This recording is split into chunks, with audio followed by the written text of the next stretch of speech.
Розділ 15 дзённік доктора Сюарда працяг. На нейкі момант мене апанаваў гнеў, ён бадай даў аплявуху жывой Люсі. Я ударыў па стале, ускачыў і сказаў: «Доктор Ван Хельсінг, вы звар'яцелі?» Ён падняў галаву і паглядзеў на мяне. Лагодны выраз ягонага твару адразу супакоіў мяне. «Калі б толькі так і было», – сказаў ён. «Лацвей вытрываць шаленства, чым такую праўду. Ох, мой дружа, чаму, ты думаеш, я хадзіў кругом да навукала? Чаму мне спатрабілася столькі часу, каб сказаць табе такую простую рэч? Таму што я ненавіджу цябе і ненавідзеў усе жыцця. Ці таму, што хацеў спрычыніць табе боль? Ці, можа, я хацеў, хоць і спазніўся, адпомсціць табе за той раз, калі ты выратаваў мае жыццё, зберог ад страшнае смерці?» «О, не. Перепрошаю», – сказаў я. Ён процягнуў: «Мой дружа, я проста стараўся быць далікатным, бо знаю, што ты кахаў тую мілую дзяўчыну. Але нават цяпер я не чакаю, што ты паверыш мне. Вельмі цяжка прыняць адразу любую абстрактную ісціну, мажлівасць якой мы заўсёды адмаўлялі. Яшчэ цяжэй прыняць такую сумную канкрэтную праўду, тым больш, калі яна тычыцца панны Люсі. Сёння ўночы я пайду выяўляць гэтую праўду. Ці адважыся ты пайсці са мной?» Я завагаўся. Ніхто не хоча спраўджваць такую ісціну. Байран выключыў з гэтай катэгорыі рэўнасць. І спраўдзіла ісціну, што так жахала яго. Ён заўважыў мае ваганне і сказаў: «Логіка простая. На гэты раз аніякай логікі шаленца, які скача з купіны на купіну ў туманным балотце. Калі гэта няпраўда, доказ будзе нам палегкай і ў найгоршым выпадку шкоды не прынясе. Калі ж праўда? Ах, тут крыецца страх, але сам страх дапаможа маёй справе, бо ў ім таіцца патрэба веры. Вось што я прапаную. Спачатку мы адведаем тое дзіця. Доктор Вінсент з паўночнага шпіталю, за паводле газеты, ляжыць з дзіця, ёсць маім сябрам і, думаю, тваім, раз вы вучыліся разам у Амстэрдаме. Ён дазволіць двум вучоным, як не двум сваім таварышам, агледзець пацыента. Скажам яму толькі тое, што выпадак цікавіць нас з навуковага гледзяшча. А потым ён выняў з кішэні ключ і паказаў мне. А потым правядзем ноч на цвінтары, дзе ляжыць Люсі. Гэта ключ ад грабніцы. Я ўзяў яго ў далакопа, каб перадаць Артуру. Мне зашчуміла сэрца, бо я адчуў, што нас чакала нейкае цяжкае выпрабаванне. Аднак я сабраўся з духам і сказаў, што нам лепш паспяшыцца, бо надыходзіў вечар. Дзіця не спала. Яно адпачыла, паела і увогуле пачувалася добра. Доктор Вінсент зняў павязку з ягонай шыі і паказаў нам ранкі. Іх падабенства да ранак на Люсінай шыі не вызывала сумняваў. Толькі што яны былі менш, а іх краі выглядалі свяжэйшымі. Мы спыталі доктара Вінсента, адкуль яны маглі ўзяцца, і ён адказаў, што хутчэй за ўсё дзіця укусіў нейкі звер, мабыць, пацук. Але сам ён быў схільны думаць, што гэта быў адзін з тых кажаноў, якімі паўняцца паўночныя раёны Лондану. «Сярод бесшкодных кажаноў, — сказаў ён, — там можа быць нейкі больш небяспечны прадстаўнік віду з поўдня. Можа, нейкі марак прывез аднаго дамоў, а ён уляцеў. Або з заалагічнага парку ўцек малады кажан з пароды вампіраў. Такое часам здараецца. Толькі 10 дзён таму адтуль збег воўк, і, здаецца, яго сляды вялі ў гэтым кірунку. Потым дзеці цэлы тыдзень гулялі ў чырвоны каптурок у гід і на вулачках, пакуль не пачаўся перапалах з краснай дамай. Пасля чаго яны захапіліся новай модай.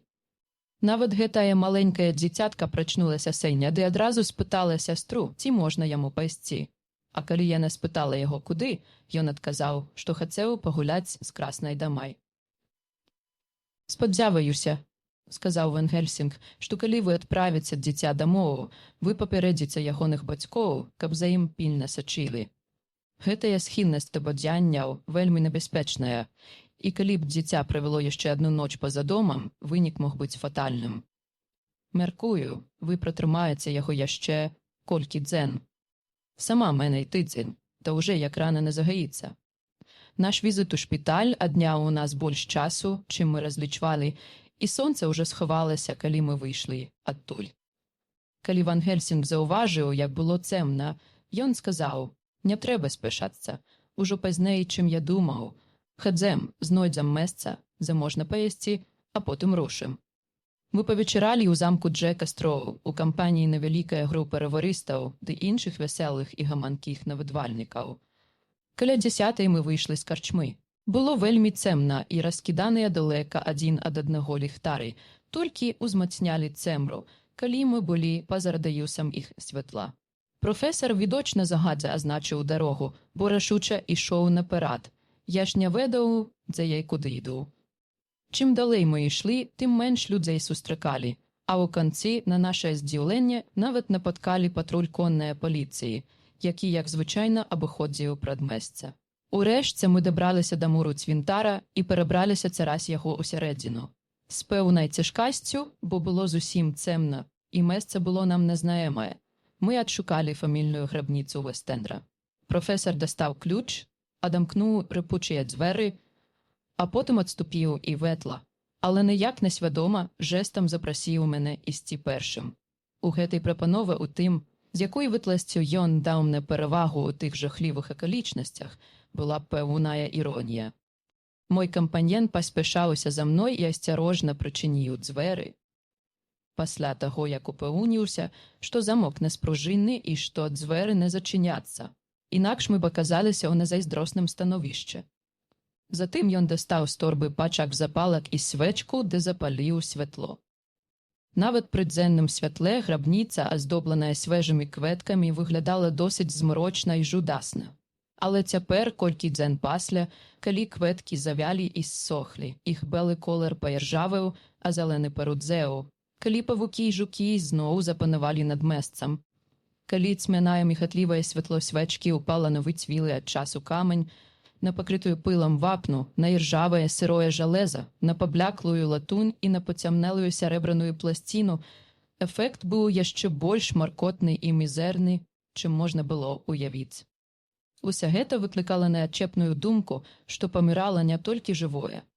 Ван Гельсінг работаў метадычна, трымаючы свечку так, каб можна было прачытаць таблічкі, і так, што спермацэт капаў белымі плямамі, якія застывалі пры кантакце з металам, ён знайшоў Люсіну труну. Ён зноў пакорпаўся ў торбай, выцягнуў шрубоўку. «Што вы збіраецеся рабіць?» – спытаў я. «Адчыню труну. Ты зараз пераканаешся». Ён адразу пачаў адкручваць шрубы і ўрэшце падняў века, пад якім аказалася свінцовая труна. Відовішча было мне не пад сілу. Гэта была амаль такая ж абразапамерлай, як калі б яе жывую раздалі ў сне. Я нават схапіў яго за руку, каб спыніць. Ён толькі сказаў: «Зараз пабачыш», і зноў пакорпаўшыся ў торбе, выцягнуў маленькі лобзік. Я ж уздрыгу, калі ён шпаркім ударам прабіў у свінцы невялікую дзірку, якая, аднак, была дастаткова вялікая для таго, каб прасунуць у яе вастрыя пілы. Я чакаў на выдзяленне газу, бо труп праляжаў там цэлы тыдзень. Мы, дактары, што мелі вывучыць пагрозы нашай прафесіі, прызвычайныя да такіх рэчаў, таму я адступіў у бок дзвярэй. Але прафесар не затрымаўся ані на хвілю. Ён распілаваў колькі футаў уздоўж аднаго боку свінцовыя труны, а затым упоперак і ўздоўж другога боку. Узяўшыся за распілены край пласціны, ён адагнуў яго і, асвятляючы свечкай адтуліну, жэстам падазваў мяне. Я падышоў бліжэй і зірнуў. Труна была пустая. Гэта вельмі здзівіла і ашаламіла мяне, але Ван Гельсінг заставаўся спакойным. Цяпер ён быў як ніколі упэўнены ў сваёй рацыі і наважаны працягваць задуманае. «Цяпер ты перакананы, прыяцелю Джоне?» – спытаў ён. Я адчуў упартае, характэрнае маёй натуры жаданне паспрачацца, таму адказаў. Я перакананы, што Люсінага цела няма ў труне, але гэта даказвае толькі адно. «І што ж гэта даказвае, прыяцелю Джоне? Што яго там няма?» «Простая логіка», – сказаў ён, але як ты растлумачыш яго адсутнасць? Мабыць, выкрадальнік целаў дапусціў я. Нехта з пахавальнага бюро мог выкрасці яго. Я адчуў, што сказаў глупства, але гэта было адзінае тлумачэнне, якое я змог прыдумаць. Прафесар уздыхнуў. «Ну што ж», – сказаў ён, – «мы мусім знайсці больш доказаў. Хадзем». Ён вярнуў века на месца, сабраў усе свае рэчы ў торбу, згасіў свечку і паклаў яе туды ж. Мы выйшлі з грабніцы. Ён замкнуў дзверы на ключ і перадаў яго мне, кажучы: «Захаваеш яго? Табе лепш быць упэўненым». Я засмяяўся, мушу сказаць, што гэта не быў вясёлы смех, і адмахнуўся. Ключ нічога не даказвае, сказаў я. Могуць быць дуплікаты. І, апрача таго, такі замок няцяжка адамкнуць адмычкай. Ён нічога не адказаў і паклаў ключ у сваю кішэнь. Затым ён загадаў мне вартаваць на адным боку цвінтара, пакуль ён пільнуе на другім. Я стаў за цісам і глядзеў, як аддаляецца ягоная цемная фігура, пакуль надмагільныя пліты і дрэвы не схавалі яе. Гэта было самотнае чуйнаванне.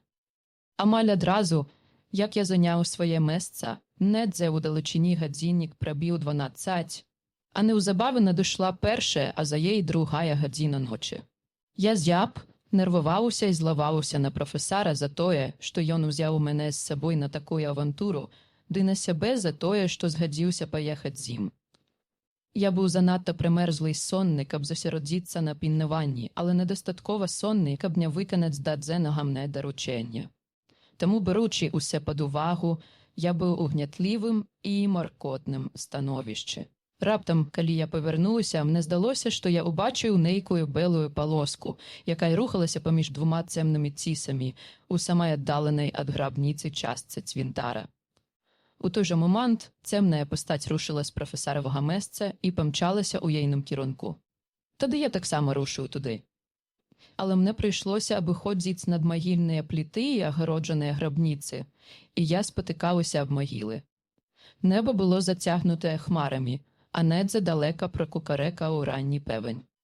На поўнай адлегласці за рэдкімі кустамі ядлоўцу, пасаджанымі ўздоўж сцежкі к касцелу, у кірунку грабніцы праляцела цьмяная белая постаць. Сама грабніца была схаваная за дрэвамі, і я не змог пабачыць, куды яна дзелася. Я пачуў нейкае шамаценне там, дзе ўпершыню пабачыў белую постаць, і, падышоўшы туды, знайшоў прафесара, які трымаў у руках маленькае дзіця. Калі ён заўважыў мяне, ён процягнуў яго да мяне і сказаў: «Цяпер ты задаволены?» «Не», – адказаў я агрэсіўным тонам. «Ты не бачыш дзіця?» «Так, гэта дзіця, але хто прынес яго сюды?» «Ці раненае яно?» – спытаў я.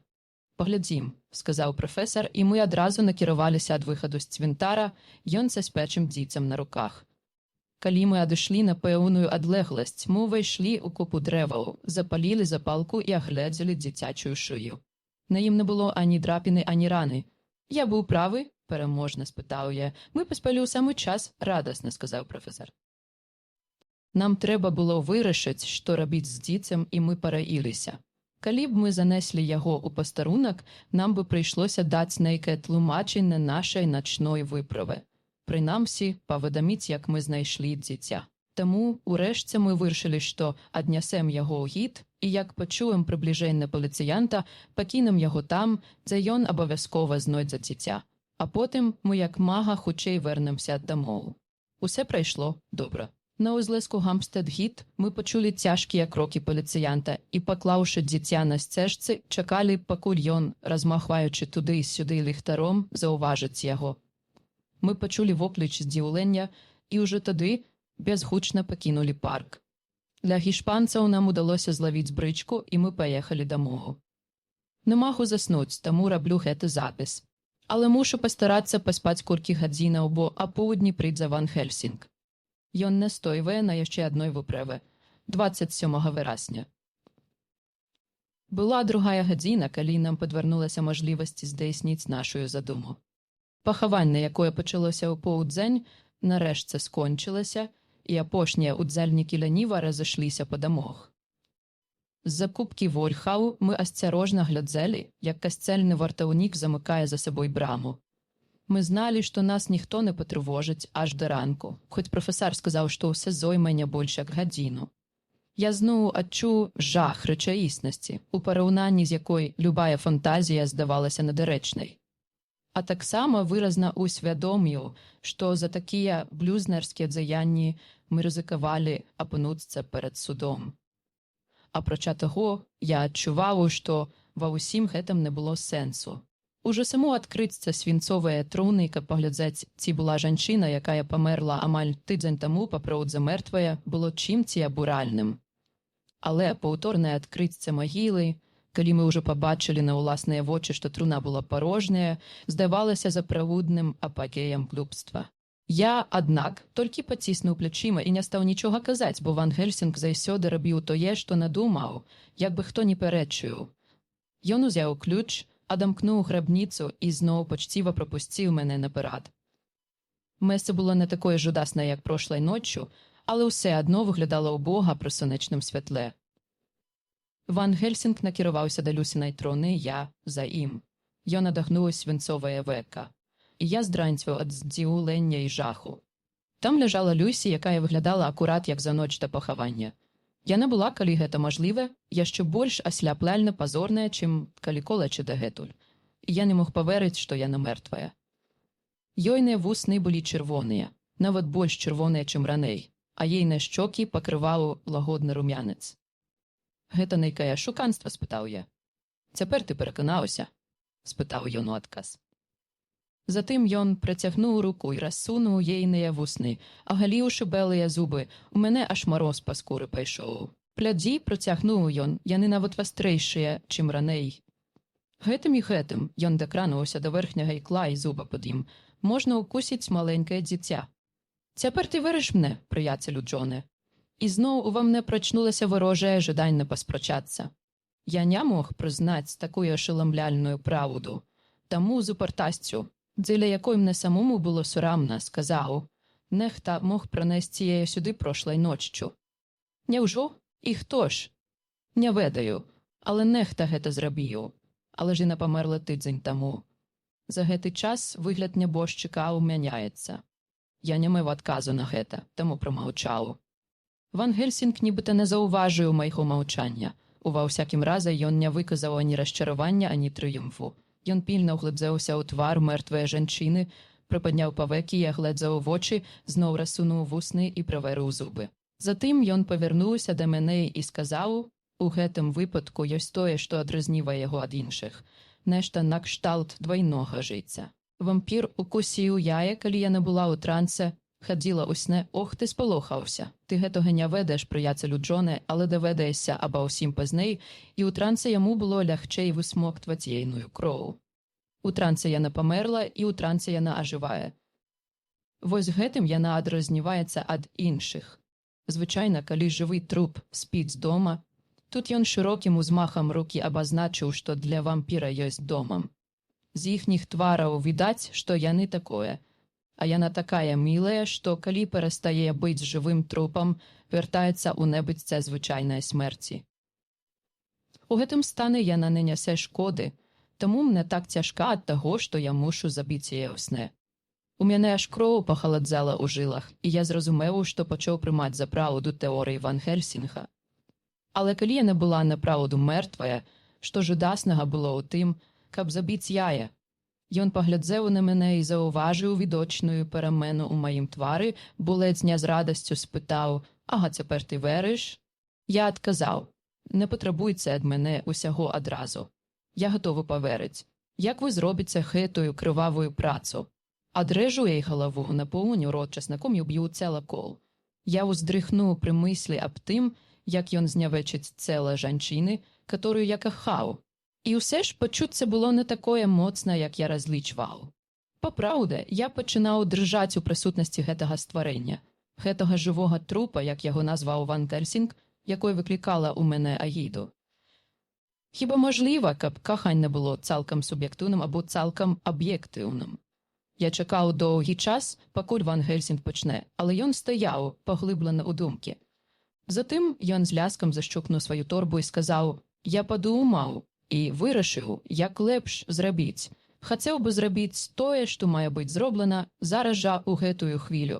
Аднак мушу ўзяць пад увагу іншыя, больш складаныя рэчы. Усе проста. Яна яшчэ не загубіла жаднага жыцця, хоць гэта ўсяго толькі пытанне часу. І дзеяць зараз, значыць, назаўсёды пакончыць з гэтай небяспекай. Аднак потым нам можа спатрэбіцца Артур, і што мы скажам яму пра гэта? Калі ты, хто бачыў ранкі на Люсінай шыі, а потым на шыі таго дзіцяці ў шпіталі. Калі ты, хто бачыў труну парожнай прошлай ноччу, а сёння ўжо бачыў і жанчыну, якая стала яшчэ свежэйшай і пазорнейшая за цэлы тыдзень па смерці. Калі ты знаеш гэта ўсе, і калі ты бачыў мінулай ноччу бэлую пастаць, якая прынесла дзіця на цвінтар, І усе яще не вериш уласним почуццям, як я магу чакаць веры ад Артура, які нічога з гэтага не ведае. Ён усумніўся ўва мне, калі я не дазволіў яму пацалаваць яе перад смерцю. Ён дараваў мне, бо падумаў, што я не дазволіў яму развітацца з яе дзеля нейкае памылковае ідэі. І ён можа падумаць, што мы памылкова пахавалі яе жывой, што ў выніку і забіла яе. Затым ён будзе сцвярджаць, што мы забілі яе праз свае памылковыя ідэі. І гэта зробіць яго няшчасным. Ён заўсёды будзе сумнявацца, а гэта найгоршае. Часам ён будзе думаць, што ягоную каханую пахавалі жывой, і яго будуць мучыць кашмары. А потым ён зноў будзе думаць, што мы мелі рацыю і што ягоная каханая жывы труп. Не, аднойчы я сказаў яму, і гэта было мне навукаю. Цяпер, калі я знаю, што гэта ўся праўда, я яшчэ больш перакананы, што ён мусіць прайсці праз мутныя воды, перш як дасягне прэснае вады. Бядак мусіць перажыць гадзіну, калі само неба здасца яму чорным, і тады мы зможам дапамагчы яму, каб ён знайшоў душэўны супакой. Я вырашыў. Хадзам. Сёння вяртайся ў свой дом для псіхічна хворых і глядзі, ці ўсё ў парадку. А я праведу ноч тут, на цвінтары. Заўтра прыязджай да мяне ў гатэль Берклі ў 10 вечара. Я таксама пашлю па Артура і таго слаўнага маладога амерыканца, што аддаў сваю кроў. Пазней нас чакае адно дзела. Я паеду з табой да Кадылі і там паабедалі, і там паабедаю, бо мушу вярнуцца сюды да захаду сонца. Мы замкнулі грабніцу, пералезлі цераз мур цвінтара, што не вызвала цяжкасцей, і паехалі на Пікадылі. Запіска, пакінутая Ван Гельсінгам у ягонай валізе ў гатэлі Берклі, адрасаваная доктару Джону Сюарду, не атрыманая адрасатам 27 верасня. Прыяцелю Джоне, пішу на выпадак, калі нешта здарыцца, іду на цвінтар. Спадзяваюся, што жывы труп панна Люсі не пакіне грабніцу сёння, бо тады яна будзе ў большым нацярпенні заўтра ўночы.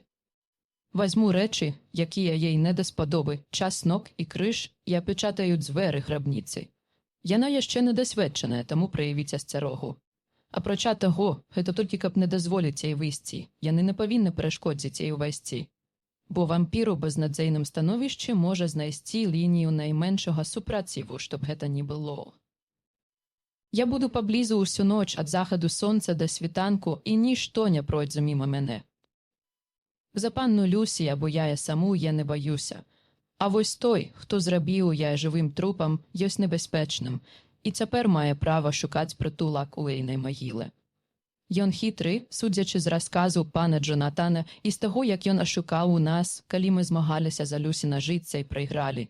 І як ні паглядзі, жывыя трупы магутныя. Сіла ягоная рукі раўняецца сілы 20 мужчынаў.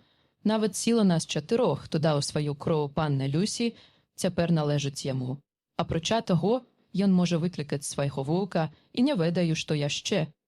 Ён знойдзе мяне, калі дабярэцца сюды гэтай ноччу, а калі мяне здолеюць адшукаць іншыя, будзе ўжо запозна. Але, мажліва, ён не з'явіцца. На тое няма прычыны.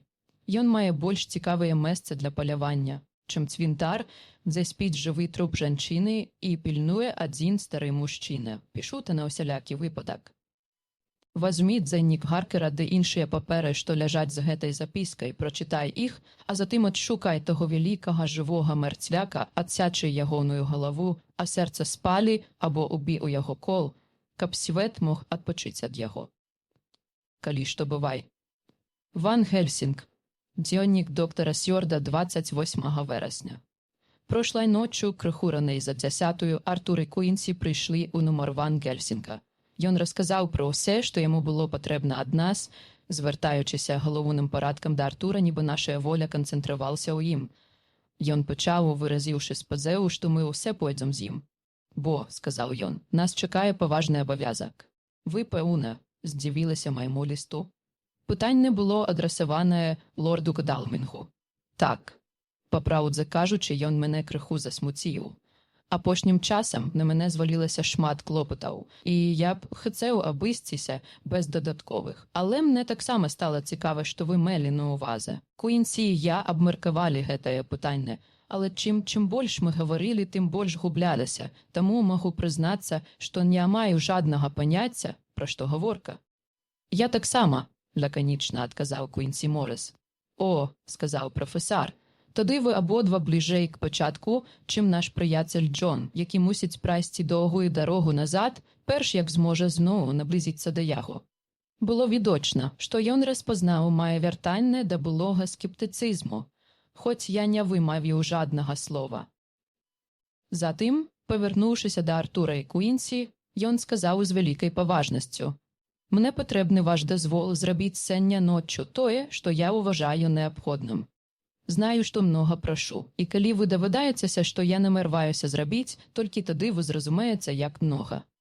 Таму прашу даць мне дазвол, пакуль вы яшчэ ў няведанні, тады потым, хоць вы будзеце злавацца на мяне пэўны час, не хаваць му, што такая мажлівасць існуе, вам будзе на ў чым сябе ўпікнуць». «Ува ўсякім разе гэта шчыра», – сказаў Квінсі. «Ручаюся за прафесара. Я не разумею, куды ён хіліць, але прызнаю, што ён сумленны. Для мяне гэтага дастаткова». «Дзякую», – задаволена сказаў Ван Гельсінг. «Я меў гонар залічыць вас да маіх давераных прыяцеляў, і такая падтрымка шмат для мяне значыць». Ён працягнуў руку, і Квінсі паціснуў яе. Тады загаварыў Артур. «Доктар Ван Гельсінг, я вельмі не люблю купляць свінню ў меху, як кажуць у Шкотыі, і калі гэта закранае мой гонар джентльмена або маю веру хрысціяніна, я не магу даць такое абяцанне. Калі вы можаце запэўніць мяне ў тым, што вашая задума не парушае жадная з гэтых рэчаў, тады я адразу згаджуся. Хоць да душы не разумею, што вы маеце на ўвазе». «Я прымаю гэткае абмежаванне», – сказаў Ван Гельсінг. «І прашу толькі аб адным. Калі вы адчуеце неабходным асудзіць мае дзеянні, спачатку ўсё добра абдумайце і пераканайцеся, што яны не парушаюць вашых умоваў». «Згода», – сказаў Артур. «Гэта справядліва. А цяпер, калі паўпарлер скончаныя, ці магу я спытаць, што мы маем зрабіць? Я хачу, каб вы паехалі са мной і паехалі патаемна на цвінтар у Кінгстэд». Твар Артура ўпаў, і ён здзіўлена запытаў: «Дзе пахаваная бедная Люсі?» Прафесар кіўнуў. Артур працягнуў, а потым: «Уводзім у грабніцу». Артур ускочыў. «Прафесару, вы сур'ёзна? Ці гэта нейкі жудасны жарт? Перапрашаю, бачу, што вы гаворыце сур'ёзна». Ён зноў усеўся, але я бачыў, што трымаўся ён цвэрда і ганарліва, як нехта, хто бароніць сваю годнасць. Стаяла цішыня, пакуль ён зноў не спытаў: «І калі будзем там, адкрыем труну?» «Гэта ўжо занадта», – гневна ўсклікнуў ён, зноў ускочыўшы. «Я гатовы падтрымаць усе разумнае, але гэта зневажанне магілы, то якую». Ён задыхаўся ад абурэння. Прафесар паглядзеў на яго са спачуваннем. «Калі б я мог уберагчы вас ад болю, мой бедны друже», – сказаў ён, – «Бог ведае, я б гэта зрабіў. Але сёння ўночы нашыя ногі мусяць прайсці цярністымі сцежкамі. Інакш пазней ступням, которые вы кахаеце, прыйдзецца вякамі хадзіць па полымі». Артур паглядзеў на яго з каменным бледным тварам і сказаў: «Сцеражэцеся, пане, сцеражэцеся. Ці не было б лепш выслухаць тое, што я маю сказаць?» – спытаў Ван Гельсінг. «І тады вы, прынамсі, будаце ведаць, што я задумаў. Мне працягваць?» «Гэта справядліва», – уставіў Морис. Па паўзе Ван Гельсінг працягнуў з яўным высілкам: «Панна Люсі мертвая, ці не так? Але тады гэта не зможа прынесці ёй жаднае крыўды. Аднак, калі яна не мертвая». Артур ускачыў на ногі. «Боже мой!» – усклікнуў ён. «Што вы кажаце? Была зробленая памылка. Яе пахавалі жывой». Прагаварыў ён з такой розпачу, што нават Надзея не змагла б залагодзіць яе. «Я не сказаў, што яна была жывая, дзіця мае. Я меў сказаць, што яна можа быць жывым трупам. Жывы труп? Не жывая. Што вы маеце на ўвазе? Гэта кашмар ці што? Ёсць таямніцы, пра якія людзі толькі здагадваюцца, і якія з цягам часу раскрыць могуць толькі часткова. Паверце мне, мы наблізіліся да адной з іх, але я не скончыў. Ці магу я адрэзаць галаву мертвай панны Люсі?» «Боже, не!» – гнанюўна крикнуў Артур. «Ні за што на свеце не дазволю нявечыць ейнае мертвае цела. Доктор Ван Гельсінг, вы зайшлі занадта далека. Што я зрабіў вам, каб вы мяне так мучылі? Што зрабіла тая бедная, мілая дзяўчына, каб вы хацелі зняважыць ейную магілу? Ці гэта вы звар'яцелі, кажучы мне такія рэчы? Ці гэта я звар'яцаў, слухаючы іх? Нават не думайце пра гэткую прафанацыю, я не дам свае згоды на гэта. Маім абавязкам ёсць абараняць ейную магілу ад знявагі, і бачыць Бог, я яго выканаю. Ван Гельсінг устаў з таго месца, дзе сядзеў увесь гэты час, ды сказаў паважна і сурова: «Лорд Годалмінг, я таксама маю абавязак. Абавязак перад іншымі, абавязак перад вамі, абавязак перад памерлай, і бачыць Бог, я яго выканаю.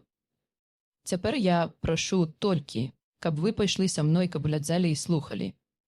А калі пазней я паўтару сваю просьбу, і вы не захочаце здзейсніць яе заміж мяне, тады я выканаю свой абавязак, нягледзячы ні на што.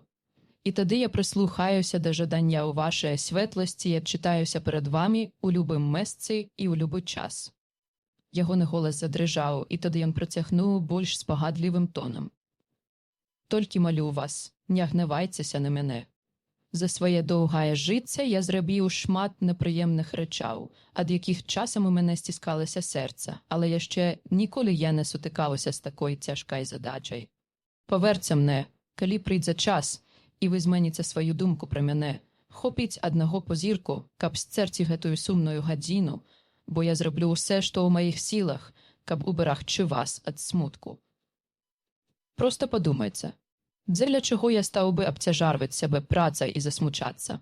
Я прыехаў сюды са свайго краю, каб зрабіць усе мажлівае дзеля дабра.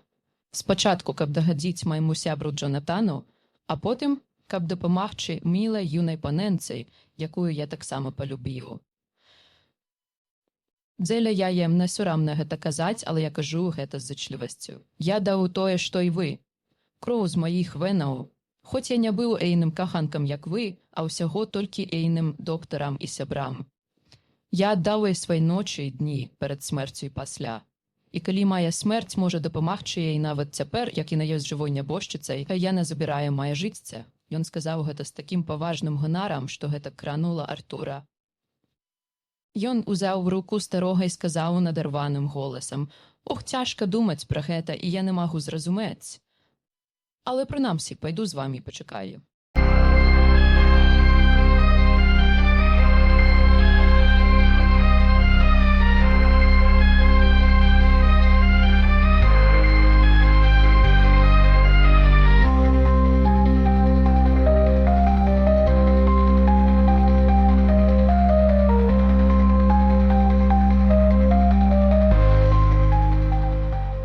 Раздзел 16. Дзённік доктара Сьюарда, працяг.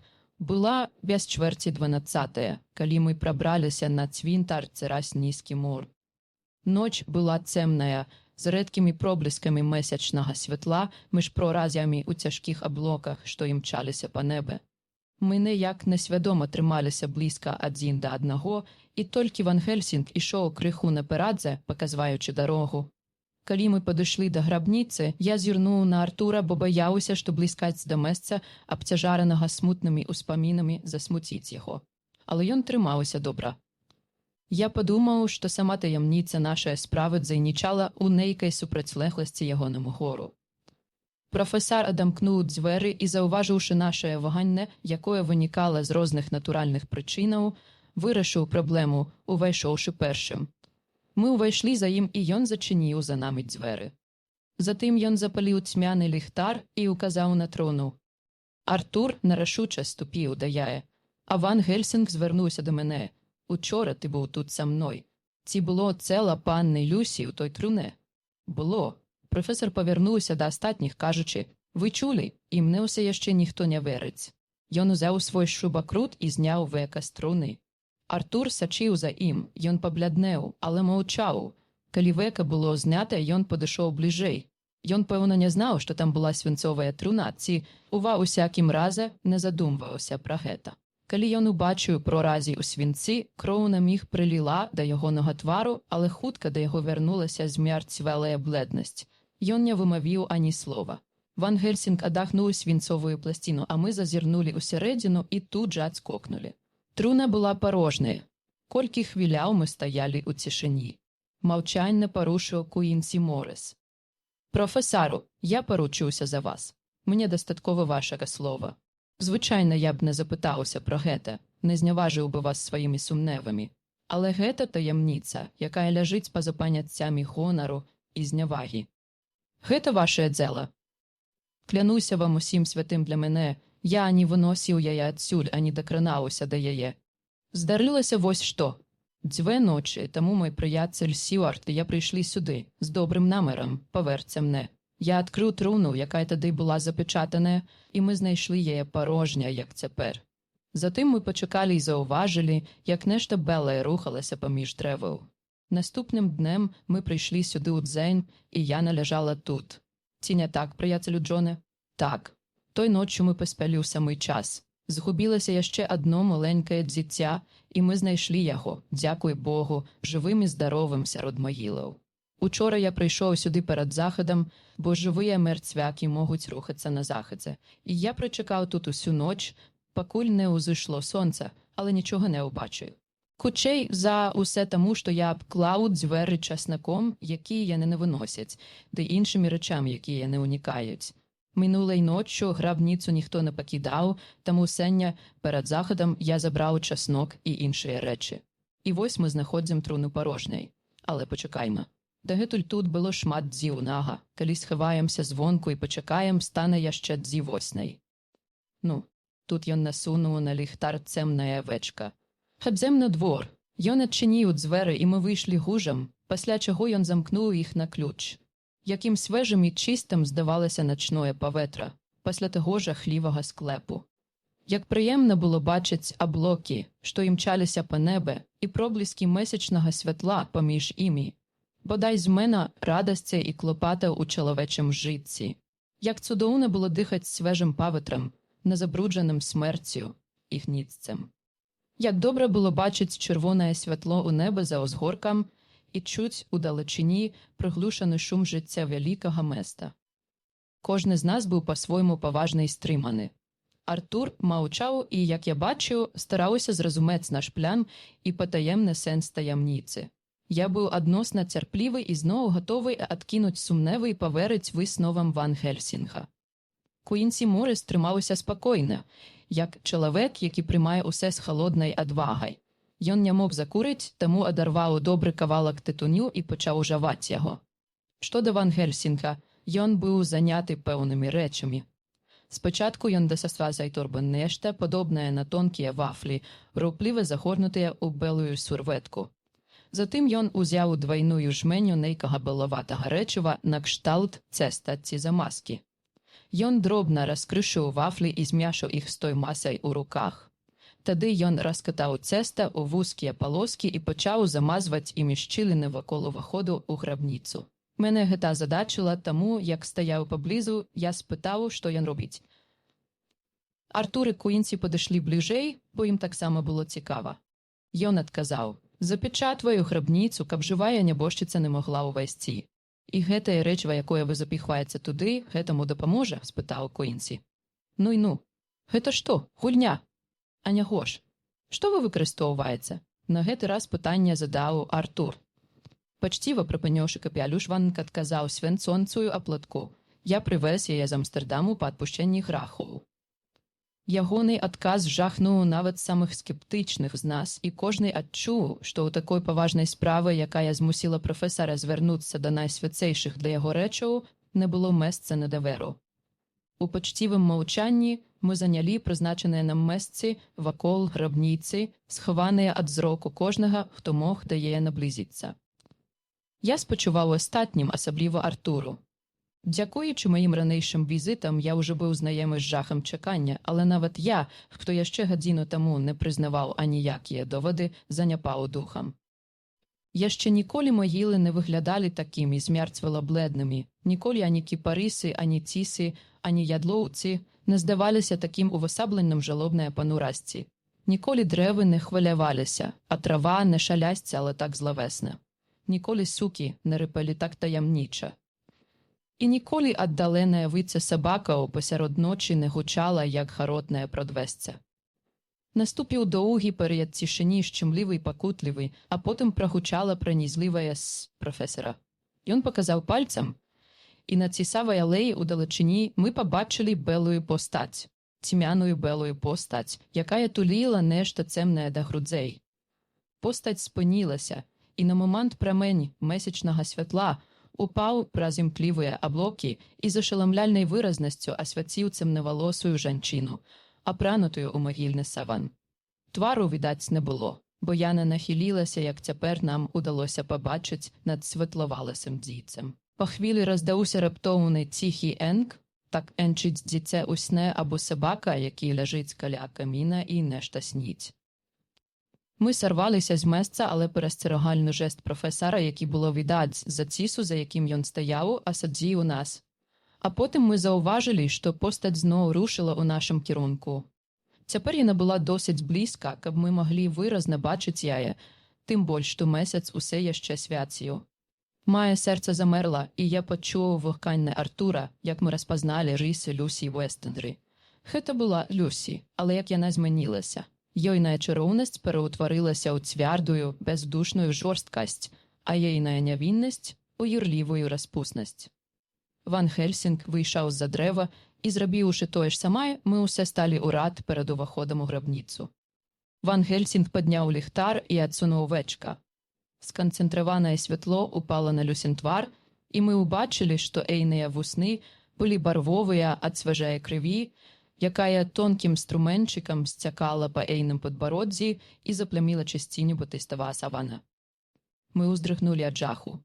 Па дрыготкаму святлу я заўважыў, што не вытрымалі нават жалезныя нервы Ван Хельсінга. Артур стаяў поруч, і, калі б я не схапіў яго за руку і не падтрымаў, ён бы тут жа ўпаў. Калі Люсі, я называю істоту перед нами Люсі, таму што яна мела ейнае аблічча, убачила нас, яна адскокнулася злосным рыкам, нібы заспытае знянацку котка, а затым азірнула нас вачыма. Па форме і колеру гэта былі Люсіны вочы. Аднак заміж знаёмых нам чыстых і лагодных, на нас глядзелі брудныя і поўныя пекельнага агню вочы. У той момант рэшта майго кахання, де я перайшла ў пачуцця ненавісці ды агіды, калі б трэба было забіць яе на месцы, я б зрабіў гэта з дзікунскай асалодай. Тут ейныя вочы загарэліся жахлівым бляскам, а ейны твар расплыўся ў пажадлівай усмешцы. У мяне аж мароз па скуры пайшоў. Нядбалым рухам яна бездушная, нібы дзябалка, кінула на зямлю дзіця, якое дагэтуль заўзята прыціскала да сваіх грудзей, хыркаючы над ім, як сабака хыркае над косткай. Дзіця рэзка ўскрыкнула і застагнала. Ад такой безлітаснасці з грудзей Артура вырваўся енк. Калі я нарушыла да яго з працягнутымі рукамі і распуснай усмешкаю, ён адступіў і схаваў у твар у далоні. Яна, аднак, не спынілася і з млявай пажадлівай грацыяй сказала: «Хадзі да мене, Артуру, пакінь іх і хадзі да мене. Мае абдымкі прагнуць цябе. Хадзі, і мы зможам адпачыць разам. Хадзі, муж мой, хадзі». У ейным голасе была нейкая д'ябальская салодкасць, накшталт звону шкла, якая звінела ў вушу нават тых, хто чуў ейныя словы, адрасаваныя іншаму. Што да Артура, ён быў быццам зачараваны. Адсунуўшы далоні ад твару, ён раскінуў рукі. Я накінулася да яго, але Ван Хельсінг ускачыў паміж імі і падняў залаты крыжык. Яна адскочыла ад яго і з перакрыўленым ад гневу тварам пранеслася міма, накіраваўшыся да ўваходу ў грабніцу. Аднак у колькіх ступах ад дзвярэй яна замерла, нібы спыненая нейкай неадольнаю сілай. Тады яна абярнулася, і ў ясным святле месяца і ліхтара, які цяпер не дрыжаў дзеля жалезных нерваў Ван Хельсінга, было добра відаць ейны твар. Ніколі ў жыцці я не бачыў такой збянтэжанай злосці. І спадзяваюся, што вочы жаднага смертнага ніколі зноў не ўбачаць падобнага. Рум'яны колер ейнага твару пасінеў, вочы кідалі іскры пекельнага агню, лоб зморшчыўся, нібы заміж скодак скуры там выліся змеі медузы, а чароўны запэцканы крывею рот прыадкрыўся ў квадрат, як на грэцкіх і японскіх масках, што васабляюць гнеў. Калі б у смерці быў твар, калі б выгляд мог забіваць, тады яго мы і бачылі ў той момант. І так я настаяла паміж паднятым крыжам і запечатаным уваходам у грабніцу на працягу паўхвіліны, якая здавалася нам вечнасцю. Ван Хельсінг парушыў маўчанне, спытаўшы Артура: «Адкажы, мой дружа, ці мае скончыць пачатае?» Артур кінуўся на калені, схаваў твар у далоні і сказаў: «Рабіце, як хочацца, прыяцелю. Рабіце, як уважаеце неабходным». Гэты жах мусіць скончыцца, і ён застагнаў. Куінсі і я падышлі да яго і ўзялі пад рукі. Мы чулі, як шчоўкнула вечка ліхтара, калі Ван Гельсінг апусціў яго. Падышоўшы да грабніцы, ён пачаў даставаць са шчыліна ў святую пячаць. Калі ён адышоў, мы з жахлівым здзіўленнем глядзелі, як жанчына, цялесная плоць, якой была такой жа запраўднай, як нашая, прошмыгнула ўсярэдзіну праз адтуліну на шырэйшую залязо нажа. Мы ўсе адчулі значную палегку, калі ўбачылі, як прафесар зноў спакойна замазвае дзіркі вакол дзвярэй. Калі гэта было зроблена, ён падняў дзіця і сказаў: «Цяпер хадзем, сябры, мы не маем тут занятку да заўтра. У поўдень паховіны, таму мы прыйдзем адразу пасля іх. Сябры памерлага разыдуцца а другой гадзіны, а як вартавы замкне браму, мы застанемся. Тады нас чакае праца, але не такая, як сёння. Што да малюткі, ён няmoцна пацярпеў і да заўтрашняй ночы цалкам аправіцца. Пакінем яго там, дзе яго знойдзе паліцыя, як у той раз, а затым падамог». Тут ён звярнуўся да Артура. «Артур, дружа, ты перажыў балючае выпрабаванне, але потым, калі прыгадаеш яго, ты зразумееш, што гэта было неабходна. Ты цяпер у мутных водах, дзіця мае. Заўтра к гэтаму часу, дасць Бог, ты пройдзеш іх і нап'ешся салодкай вадай. Таму занадта не гаруй. Да тая пары я не прасіцьму цябе дараваць мне». Артур і Куінсі адправіліся дадому са мной, і па дарозе мы стараліся падбадзэрваць адзін аднаго. Дзіця мы пакінулі ў бяспецы.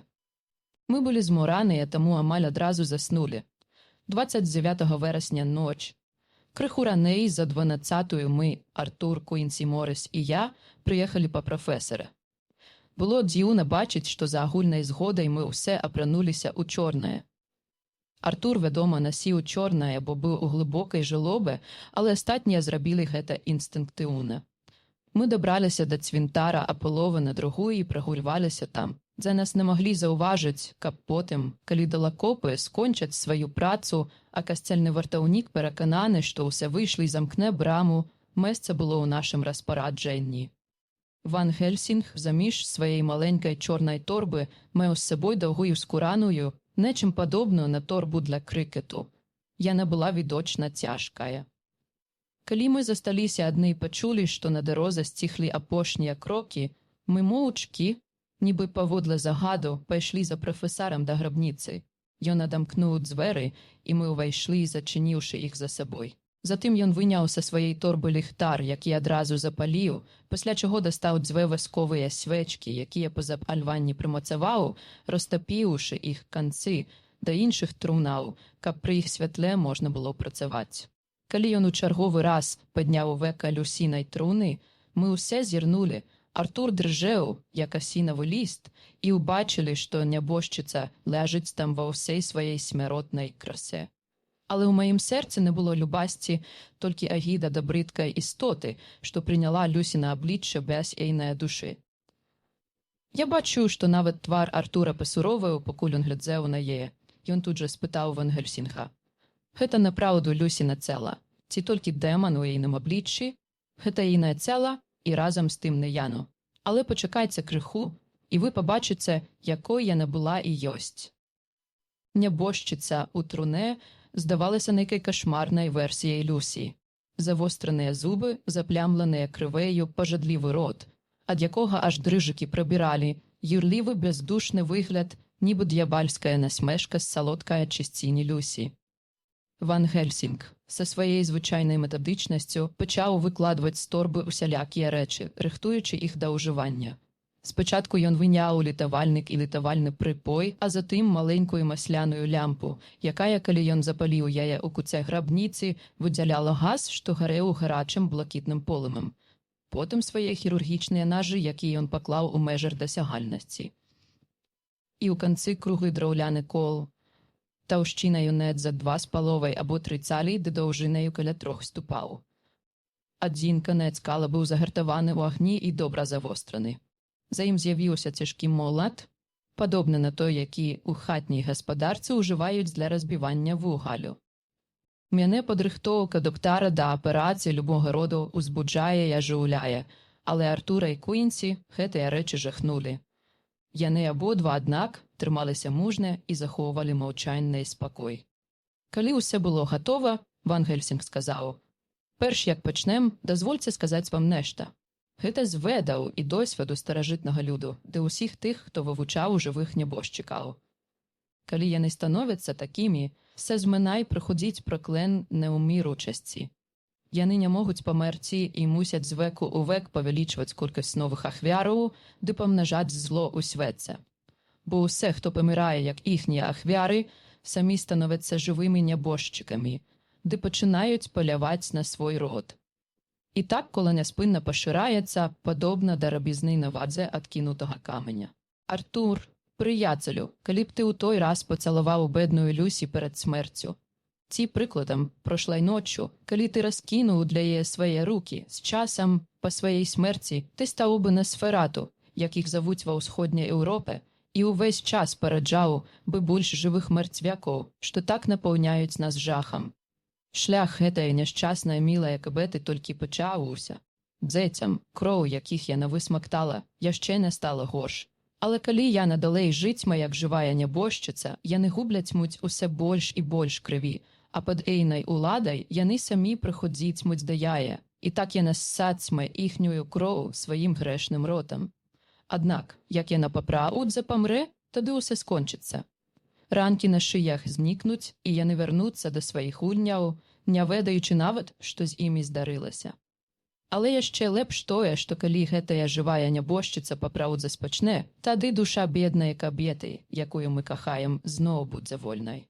Заміж таго, каб уночы чыніць зло, адным глыбею падабняцца яму, яна зойме свае месца сярод іншых анелаў.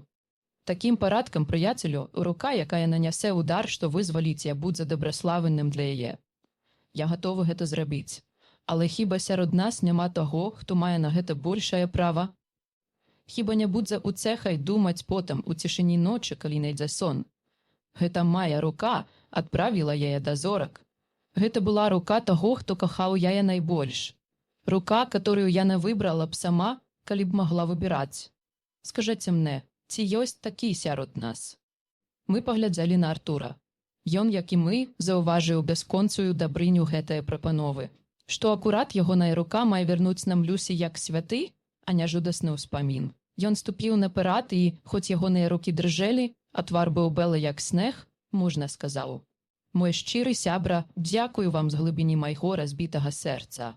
Скажаце мне, што я маю зрабіць, і я не пахіснуся». Ван Гельсінг паклаў руку на ягонае плячо і сказаў: «Адважны юнак, хвілінка мужнасці, і ўсё зроблена. Трэба ўбіць у я гэты кол.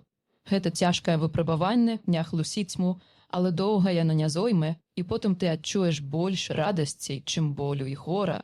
З гэтае злавеснае грабніцы ты выйдзеш з легкім сэрцам.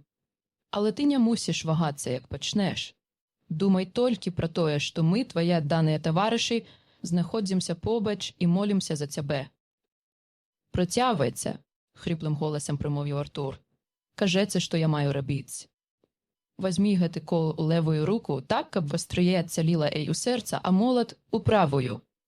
Затым, калі мы пачнем нашу малітву за нябожчыцу, я чытацьму, бо маю з сабой кнігу, а яны паўтарацьмуць за мной, біў імя Бога, каб памерла, якую мы кахаем, стала добра, а жывы труп знік назаўсёды». Артур узяў кол і молат, а калі ён ужо наважыўся, ягоная рука не ўздрыхне, ані пахіснецца. Ван Гельсінг разгарнуў малітоўнік і пачаў чытаць, а Квінсі і я паўтаралі так добра, як толькі маглі. Артур прыставіў вастрые да ейнага сэрца, і я ўбачыў, як белая плоць увагнулася пад ім. Затым ён ударыў з усяе сілы. Істота ў труне скучылася, і з чырвоных вуснаў вырваўся жудасны крык, ад каторага ладзянела кроў. Цела трэслася, дрыжэла і выгіналася ў дзікіх канвульсіях. Вострыя белыя зубы скрыгаталі, працінаючы вусны, а рот пакрыўся барвовай пенай. Але Артур не пахіснуўся. Ён выглядаў як Тор, калі ягоная цвэрдая рука падымалася і апускалася, усе глыбей і глыбей, убіваючы міласэрны кол, пакуль з працятага сэрца струменам біла кроў. Ягоны застылы твар нібыта свяціўся пачуццем высокага абавязку. Гэта дадавала нам мужнасці, і нашыя галасы, здавалася, звінулі па ўсей невялічкай грабніцы, А потым канвульсіі аслаблі, зубы перасталі скрыгытаць, а твар крывіцца. Урэшце цела ляжала без руху. Жудагасная праца скончылася. Молат выпаў з рукі Артура. Ён пахіснуўся і ўпаў бы, як бы мы яго не злавілі.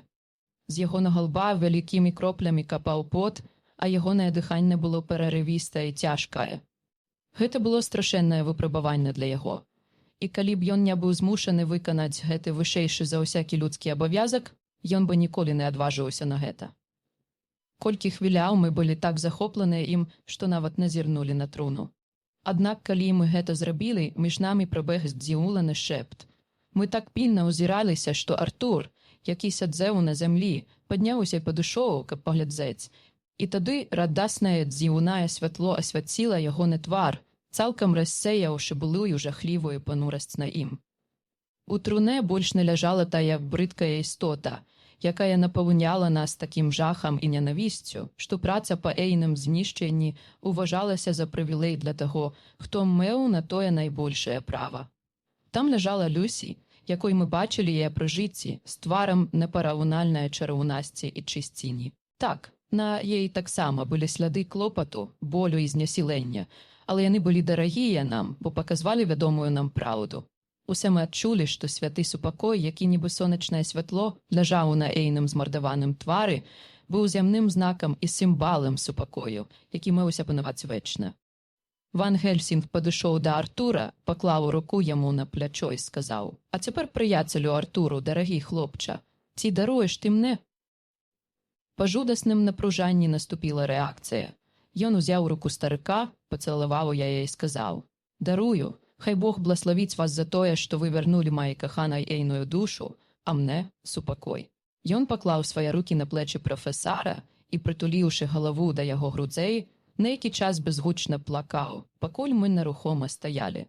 Калі ён падняў галаву, Ван Гельсінг сказаў яму: «А цяпер, дзіця мае, можаш пацалаваць яе.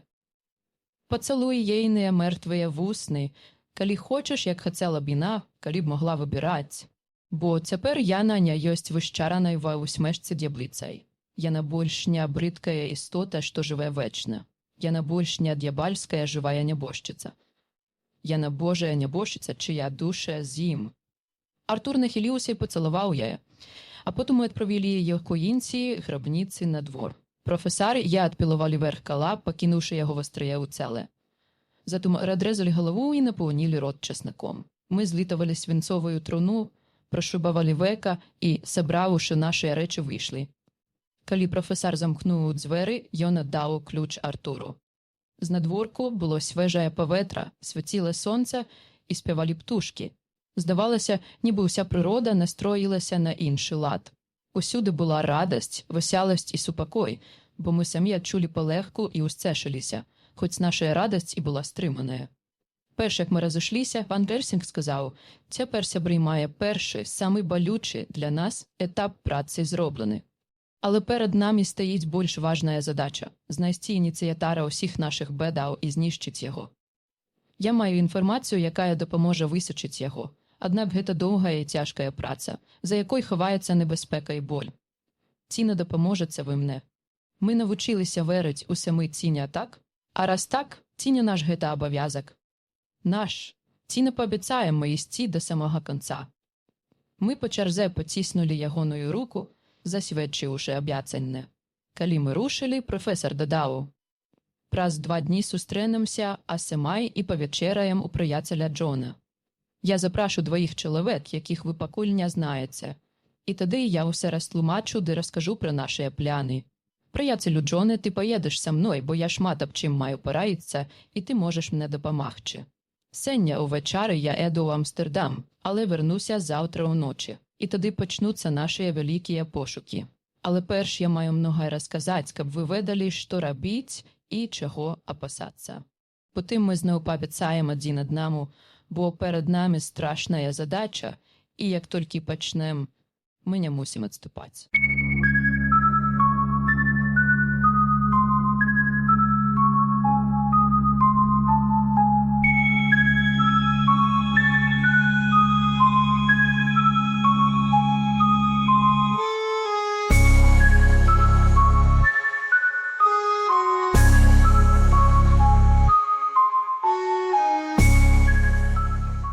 Раздзел 17 дзённік доктара Сьюарда працяг.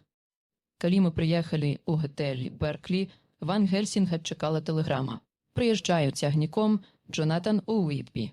Важныя навіны. Міна Гаркер. Професор быў задаволены. «Ах, тая цудоўная мадам Міна», – сказаў ён, перла сярод жанок. «Яна прыязджае, але я не магу застацца. Хай едзе да цябе, прыяцелю Джоне. Ты мусіш сустрэць яе на станцыі. Тэлеграфуй маей Эндрут, каб яна могла падрыхтавацца». Калі тэлеграма была выслана, ён сеў піць гарбату. За філіжанкай гарбаты ён расказаў мне пра дзённік Джонатана Гаркера, які ён вёў у падарожжы, і даў мне яго машынапісную копію, разам з дзённікам пані Гаркер, які яна вяла ў Уітбі. «Вазьмі іх», – сказаў ён, – «і уважліва прачытай. Калі я вярнуся, ты володацьмеш усімі фактамі, а гэта можа дапамагчы ў нашым расследаванні. Беражы іх, бо ў іх шмат каштоўнай інфармацыі. Табе спатрэбіцца уся твая вера, нават пасля сённяшняга досведу. Расказанае тут». Ён павольна і паважна паклаў сваю руку на пакунак з паперамі. «Можа быць пачаткам канца для цябе, мене і многіх іншых. Або можа быць хаўтурным звонам для жывога мэрцвяка, што ходзіць па зямлі. Прачытай усе, я прашу цябе з адкрытым розумам. І калі зможаш дадаць нешта да гісторыі тут, так і зрабі, бо гэта вельмі важна. Ты апісваў усе гэтыя дзіўныя рэчы ў сваім дзённіку. Ці не так? Так, тады мы ўсе абмяркуем, як сустрэнемся». Затым ён падрыхтаваўся да ад'езду і неўзабаве паехаў да Ліверпул-стрыт. Я накіраваўся ў Паддынгтан, куды прыехаў недзе за 15 хвілінаў да прыходу цягніка. Натоўп, які звычайна мітусіцца на платформы па прыбыцці цягніка, рассеяўся. І я пачаў быў трывожыцца, ці не размінуўся з маіх госцяй, як да мяне падышла зграбная вытанчаная дзяўчына і, акінуўшы мяне беглым позіркам, спытала: «Доктор Сьюард, так? А вы пані Гаркер?» Адразу адклікнуўся я, пасля чаго яна працягнула мне руку.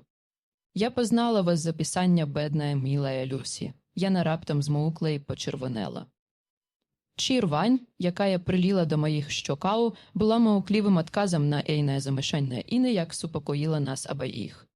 Я ўзяў ейны багаж, сярод якога была друкавальная машынка, і мы паехалі падземкай да Фенчерч-стрыт. Пасля таго, як я паслаў тэлеграму маёй ахмістрыні, каб яна неадкладна падрыхтавала гасцявуню і спальню для пані Гаркер. Прыехалі ў свой час.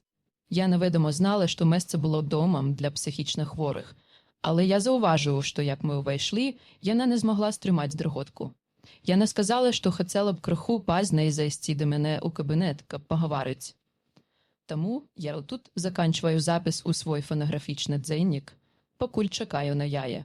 Я ўсе яшчэ не меў мажлівасці прачытаць паперы, якія мне пакінуў Ван Гельсінг, хоць яны ляжаць перада мной. Трэба нечым заняць яе, каб прачытаць іх. Яна не знае, якім каштоўным ёсць час і якая справа чакае нас. Мушу быць асцярожны, каб не напалохаць яе. Вось і яна. Дзённік Міны Гаркер, 29 верасня. Прывёўшы сябе ў парадак, я спусцілася ў кабінет доктара Сьюарда. Каля дзвярэй хвілінку памарудзіла, бо мне здалося, што я пачула, як ён з кімсьці размаўляе.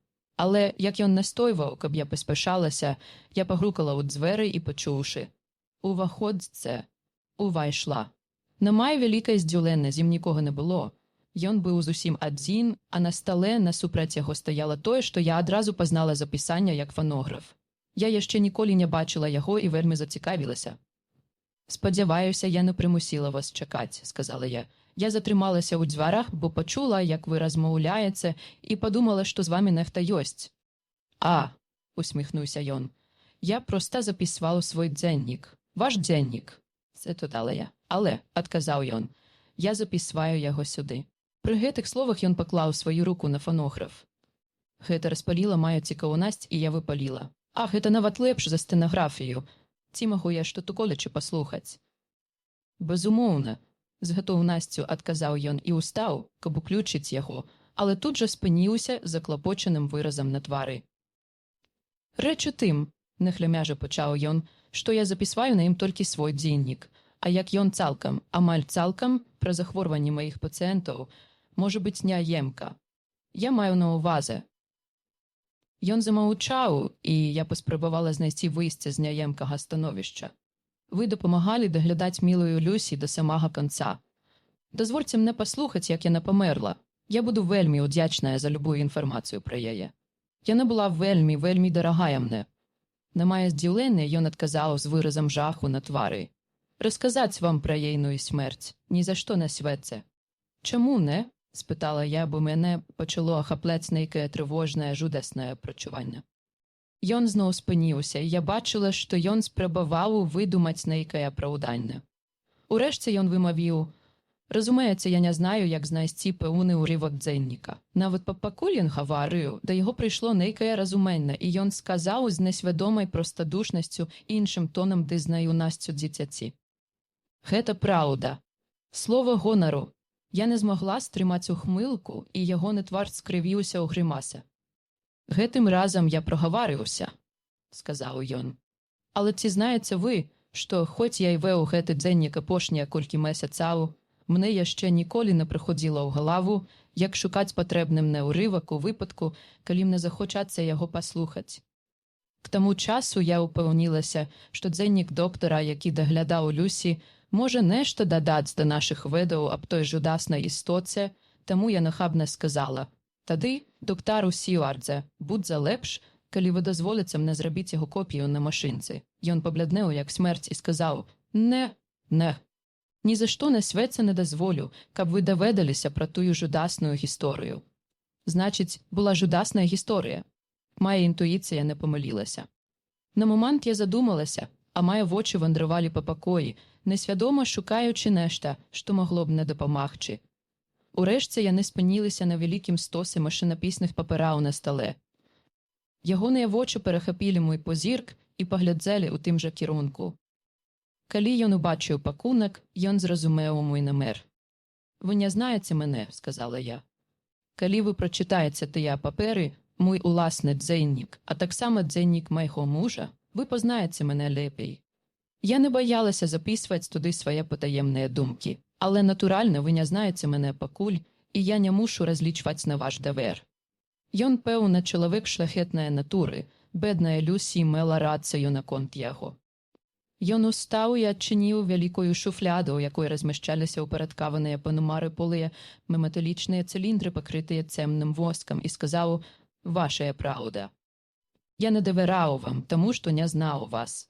Але цяпер знаю, і дазвольце сказаць, што павінен быў знаць вас ужо даўно. Ведаю, што Люсі расказала вам пра мяне, яна таксама расказала мне пра вас. Ці магу я загладзіць сваю віну адзіным вядомым мне спосабам? Вазьміце цыліндры і паслухайце іх. Першыя паўтузіна з іх закранаюць маю асобу, і яны нажахнуць вас. Так вы пазнаёміцеся са мною бліжэй. К таму часу пададуць вечеру. Я між тым прочитаю гэтыя паперы, каб лепш разабрацца ў пэўных рэчах». Ён перанес фонограф да маёй гасцявыні і наладзіў яго для мяне. Цяпер я даведаюся пра нешта прыемнае, я ўпэўненая, бо змагу з другога боку паглядзець на ўжо вядомы мне любоўны эпізод. Дзённік доктара Сьюарда, 29 верасня. Я так паглыбіўся ў дзівосныя дзеннікі Джонатана Гаркера і ягонае жонкі, што не заўважыў, як пробег час. Пані Харкер яшчэ не спусцілася, калі прыйшла служанка, каб паведаміць, што вячэра гатовая, таму я сказаў: «Напэўна, яна стамілася, хай вячэра пачакае гадзіну», і працягнуў чытанне. Толькі скончыў чытаць дзеннік пані Харкер, як яна ўвайшла ў кабінет. Яна выглядала чароўнай, але вельмі сумнай, а ейныя вочы пачырванелі ад слязаў. Мяне гэта вельмі ўзрушыла. Бог ведае, апошнім часам я меў прычыны для слезаў, але адмаўляў сабе ў такой палегцы. Але цяпер від гэтых мілых вачэй, што блішчэлі ад нядаўніх слязаў, проста сціснуў мае сэрца.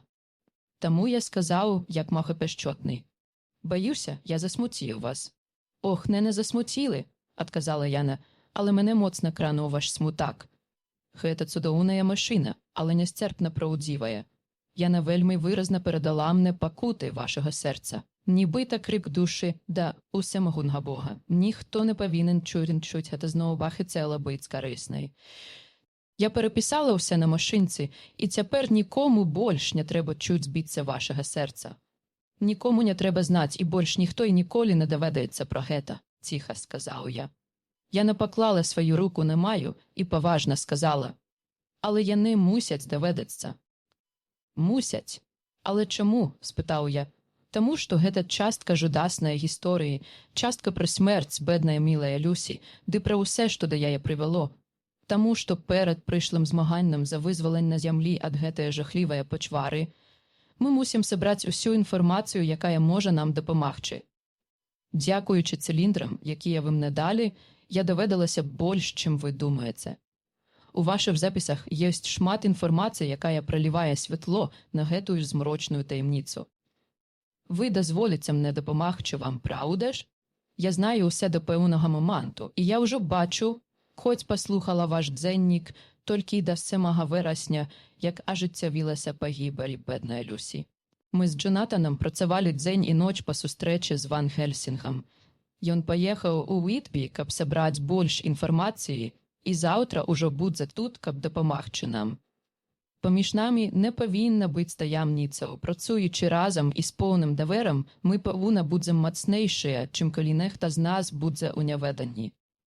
Я наглядала на мене так умольно, а разом з тим трималася так мужно і рішуче, що я одразу сеступів. «Робіть це», – сказав я, – «як вважається потрібним. Боже, даруй мене, коли я помиляюся.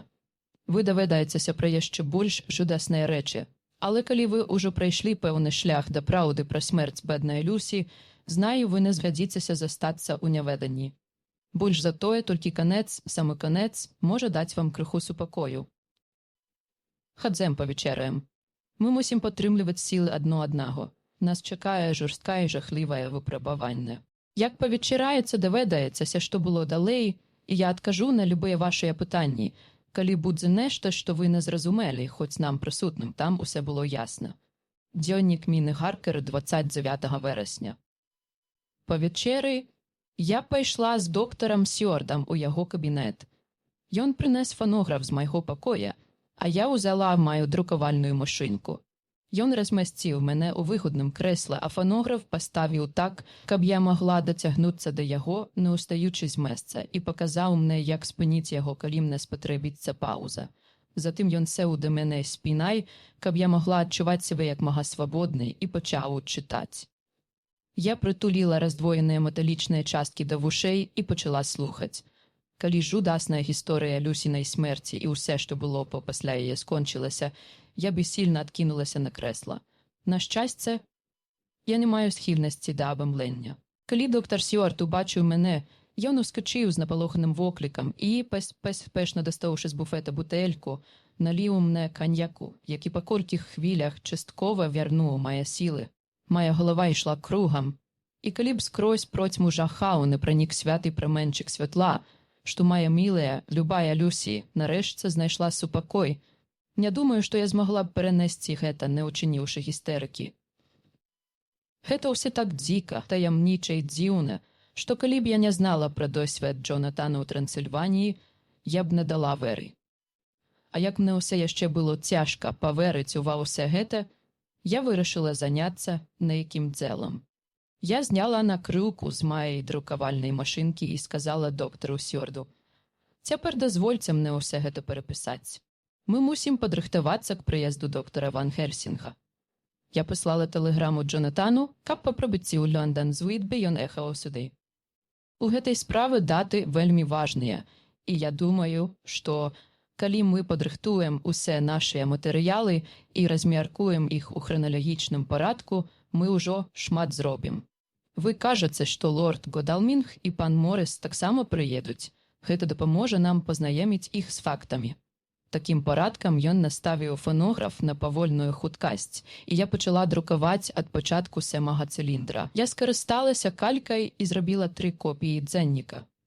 Було уже поздно, але доктор Сьорд пішов на вечірній обиход пацієнтів. Коли ён вернувся, ён сів каля мене і знову узявся за читання, каб я не відчувала себе самотно у часі праці. Який ён добрий і уважливий. Свет усе ж таки повен добрих людей. Нават коли у ім ёсць монстри. Перш як покинуть його, я припомніла, що Джонатан у своїм дзеннику написав про те, як розхвилювався професор, прочитавши нешто у вечірній газеті на станції у Ексетері. Таму, заўважыўшы, што доктар Сьюард захоўвае свае газеты, я пазычыла падшытыя нумары Westminster газет і Pall Mall газет і прынесла іх у свой пакой. Я ўспомніла, як выцінкі з Daily Graph і Whitby газет дапамаглі нам разабрацца ў тых жудасных падзеях у Whitby, калі туды прыбыў граф Дракула. Таму я прагляджу вечірнія газеты за той перыяд і, мажліва, выясню нешта новае. Спаць не хочацца, а праца дапаможа мне супакоіцца. Дзённік доктара Сьюарда 30 верасня. Пан Харкер прыехаў у 9. Тэлеграму ад сваёй жонкі ён атрымаў акурат перад выездам. Судзячы з ягонага твару, ён надзвычай разумны і поўны энергіі. Калі гэты дзённік праўдзівы, а мой уласны досвед кажа, што так, ён таксама чалавек вялікай вытрымкі. Той другі спуск у склеп ёсць прыкладам незвычайнай адвагі. Прочытаўшы ягоны расказ, я быў гатовы сустрэць запраўднае ўвасабленне мужнасці, а зусім не ціхага дзелавітага джентльмена, які з'явіўся тут сёння. Пазней. Па абедзе Харкер і ягоная жонка пайшлі ў свой пакой, і калі я нядаўна праходзіў міма іхніх дзвярэй, я чуў шчуканне друкавальныя машынкі. Яны руплівыя ў гэтай справе. Пані Харкер кажа, што яны злучаюць у храналагічным парадку кожны кавалачак інфармацыі, які ў іх маецца. Харкер здабыў перапіску паміж атрымальнікамі скрыняў у Whitby і транспартнай кампаніяй у Лондоне, якая займалася іх перавозкай. Цяпер ён чытае надрукаваны жонкай машынапіс майго дзённіка. Цікава, да якой высновы яны прыйдуць. Вось і ен. Дзіўна. Але мне ніколі не прыходзіла ў галаву, што суседні дом можа быць сховішчам графа. Хто б мог падумаць, што паводзіны пацыента Рэнфілда былі ключом да таямніцы. Пачак лістоў, што датычаць куплі дома, быў з машынапісам. Ох, калі б толькі мы мелі іх раней, мы б маглі выратаваць бедную Люсі. Даволі, гэта дарога да вар'яцтва. Харкер вярнуўся да сябе і зноў упарадковае інфармацыю. Ён кажа, што к вячэры яны змогуць паказаць усю паслядоўнасць падзеяў. Ён уважае, што між тым я павінен адведаць Рэнфілда, бо да гэтай пары ён быў свайго роду паказальнікам прыяздаў і ад'ездаў графа. Я пакуль яшчэ не бачу гэтага, але як пазнаемлюся з усімі датамі, мяркую, што адразу ўсе зразумею. Як добра, што пані Харкер перапісала мой дзённік на машынцы. Інакш мы б ніколі не ўсталявалі даты. Рэнфілд спакойна сядзеў у сваім пакоі, склоўшы рукі ды дабрадушна усміхаючыся. У той момант ён выглядаў як нармальны, разумны чалавек. Я сеў і пачаў размаўляць з ім на розныя тэмы, на якія ён рэагаваў досыць натуральна. Затым ён з уласнай волі загаварыў пра вяртанне дамоў. Наколькі мне вядома, у часе знаходжання тут ён яшчэ ніколі не згадваў гэтую тэму. Ён досыць упэўнена гаварыў пра сваю неадкладную выпіску. Думаю, што калі б я не пагутарыў з Харкерам і не прачытаў лісты і даты ягоных прыступаў, я быў бы гатовы выпісаць яго па кароткім часе назірання. Цяпер жа я насцярожаны. Усе тыя прыступы былі ніяк звязаныя з блізкасцю графа. Тады што значыць гэтае поўнае задавальненне? Ці можа быць так, што ён інстынктыўна задаволены канчатковай перамогай вампіра? Пачакайце. Ён сам заах, а ў сваіх дзікіх трызненнях каля дзвярэй капліцы занядбалага дому ён заўсёды казаў пра нейкага гаспадара. Здаецца, гэта пацвярджае нашыя думкі. Аднак неўзабаве я пакінуў яго. Цяпер мой таварыш крыху занармальны, каб бяспечна было яго распытваць. Ён можа пачаць думаць, а потым. Таму я пайшоў.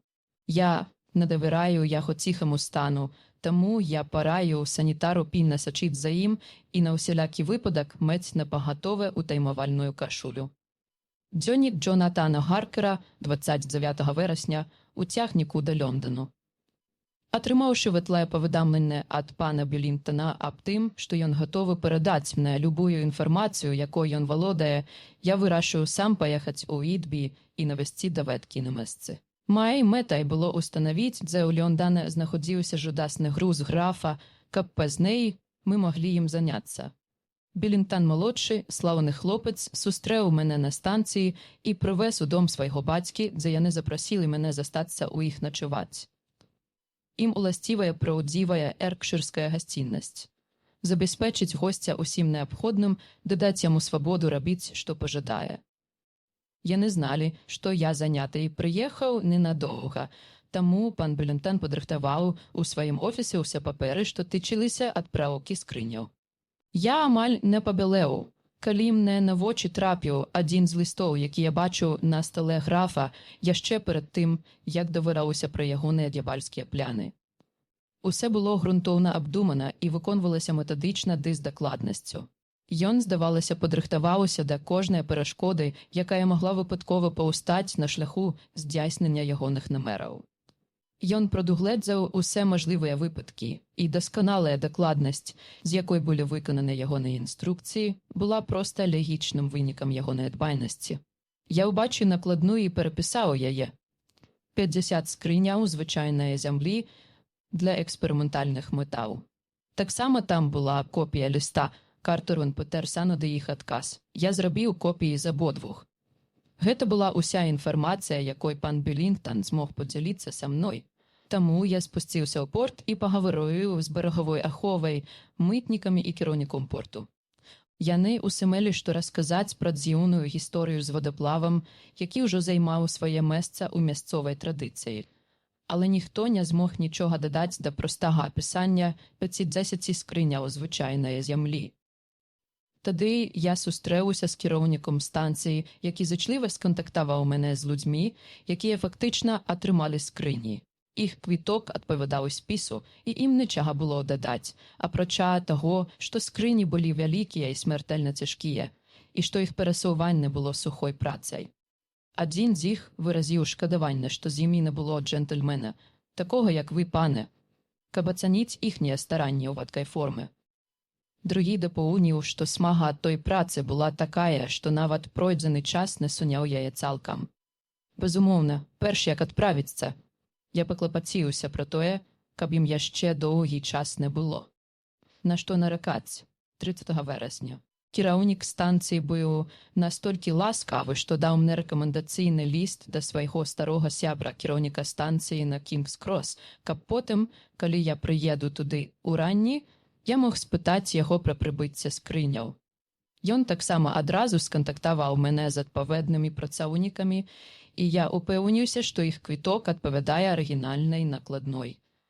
Мажлівасці набыцця незвычайнай смагі былі тут абмежаваныя, аднак пра яе ўсе адно ўспомнілі, і мне зноў прыйшлося паклапаціцца пра гэта.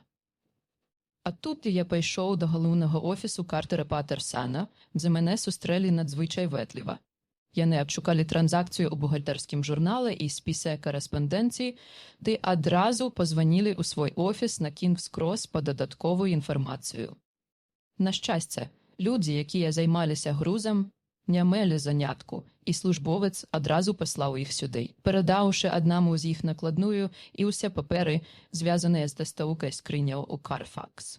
Я зноў упэўніўся, што квіток цалкам супадае з накладной. Грузчыкі ж дапаўнілі скупую інфармацыю пэўнымі падрабязнасцямі. Я хутка зразумеў, што яны амаль выключна тычыліся пыльнага характару работы ды выкліканай у выніку смагі.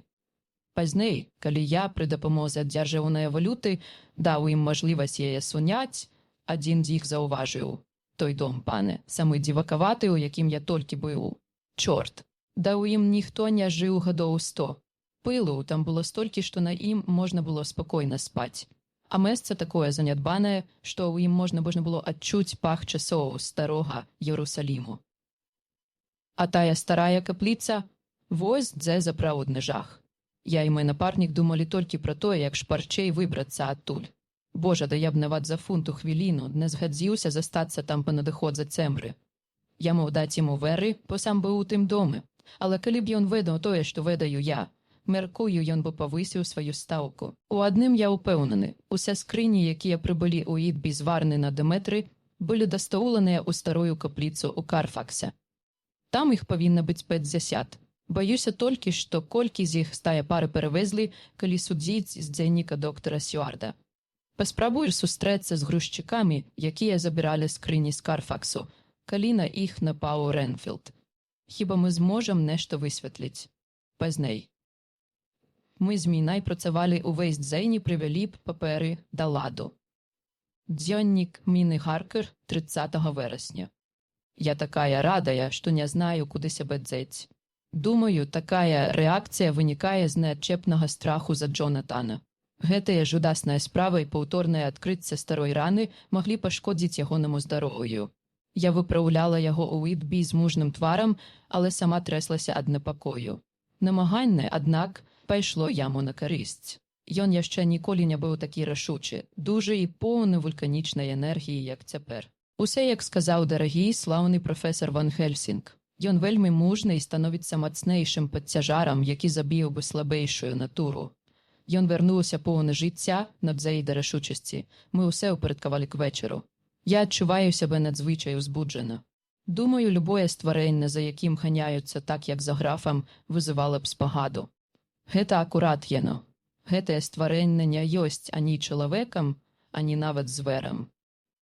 Дастаткова прачытаць расказ доктара Сьюарда пра смерць Люсі і тое, што здарылася пасля, каб у сэрцы высахлі ўсе крыніцы спачування. Пазней. Лорд Годалмінг і пан Морис прыбылі раней, чым мы разлічвалі. Доктар Сьюард выйшаў па нейкай справы ды ўзяў з сабой Джонатана, таму мне прыйшлося іх сустрэць. Гэта была балючая сустрэча, бо яна нагадала мне пра надзеі беднай, дарагой Люсі яшчэ колькі месяцаў таму. Натуральна, яны чулі пра мяне ад Люсі, і, відаць, доктар Ван Хельсінг таксама станоўча трубіў пра мяне, як выказаўся пан Морис. Бедакі, ніводзін з іх не ведае, што я знаю ўсе пра прапановы, якія яны рабілі Люсі. Яны не зналі, што сказаць і як трымацца са мной, бо не мелі ўяўлення аб маёй паінфармаванасці. Таму прытрымліваліся нейтральных тэмаў. Аднак я ўсе абдумала і прыйшла да высновы, што найлепшым будзе пазнаёміць іх з апошнімі падзеямі. Знаю з дзенніка доктара Сьюарда, што яны прысутнічалі пры Люсінай смерці, найзапраўднай смерці, і што мне не трэба баяцца, а ніякую таямніцу я загадзя не выдам. Таму я паведаміла ім так добра, як толькі магла, што я прачытала ўсе паперы і дзеннікі, і што мой муж і я, перапісаўшы іх на машынцы, толькі скончылі упарадкаваць іх. Я дала кожнаму з іх па копіі, каб яны прачыталі іх у бібліятэцы. Калі лорд Годалмінг узяў сваю і пагартаў яе, атрымаўся вялікі стос папераў. Ён спытаў: «Вы ўсе гэта перапісалі, пані Гаркер?» Я кіўнула, і ён працягнуў: «Я не зусім разумею сэнсу гэтага, але вы ўсе такія добрыя і зычлівыя і працавалі так старанна ды энергічна, што мне не застаецца нічога, апрача як прыняць вашы ідэі ў цямную і паспрабаваць дапамагчы вам. Аднойчы я ўжо пазнаёміўся з навукай прымання фактаў, якой было дастаткова, каб зрабіць чалавека пакорным да апошняй гадзіны ягонага жыцця. Апрача таго, я знаю, што вы любілі маю бедную Люсі». Тут ён адвярнуўся і схаваў свой твар у далонях. Я пачула слёзы ў ягоным голасе. Пан Морис з інстынктыўнай далікатнасцю проста паклаў руку яму на плячо, а потым ціха выйшаў з пакоя. Думаю, у жаночай натуры ёсць нешта, што дазваляе мужчыне спакойна плакаць перад ёй і эмацыйна выражаць свае пачуцці, не адчуваючы пры тым памяншання ягонай мужнасці. Бо калі лорд Годалмінг застаўся са мною сам на сам, ён сеў на канапу і цалкам саступіў сваім эмоцыям. Я села поруч з ім і ўзяла ягоную руку. Спадзяваюся, ён не падумаў, што гэта было нахабна з майго боку, і што ніколі не падумае так пасля. Тут я несправедлівая да яго. Я знаю, што ён ніколі так не падумае, бо ён запраўдны джентльмен. Я бачыла, што ў яго разрывалася сэрца, таму сказала: «Я любіла мілую Люсі і знаю, што яна значыла для вас, а вы для яе. Мы былі нібы сястры, і цяпер, калі яе не стала, ці не дазволіцца вы мне быць вашай сястрой у вашым няшчасці? Я знаю, праз якія пакуты вы прайшлі, хоць не магу уявіць іх глыбіню. Калі спагада і спачуванне могуць дапамагчы ў вашай бядзе, ці не дазволіцца вы мне зрабіць вам невялічкую паслугу дзеля Люсі». У той жа момант дарагі бядак быў ахоплены горам. Здавалася, што ўсе ягоныя перажыванні, ад якіх ён пакутаваў у цішы, раптам знайшлі выхад. Ён упаў у гістэрыку і ўзняў рукі ў жэсце абсалютнай роспачы. Ён устаў, а затым зноў сеў, і слёзы цяклі па ягоных чоках. Мне было бясконца шкада яго. і я бездумно обняла його. Усхліпнуўшы, ён паклаў сваю галаву на маё плячо і плакаў, як зморанае дзіця, ды калаціўся усім целам. У нас, жанок, жыве мацярынскі дух, які пры канечнасці здольны ўзвышацца над нязначнымі пытаннямі. Мне здалося, што галава гэтага засмучанага мужчыны на маім плячы нібыта была галавой дзіцяці, якое аднойчы можа ляжаць на маіх грудзях, і я гладзіла яго па валасах, нібы ўласнае дзіця. У той момант я нават не думала, як дзіўна гэта ўсё выглядала. Праз хвіліну ён перастаў усхліпваць, падняўся і перапрасіў, хоць ён і не стараўся схаваць свае пачуцці. Ён сказаў мне, што апошнія дні і ночы, стамляльныя дні і бяссонныя ночы, ён не мог ні з кім пагаварыць, хоць мужчына мусіць гаварыць пра свае гора. Не было жанчыны, якая могла б праявіць спачуванне, або з якой, улічваючы жудасныя акалічнасці, ён мог бы шчыра пагаварыць. «Цяпер я разумею, як моцна пакутаваў», – сказаў ён, уціраючы сльози, «але пакуль яшчэ не разумею, і ніхто іншы ніколі не зразумее, як многа значила для мене ваше спачуванне сення. З часом я усвідомлю лепш, і паверце мне, што хоць я удзячны і цяпер, мае удзячнасць узрасце з маім разуменнем. Дазвольце мне быць вам братам на ўсе жыцце. Дзеля мілай Люсі». «Дзеля мілай Люсі», – сказала я, і мы паціснулі рукі. «А таксама дзеля вас», – дадаў ён, «бо калі пашана і удзячнасць мужчыны нічаго вартыя, тады вы здабылі іх сення. Калі ў прышласці вам спатрэбіцца дапамога мужчыны, паверце мне, вам не прыйдецца прасіць двойчы. Дай Боже, каб такі час ніколі не надышоў і нішто не зацьміла сонца ў вашым жыцці. Але, калі так станецца, абяцайце, што павыдаміце мне». Ён быў такі шчыры, а ягоны смутак яшчэ такі свежы, што я адчула, нібы гэта суцешыць яго, таму сказала «абяцаю».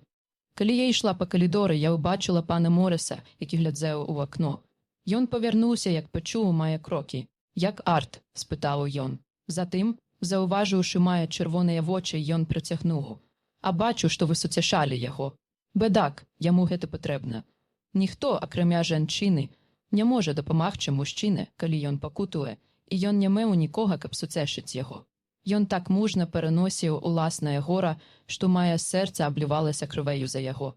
Я ўбачыла машынапіс у ягонай руцэ, і я знала, што калі ён прачытае яго, ён зразумее, як многа мне вядома, таму сказала: «Я б хацела суцешыць усіх, чые сэрца пакутуе. Ці дазволіце вы мне быць вашай прыяцелькай і суцешыць вас?» Пазней вы зразумееце, чаму я гэта кажу. Ён бачыў, што я казала паважна. Схіліўшыся, ён узяў маю руку, падняў да сваіх вуснаў і пацалаваў.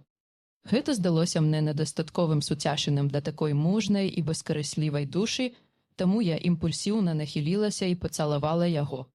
Слёзы з'явіліся ў ягоных вачах і на міг падступілі да горла, але ён сказаў досыць спакойна: «Мілая дзяўчынка, вы ніколі ў жыцці не пашкадуеце гэтай чыстасардэчнай дабрыні». Затым ён пайшоў у кабінет да свайго прыяцеля. «Мілая дзяўчынка», гэтымі словамі ён звяртаўся да Люсі, і, ведама ж, ён даказаў ёй сваю прыхільнасць.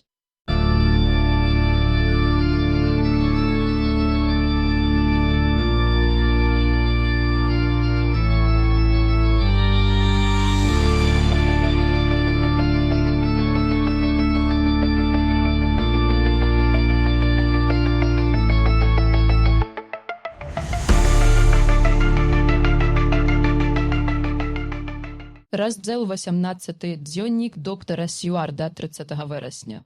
Вярнуўся о 5. Выявіў, што Годалмінг і Морыс паспелі не толькі прыехаць, але і прачытаць копіі дзеннікаў ды лістоў, падрыхтаваных Харкерам да яго цудоўнаю жонкай.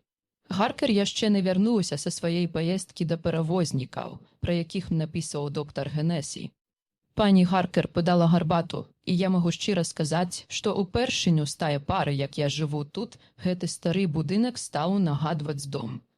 Калі мы скончылі, пані Харкер сказала: «Доктару Сьюардзе, маю да вас просьбу. Я хачу ўбачыць вашага пацыента, пана Рэнфілда. Дазвольце мне сустрэцца з ім. Тое, што вы сказалі пра яго ў сваім дзенніку, вельмі цікавіць мяне». Яна выглядала так умольна і пазорна, што я не мог ёй адмовіць, і для таго не было прычынаў. Таму я ўзяў яе з сабой. Калі я ўвайшоў у пакой, я сказаў Рэнфілду, што яго хоча бачыць адна пані, на што ён проста спытаў: «Навошта?» «Яна аглядае дом і хоча пазнаёміцца з кожным, хто ў ім жыве», – адказаў я. «Што ж добра», – сказаў ён, – «хай выходзіць, толькі пачакайце хвіліну, пакуль я прыбяру». Ягоны метад прыбірання быў своеасаблівы. Ён проста праглынуў усіх мух і павукоў са скрынак, перш як я змог спыніць яго. Ён яўна баяўся нейкага ўмяшання. Калі ён скончыў свой агідны занятак, ён бадзёра сказаў: «Хай пані ўваходзіць», і сеў на край свайго ложка, апусціўшы галаву, але ўзняўшы вочы, каб ён мог яе бачыць. На нейкі міг я падумаў, што ён задумаў нешта дрэннае.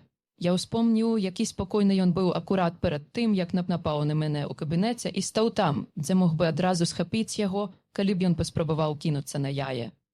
Яна ўвайшла ў пакой з натуральнай грацыяй, якая выклікала пашану ў любога вар'ята, бо натуральнасць – адна з тых якасцяў, які яны паважаюць больш за іншыя. Яна падышла да яго і з прыемнай усмешкай працягнула сваю руку. «Добры вечар, пане Рэнфілдзе», – сказала яна. «Доктар Сюарт расказваў мне пра вас». Ён не адказаў адразу, толькі пільна глядзеў на яе з нахмураным тварам. Цікаўнасць у ягоным позірку саступіла сумненню. Затым, на мае вялікае здзіўленне, ён сказаў: «Вы не тая дзяўчына, з якой доктар хацеў ажаніцца, ці не так? Вы не можаце быць яе, бо, ведаеце, яна памерла».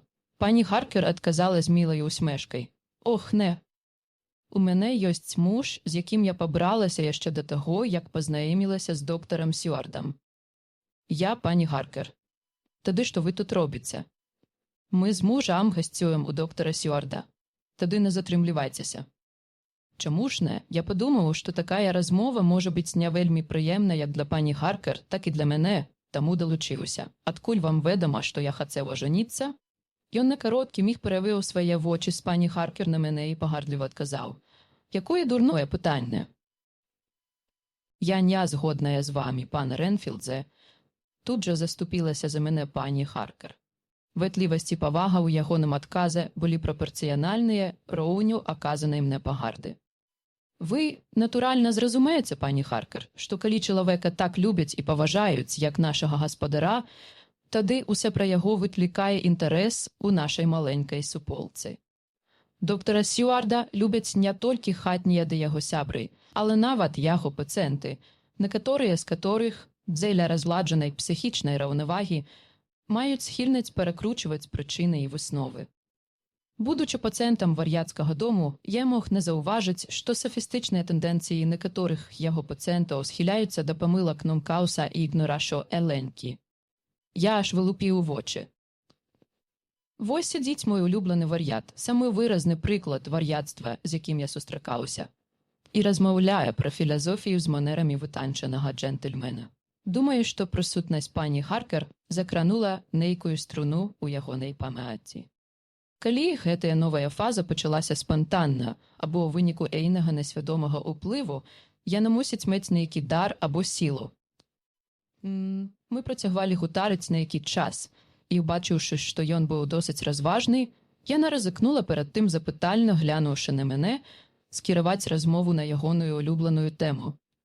Я зноў быў уражаны, бо ён падышоў да пытання з бесстароннасцю цалкам здаровага чалавека. Ён нават прыводзіў сябе ў якасці прыклада, калі гаварыў пра пэўныя рэчы. Што ж, я сам ёсць прыкладам чалавека, што меў дзіўныя перакананні. І напраўду, не дзіва, што мае сябры былі занепакоеныя і настойвалі, каб мяне трымалі пад наглядам. Я ўявіў, што жыццё – гэта канкрэтная і вечная існасць, і што спажываючы мноства жывых стварэнняў, нават тых, якія знаходзяцца на нізкай ступені развіцця, яго можна бясконца падаўжаць. Часам я так моцна верыў у гэта, што спрабаваў замахнуцца на чалавечае жыццё. Доктар Сюарт пацвярдзіць, што аднойчы я спрабаваў забіць яго, каб узмацніць мае жыццевыя сілы, увабраўшы ягонае жыццё ў мае цела праз ягоную кроў, абапіраючыся дома на святое пісьмо, у якім сказана: «Бо кроў ёсць жыццем». Хоць папраў збрадаваць пэўнага сродку, а пошлі ў гэты труізм. Праўда, доктару. Я толькі сцвярджальна кіўнуў галавой, бо быў такі здзіўлены, што бодай не ведаў, што думаць або казаць. Было цяжка уявіць, што ўсяго 5 хвіляў таму я бачыў, як ён паядаў сваіх павукоў ды мух.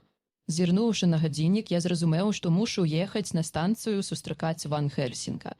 Таму я сказаў пані Харкер, што час ісці. Я навэтліва развіталася з Рэнфілдам. Да пабачэння. Спадзяваюся, мы яшчэ ўбачымся, толькі на гэты раз пры больш прыемных для вас абставінах. На што ён, на мае здзіўленне, адказаў: «Бывайце, мая шаноўная. Малю Бога, каб я больш ніколі не бачыў вашага мілага твару. Дай ён вам здароўя». Я адправіўся на станцыю, а хлопцы засталіся дома. Бедны Арт выглядаў больш бадзэрым, бадай упершыню з тае пары, як захварэла Люсі, а Квінсі стаў больш падобны да былога жыццярадаснага сябе. Ван Гельсінг сышоў з вагона з нецярплівай жвавасцю хлопца. Ён адразу заўважыў мяне і кінуўся ў маім кірунку, кажучы: «А, прыяцелю Джоне, як маешся?» «Добра. А няго ж, я быў заняты, бо планую застацца тут, наколькі спатрэбіцца. Усе мае справы ўладжаныя, я маю шмат чаго расказаць. Мадам Міна ў цябе?» «Так. А ейны слаўны муж. А Артур і мой прыяцель Квінсі, яны таксама ў цябе. Добра».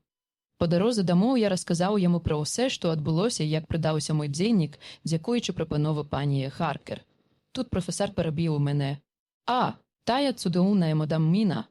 Яна мае розум мужчыны, розум, што павінен мець мужчына, адораны вялікімі талентамі, і сэрца жанчыны.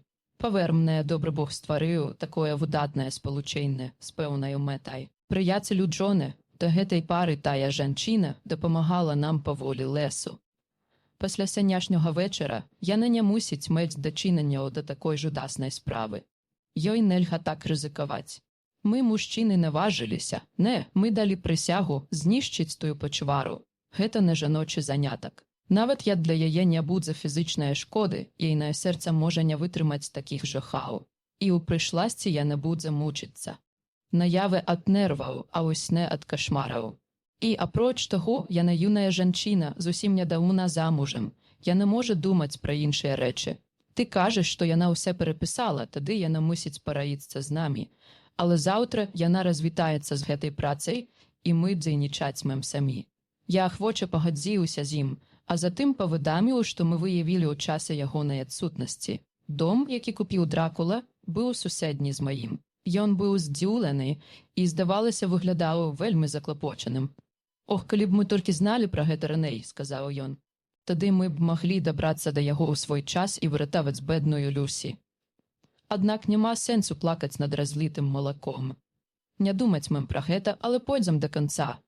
Тады ён змоўк і нічога не казаў, пакуль мы не прыехалі. Перш як мы пайшлі рыхтавацца да вечары, ён сказаў пані Харкер: «Мой прыяцель Джон сказаў мне, мадам Міна, што вы і ваш муж прывялі ў храналагічны парадак усе падзеі, якія здарыліся да цяперашняга моманту». «Не да цяперашняга моманту, прафесару», – імпульсіўна сказала яна, «а да сянешняга ранку». «Але чаму ж не да цяперашняга часу? Мы бачылі, як могуць дапамагчы нават самыя дробныя рэчы. Мы выдалі нашыя таямніцы, і яшчэ нікому не стала ад гэтага горш». Пані Харкер пачырванела і, выняўшы з кішэні паперу, сказала: «Доктор Ван Гельсінг, прачытайце і скажэце, ці варта далучаць гэта да ўсіх папера. Гэта запіс падзеяў сянешняга дня. Я таксама адчула патрэбу запісваць цяпер усе, нават дробязі, але тут у асноўным заўвагі персанальнага характару. Ці варта уключаць іх?» Професар паважна прачытаў іх і аддаў ёй, кажучы: «Можна і не ўключаць, калі вам не хочацца, але я прашу вас гэта зрабіць. Ваш муж будзе кахаць вас яшчэ больш, а мы, вашыя сябры, яшчэ больш будзем шанаваць вас, а таксама паважаць і любіць». Яна зноў пачырванела і ўзяла паперу са светлаю усмешкай. Таму цяпер усе запісы, аж да гэтага часу, укамплектаваныя і упарадкаваныя. Прафесар узяў адну копію, каб прачытаць яе па вечеры перад нашай сустрэчай, прызначанай на 9 гадзіну. Астатнія ўжо ўсе прачыталі.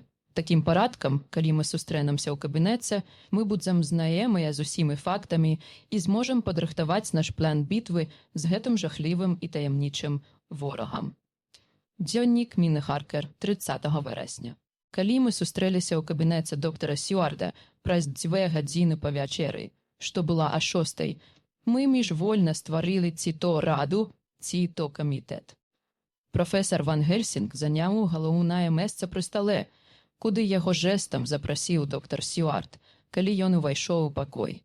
Ён пасадзіў мяне справа ад сябе і папрасіў выконваць функцыю сакратара. Джонатан сеў побач са мной. Насупраць нас сядзелі лорд Годалмінг, доктар Сюард і пан Морис. Лорд Годалмінг сядзеў найбліжэй да прафесара, а доктар Сюард пасярэдзіне. Прафесар сказаў: «Ці правільна я разумею, што мы ўсе азнаёміліся з фактамі, што ў гэтых паперах?» Мы сцвярджальна кіўнулі, і ён працягнуў: «Тады, думаю, трэба расказаць, з якім ворагам мы маем дзела. Таксама я пазнаемлю вас з гісторыяй гэтага чалавека. Потым мы абмеркуем, як мы маем дзеяць і якія меры можам прыняць. Існуюць такія істоты, як вампіры. Некаторыя з вас пераканаліся ў гэтым. Нават калі б мы не мелі уласнага няшчаснага досведу, вучэнні і запісы мінулага з'яўляюцца дастатковым доказам для разумных людзей. Прызнаю, што спачатку я быў настроены скептычна. Калі б яны прывуць сябе доўгія гады захоўваць адкрыты розум, я б не змог паверыць да тая самая пары, пакуль гэты факт не крыкнуў бы мне ў вуха: «Глядзі, я ёсць доказам, На жаль, калі б я з самага пачатку знаў тое, што знаю цяпер, калі б я здагадаўся раней, мы б уратавалі каштоўнае жыцця дзяўчыны, якую многія з нас кахалі. Але гэта ў прошлым. І мы мусім зрабіць так, каб не даць загінуць іншым бедным душам, пакуль мы яшчэ можам іх уратаваць. Носферату не памірае пасля аднаго укусу, як пчала. Ён толькі становіцца мацней. І дзеля гэтага набывае яшчэ больш моцы, каб чыніць зло. Гэты вампір, што жыве сярод нас, сам па сабе мае сілу 20 чалавек. Ён хітрэйшы за любога смертнага, бо яго хітрасць павялічвалася вякамі. Яму дапамагае некрамантыя. Гэта значыць, згодна з этымалогіяй гэтага слова, заклінанне мертвых, і ўсе памерлыя, да якіх ён набліжаецца, падпарадкоўваюцца яго волі. Ён безлітасны і нават больш, чым безлітасны. Ён сам д'ябал, і сэрца ў яго няма. Ён можа з пэўнымі абмежаваннямі з'яўляцца, калі дзе яму захочацца, у хоць якім сваім абліччы. Ён можа ў пэўных межах кіраваць стыхіямі, бурай, туманам, громам. Ён можа камандаваць нізкімі істотамі, пацукамі, совамі, кажанамі, матылямі, лісамі ды ваўкамі. Ён можа павялічвацца і зменшыцца, а часам можа знікаць і станавіцца нябачным. Тады з чаго мы маем пачаць? Як нам адшукаць яго месцазнаходжанне, а адшукаўшы знішчыць яго? Мае сябры, гэта цяжка. Мы бяромся за жудасную справу, і наступствы яе могуць быць такія, што здрыганецца нават самы мужны чалавек. Бо калі мы пацярпім няўдачу, ён, пэўна, пераможа. І што тады чакае нас? Жыццё – нішто. Я дбаю на пра яго. Але пацярпець няўдачу ў гэтым не проста пытанне жыцця і смерці. Мы станем падобныя да яго. Мы ператворымся ў такіх жа брыдкіх начных істотаў, як ён. Без сэрца і сумлення, якія палююць на цэлай душы тых, каго найбольш кахаюць. Нябесная брама навекі будзе зачыненая для нас. Бо хто зноў адчыніць яе для нас? Увесь час нашага вечнага існавання нас будуць жахацца і ненавідзець. Мы станем плямаю на абліччы Сына Божага, стралой у цэле таго, хто памер за чалавека. Але перад намі ляжыць абавязак. Хіба мы ухілімся ад яго? За сябе скажу. Але я стары. І жыцця з яго сонечным святлом, краснымі месцамі, спевамі птушак, музыкай, каханнем засталося далека ў мінулым. Вы ж маладыя. Некаторыя з вас пазналі смутак, але перад вамі яшчэ шмат светлых дзен. Што вы скажаце на гэта? Пакуль ён гаварыў, Джонатан узяў мяне за руку. Я баялася, што яго апанаваў страх перад жудаснаю небяспекай, але дотык ягонай рукі быў моцны, упэўнены і рашучы. Рука мужнага чалавека можа гаварыць сама за сябе, і не трэба нават кахання жанчыны, каб гэта пачуць. Калі прафесар скончыў, мы з Джонатанам паглядзелі адно аднаму ў вочы. У словах не было патрэбы. Я даю слова заміну і сябе, сказаў ён. Залічыце і мяне, прафесару, як заўжды лаканічна адказаў пан Куінсі Морис. Я з вами, сказав лорд Кодалмінг, дзеля Люсі, як на дзеля іншої причини. Доктор Сюарт просто кивнув. Професор устав і, поклавши свій золотий крижик на стол, витягнув руки у обидва баки. Я взяла його правою руку, а лорд Кодалмінг левою. Джонатан узяв мою правою руку у свою левою і протягнув правою пану Моррису.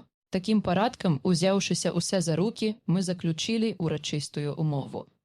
Я чула, як похолодзело моє серце, але мені й на думку не прийшло відступити. Ми знову сели на своє місце, а доктор Ван Гельсінг протягнув з бат заразцю, яка означала, що почалася важна праця. До її треба було підійти з такою ж поважністю і практичністю, як до любої іншої життєвої справи.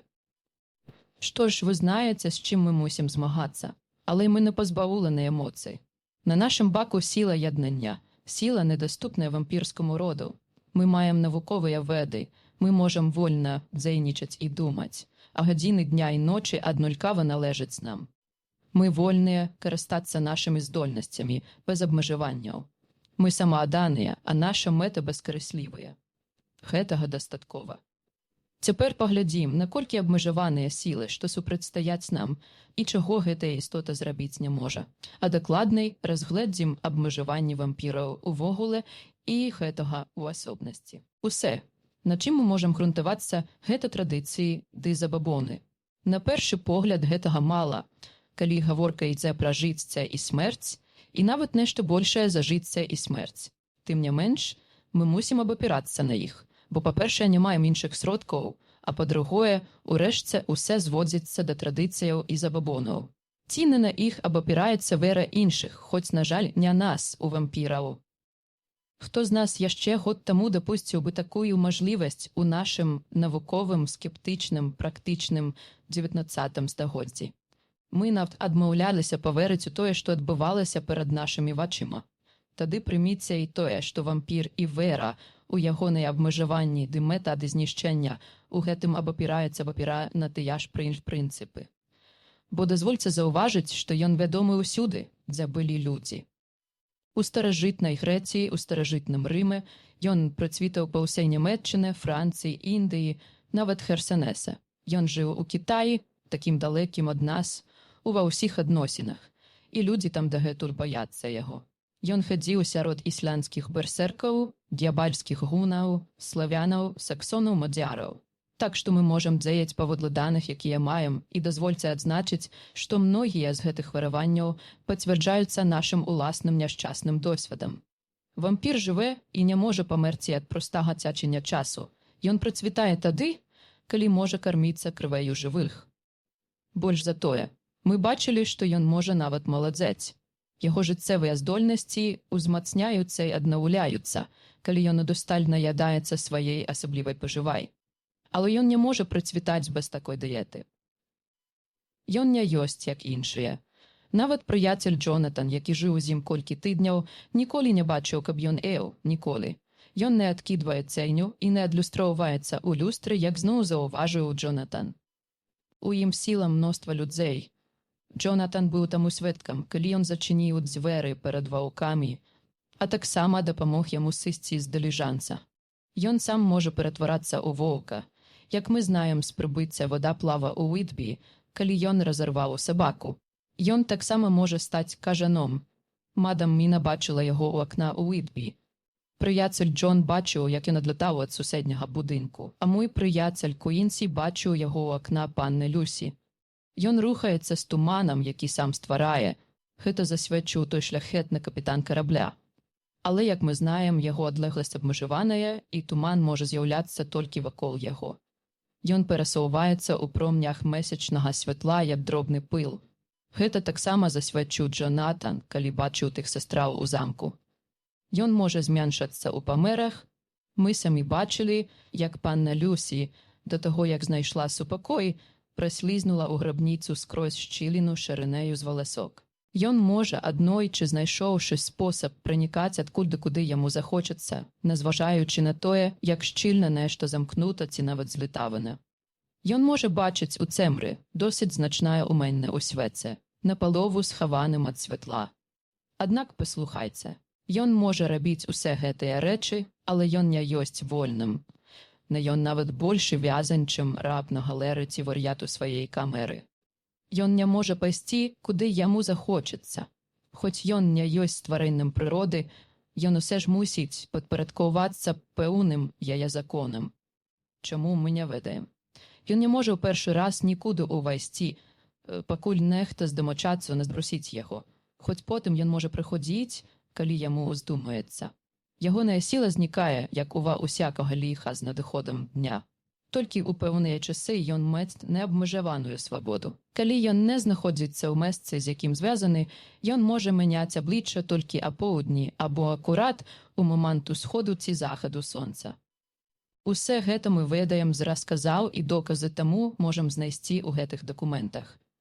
Такім парадкам, хоць ён у пэўных межах можа рабіць як пажадае, калі мае свой зямны дом, сваю труну, свой пякельны безбожнае месца, як было ў Ідбі, калі ён скіраваўся да магілы самагубца.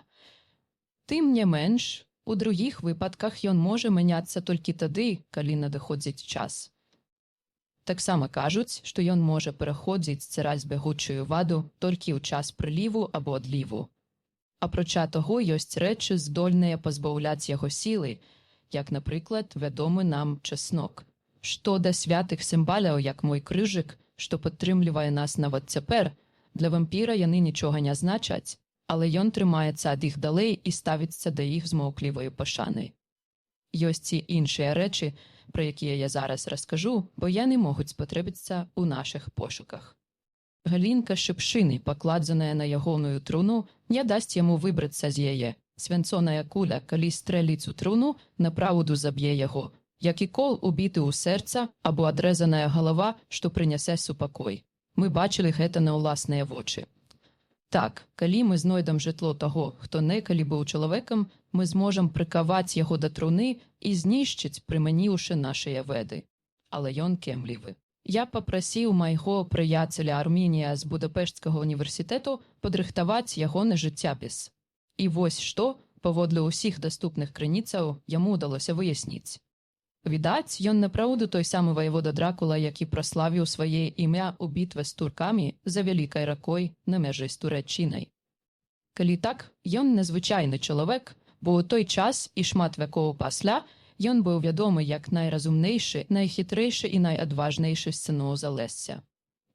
Той магутны розум ды тая жалезная рашучасць адправіліся з ім у магілу, і цяпер яны скіраваныя супраць нас. Арміній кажа, што дракулы былі вялікім і шляхетным родам, хоць час ад часу сярод іх з'яўляліся нашчадкі, якіх сучаснікі падазравалі ў змове са злом.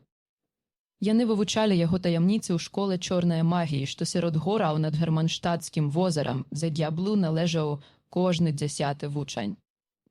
У дакументах сустракаюцца такія словы, як стрыгойка, ведзьма, ордок і покул, шатан і пекла. А ў адным рукапісе гэтага самага Дракулу называюць вампірам. Гэтае слово нам добра знаёмае. Астанкі вялікіх мужчын і добрых жанок з ягонага роду ды іхнія магілы робяць свяшчэннай зямлю, на якой жыве гэтая погань. Не менш жахлівым ёсць тое, што гэтае д'ябальскае стварэнне пускае карані па суседству з дабром, бо яно не можа спачываць у зямлі пазбаўленай святой памяці. У часе размовы пан Морыс пастаянна глядзеў у акно, а потым ціха ўстаў і выйшаў з пакоя. Па невялікай паўзе прафесар працягнуў: «А зараз трэба вырашыць, што рабіць. У нас шмат даных, і мы мусім распланаваць нашу кампанію. Мы знаем з расследавання Джонатана, што з замку ў Ідбі прыбылі 50 скрыняў зямлі. Усе яны былі дастаўленыя ў Карфакс. Нам таксама вядома, што прынамсі некаторыя з тых скрыняў адтуль забралі. Думаю, спачатку трэба ўстанавіць, ці засталася рэшта скрыняў у суседнім доме. Калі іх некуды перавезлі, мы мусім прасачыць». Тут нас раптоўна перарвалі. Звонку раздаўся стрэл пісталета, шыбу прабіла куля, якая, адскокнуўшы рыкашэтам ад верху амбразуры, урэзалася ў супрацьлеглую сцяну пакоя. Баюся, што ў глыбіні душы я баязліўка, бо я праразліва ўскрыкнула. Мужчыны ўсхапіліся. Лорд Будалмінг падляцеў да акна і адчыніў яго. Тады мы пачулі голас пана Морыса: «Перапрашаю, Баюся я наполохав вас. Зараз вернуся і усе розтлумачу. Праз хвилину ён увайшоў і сказаў: «Гэта была дурасць з майго боку, і я шчыра перепрошаю, пані Гаркер. Напэўна, я моцна вас напалохаў». Але рэч у тым, што пакуль прафесар гаварыў, прыляцеў вялікі кажан і ўсяўся на падваконне. У святле апошніх падзеяў я адчуваю такую агіду да гэтых праклятых жывэлін, што не магу цярпець іх. Таму я выйшаў, каб застрэліць яго, як я раблю апошнімі вечарамі, калі бачу аднаго з іх.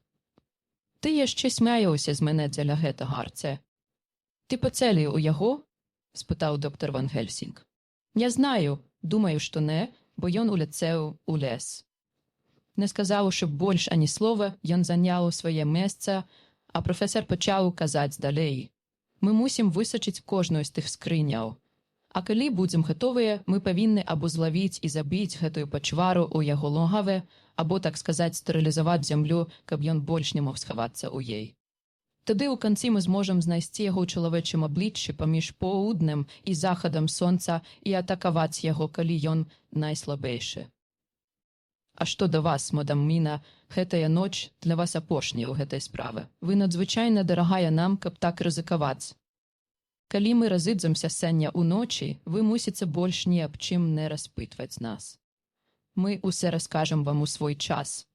Мы мужчыны, і мы здольныя зносіць цяжар, а вы мусіце быць нашай зоркай і надзеяй, і мы дзеяцьмем з большай свабодай, як вы будзеце ў бяспецы. Усе мужчыны, нават Джонатан, бодай адчулі палегку, але мне здалося несправедлівым, што яны будуць супрацьстаяць пагрозы і рызыкаваць сваёй бяспекай, дбаючы пра мяне. Але яны ўжо ўсе вырашылі, і хоць гэта была для мяне горкая пігулка, мне нічога не заставалася, апрача як прыняць іх рыцарскі жэст.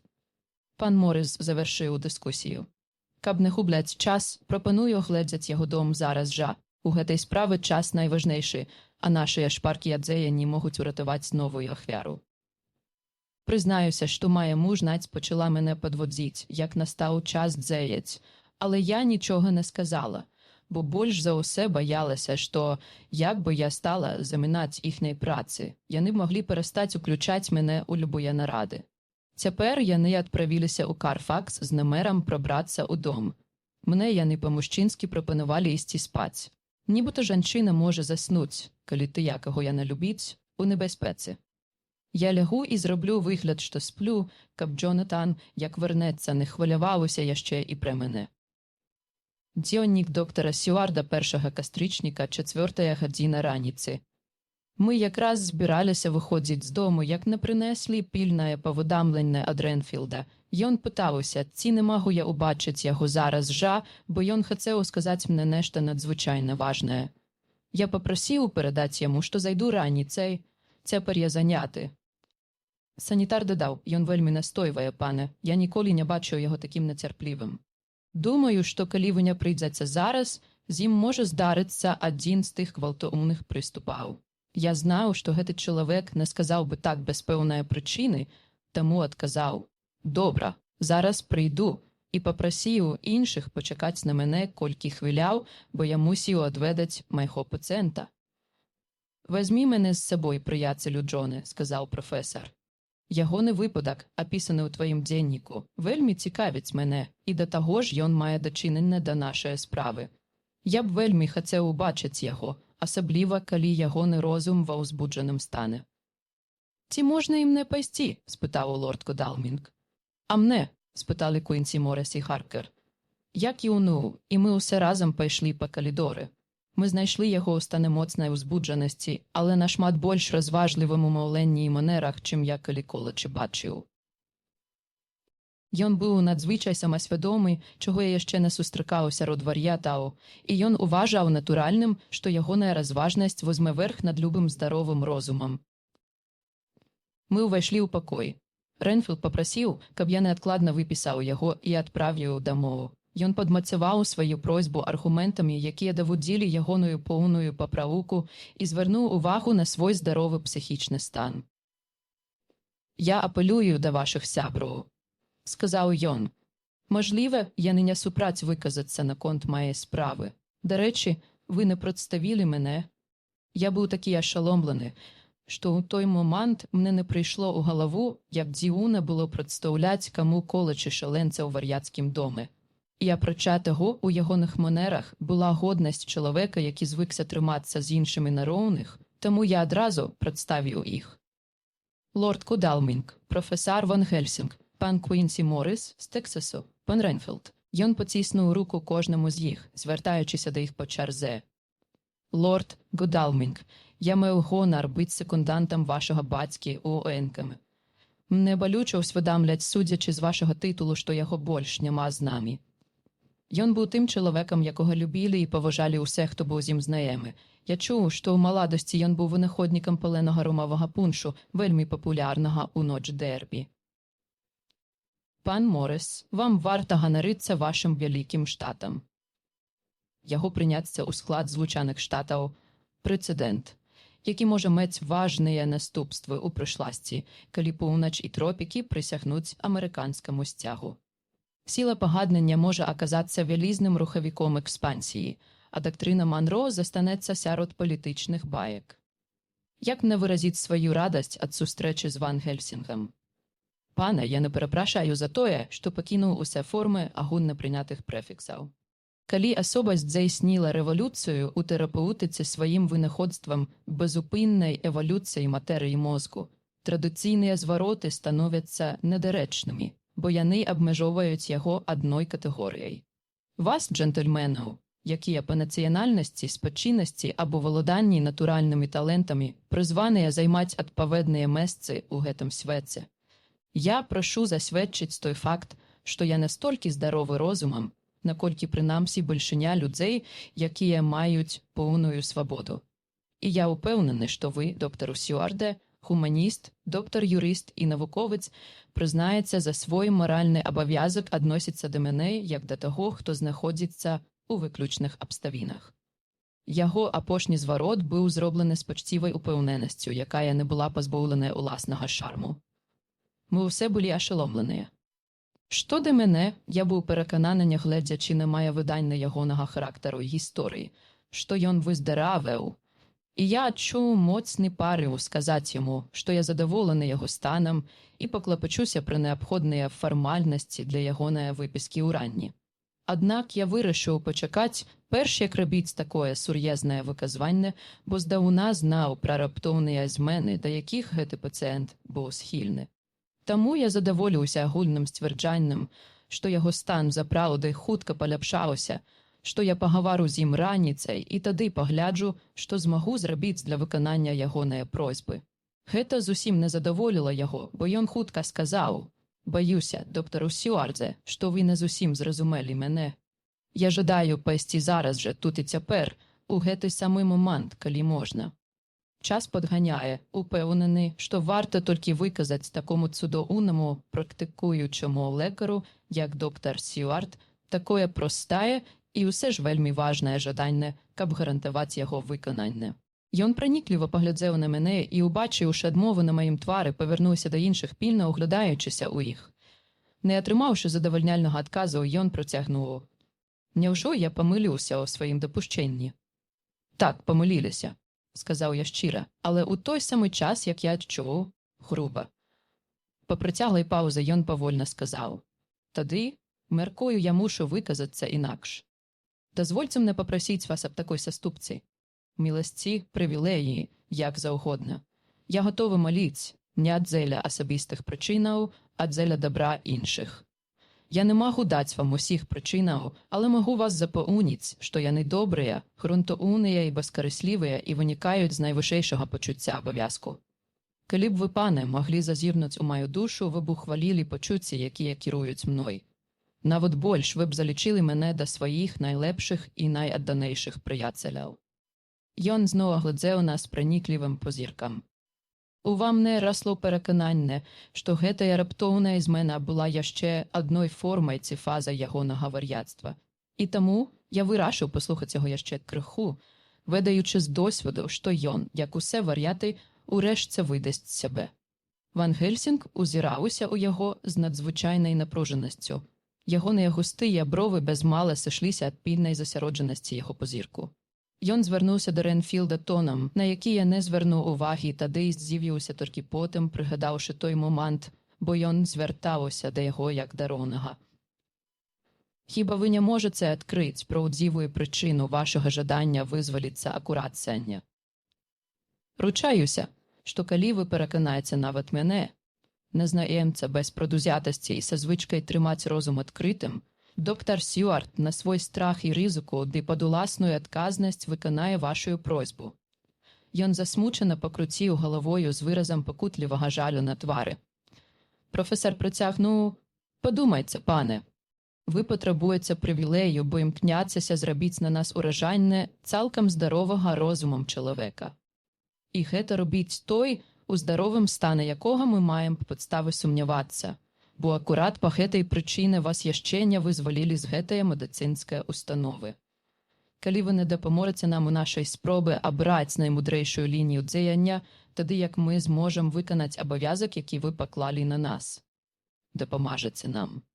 І пры мажлівасці мы падтрымаем вашае жаданне». Зноў пакруціўшы галавою, ён сказаў: «Доктар Ван Гейсінг, мне няма чаго сказаць. Ваш довад пераканаўчы, і калі б я быў вольны гаварыць, я б не вагаўся ані секунды. Але я не ёсць уласным гаспадаром становішча. Я магу толькі прасіць вас паверыць мне. Як не адмовіць адказнасць больш належаць на мне? Я падумаў, што надышоў час канчаць гэтую сцэну, якая станавілася занадта камічна паважнаю, таму я пайшоў да дзвярэй, проста сказаўшы: «Хадзем, сябры, мы маем важную працу. Дабранач». Аднак, калі я наблізіўся да дзвярэй, з пацыентам адбылася новая змена. Ён рушыў у мой бок так шпарка, што на міг я спужаўся, нібы ён збіраўся здзейсніць чарговы забойчы напад. Мае страхі, аднак, былі беспадстаўныя, бо ён умольна падняў дзве рукі, жэстамі паўтараючы сваю просьбу. Калі ён убачыў, што такая празмернасць эмоцый працуе супраць яго, бо вяртае нас да старых адносінаў, ён зрабіўся яшчэ больш экспансіўным. Я зірнуў на Ван Гельсінга і убачыў у ягоных вачах пацвярджэнне сваёй думкі. Таму я стаў больш цвэрдым і нават суровым і жэстам паказаў, што яго намаганні марныя. Я і раней бачыў падобнае ўзбуджэнне, калі яму прыходзілася прасіць аб нечым, напрыклад, як у той раз, калі яму спатрэбіўся кот. І я быў гатовы ўбачыць заняпад у тую ж самую панурую, маўклівую згоду ў гэтым выпадку. Мае спадзяванне не ажыццявілася, бо калі ён зразумеў, што ягоная апеляцыя не мецме поспеху, ён упаў у нейкі шал. Ён кінуўся на калэны і працягнуў рукі, выкручваючы іх у жалобным умальванні, а потым заліўся патокам упрошванняў. Слёзы каціліся па яго шчоках, а ягоны твар і ўвесь выгляд выражалі самыя глыбокія эмоцыі. «Прашу вас, доктор Сьюардзе, малю вас, выпусцяце мяне з гэтага дому зараз жа. Адашлеце мяне, як і куды хочаце, пашлеце са мной даглядчыкаў з пугамі і ланцугамі. Няхай яны надзенуць на мяне утаймавальную кашулю і закуюць у кайданы, толькі выпусцяце мяне адсюль. Вы не разумееце, што робіце, трымаючы мяне тут. Я гавару з глыбіні сэрца, з самой душы. Вы не знаеце, каму шкодзіце або як, а я не магу сказаць. Гора мне. Я не магу сказаць. Дзеля усяго, што для вас свяшчэнна і дорага, дзеля кахання, што вы страцілі, дзеля надзеі, што яшчэ жыве, Богам прашу, выпусцяце мяне адсюль і выратуйце маю душу ад віны. Няўжо вы не чуеце мяне, людзі? Няўжо не разумееце? Няўжо вы ніколі так і не навучыцеся? Хіба вы не бачыце, што я цяпер здаровы, шчыры чалавек, што я не вар'ят у шаленым прыпадку, а здаровы чалавек, які змагаецца за сваю душу? О, пачуйце мяне, пачуйце! Выпусцяце мяне, выпусцяце. Я падумаў, што чым далей гэта будзе працягвацца, тым больш раз'юшаным ён будзе станавіцца, і гэта скончыцца прыступам. Таму я ўзяў яго за руку і падняў. «Хадзем», цвёрда сказаў я, «ход за гэтага. Мы бачылі ўжо дастаткова. Кладзецеся ў ложак і пастарайцеся супакоіцца». Ён раптам спыніўся і пільна паглядзеў на мяне. Затым, без жаднага слова, ён устаў і, падышоўшы да ложка, сеў на яго край. Настаў упадак сілаў, як і ў мінулым выпадку, на што я чакаў. Калі я выходзіў з пакоя апошнім з нашай групы, ён сказаў мне ціхім, спакойным голасам: Сподіваюся, доктору Сюардзе, що пазней ви будете мець на увазі, що я зробив усе, що мог, каб переконати вас, сення.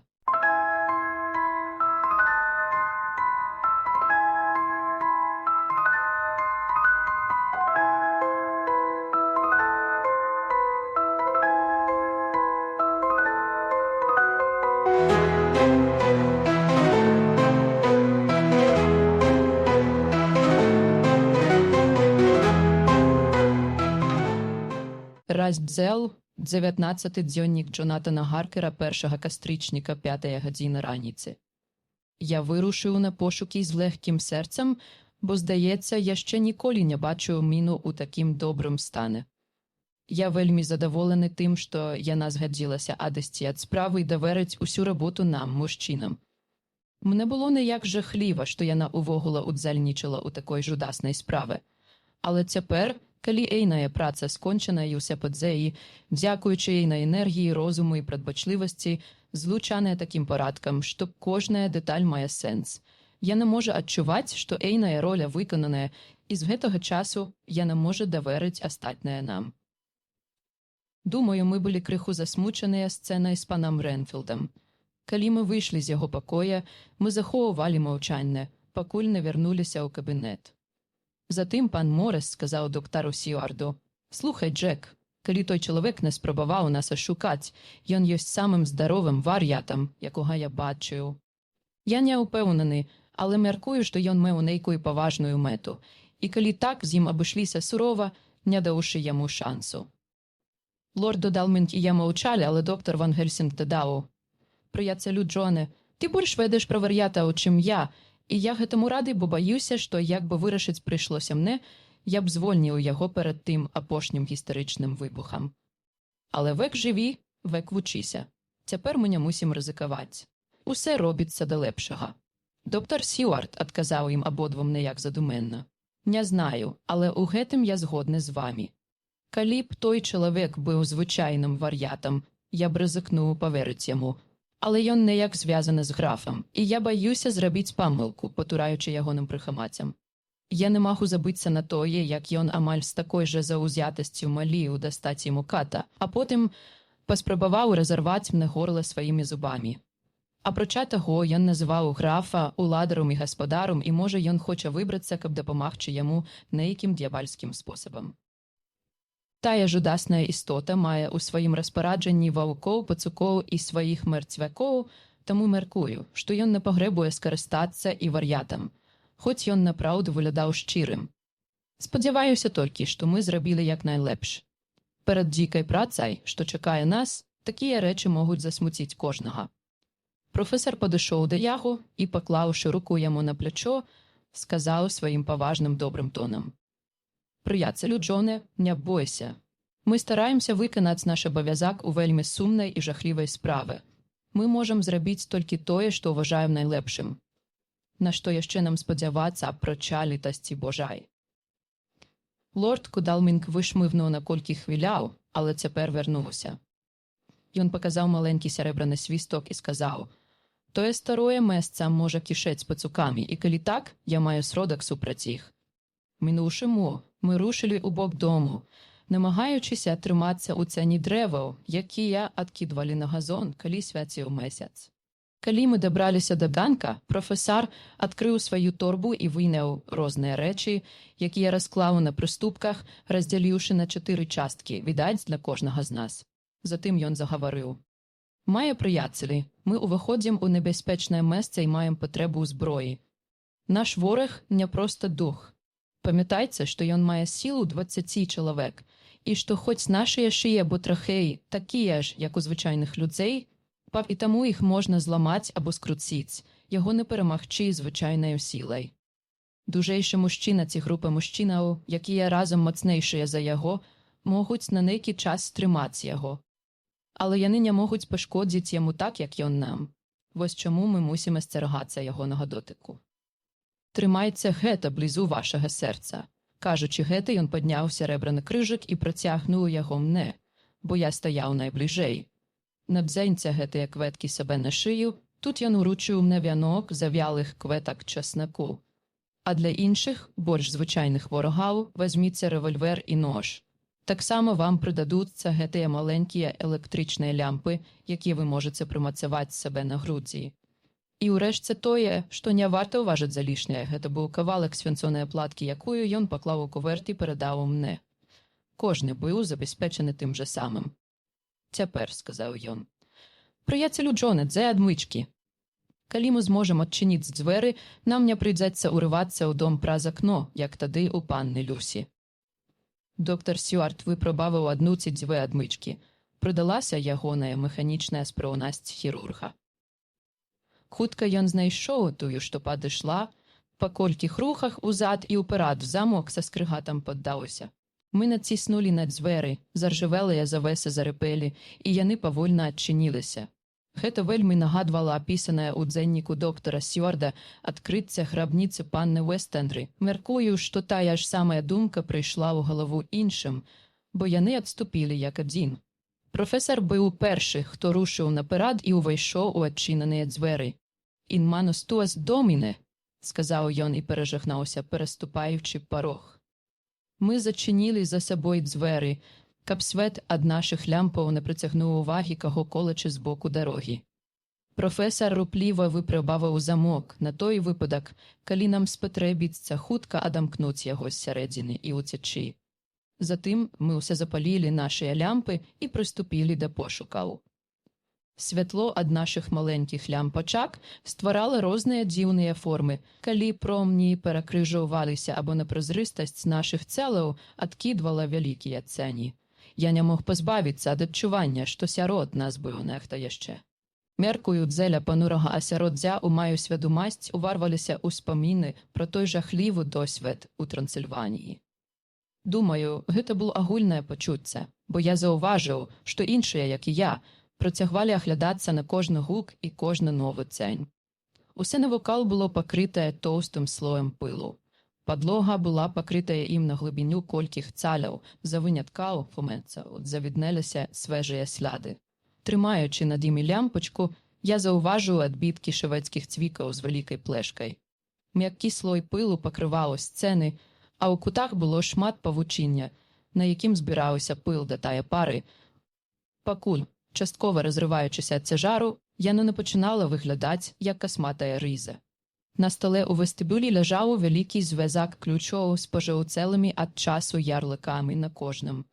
Іх выкарыстоўвалі колькі разоў, бо на стале было некалькі проразаў пакрывы з пылу, падобных да тых, якія паказаліся, калі прафесар узяў ключі. Ён павярнуўся да мяне і сказаў: «Табе знаёмае гэтае месца, Джонатане? Ты здымаў копіі пляну і знаеш яго прынамсі лепш за нас.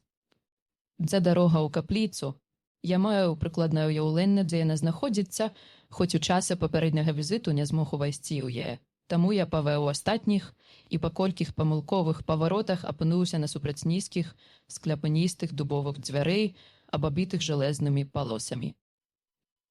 «Гэта тут», – сказаў прафесар, скіраваўшы сваю лямпу на невялікі план дому, скапіяваны з маёй карэспандэнцыі адносна куплі. З невялікім клопатам мы знайшлі ў звязку патрэбны ключ і адамкнулі дзверы. Мы былі гатовыя да нейкай непрыемнасці, бо калі мы адчынялі дзверы, праз шчыліны прыходзіў слабы агідны пах, але ні адзін з нас не чакаў такога смуроду, з якім мы сутыкнуліся. Ніхто з іх ніколі не сустракаў у графа ў закрытых памяшканнях, а калі я бачыў яго, ён выпасці ў сваіх пакоях або, як напіўся свежае крыві, знаходзіўся ў разбураным будынку, які добра праветрываўся.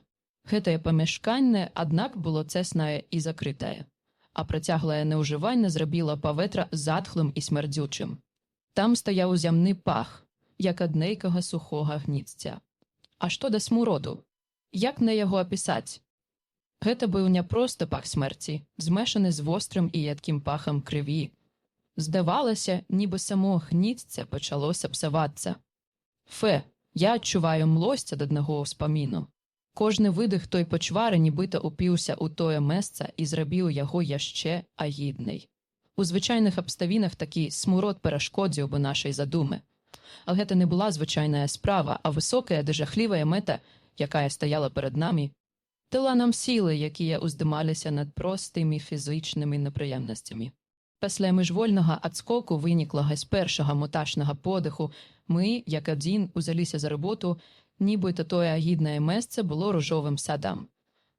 Ми провели докладну перевірку помешкання, перед початком якої професор сказав: спочатку ми маємо перевірити, скільки зосталося скриняв, потім ми мусимо оглядати кожну дірку, кожний кут, кожну щілину і поглядати, чи не можемо ми знайти неякі підказки, щоб дізнатися, що сталося з рештою скриняв. Одного погляду було достатково, щоб виявити, скільки їх там зосталося, бо скрині з землею були великі, їх нельга було не зауважити. Там їх було усього 29 з 50.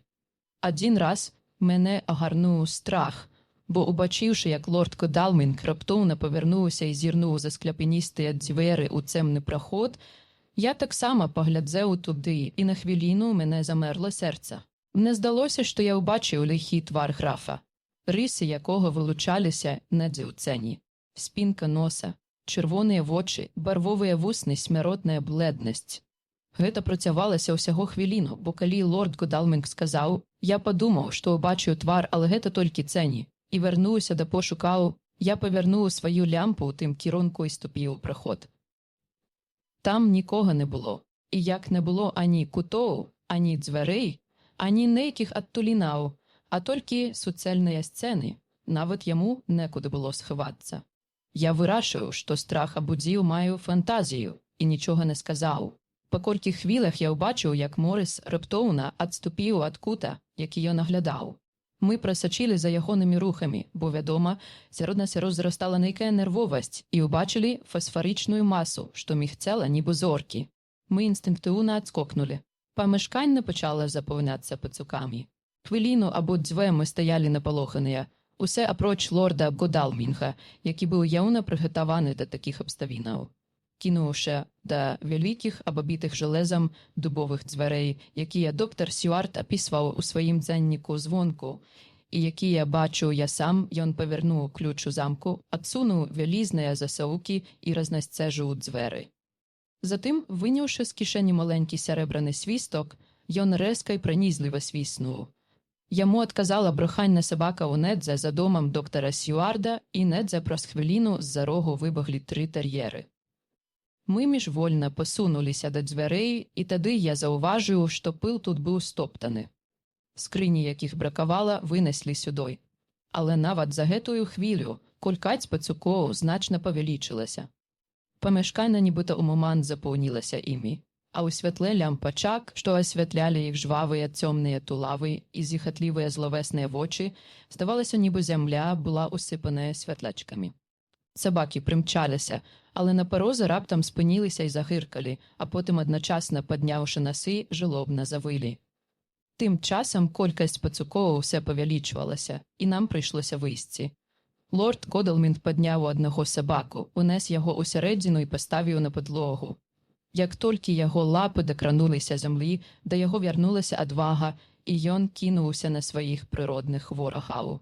Яны уцякалі ад яго так імкліва, што перш, як ён вытражыцца з дзясяткі другої пацукоў другім сабакам, якія к таму часу апынуліся ў сярэдзіне падобным парадкам, засталася невялікая колькасць здабычы.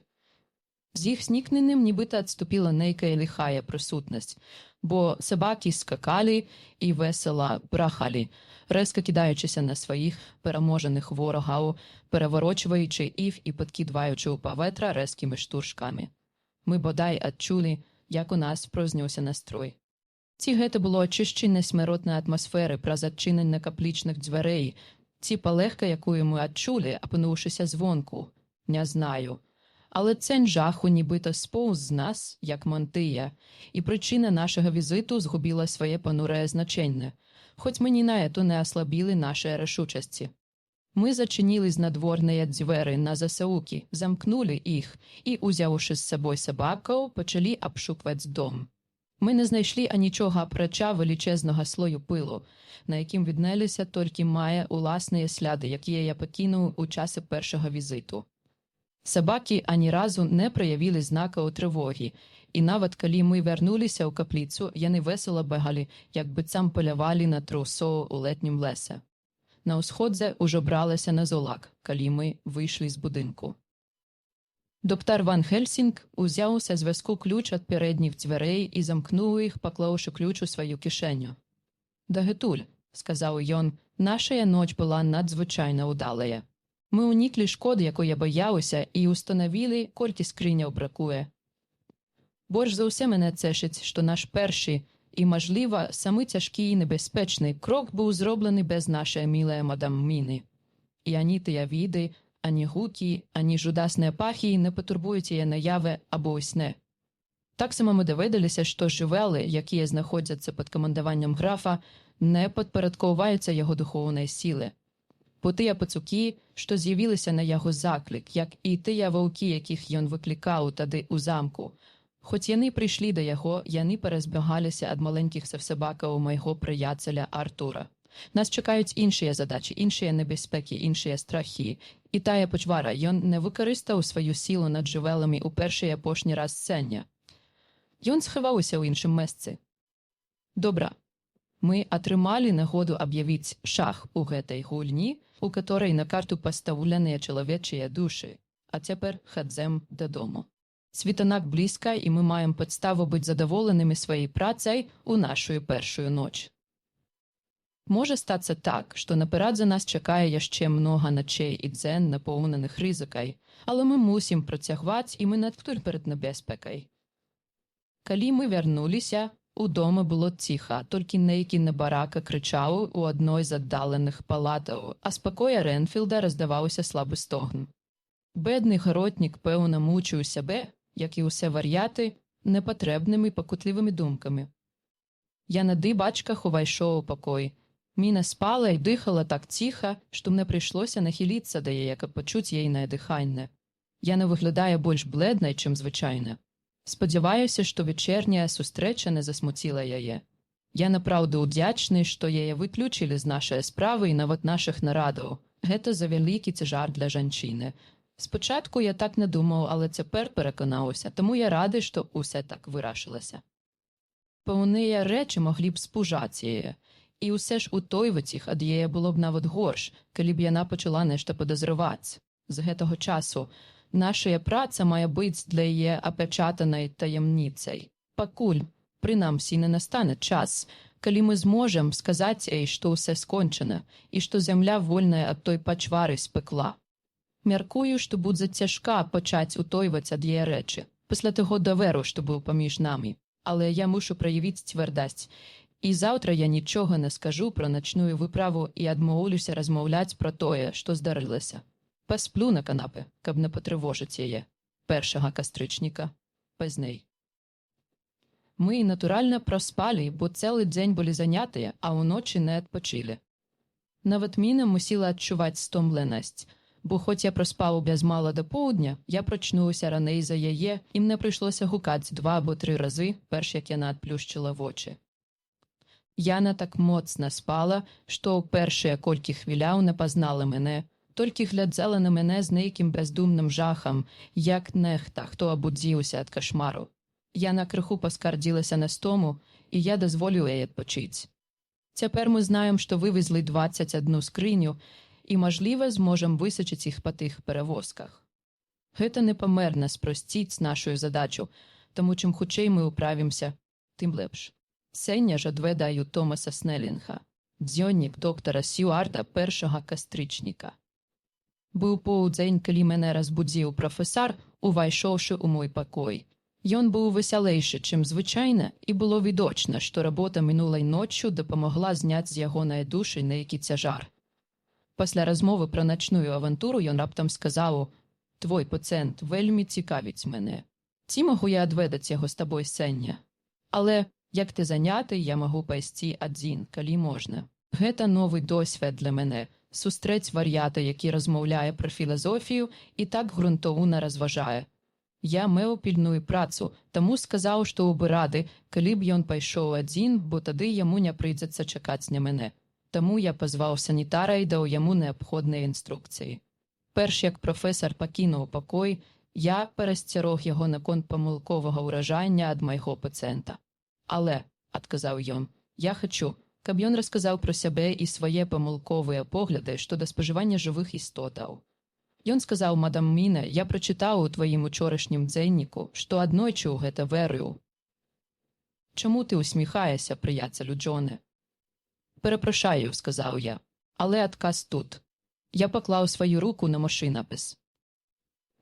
Калі наш разумны і адукаваны вар'ят сцвярджаў, як раней меў звычку есці жыцця, ягоны рот смярдзеў ад мух і павукоў, якіх ён з'еў акурат перад тым, як пані Харкер увайшла ў пакой. Ван Гельсінг усміхнуўся ў адказ. «Добра», – сказаў ён.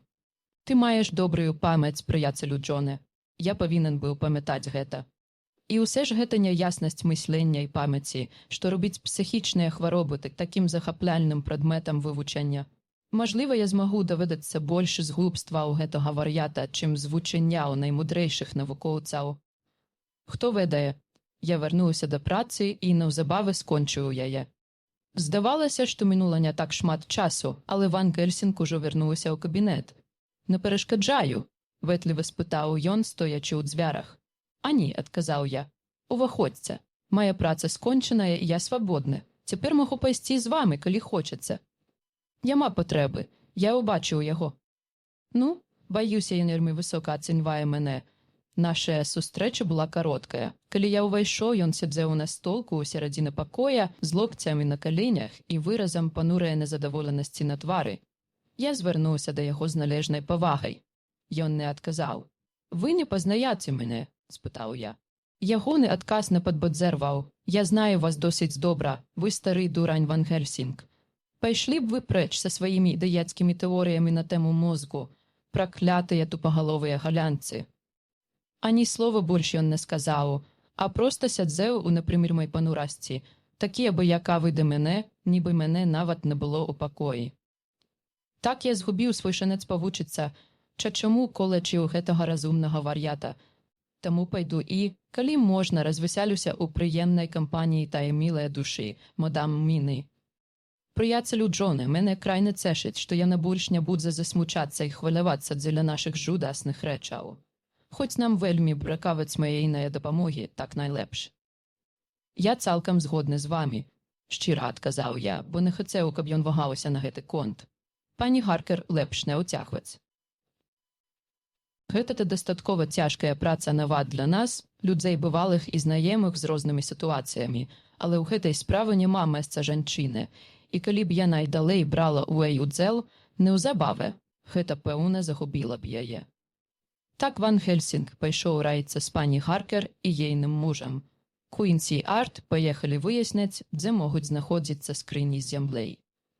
Я завяшу сянняшнюю працу, і мы сустрэнемся ўвечары. Дзённік Міны Харкер 1 кастрычніка. Не па сабе ад таго, што мяне трымаюць у няведанні сяння. Па столькіх гадах поўнагадаверу Джонатана Дзюна бачыць, як ён відочна унікае пэўных тэмаў, да таго ж найважнейшых. Гэтым ранкам я спала дапазна, пасля ўчорашняй стомы, і хоць Джонатан таксама праспаў, ён устаў раней за мяне. Перш як выйсці, ён гаварыў са мной, як ніколі, соладка і пашчотна, але ані слова не сказаў пра тое, што здарылася ў час ягонага візіту ў дом графа. І тым не менш ён, мусіць, разумеў, як страшэнна я турбавалася. Небарака. Мяркую, гэта ўстрывожыла яго нават больш, чым мяне. Яны ўсе вырашылі, што будзе лепш больш не ўцягваць мяне ў гэтую жудасную справу, і я пагадзілася. Але як падумаю, што ён нешта ўтойвае ад мяне. І цяпер я плачу, як неразумная дурніца, хоць знаю, што гэта вынікае з вялікага кахання майго мужа і добрых намераў тых дужых мужчынаў. Гэта на маю карысць? Што ж, аднойчы Джонатан усім не раскажа. І каб ён не думаў, што я нешта хаваю ад яго, я ўсе яшчэ буду весці свой дзеннік. Тады, як ён усумніцца ў маім даверы, я пакажу яму гэты дзеннік, дзе для яго любых вачэй запісаныя ўсе мае патаемныя думкі. Сёння я пачуваюся надзвычайна сумна і маркотна. Мяркую, гэта вынік жудаснага хвалявання. Мінулай ноччу я лягла спаць, калі мужчыны пайшлі, проста таму, што яны так мне сказалі. Я не адчувала сонлівасці, а мучылася ад непакою. Я думала про все, що здарилося з тає пари, як Джонатан приїхав одводать мене у Лондоне. І гете усе нагадує мне жудасну трагедію, ніби лесня умольне і мчиться до нейкого призначеного конца. Що ди, як слушно ми б ні робили, усе бицям би ведзе до найгоршого.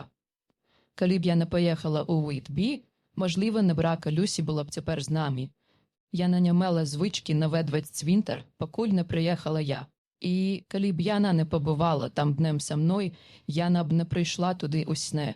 А коли б яна не пайшла туди уночі, тая почвара не змогла б загубити яє. Ох, навошта я увогуле поїхала у Уітбі? Ну вось, знову плачу. Цікаве, що найшло на мене сення. Треба сховати гета ад Джонатана, бо коли б ён знав, що я плакала двойчі за одну раніцу, я, которая не має звички проливати сльози, ён би почав моцно хвилюватися. Прикинуся бодзерой, а як захочеться плакать, схиваю від його свої сльози. Меркую, гета одна з тих навукав, які бедні жінки мусять вивучить. Я не можу вспомнити, як заснула прошлой ночью. Помню, що почула раптовний брех собакаў і мноства дзіўных гукаў, як прикладом устурбованої мальбу спокоя пана Ренфілда, що знаходиться недзе під нашою спальней. А затим над усім запанувала ціша, де такая глибокая, що я аж спужалася. Я устала і виглянула у окно. Було цемно і тихо, а чорні цені здавалися повними уласної мовкливої таємниці. Усе нібито замерла, понура і нерухомая, як смерть або лес. Так що тонкая полоска белого туману, що амаль з неприкметною повольністю повз по траве у бок дому, здавалася живою істотою з уласним чуттям. Думаю, мне було корисно одорватися від моїх думок, бо коли я вернулася у ложок, я чула, що мене огарнула сонна вяласть. Полежала неякий час, але не змогла заснути, тому вилізла з ложка і знову виглянула у окно. Туман розцілився і бив тепер каля дому, так що я могла бачити, як він густяв у стіни, ніби підкрадаючися до вікна. Бедак, Ренфілд лямонтував, як ніколи, і хоч я не могла розібрати ані слова, у ягоним тоні я розпознала нейке палкає умульвання. Потім почувся шум змагання, і я зрозуміла, що їм зайнялися санітари. Я так спужалася, що заповзла у ложак, натягнула на голову ковдру і заткнула пальцями вуші. Тоді мне нікольки не хотілося спати, принаймні я так думала. Але я, мусить, заснула, бо, апроча сну, не пам'ятаю нічого до самого ранку, коли мене розбудив Джонатан. Спотребилися намагання і певний час, каб зрозуміти, де я була, і що гето Джонатан нахилився надо мною. Мне приснився вельми дзивний сон, який увабрав у себе, про що я думала наяве. Я думала, що сплю і чекаю на Джонатана. Я вельми турбувалася за його, але була безсильна. Мої ноги, руки і мій розум стали тяжкими, так що нічого не рухалося у звичайному темпі. І тому я неспокійно спала і думала. Затим мне почало здаватися, що повітря зробилося тяжким, сирим і холодним. Я откинула ковдру з твару і на своїй здзюлені зауважила, що усе навколо потемнело. Газова лямпа, яку я покинула запаленою для Джонатана, здавалася маленькою червоною іскринкою у тумані, що явно густів і пробирався у покой. Тоді я успомнила, що зачинила окно, перш як легче у ложок. Я хотіла устати і проверить, але нейка свинцова вяласть бицям би сковала моя конечності і волю. Я нерухомо лежала і тривала. Вось і усе. Я заплющила в очі, але все я ще могла бачити скрозь повеки. Дивно, у які жарти гуляють з нами сни, і як легко ми можемо нешто уявити. Туман усе згущався, і тепер я бачила, як він проникає у покой, ніби дим або пара, не праз окно, а проз щілини у дзвярах. Ён густцев і густцев, покуль не почав збиратися у нейкий туманний слуп, скрозь верх якого я могла бачить агенчик газової лямпи, що зіхацев, ніби червоне вока. У моїй голові усе почало вірувати, рихтик як туманний слуп, що тепер вірував по покої, і до мене прийшли слова со святого письма. Туманний слуп у день і вогненне уночі. Невжо нейке духовне наставлення прийшло до мене у сне?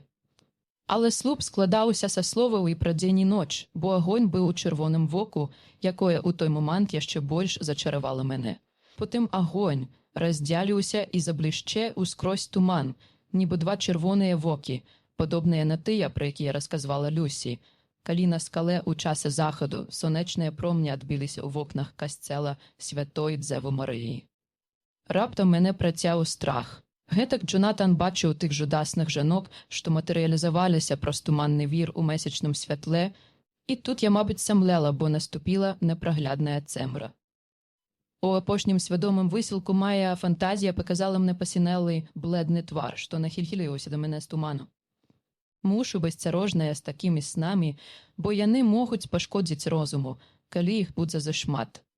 Папрашу доктара Ван Гельсінга або доктара Сюарда пропісаць мне нешта для сну, толькі баюся, што гэта іх устрывожыць.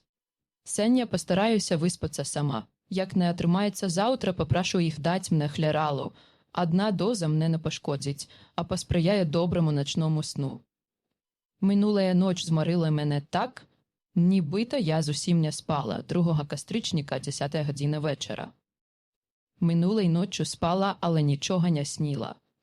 Мусіла спаць моцна, бо не прачнулася, калі клаўся Джонатан. Але сон не вернуў мне сілы, бо сёння я пачуваюся жудасна слабай і вялай. Увесь учорашні дзень правяла, намагаючся чытаць, або ляжала і дрэмала. А поўдні пан Ренфілд папрасіў аб сустрэчы са мной. Небарака, ён быў вельмі ласкавы, і калі я адыходзіла, ён пацалаваў маю руку і пазычыў мне Божага блаславення. Чамусьці мяне гэта кранула. Я плачу, калі думаю пра яго. Гэта новая слабасць, на якую я мушу уважаць. Джонатан засмуціўся б, калі б дазнаўся, што я плакала. Мужчынаў не было аж да вячэры, і яны ўсе вярнуліся зморанымі. Я зрабіла ўсе, што магла, каб падбадзярыць іх. Думаю, гэта пайшло мне на карысць, бо я забылася на ўласную стому. Па вячэры яны адправілі мяне спаць, а самі пайшлі, як яны сказалі, пакурыць. Але я знаю, што яны хацелі расказаць адно аднаму пра тое, што адбылося з кожным у дзень. З выгляду Джонатана было відаць, што ён меў паведаміць нешта важнае. Я была не такая сонная, як мусіла быць, таму перад іхнім адыходам папрасіла доктара Сюарда даць мне які колачы апіят, бо я дрэнна спала папярэдняй ноччу. Ён ахвоча прыгатаваў снатворнае, якое уручыў мне, сказаўшы, што яно нямоцнае і таму не пашкодзіць мне.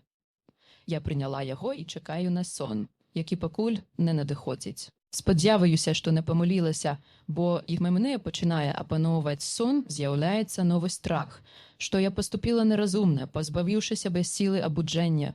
Яна можа спатрэбіцца мне хіліць на сон. Добраноч.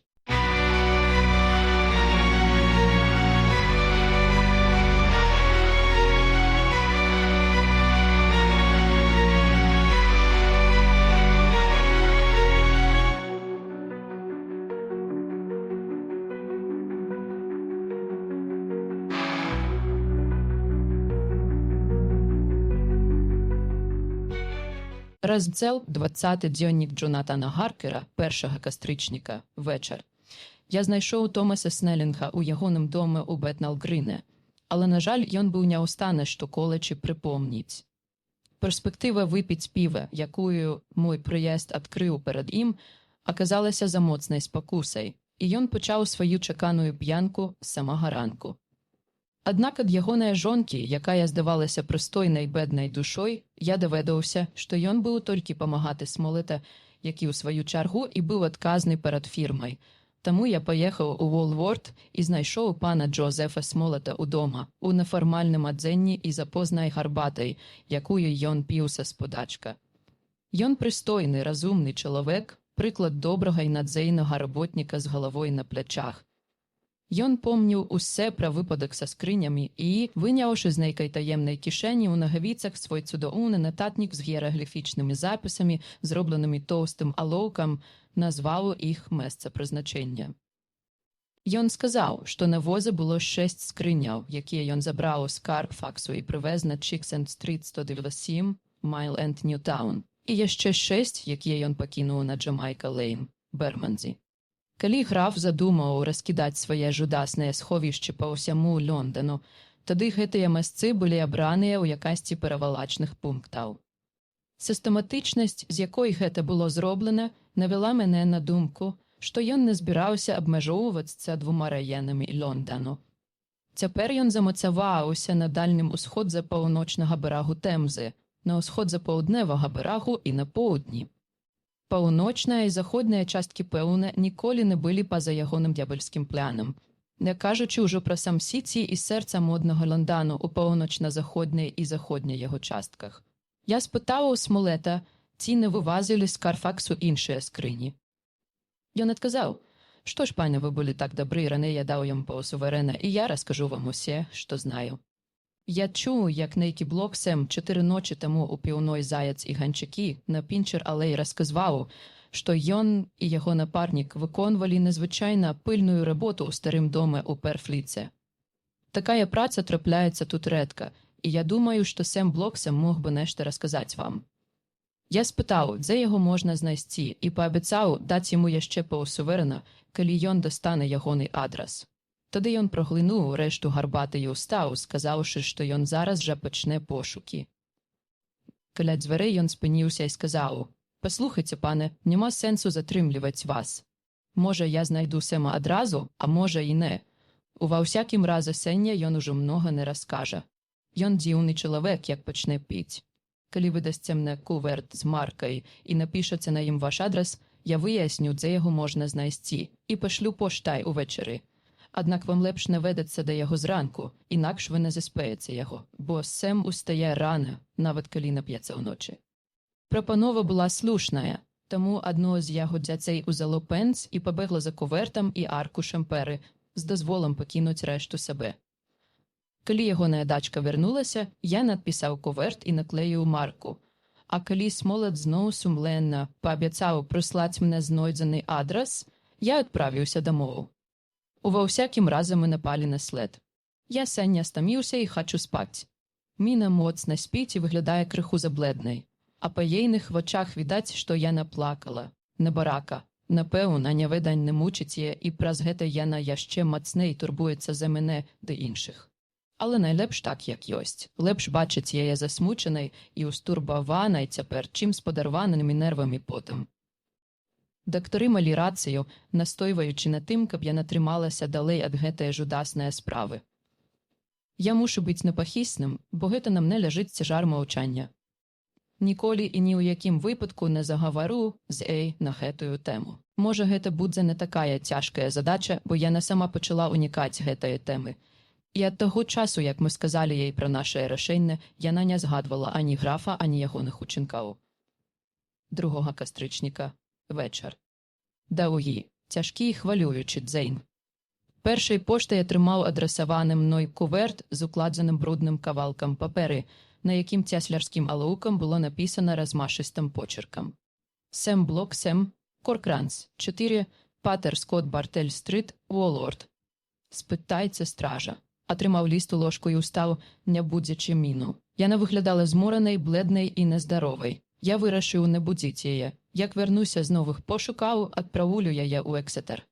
Думаю, яна будзе пачувацца лепш ува ўласным доме, займаючыся штодзеннай працай, чым знаходзячыся тут, сярод нас і ў няведанні. Толькі на момант убачыўся з доктарам Сюардам і сказаў яму, куды адпраўляюся, паабяцаўшы вярнуцца і расказаць усе астатнім, як толькі аб нечым даведаюся. Прыехаў у Уолворд і з пэўнымі цяжкасцямі адшукаў Поттерс-корт. Артографія пана Смолета збіла мене з панталыку. Я пытаўся пра Паттерс-корт замест Поттерс-корт. Аднак, калі я знайшоў двор, я без цяжкасцей адшукаў пансіен Коркаран. Калі я спытаў чалавека, які падышоў да дзвярэй, пра стража, ён пакруціў галавой і сказаў: «Не знаю яго. Тут такога чалавека няма. І я ніколі не чуў пра яго». Думаю, і ў Наваколі нікога такога няма. Я выняў ліст Смолета, перачытаў яго і падумаў, што дзела зноў можа быць у артаграфіі.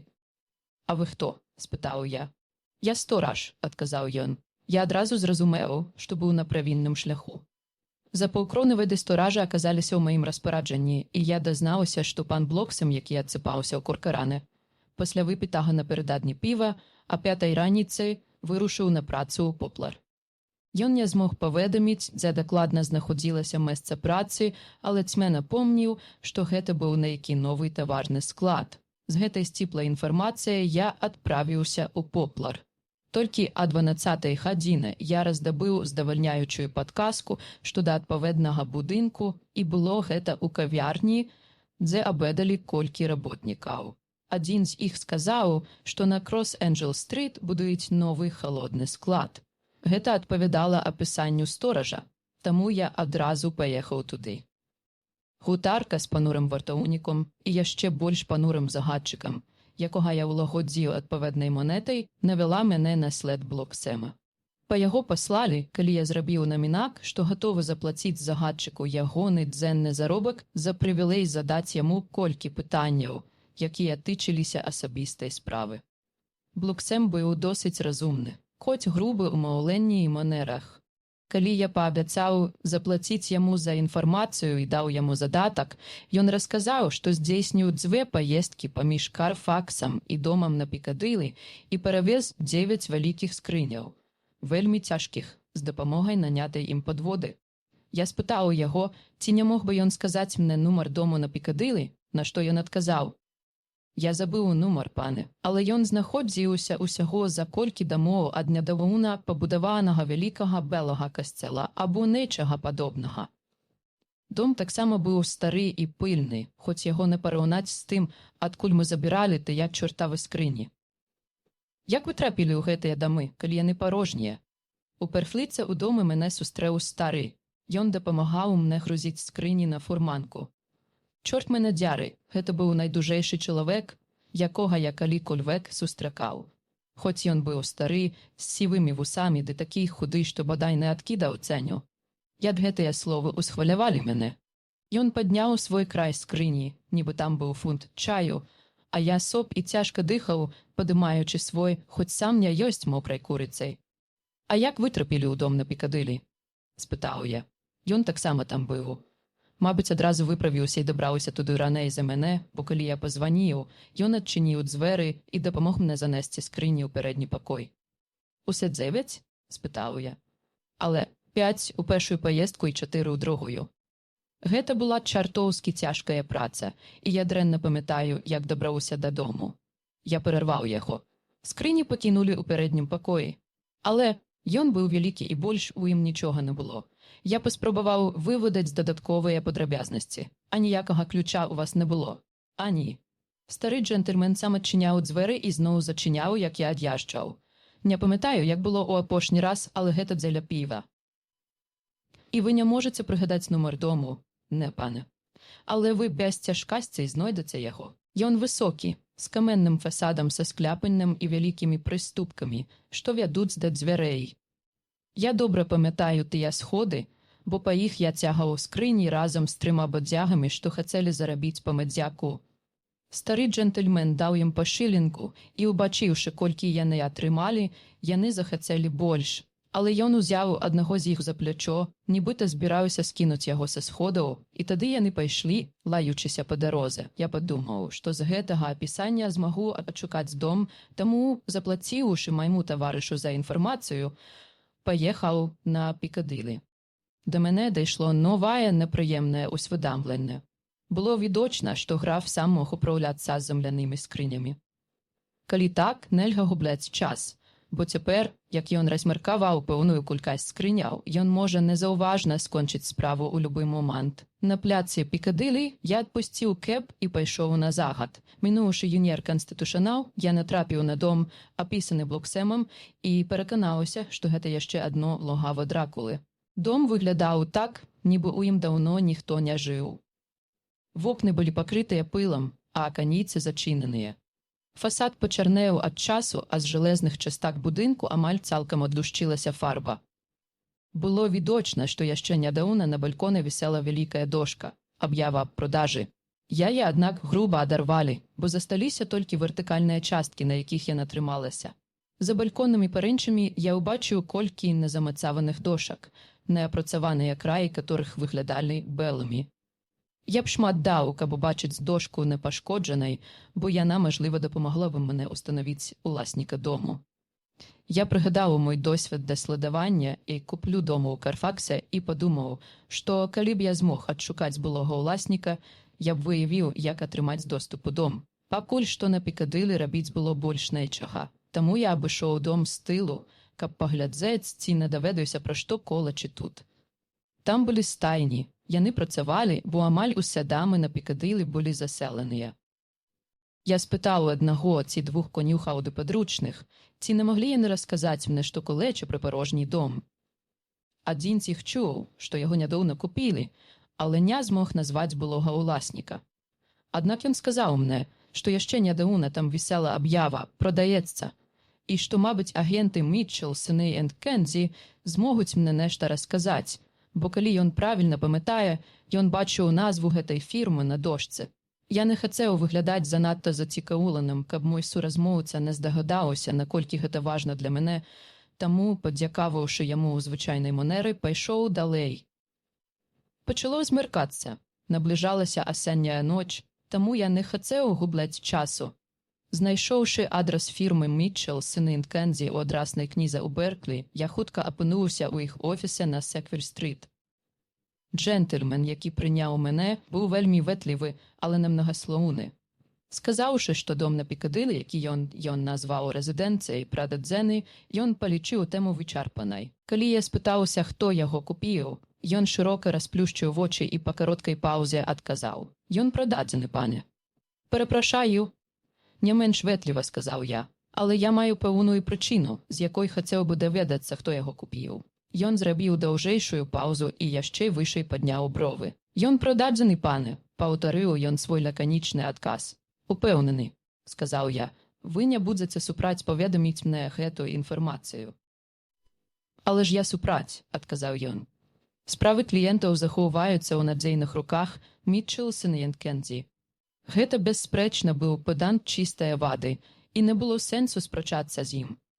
Я вырашыў, што лепш паразумецца з ім на яго мовы, таму сказаў: «Вашым кліентам, пане, пашчасціла мець такога непахіснага ахоўніка іх канфідэнцыяльнасці. Я сам прафесійны чалавек. Тут я ўручыў яму сваю візітоўку.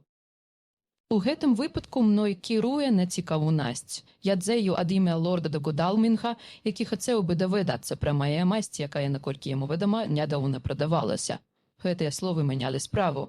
Ён сказаў: «Я хацеў бы дапамагчы вам, пане Гаркеру, і асабліва хацеў бы услужыць ягонай светласці. Мы некалі выконвалі ягонае даручэнне па найму колькіх пакояў, калі ён быў яшчэ паважаным Артурам Холмудам. Калі выдасца мне адрас ягонай светласці, я параюся з прадстаўнікамі фірмы і ў любым выпадку напішу яму вечерняй поштай. Мы з задавальненнем, наколькі гэта мажліва, адступімся ад нашых правілаў, каб паведаміць патрэбную інфармацыю ягонай светласці». Я хацеў займець сябра, а не ворага, таму падзякаваў яму, даў яму адрас доктара Сьюарда і пайшоў. Ужо сцямнела, а я быў стомлены і халодны. Я выпіў філіжанку гарбаты ў Рейтыд Брэд кампаніі і выехаў у Перфліт наступным цягніком. Усе былі дома. Міна выглядала зморанай і бледнай, але рабіла адважныя намаганні ўдавацца радаснай і бадзерай. У мяне сціскалася сэрца ад таго, што прыходзілася нешта ўтойваць ад яе ды быць прычынай ейнага непакою. Дзякуй Богу, гэта апошні вечар, калі яна назірацьме за нашай нарадай і адчувацьме крыўду праз тое, што мы не выказваем ей даверу. Мне спатрэбілася ўся мая мужнасць, каб прытрымлівацца мудрага рашэння не ўцягваць яе ў нашу жудасную справу. Яна, здаецца, ужо змірылася. Або сама тэма стала для яе непрыемнай, бо любы выпадковы намінак вызывае ў яе дрыготку. Я рады, што мы так вырашылі ў свой час, бо з ейнай цяперашняй уражлівасцю нашыя новыя веды толькі мучылі б яе яшчэ больш. Я не мог расказаць іншым пра свае апошняе адкрыцце, пакуль з намі была Міна. Таму па вячэры, крыху паслухаўшы музыку, каб яшчэ захаваць нейкі выгляд нармальнасці сярод нас. Я правеў яе ў наш пакой і прапанаваў легчы спаць. Любая дзяўчына была больш ласкавая, чым звычайна, і тулілася да мяне, нібыта не хацела мяне адпускаць. Але трэба было шмат што абмеркаваць, і я пайшоў. Дзякуй Богу, у той ванна пэўных рэчаў не змяніла нашых стасункаў. Спусціўшыся, я знайшоў астатніх у кабінеце каля каміна. У цягніку я запоўніў свой дзеннік і, каб лепш пазнаёміць іх з вядомай мне інфармацыяй, проста прачытаў яго. Калі я скончыў, Ван Гельсінг сказаў: «Ты сёння добра папрацаваў, прыяцелю Джонатане. Мы, пэўна, напалі на след зніклых скрыняў. Калі яны ўсе ў тым доме, то канец нашай працы блізка. Але як некалькіх будзе наставаць, прыйдзецца шукаць, пакуль не знойдзем. І тады мы нанесем апошні удар, падорым нягодніку праўдзівую смерць». Пэўны час мы маўчалі, і раптам пан Морис спытаў: «Слухайце, а як мы трапім у той дом?»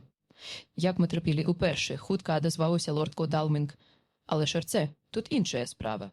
Мы уварваліся ў дом у Керфаксе, але тады мы былі пад аховаю ночы і агароджанага парку. Зусім іншай справай будзе ўзламаць дом на Пікадылі ўдзень ці ўночы. Прызнаюся, што не ўяўляю, як мы туды патрапім, калі толькі той качар з агенцтва не дастане нам нейкі ключ. Мажліва, мы нешта высветлім, калі ты атрымаеш яго ліст уранні». Лорд Годалмінг нахмурыўся, устаў і пачаў хадзіць па пакоі. Неўзабаве ён спыніўся і сказаў, звяртаючыся то да аднаго, то да другога з нас: «Куінсі мае рацыю. Узлом дома справа сур'езная. Аднойчы нам пашанцавала, але цяпер мы маем выключны выпадак. Хіба толькі не знойдзем ключ у самога графа. Як да ранку ўжо нічога не можна было зрабіць, і прынамсі было разумна пачакаць навесці ад Мітчэла. Мы вырашылі не прымаць актыўных мэраў да сняданку. Доўгі час мы сядзелі і курылі, абмяркоўваючы пытанне з усіх бакоў. Я скарыстаўся з нагоды, каб запісаць у дзеннік усе да гэтага моманту. Вельмі хочацца спаць, пайду лажыцца. Яшчэ колькі словаў. Міна моцна спіць, дыхае роўнамерна. Яна моршчыць лоб, як быццам думае нават у сне. Яна ўсе яшчэ занадта бледная, але ўжо не выглядае такой змордаванай, як гэтым ранкам. Спадзяваюся, што заўтра ўсе наладзіцца. Дома ў Эксетэры яна прыйдзе ў сябе. Як жа хочацца спаць. Дзённік доктара Сьюарда 1 кастрычніка. Рэнфілд ізноў ставіць мяне ў тупік. Ягоныя настроі змяняюцца так шпарка, што мне цяжка ўсачыць за імі. І, як яны заўсёды значаць нешта большае, чым ягонае самаадчуванне, яны з'яўляюцца вельмі цікавым прадметам вывучэння. Гэтым ранкам, калі я пайшоў да яго, пасля таго, як ён прагнаў Ван Гельсінга, ягоная манера трымацца нагадвала чалавека, што уладарыць над лесам. Зямныя справы яго не цікавілі. Ён лунаў у аблоках і звыше не паглядаў на слабасць ці патрэбы простых смертных. Я вырашыў скарыстацца з нагоды і пра нешта даведацца, таму спытаў у яго: «Што наконт мух?» Ён фанабарыста усміхнуўся. Такая усмешка могла б з'явіцца на твары Малволія і адказаў: «Муха, мой шаноўны пане, мае адну дзівосную асаблівасць. Яе крылы дазваляюць лятаць, чым нагадваюць духоўныя здольнасці. Старажытныя грэкі мелі рацыю, прыраўняўшы душу да матыля. Я вырашыў падштурхнуць ягоную аналогію да логічнай высновы, таму тут жа сказаў: «О, значыць, цяпер вы гоніцеся за душамі».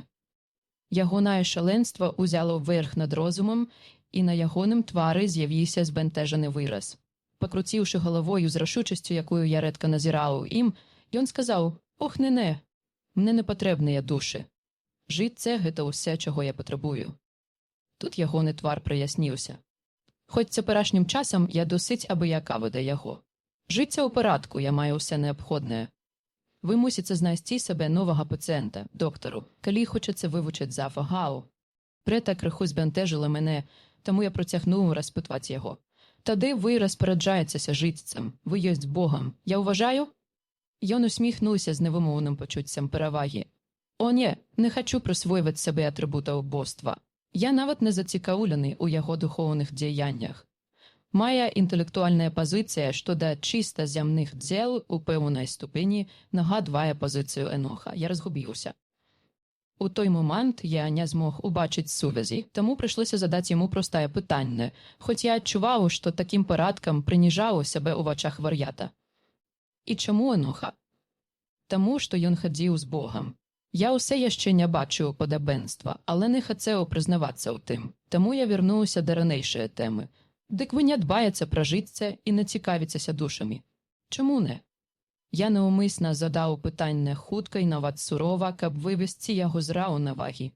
Мне гэта ўдалося, бо на міг ён несвядома вярнуўся да былой ліслівасці, нізка схіліўся перада мной і пачаў падхалімнічаць. Не хочу я аніякіх душ, праўда. Не хочу? Я б не змог імі скарыстацца, нават калі б меў. Мне ад іх аніякае карысці. Я б не змог з'есці іх або. Ён раптам спыніўся, і па ягоным твары, як павеў ветру на паверхні воды, прыбег да ўні хітры выраз. І доктару, што ўсе ж такі ёсць жыццем. Калі маеш усе, што патрэбна, і знаеш, што больш нічога і ніколі не спатрыцца, гэта ўсе. Я маю сяброў, добрых сяброў, як вы, доктару Сьюардзе, сказаў ён, акінуўшы мяне невымоўна хітрым позіркам. Я знаю, што ніколі не адчуваць мою нястачу ў сродках для жыцця. Думаю, што скрозь туман свайго шаленства ён убачыў ва мне нейкую варожасць, бо ён тут жа звярнуўся да свайго апошняга прыстанішча, якое заставалася для такіх, як ён, упартага маўчання. Неўзабаве я зразумеў, што не было аніякага сэнсу працягваць размову. Ён надзьмуўся, і таму я пайшоў. Пазней ён паслаў па мяне. Звычайна я б не пайшоў да яго без нейкае пэўнае прычыны, але акурат цяпер я быў так зацікаўлены ў ім, што ахвоча адклікнуўся на просьбу. Апрача таго, я рады, што нешта дапаможа мне прыбавіць час. Харкер ад'ехаў па нейкай справе, як і лорд Годалмінгс Куінсі. Ван Гельсінг сядзіць у маім кабінеце, вывучаючы матэрыялы, падрыхтаваныя Харкерамі. Ён, відаць, думае, што дакладнае веданне ўсіх дэталей навядзе яго на нейкі след. Ён не хоча, каб яму перашкаджалі без прычыны. Я б узяў яго з сабой, але падумаў, што пасля апошняга няўдалага візіту ён наўрад захоча ісці туды зноў. Была яшчэ адна прычына. Прытрыцяй асоба Рэнфілд можа гаварыць не так вольна, як калі ён і я адны. Ён сядзеў у сярэдзіне пакоя на сваім столку, поза якая звычайна сведчыла пра наяўнасць у яго нейкай разумовай энергіі. Калі я ўвайшоў, ён адразу сказаў, быццам чакаў з пытаннем на вуснах. Што наконт душаў? Было відочна, што мае прыпушчэнне было слушнае. Падсвядомы роздум дзейнічаў нават на гэтага вар'ята. Я вырашыў дакапацца да сутнасці. «А што пра іх думаеце вы?» – спытаў я. Ён не адказаў адразу, толькі аглядаўся вакол сябе, глядзеў угору і долу, як быццам спадзяваўся адшукаць нейкае натхненне для адказу. «Не патрэбныя мне ніякія душы», – сказаў ён кволым, выбачальным тонам. Пытанне, відаць, мучыла яго, і таму я вырашыў скарыстацца гэтым, быць бязлітасным дзеля спагады. Так я сказаў. «Вы любіце жыцця і патрабуеце яго?» «О так, але з гэтым усе ў парадку. Вам не трэба непакоіцца дзеля гэтага». «Але», спытаў я, «як мы маем узяць жыцця, не ўзяўшы разам з ім душу?» Гэта, відаць, збянтэжыла яго, таму я дадаў, настане слаўны час, калі вы паляціце туды з душамі тысячаў мух, павукоў, птушак ды катоў, што бзыкаюць, шчабечуць, ды мяўкаюць вакол вас. Вы ўзялі іх жыцця, таму мусіце цярпець іх душы. Здаецца, гэта ўзбудзіла ягоную фантазію, бо ён заткнуў пальцамі вушы і моцна заплюшчыў вочы, нібы маленькі хлопчык, якому намыльваюць твар. Нешта ў ягоным жаласным выгляд закранула мяне. Да таго ж я ўсвядоміў, што маю справу з дзіцем, толькі дзіцем, хоць рысы ягонага твару былі змораныя, а на падбароддзі было сівое шчацінне. Было відочна, што ён перажываў нейкае псіхічнае ўзбуджэнне, і ведаючы, як ён звычайна інтэрпрэтуе чужыя яму вобразы, я вырашыў прайсці гэты шлях разам з ім. Спачатку трэба было вярнуць давер, таму я спытаў у яго, кажучы досыць гучна, каб ён мог пачуць мяне праз заткнутыя вушы. Хочацца крыху цукру, каб зноў завабіць мух. Ён нібыта адразу прачнуўся і пакруціў галавой. Са смехам ён адказаў: «Ані, урэшце мухі, няшчасныя стварэнні». Па паўзе ён дадаў: «Усе ж я не хачу, каб іх душы бзыкалі вакол мяне». «А павукі?» – працягнуў я. «К чорту павукоў! Якая з іх карысць? Няма ў іх анічога, каб з'есці або…» Ён раптам спыніўся, як быццам наткнуўся на забароненую тэму. «Вось яно», – падумаў я. Ужо другі раз ён раптам спыніўся на слове «піць». Што гэта значыць? Рэнфілд, здавалася, зразумеў, што зрабіў памылку, таму ён паспешна працягнуў, нібыта хацеў адцягнуць маю ўвагу. Мяне гэта зусім не цікавіць. Пацукі і мышы ды маленькія лані, як пісаў Шекспір, іх можна назваць кормам для курэй з кладоўкі. Я па-за ўсей той бязглуздзіцай. Цяпер, калі я знаю, што чакае мяне наперадзе, спрабаваць зацікавіць мяне ніжэйшымі драпежнікамі. Гэта як прасіць чалавекасці молекулы палачкамі. Разумею, сказаў я. Вам хочацца нічога большага, у ва што можна ўсадзіць свае зубы. Як наконт слана на сняданак? Якое глупства вы кажаце? Ён ужо прыйшоў у сябе, таму я вырашыў зноў націснуць на яго. Цікава, задумана сказаў я, якая душа ў слана. Я атрымаў жаданы эфект, бо ён адразу упаў са сваёй вышыні і зноў стаў дзіцем. Не хачу ані душы слана, ані нейкай іншай, сказаў ён. Колькі хвіляў ён сядзеў прыгнечаны. Раптам ён ускачыў з бліскучымі вачыма і ўсімі прыкметамі моцнага мазгавага ўзбуджэння. «К чорту вас і вашыя душы!» – крыкнуў ён. «Навошта вы назаляеце мне сваімі душамі? Мне што, не стае клопатавай трывог, каб думаць яшчэ і пра душы?» Ён меў такі варожы выгляд, што я падумаў пра чарговы забойчы прыступ і свіснуў у свісток. Аднак у той жа момант ён супакоіўся і сказаў выбачальным тонам: «Перапрашаю, доктару, я забыўся. Вам не патрэбная дапамога. Я такі заклапочаны, што легка раздражняюся. Калі б вы толькі зналі, якая праблема стаіць перада мной і што я спрабую вырашыць, вы б спачувалі мне, талеравалі мае паводзіны і даравалі мае выбухі. Прашу вас, не надзявайце на мяне утаймавальныя кашулі. Я хачу падумаць, а я не магу вольна мысліць, калі мае цела скаванае. Упэўнены, што вы зразумееце». Ён яўна валодаў сабой. Таму, калі прыйшлі санітары, я сказаў ім, што ўсё ў парадку, і яны выйшлі. Рэнфілд просачыў за імі. Калі дзверы зачыніліся, ён сказаў з годнасцю і прыязнасцю: «Доктару Сюардзе, вы так уважлівы да мяне. Паверце мне, я вам вельмі ўдзячны. Я вырашыў, што будзе лепш пакінуць яго ў такім настроі, і таму пайшоў. Тут, пэўна, ёсць над чым паразважаць. Некаторыя пункты ствараюць тое, што амерыканскія рэпартэры называюць гісторыяй.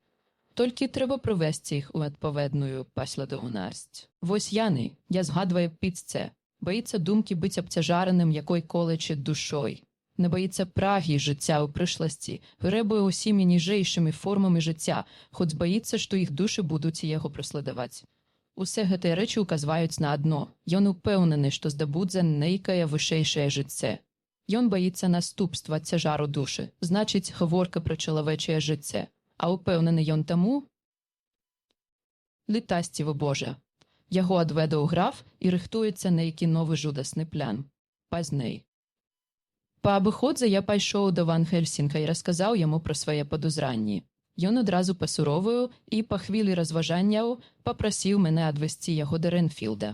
Я так і зрабіў. Падышоўшы да дзвярэй, мы пачулі, што вар'ят весела спявае, як ён меў звычку рабіць у часы, якія цяпер здаюцца такімі доўнімі. Калі мы ўвайшлі, мы са здзіўленнем убачылі, што ён рассыпаў свой цукар, як раней. Вялыя асеннія мухі з бзыкам пачалі злятацца ў пакой. Мы паспрабавалі разгаварыць яго на тэму нашай ранейшай размовы, але ён не рэагаваў. Ён працягваў напяваць, як быццам нас не было ў пакоі. Ён дастаў шматок паперы і склаў яго ў нататнік. Нам прыйшлося пайсці адтуль ні з чым. Ягоны выпадак напраўду цікавы. Сёння ўночы мусім назіраць за ім. Ліст Мітчел, сыны Кензі да лорда Годалмінга 1 кастрычніка. Мілордзе, мы заўсёды рады задаволіць вашыя жаданні. Што тычыцца запатрабавання вашай светласці, выказанага ад імя пана Гаркера, мы паведамляем наступную інфармацыю аб продажы і куплі дому нумар 347 на Пікадылі. Прадаўцамі былі выканаўцы тэстаменту памерлага пана Арчыбальда Уінтерсафілда. Пакупнік – чужаземны дваранін граф де Віль, які правёў куплю сам, заплаціўшы наёмнымі. Больш мы нічога не ведаем пра яго. Покорныя слугі вашай святласці Мітчел, сыны Кензі. Дзённік доктара Сюарда 2 кастрычніка. Прошлай ноччу я паставіў дзяжурнага на калідоры і наказаў яму дакладна занатоўваць любыя гукі, які ён пачуе з пакоя Рэнфілда. А як здарыцца нешта дзіўнае, зваць мяне. Па вечеры, калі пані Гаркер пайшла спаць, мы сабраліся ў кабінеце каля каміна і абмяркоўвалі падзеі ды адкрыцці дня. Гаркер быў адзіны, каму ўдалося раздабыць хоць нейкую інфармацыю, і мы спадзяваемся, што Ян нам дапаможа. Перш як легче спаць, я пайшоў да пакоя пацыента і глянуў у назіральнае акенца. Ён моцна спаў, і ягоныя грудзі падымаліся і апускаліся ў раўнамерным дыханні. Гэтым ранкам дзяжурны санітар паведаміў мне, што неўзабаве па поўначы пацыент устрывожыўся ўсе і пачаў досыць голасна маліцца.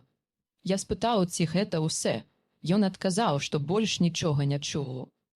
У ягонай манеры было нешта падазронае, таму я проста спытаў, ці не спаў ён у часе дзяжурства. Ён адмаўляў, што спаў, але прызнаўся, што на хвілінку задрымаў. Шкада, што людзям не можна давяраць, калі за імі не сочаць. Сеня Гаркер працягвае свае расследаванне, а Арт і Куінсі займаюцца коньмі. Годалмінг уважае, што нам трэба заўсёды мець коней напагатове, бо як мы здабудзем інфармацыю, якую шукаем, не можна будзе загубляць час. Мы мусім стэрылізаваць усю прывезаную зямлю паміж усходам і захадам сонца. Так мы зможам злавіць графа, калі ён найслабейшы і не мае прыстанішча. Ван Гельсінг паехаў у брытанскі музей, каб адшукаць інфармацыю пра старажытную медыцыну. Тагачасныя лекары бралі пад увагу рэчы, якія іхнія паслядоўнікі не прызнаюць. І прафесар шукае сродкі супраць вядзьмаў і дэманаў, якія могуць прыдацца нам пазней. Часам я думаю, што мы ўсе звар'яцелі і што нас вылачыць толькі ўтаймавальныя кашулі. Пазней. Мы зноў сабраліся. Нарэшце мы напалі на след, і заўтрашняя праца можа быць пачаткам канца. Цікава, ці мае спакой Ренфілда нейкае дачыненне да гэтага. Ягоныя настроі былі так шчыльна звязаныя з дзаяннямі графа, што будучая пагібель гэтай пачвары можа адбіцца на ім нейкім таемным спосабам. Калі б толькі мы маглі атрымаць нейкую падказку да таго, што адбылося ў яго розуме паміж нашай спрэчкай і яго вяртаннем да мухалоўства, мы б забяспечылі сябе яшчэ адным ценным ключом да развязкі. Цяпер ён, відаць, супакоіўся на нейкі час? Ці ён? Той дзікі крык, здаецца, раздаўся з ягонага пакоя. У мой кабінет уварваўся санітар і сказаў, што з Ренфілдам нешта здарылася. Ён пачуў ягоны крык, а калі падышоў да ягонага пакоя, знайшоў яго ляжачым ніцма на падлозе усяго ў крыві. Мушу ісці.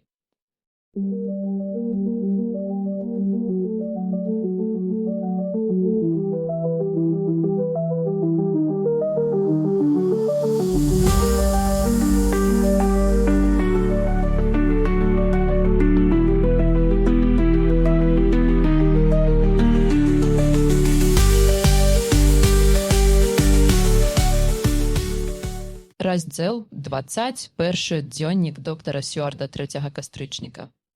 Мушу дакладна, не абмінуўшы жаднай дэталі, запісаць усе, што здарылася пасля майго апошняга запісу. Калі я ўвайшоў у пакой Ренфілда, я знайшоў яго ляжачым на падлозе, на левым боку і ў бліскучай лужы на крыві. Падышоўшы павярнуць яго, я адразу зразумеў, што ён атрымаў цяжкія пашкоджанні, якія, здавалася, былі нанесеныя без адзінства мэты, характэрнай для асобаў са здаровым розумам, нават у летаргічным стане. Твар Ренфілда быў такі разбіты, як быццам ім білі аб падлогу. Напэўна, адсюль і лужы на крыві. Санітар, які кленчыў каля цела, сказаў мне, як мы павярнулі яго. Думаю, пане, у яго зламаны хрыбет. Глядзіце, яго правая рука, нага і палова твару паралізаваныя. Ён не мог зразумець, як такое магло здарыцца, і выглядаў досыць збянтэжаным. Насупіўшыся, ён сказаў, я не магу зразумець дзвюх рэчаў. Ён мог бы так разбіць сабе твар, калі б біўся аб падлогу. Аднойчы я бачыў, як адна маладая жанчына білася так галавой у Версфілдскім доме для псіхічна хворых, перш як яе змаглі стрымаць. І я дапускаю, што ён мог зламаць сабе шыю, няўдала упаўшы з ложка. Але я зусім не магу уявіць, як дзве гэтыя рэчы здарыліся разам. Са зламаным хрыбтом ён не змог бы біцца галавой. А калі ягоны твар быў разбіты перад тым, як ён зваліўся з ложка, на ім бы засталіся сляды. Я сказаў яму, бяжы да доктара Ван Гельсінга і папрасі яго неадкладна прыйсці сюды. Ён патрэбны мне зараз жа. Ён выбег, і праз колькі хвіляў з'явіўся прафесар у халаце і пантофлях. Убачыўшы Ренфілда на падлозе, ён пранікліва глянуў на яго, а потым павярнуўся да мяне. Думаю, па моїх очах ён зразумеў, про што я думаў, бо сказаў вельмі ціхім, відочна для вушэй санітара голасам. Які жахлівы выпадак. Яму спатрэбіцца дбайны дагляд і шмат увагі. Я дапамагу табе, але спачатку апрануся. Пачакай тут, я далучуся праз колькі хвіляў. Пацыент цяжка і хрыпла задыхаў, і адразу стала ясна, што яму былі нанесеныя жахлівыя раны. Ван Гельсінг вярнуўся надзвычайна хутка, узяўшы з сабой хірургічную сумку. Ён яўна ўсе абдумаў і нешта вырашыў, бо перш як зірнуў на пацыента, прашаптаў мне: «Адашлі санітара. Мы мусім быць з пацыентам адны, як ён апрытомнае пасля аперацыі». Таму я сказаў: «Пакуль што гэта ўсе сыманце. Мы з табой зрабілі ўсе, што маглі. Вяртайся да дзяжурства, Ван Гельсінг правядзе аперацыю. Адразу ж паведамі, як заўважыш нешта незвычайнае». Санітар выйшаў, і мы пачалі пільна аглядаць пацыента. Раны на яго твары былі паверхневыя. Сур'езным пашкоджаннем быў глыбокі пералом чэрапа там, дзе знаходзіўся рухальны апарат мозгу. Прафесар на момант задумаўся і сказаў: «Мы мусім знізіць ціск і прывесці яго до нармальнага стану, наколькі гэта мажліва. Хуткасць крывазліцця паказвае на сур'езнасць траўмы. Здаецца, закрануты ўвесь рухальны апарат. Крывазліцце ў мозг хутка павялічыцца, таму трэба неадкладна зрабіць трэпанацыю, інакш будзе позна». Раздаўся ціхі стук у дзверы. Я падышоў і адчыніў іх. На калідоры стаялі Артур і Квінсі ў піжамах і пантофлях. Першы загаварыў. Я чуў, як санітар паклікаў доктара Ван Гельсінга і паведаміў яму пра няшчасны выпадак. Таму я разбудзіў Квінсі, ці хутчэй пазваў яго, бо ён не спаў. Апошнім часам падзеі адбываюцца занадта шпарка і дзіўна, каб можна было спакойна спаць. Мне прыйшло на думку, што заўтрашняй ноччу ўсё будзе не так, як было раней. Мы мусім дзейнічаць асцярожнай і прадбачлівай. Можна ўвайсці? Я кіўнуў і трымаў дзверы адчыненымі, пакуль яны не ўвайшлі, затым зноў зачыніў іх. Калі Квінсі ўбачыў стан пацыента і заўважыў жудасную лужыну крыві на падлозе, ён ціха сказаў: «Боже, што з ім сталася? Небарака». Я сцісла расказаў яму і дадаў, што з нашых меркаванняў ён прыйдзе да прытомнасці пасля аперацыі, прынамсі на кароткі час. Ён пайшоў і сеў на край ложка побач з Годалмінгам. Мы ўсе цярпліва назіралі. «Крыху пачакаем», – сказаў Ван Гельсінг, «каб вызначыць найлепшае месца для трэпанацыі і шпарка выдаліць згустак крыві, бо крывазліцце яўна павялічваецца». Хвіліны чакання працякалі са страшнай павольнасцю. Мае сэрца замерла, а з твару Ван Гельсінга было відаць, што ён адчуваў нейкі страх ці апаску перад тым, што мелася надысці. Я жахаўся тых словаў, якія Рэнфілд мог прамовіць. Я нават баяўся думаць пра тое. Але я быў перакананы, што нешта набліжалася, бо я чытаў пра людзей, якія чулі ціканне смяротнага гадзінніка. Небарака дыхаў цяжка і няроўна. Штохвіліны здавалася, што ён расплюшчыць вочы і загаворыць. Але потым зноў чулася працяглае хрыплае дыханне, і ён упадаў у стан яшчэ больш глыбокай непрытомнасці. Хоць я і быў прызвычаены да хваробаў і смерці, пачуцця трывогі ўсё нарастала. Я без мала чуў біцце ўласнага сэрца, а кроў, што стукала ў скронях, гучала як удары маладка. Урэшце цішыня стала пакутлівай. Я зірнуў на сваіх таварышаў і ўбачыў па іх чырвоных тварах і вогкіх ілбах, што яны перажываюць такую ж пакуту. Мы былі ў такім стане нервовай напружанасці, што здавалася, нібы ў любы нечаканы момант над нашымі галовамі прагрыміць жудасны звон. Урэшце настаў час, калі стала відочна, што пацыент хутка слабее. Ён мог памерці ў любы момант. Я глянуў на прафесара і сустрэўся з ім позіркам. З паважным выразам твару ён сказаў: «Нельга губляць час. Ад яго словаў могуць залежаць жыцці. Я прыйшоў да гэткай высновы, пакуль стаяў тут. Мабыць, на карту пастаўленая душа. Трэпанацыю зробім акурат над вухам». Не кажучы больш ані слова, ён пачаў аперацыю. Колькі хвіляў дыханне працягвала быць хрыплым. Затым наступіў такі працяглы ўздых, што здавалася, нібыта ягоныя грудзі разарвуцца. Раптам ён расплюшчыў вочы, і яны застылі ў дзікім і бязрадным позірку. Гэта працягвалася колькі хвіляў, затым яго позірк змякчыўся ў радасным здзіўленні, і з ягоных вуснаў сарваўся выдых палегкі.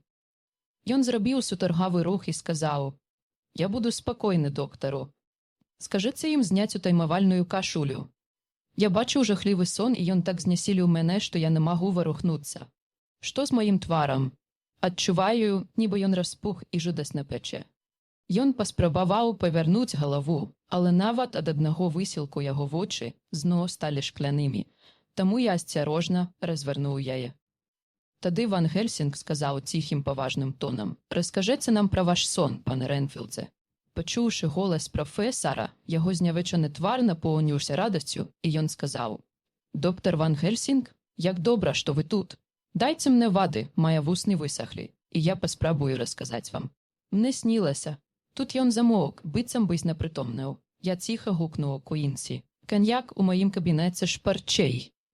Ён выбег і вярнуўся са шклянкай ды графінамі каньяку і вады. Мы намачылі перасохлыя вусны, і пацыент хутка ажыў. Здавалася, аднак, што яго бедны пашкоджаны мозг працаваў у той прамежак часу, бо калі ён цалкам апрытомнеў, ён пранікліва паглядзеў на мяне з розпачнай збянтэжанасцю, якую я ніколі не забуду, і сказаў: «Не мушу сябе ашукваць. Гэта быў не сон, а панурая рэчаіснасць». Затым ён вачамі акінуў пакой. Убачыўшы дзве фігуры, што цярпліва сядзелі на краі ложка, ён працягнуў: «Калі б я ўжо не быў упэўнены, я б здагадаўся па іх прысутнасці». На міг яго вочы заплюшчыліся, не ад болі ці санлівасці, а з уласнай волі, як быццам ён збіраўся з сіламі. Калі ён зноў расплюшчыў іх, ён загаварыў паспешна і жвава: «Шпарчэй, доктару, шпарчэй. Я паміраю, адчуваю, што мне засталася ўсяго колькі хвілінаў, і затым я вярнуся да смерці. Ці горш. Змачыце мае вусны каньяком яшчэ раз. Я мушу сказаць нешта, перш як памру, або перш як памрэ мой бедны знявечаны мозг. Дзякую. Гэта адбылося той ноччу, калі вы пакінулі мяне, пасля таго, як я умаляў вас адпусціць мяне. Тады я не мог гаварыць, бо адчуваў, што нешта прымушае мяне трымаць язык за зубамі. Але па-за тым я быў пры сваім розуме, як і цяпер. Па вашым адыходзе я яшчэ доўгі час быў у поўнай роспачы. Здавалася, гэта трывала гадзінамі. Потым мяне апанаваў нечаканы супакой. Мой мозг нібыта астыў, і я зразумеў, дзе знаходжуся. Я пачуў, як сабакі брэшуць за нашым домам, але не там, дзе быў ён. Пры гэтых словах Ван Гельсінг нават не міргнуў, але ён адшукаў сваёй рукой Маю і моцна сціснуў яе. Ён, аднак, не выдаў сябе і, ледзь кіўнуўшы, ціха сказаў: «Далей».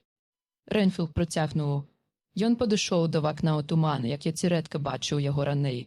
Але ён быў матэрыяльны, не як здань, і яго вочы былі лютыя, як у чалавека, калі той злуецца.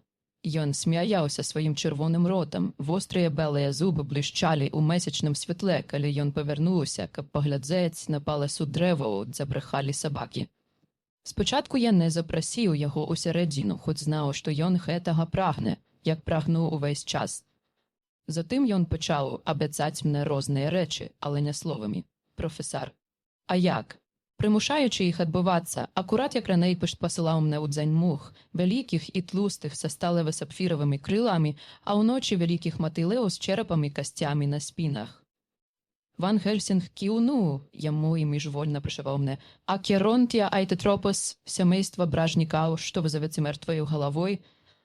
Не спыняючыся, мой пацыент казаў далей. Тады ён пачаў шаптаць: «Пацукі, пацукі, пацукі! Сотні, тысячы, мільёны пацукоў і ў кожным жыце, і сабакі, каб з'есці іх, і таксама каты. Усе жывыя з чырвонай кроўю, у якой жыцця збіралася гадамі, а не проста звычайныя мухі». Я пачаў смяяцца з яго, бо хацеў пабачыць, што ён можа зрабіць. Затым у ягоным доме за цемнымі дрэвамі завылі сабакі. Ён падазваў мяне да вакна. Я ўстаў і выглянуў у вонкі, а ён падняў свае рукі, нібы выклікаў некага, не кажучы пры тым ані слова. Цемная маса пакрыла траву, наблізіўшыся ў форме вогненнага полымя, і тады ён рассунуў туман управа і ўлева, і я ўбачыў, што там былі тысячы пацукоў з зыркімі чырвонымі вачыма, такімі ж, як у яго, толькі меншага памеру. Ён падняў руку, яны замерлі, і мне здалося, што ён гаварыў: Усе гэтае жыцці я падару табе, і нашмат больш на незлічоныя стагоддзі, калі ты ўкленчыш і пачнеш мне пакланяцца. Тады чырвоны туман колеру крыві нібыта засціў мне вочы. І перш як зразумеў, што раблю, я падняў акно і сказаў яму: «Уваходзь, уладару і настаўніку». Пацукі зніклі, а ён праслізнуў у пакой праз акно, хоць яно было адчыненае ўсяго на цалю, акурат як месяц, што цірэдка прабіраецца праз маленькую шчыліну і з'яўляецца перада мной ва ўсей сваей велічы і бляску. Яго голас аслаб, таму я зноў намачыў яго вусны каньяком, і ён працягнуў. Але здавалася, быццам яго памяць працягвала працаваць у той прамежак, бо гісторыя забегла наперад. Я збіраўся ўказаць на гэта, але Ван Гельсінг шапнуў мне: «Хай кажа далей. Не перарывай яго. Ён не можа вярнуцца і, мажліва, увогуле не зможа працягваць, як згубіць ніт сваіх думак». Ён працягнуў: «Цэлы дзень я чакаў навесці ад яго, але ён не прыслаў мне нават мясной мухі, і калі ўзышоў месяц, я быў злосны на яго. Калі ён праслізнуў праз акно, хоць яно было зачыненае і нават не пастукаў, я моцна раззлаваўся на яго. Ён насміхаўся з мяне, а яго бледны твар з чырвонымі бліскучымі вачыма выглядваў з туману. І ён паводзіў сябе так, нібыта быў тут гаспадар, а я ніхто. Калі ён прайшоў мімо мяне, я адчуў, што ён нават пах не так, як раней. Я не змог затрымаць яго. І мне здалося, што ў пакой увайшла пані Харкер. Артур і Куінсі, што сядзелі на ложку, усталі і падышлі бліжэй, стаўшы за ім так, каб я не мог бачыць іх, але яны маглі чуць лепш. Яны абодва маўчалі, але прафесар уздрыгнуў. Ягоны твар, аднак, зрабіўся больш суровым і панурым. Рэнфілд процягнуў, нічога не заўважыўшы: «Калі пані Харкер прыйшла да мяне сёння папаўдні, яна была не такая, як раней, нібы гарбата, разбауленая водою». Тут мы ўсе здрыгануліся, але ніхто не сказаў жаднага слова. Я не заўважыў яе, пакуль яна не загаварыла, і выглядала яна па-іншаму. Мне не падабаюцца бледныя людзі. Я люблю, калі іх багата крыві, а ейная кроў, здавалася, уся выцекла. Я не думаў пра гэта ў той момант, але як яна пайшла, пачаў думаць, і мяне раззлавала думка аб тым, што ён выцягвае з яе жыцця. Я адчуў, што астатніх узялі дрыжыкі, як і мяне, але наогул мы захоўвалі спакой. Таму, калі ён з'явіўся сёння ўночы, я быў гатовы да сустрэчы з ім. Я ўбачыў, як у пакой пракрадаецца туман, і моцна схапіў яго. Я чуў, што вар'яты маюць незвычайную дужасць. А як я знаў, што я вар'ят, прынамсі часамі, я вырашыў скарыстацца сваёй сілай. Ён таксама адчуў яе, бо яму прыйшлося выйсці з туману, каб дужацца са мной. Я збіраўся перамагчы, бо не хацеў, каб ён і далей выцягваў з яе жыцця. І тады я ўбачыў ягоныя вочы. Яны прапалілі мяне, і мая сіла растаяла. Ён выслізнуў, а калі я паспрабаваў учапіцца за яго, ён падняў мяне і шпурнуў долу. Мае вочы засціла чырвоная заслона, і я пачуў гул, падобны да грому, а туман, відаць, прашмыгнуў праз шчыліну пад дзвярыма. Яго голас слабеў, а дыханне рабілася ўсё больш хрыплым. Ван Гельсінг інстынктыўна падхапіўся. «Цяпер нам вядома найгоршае», – сказаў ён. «Ён тут, і мы знаем, з якой мэтай. Можа, яшчэ не запозна. Узброймася, як той ноччу, але не марнуймо часу. Нельга губляць ані секунды. Не было патрэбы гаварыць пра нашыя страхі ці перакананні, мы іх раздзялялі. Мы паспяшыліся да сваіх пакояў і ўзялі ўсе тыя рэчы, якія мелі з сабой пры ўваходзе ў дом графа. Прафесар меў іх пры сабе, і калі мы сустрэліся ў калідоры, ён выразна ўказаў на іх і сказаў: «Яны заўсёды са мной і будуць са мной, пакуль гэтая няшчасная справа не скончыцца. Вы таксама маеце быць пільныя. Мы маем справу з незвычайным ворагам. На жаль. Падумаць толькі, што пацярпела дарагая мадам Міна». Ягоны голас задрыжаў, і ён замоўк, не ведаю, чаго было больш у маім сэрцы – гневу або жаху. Каля дзвярэй Харкераў мы спыніліся. Арт і Куінсі адступілі, і апошні спытаў: «Ці варта турбаваць яе?» «Мы мусім», – панура сказаў Ван Гельсінг. «Як дзверы замкнутыя, я ўзламлю іх. Гэта можа жудасна яе напалохаць. Урвацца ў пакой да мыня ёсць звычайным». Ван Гельсінг паважна сказаў: «Ты, як звычайна, маеш рацыю, але гэта справа жыцця і смерці. Усе пакоі аднолькавыя для доктара. І нават калі б гэта было не так, яны аднолькавыя для мяне сёння. Прыяцелю Джоне, калі я паверну ручку, а дзверы не адчыняцца, піхні іх плячом. І вы таксама, прыяцелі мае. Ну, ён павернуў ручку, але дзверы не паддаліся. Мы наваліліся на іх. Яны з трэскам расчыніліся, і мы амаль не ўваліліся кулем усярэдзіну. Професар направду упаў, і пакуль втогваў, я зазірнуў у пакой. Тое, што я ўбачыў, жахнула мяне. Я адчуў, як валасы на маім карку сталі дыбка, а сэрца бадай замерла. Месяц свяціў так зырка, што, нягледзячы на шчыльную жоўтую штору, пакой быў дастаткова святлы, каб усе бачыць. На ложку каля вакна ляжаў Джонатан Харкер з расчырванелым тварам і цяжка дыхаючы, нібы ў ступару. На другім край ложка тылам да яго на каленах сядзала апрынутая ў бале фігура ягонае жонкі. Побач з Ей стаяў у высокі, худы мужчына, апрануты ў чорнае. Яго твару відаць не было, але мы адразу пазналі ў ім графа.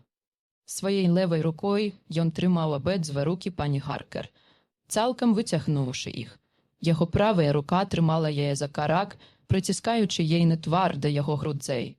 Ёйная белая кашуля была запэцканая крывэю, і тонкі струменчык сцякаў па аголеных грудзях мужчыны, што віднеліся скрозь яго разарваную кашулю. Гэтая сцэна мела жудаснае падабенства да той, калі дзіца сілай тыкае кацяня носам у сподак з малаком, каб прымусіць яго піць. Калі мы ўварваліся ў пакой, граф павярнуўся да нас тварам, і на ім з'явіўся той пекельны выгляд, які мы пазналі з апісанняў. Ягоныя вочы запалалі чырвоным агнем у д'ябальскім гневе. Вялікія ноздры белага арлінага носа раздуліся і затрымцэлі. А белыя вострыя зубы з запоўнымі вуснамі, з якіх сцякала кроў, ляскалі, як зубы дзікага звера. Рэзкім рыўком ён адштурхнуў сваю ахвяру на ложак, павярнуўся і кінуўся на нас. Але к таму часу професар ужо падняўся на ногі і трымаў перад ім куверт са свяшчэннай платкай. Граф раптам спыніўся, акурат як зрабіла нябога Люсі каля грабніцы, скурчыўся і адступіў. Ён адступаў далей і далей, а мы, падняўшы нашыя крыжыкі, наступалі на яго. Раптам стала цемна, бо вялікая чорная хмара, што праплывала па небе, засціла месяц. А калі Куінсі запаліў газавую лямпу, мы ўбачылі толькі слабы туман. Ён прашмыхнуў пад дзвярыма, якія па нашым гвалтоўным уварванні адскочылі і зноў зачыніліся. Ван Хельсінг, Арт і я рушылі да пані Харкер, якая глыбока удыхнула і крыкнула так дзіка, так пранізліва і розпачна, што гэты крык, напэўна, да канца дзень звінэцме ў маіх вушах. Колькі секунд яна безрадна ляжала. Змерцвалая бледнасць ейнага твару падкрэслівалася кроўю на ейных вуснах, шчоках і падбароддзі. З ейнае шыі сцякаў тонкі струменчык крыві. Ейныя вочы ашалелі ад жаху. Затым яна закрыла твар сваімі беднымі знявечанымі рукамі, на белай скуры якіх застаўся чырвоны след ад жудаснай ходкі графа, і мы пачулі ціхі журботны лямант, пасля каторага той жудасны крык здаваўся ўсяго толькі кароткім выразам бясконцага смуту. Професар падышоў і далікатна накінуў на яе коўдру, а Арт з розпаччу зірнуў на яе і выбег з пакоя. Ван Хельсінг шапнуў мне: «Джонатану ступары, які, як нам вядома, можа выклікаць вампір. Мы нічога не можам зрабіць для мадам Міны, пакуль яна не ачуецца. Трэба будзіць яго». Ён змачыў край ручніка ў халоднай вадзе і пачаў легка адбіць ім Харкера па твары. Ягоная жонка ўсе яшчэ трымала свой твар у далонях і ўсхліпвала так, што разрывалася сэрца. Я падняў штору і выглянуў у вакно. Зырка свяціў месяц, і я ўбачыў, як Куінсі Морыс прабег цераз газон і схаваўся ў цэні вялікага ціса. Мяне здзівіла, навошта ён гэта рабіў, але ў той жа момант я пачуў кароткі крык Харкера, які часткова апрытомнеў, і павярнуўся да ложка. На ягоным твары, як можна было чакаць, быў выраз моцнага здзіўлення. Колькі секунд ён знаходзіўся ў нейкім дурмане, а потым свядомасць цалкам вярнулася да яго, і ён усхапіўся. Ягоная жонка адрэагавала на шпаркі рух і павярнулася да яго з працягнутымі рукамі, як быццам хацела абняць яго, але адразу ж адвяла іх і, сунуўшы разам локці, прытуліла далоні да твару і задрыжала так, што падэй затрэсся ложак. Напрамілы Бог, што гэта значыць? Усклікнуў Харкер. Доктор Сюарт, доктор Ван Гельсінг, што гэта? Што здарылася? Міна, любая, што з табой? Адкуль гэтая кроў? Божа, Божа, няўжо дайшло да гэтага? І, падняўшыся на калэны, ён гвалтоўна пляснуў далонямі.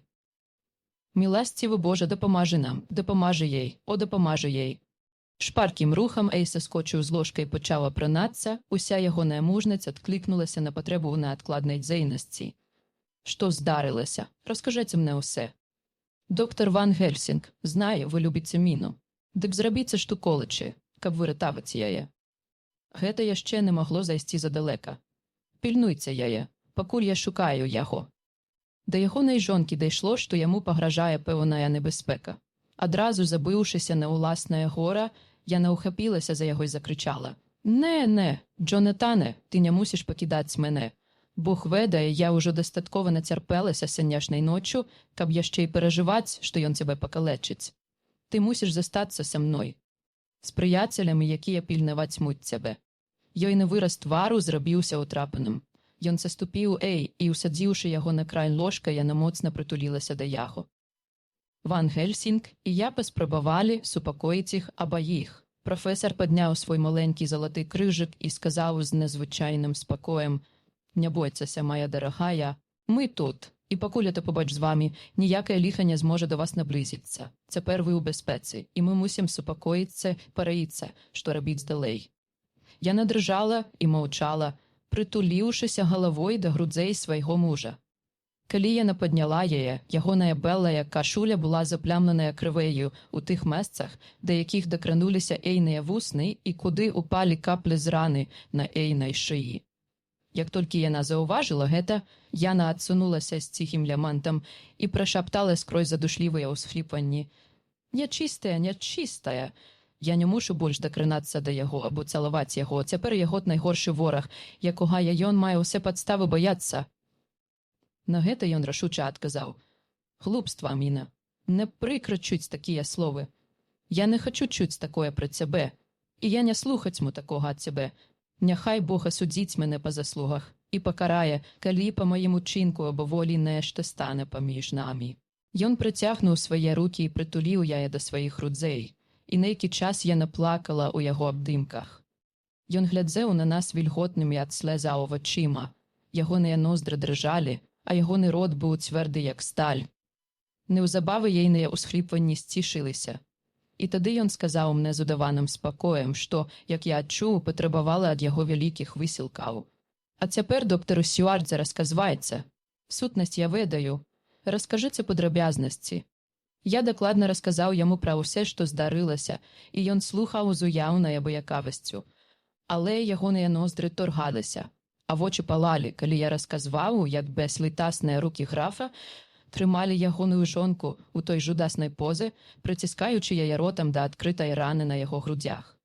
Нават у такі момант я з інтарэсам заўважыў, што пакуль яго бледны твар скажаўся ад гневу над нахіленай галавой ягонае жонкі, ягоныя рукі ласкава і пяшчотна гладзілі Эйныя растрапаныя валасы. І як толькі я скончыў, у дзверы пастукалі Куінсі ды Годалмінг. Яны ўвайшлі па нашым запрашэнні. Ван Гельсінг пытальна зірнуў на мяне. Я зразумеў, што ён хацеў скарыстацца іхнім прыходам, каб адцягнуць, калі і мажліва, думкі няшчасных мужа і жонкі ад аднаго і ад саміх сябе. Таму, па маім сцвярджальным кіўку, ён спытаў іх, што яны бачылі і рабілі. На гэта лорд Годалмінг адказаў: «Я не знайшоў яго ані ў калідоры, ані ў жадным з нашых пакояў. Я заглянуў у кабінет, але хоць ён пабываў там, ён ужо знік. Аднак, ён раптам замоўк, зірнуўшы на млявую фігуру на ложку. Ван Гельсінг паважна сказаў: «Працягвай, Артур, прыяцелю, нам больш не трэба нічога ўтойваць. Нашая надзея цяпер у веданні. Гавары вольна». Арт казаў далей. Ён правеў там усяго колькі секунд, але паспеў учыніць незвычайны верхал. Машынапіс згарэў, і сярод белага попелу яшчэ мігцелі блакітныя агеньчыкі. Цыліндры твайго фанографу таксама былі ў агні, а воск толькі дапамог полымю. Тут я перарваў яго. Дзякуй Богу, у сейфе ёсць яшчэ адна копія. Ягоны твар на міг прасвятлеў, а потым зноў спахмурнеў, і ён працягнуў: Затим я побіг долу, але його ніде не було. Я заглянув у покой Ренфілда, але його сліду не було. А прача? Йон знову замовк. «Протягвайте», – хрипло сказав Гаркер. Йон схилив голову і, увільгатнівши язиком своє вусне, додав: «А прача того, що небрака помер».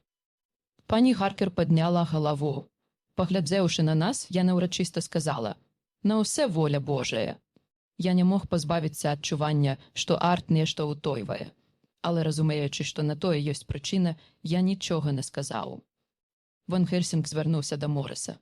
«А ти, приятель Куінсі, маєш що розказати?» «Криху», – відказав Йон. «Урешті-решт, гэта можа придатися, але пакуль што не можу сказати докладно. Я вирашив дізнатися, куди вирушить граф, коли покине дом. Його я не бачив, але бачив, як кажан вилеться з Ренфілдового окна і поляцев на захід. Я чекав, що Йон вернеться у Карфакс, але Йон відочно знайшов себе нейка інша логава.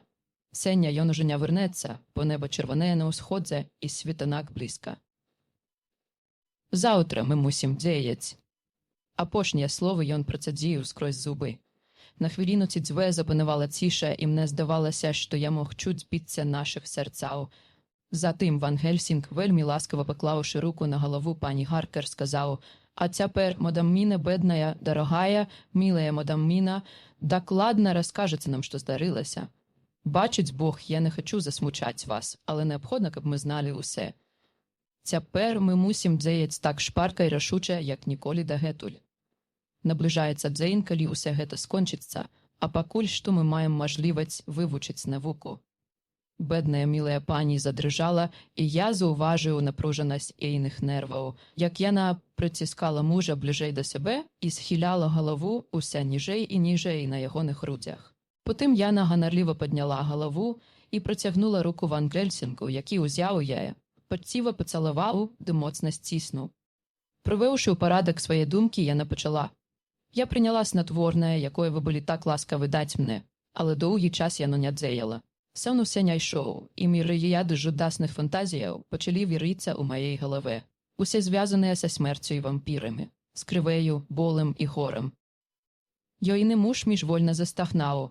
Яна повернулася до його і з пещотою сказала: «Не турбуйся, люби. Ти мусиш бути мужний, каб допомагчи мне у гэтай жудаснай справи. Калі б ти тільки знав, як тяжко мне розказувати про гэты жах, ти б зрозумів, як мне потрібна твоя допомога. Що ж, я зрозумела, що мушу допомагчи лікарству подзеяти уласною волею, тому твердо вирішила заснуть. Відать, сон такий неузабави надишов, бо я більш нічого не помню. Проход Джонатана не будив мене, бо він уже лежав коло мене, коли я прочнулася наступним разом. У покої був тонкий белий туман, який я бачила раней. Але я не помню тепер, ці знаєте ви про гета. Ви знайдете запис у моїм дзеннику, який я покажу вам пізней. Я чула той самий тьменний страх, який я панував у мене раней, і тоє саме почуття нечая присутності. Я повернулася, каб розбудити Джонатана, але ён спав так моцно, що здавалося, ніби снотворне прийняв ён, а не я. Як ні старалася, я не змогла розбудити його. Гэта вельми напужало мене, і я со страхом озиралася на вокал. І тоді моє серце поправдзе замерло. Каля ложка, як бицям ён вийшов з туману, ці хутчей, як бицям туман перетворився у фігуру, бо ён цалком знік, стояв у високий, худий мужчина у чорному. Я одразу познала його записання у інших. Бледний, як воск твар, високий орліний нос, на який тонкой белой лінією подало світло, приоткритые червоні вусни з гострими белими зубами, і червоні очі, які я, здається, бачила на заході сонця у вікнах костела Святої Марії у Ідбі. Я так само познала червоний шнар на його лбе, там, де його ударив Джонатан. Я б закричала, але мене паралізувало. Йон сказав пронізливим резким шептом, показуючи на Джонатана: «Тихо, ані гуку, інакше я на твоїх очах розможджеру йому голову». Я була наполохана і занадто збентежена, каб нешта робити або казати. З купливою усмішкою ён поклав одну руку на моє плечо і, моцно тримаючи мене, оголив другою рукою мою шию, кажучи при тим: «Спочатку невеликий подмацунок во узнагороду за мої висілки. Спокійно, не у перший, не у другий раз твоє жили наталяють мою смагу». Я була разгубленая, але што самая дзіўная не хацела яму замінаць. Думаю, гэта частка жудаснага пракляцця, якое пачынае дзеяць, калі ён дакранаецца да сваей ахвяры. І, ох, мой Божа, Божа, злітуйся надо мной. Ён прытуліў свае смярдзючыя вусны да майго горла. Ёйны муж зноў застагнаў. Яна мацней сціснула ягоную руку і паглядзела на яго так спагадліва, нібыта гэта ён пацярпеў, а потым працягнула. Я адчувала, як сілы пакідаюць мяне, і была ў паўпрытомным стане. Не ведаю, як доўга працягваўся гэты жах, але здавалася, што прайшло шмат часу, перш як ён адарваў ад мяне свой агідны, брыдкі, кплівы рот. Я бачыла, як з яго капала свежая кроў. Здавалася, што гэты ўспамін на нейкі момант пераадолаў яе. Яна звасіла галаву і зусім асунулася б, калі б муж не падтрымаў яе. З вялікім намаганнем яна апанавала сабой і працягнула. Тады ён кпліва сказаў: «Дык ты дапамагла тым мужчынам высачыць мяне і пазрываць мае пляны. Цяпер ты знаеш, і яны ўжо часткова знаюць, а неўзабаве і цалкам зразумеюць, што значыць стаць мне поперак дарогі. Ім трэба было берагчы сваю энергію для абароны ўласнага дому. Пакуль яны прымалі захады супраць мяне, хто кіраваў дзяржавамі, плыў інтрыгі і дазмагаўся за іх задоўга да вашага нараджання, я падкапаўся пад іх. І цяпер ты, каго яны больш за ўсе кахаюць, ёсць плоццю ад маёй плоці, крывею ад маёй крыві і маім суродзічам. Нейкі час ты будзеш маёй жывіннай крыніцай, а пазней станеш маёй сяброўкай і памочніцай. А пакуль, што ты маеш быць пакараная за тое, што зрабіла. Ты дапамагла ім расстроіць мае пляны. Цяпер ты будзеш адзывацца на мой заклік. Калі мой розум скажа прыйдзі, ты перасячэш зямлю і мора, каб выканаць мой загад. І для гэтай мэты я зраблю вось што». Ён расхінуў сваю кашулю і даўгім вострым пазногцем разрэзаў жылу на сваіх грудзях. Калі хлынула кроў, ён узяў мае рукі ў сваю, моцна сціснуўшы, а другой рукой схапіў мяне за шыю і прыціснуў мой рот да раны, так што я павінна была або задыхнуцца, або глытнуць. О, мой Божа! Божа, што я зрабіла? Што я зрабіла, каб заслужыць гэткі лес? Я ж заўсёды старалася быць рахманай і праведнай. Божа, злітуйся надо мной, пашкадуй бедную душу, якой пагражае небяспека горшая за смерць. Злітуйся над тымі, каму яна дарагая. Затым яна пачала цацерці свае вусны, як быццам хацела ачысціць іх ад бруду. Пакуль яна расказвала сваю жахлівую гісторыю, неба на ўсходзе пачало святлець. Гаркер нерухома сядзеў і маўчаў, але паходза жудаснага апавядання на ягоным твары з'явіўся шчэры цень, які ўсе згушчаўся і згушчаўся ў ранішнім святле. І калі бліснула першая чырвоная палоска надыходзячага світанку, ягоны твар выглядаў вельмі цемным на фоне пасівелых валасоў. Мы ўмовіліся, што адзін з нас застанецца паблізу няшчаснай пары, пакуль мы не сустрэнемся, каб абмеркаваць далейшы план дзеянняў. У адным я ўпэўнены, на сваім шляху сэння сонца не ўзыдзе над больш няшчасным домам, чым гэты.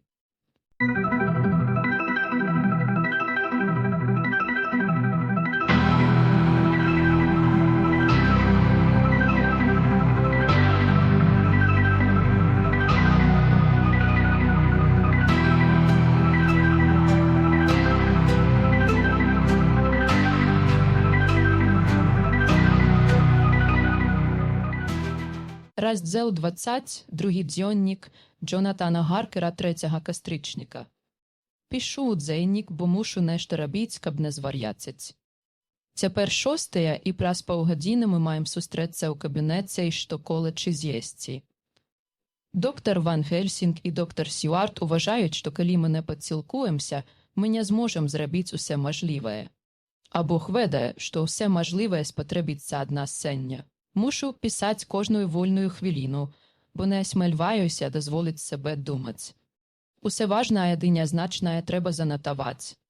Мажліва, у канцы дробязі змогуць навучыць нас большаму. Ужо ніякія веды не змогуць пагоршыць нашага змінай становішча. Аднак мы мусім верыць і спадзявацца.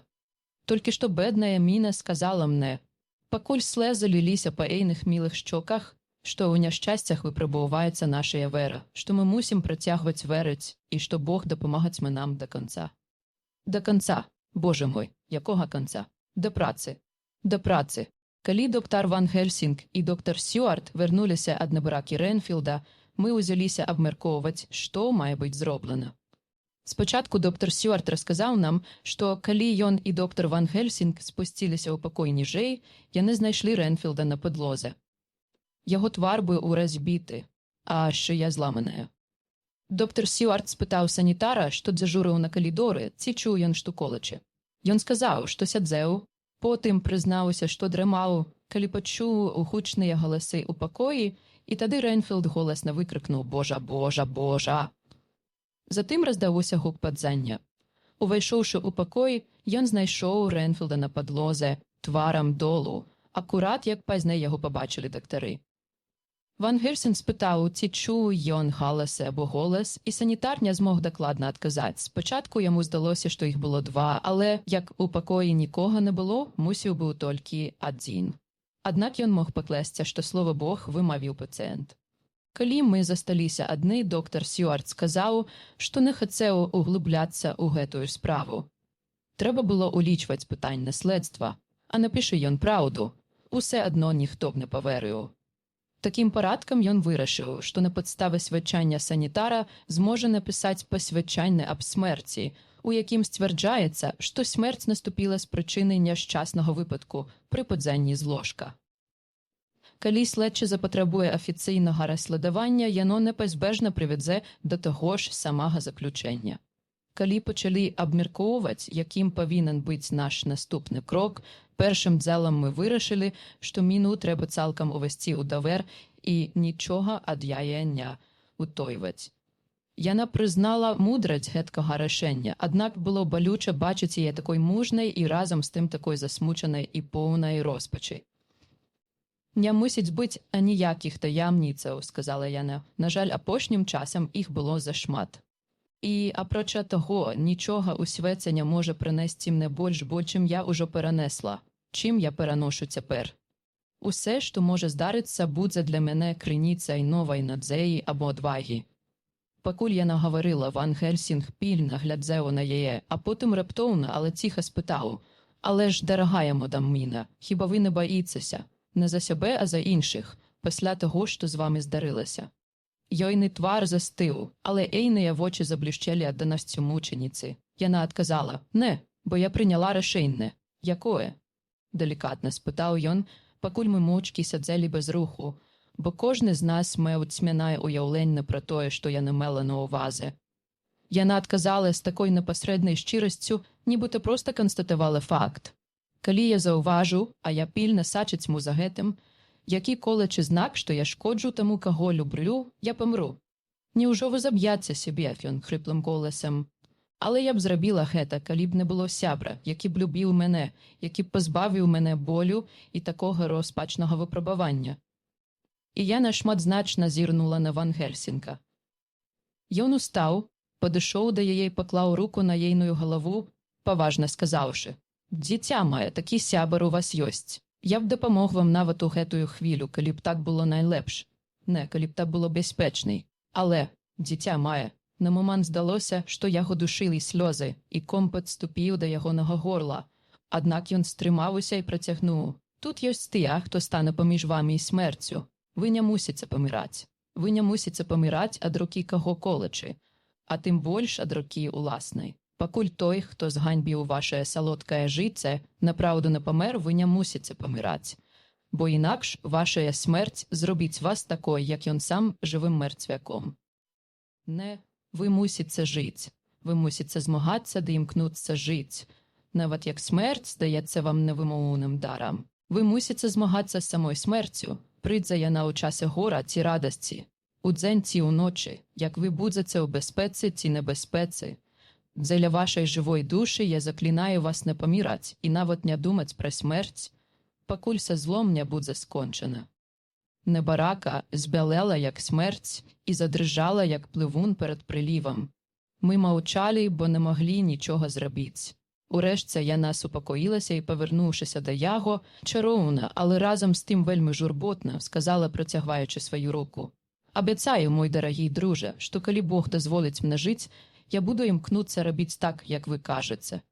Пакуль, як будзе ягоная воля, гэты жах не скончыцца. Ёйная дабрыня і мужнасць падбадзярылі нас, і мы пачалі абмяркоўваць наш план дзеянняў. Я сказаў Эй, што яна мае трымаць у сейфе ўсе паперы, дзеннікі і фанаграфічныя запісы, якія пазней могуць нам прыдацца. А таксама яна павінна весці запісы, як рабіла раней. Я не була радая такому занятку, калі слова «радая» можна ўжыць у звязку з такой панурай справай. Як звычайна, Ван Гельсінг ужо ўсе прадумаў і падрыхтаваў дакладны парадак дзеянняў. «Мабыць, добра», – сказаў ён, – «што па візіце ў Кальфакс мы вырашылі нічога не рабіць са скрынямі, што ляжаць там». Інакш граф здагадаўся пра наш план і без сумневу прыняў бы захады, каб перашкодзіць нам з іншымі скрынямі. А так ён нічога не знае пра нашыя намеры. Больш за тое, імаверна, ён нават не ведае, што мы маем мажлівасць стэрылізаваць яго логавы, каб ён не мог карыстацца імі, як раней. Цяпер мы настолькі прасунуліся ў нашых ведах што да іх месцазнаходжання, што як толькі мы праверым дом на Пікадылі, мы зможам высачыць усе скрыні да апошняй. Сённяшні дзень наш, у ім нашая надзея. Сонца, што ўзышло над нашым смуткам гэтым ранкам, ахоўвае нас. Пакуль яно не зойдзе, тая пачвара мусіць заставацца ў тым жа абліччы. Ён абмежаваны сваей зямной абалонкай і не можа растаяць у паветры або ўцячы праз шчыліны, трэшчыны ці расколіны. Як захоча прайсці праз дзверы, ён мусіць адчыніць іх як просты смертны. І таму сёння мы маем адшукаць усе ягоныя логавы ды стэрылізаваць іх. Тады, як не атрымаецца злавіць і знішчыць яго, мы павінны загнаць яго ў такое месца, дзе мы, пэўна, зробім гэта ў свой час. Тут я ўсхапіўся, бо не мог адгнаць ад сябе думкі, што бесцэнныя хвіліны і секунды, ад якіх залежаць жыцця і шчасце міны, уцякаюць ад нас, пакуль мы марнуем час на размовы. Але Ван Гельсінг перасцерагальна падняў руку. «Не, прыяцелю Джонатане», – сказаў ён, – «у гэтай справе цішэй едзеш. Далей будзеш. Мы дзеяцьмем і дзеяцьмем вельмі шпарка, калі надыдзе час. Але ты падумай, хутчэй за ўсе, ключ да развязкі нашай справы знаходзіцца ў тым дома на Пікадылі». Граф мог піць многа дамоў. Ён мусіць мець акты куплі, ключі ды іншыя рэчы. Мусіць мець паперу, на якой піша, і цікавую кніжку. Ён павінен недзе трымаць свае рэчы.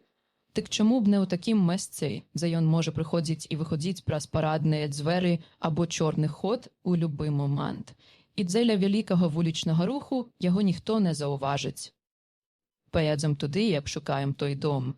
А як даведаемся, што там ёсць, адразу пачнем тое, што наш прыяцель Артур называе на сваім паляўнічым жаргоне аблаваю, і тады загонім нашага старога ліса. «Ну, тады хадзем зараз жа», – выкрыкнуў я. «Мы губляем бесцэнны час». Професар не варухнуўся, а проста спытаў: «А як мы пранікнем у той дом на Пікадылі?» «Усе адно як», – усклікнуў я. «Уварвамся, калі трэба». «А вашая паліцыя, дзе яны будуць і што яны скажуць?» Я сумеўся, але я разумеў, што калі ён зацягваў, ён меў на тое добрую прычыну. Таму я сказаў настолькі спакойна, наколькі мог: «Не чакайце больш, чым трэба. Упэўнены, вы разумееце, у якой пакутлівай сітуацыі я знаходжуся. Ах, дзіця мае, я разумею, і я зусім не хачу мучыць вас яшчэ больш. Але што мы можам зрабіць цяпер? Як усе пачне рухацца, тады настане наш час». Я думаў, і мне здаецца, што самы просты спосаб ёсць найлепшым. Мы хочам пранікнуць у дом, але не маем ключа. Ці не так, як і ў Нугу? А цяпер уявіце, што вы ўласнік таго дому і не можаце трапіць у сярэдзіну. Калі б вы не былі ўзломнікам, што б вы зрабілі? Наняў бы добрага слесара, каб ён адамкнуў для мяне замок. І вашая паліцыя не ўмешаецца. О, не ўмешаецца, калі будзе ведаць, што чалавек афіцыйна наняты. Тады, кажучы гэта, ён пранікліва глядзеў на мяне, пад сумненне ставіцца толькі сумленне таго, хто яго наймаў, і перакананне вашых паліцыянтаў у тым, што той наймальнік мае чыстае або нячыстае сумленне. Вашая паліцыя мусіць быць напраўду дбайная і разумная, вельмі разумная, каб чытаць людскія сэрцы. Не, Мой прыяцель Джонатан, вы можаце адамкнуць сотні парожных дамоў у гэтым вашым Лондоне або любым горадзе ў свеце.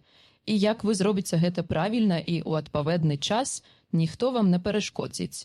Я чытаў пра аднаго джентльмена, што валодаў вельмі файным будынкам у Лондоне. І калі ён паехаў на лета ў Швейцарыю і замкнуў свой дом, нейкі ўзломнік разбіў задняе акно і прыбраўся ў сярэдзіну. Затым ён адчыніў аканіцы і выходзіў ды ўваходзіў праз парадныя дзверы на вачах паліцыі. Потым ён абвіў аўкцыян у тым доме, павесіўшы вялікую абвестку. А калі надышоў дзень аўкцыяну, ён прадаў усе, што было ў доме. Затым ён пайшоў да будаўніка і прадаў яму той дом, дамовіўшыся, што яго знясуць і вывезуць ва ўмоўлены тэрмін.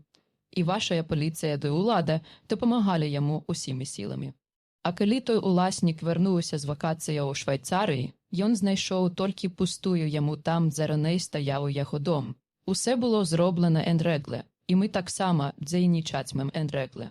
Не пойдзем так рана, каб паліцыянтам, у якіх у гэты час мала працы, гэта не падалося незвычайным. Выправімся. Пасля 10-й, калі на вуліцах многа людзей, нібыта мы праўдзівыя ўласнікі дому. Я прызнаў, што ён меў рацыю, а твар міны крыху праясніў. У такой слушнай прапановы была надзея.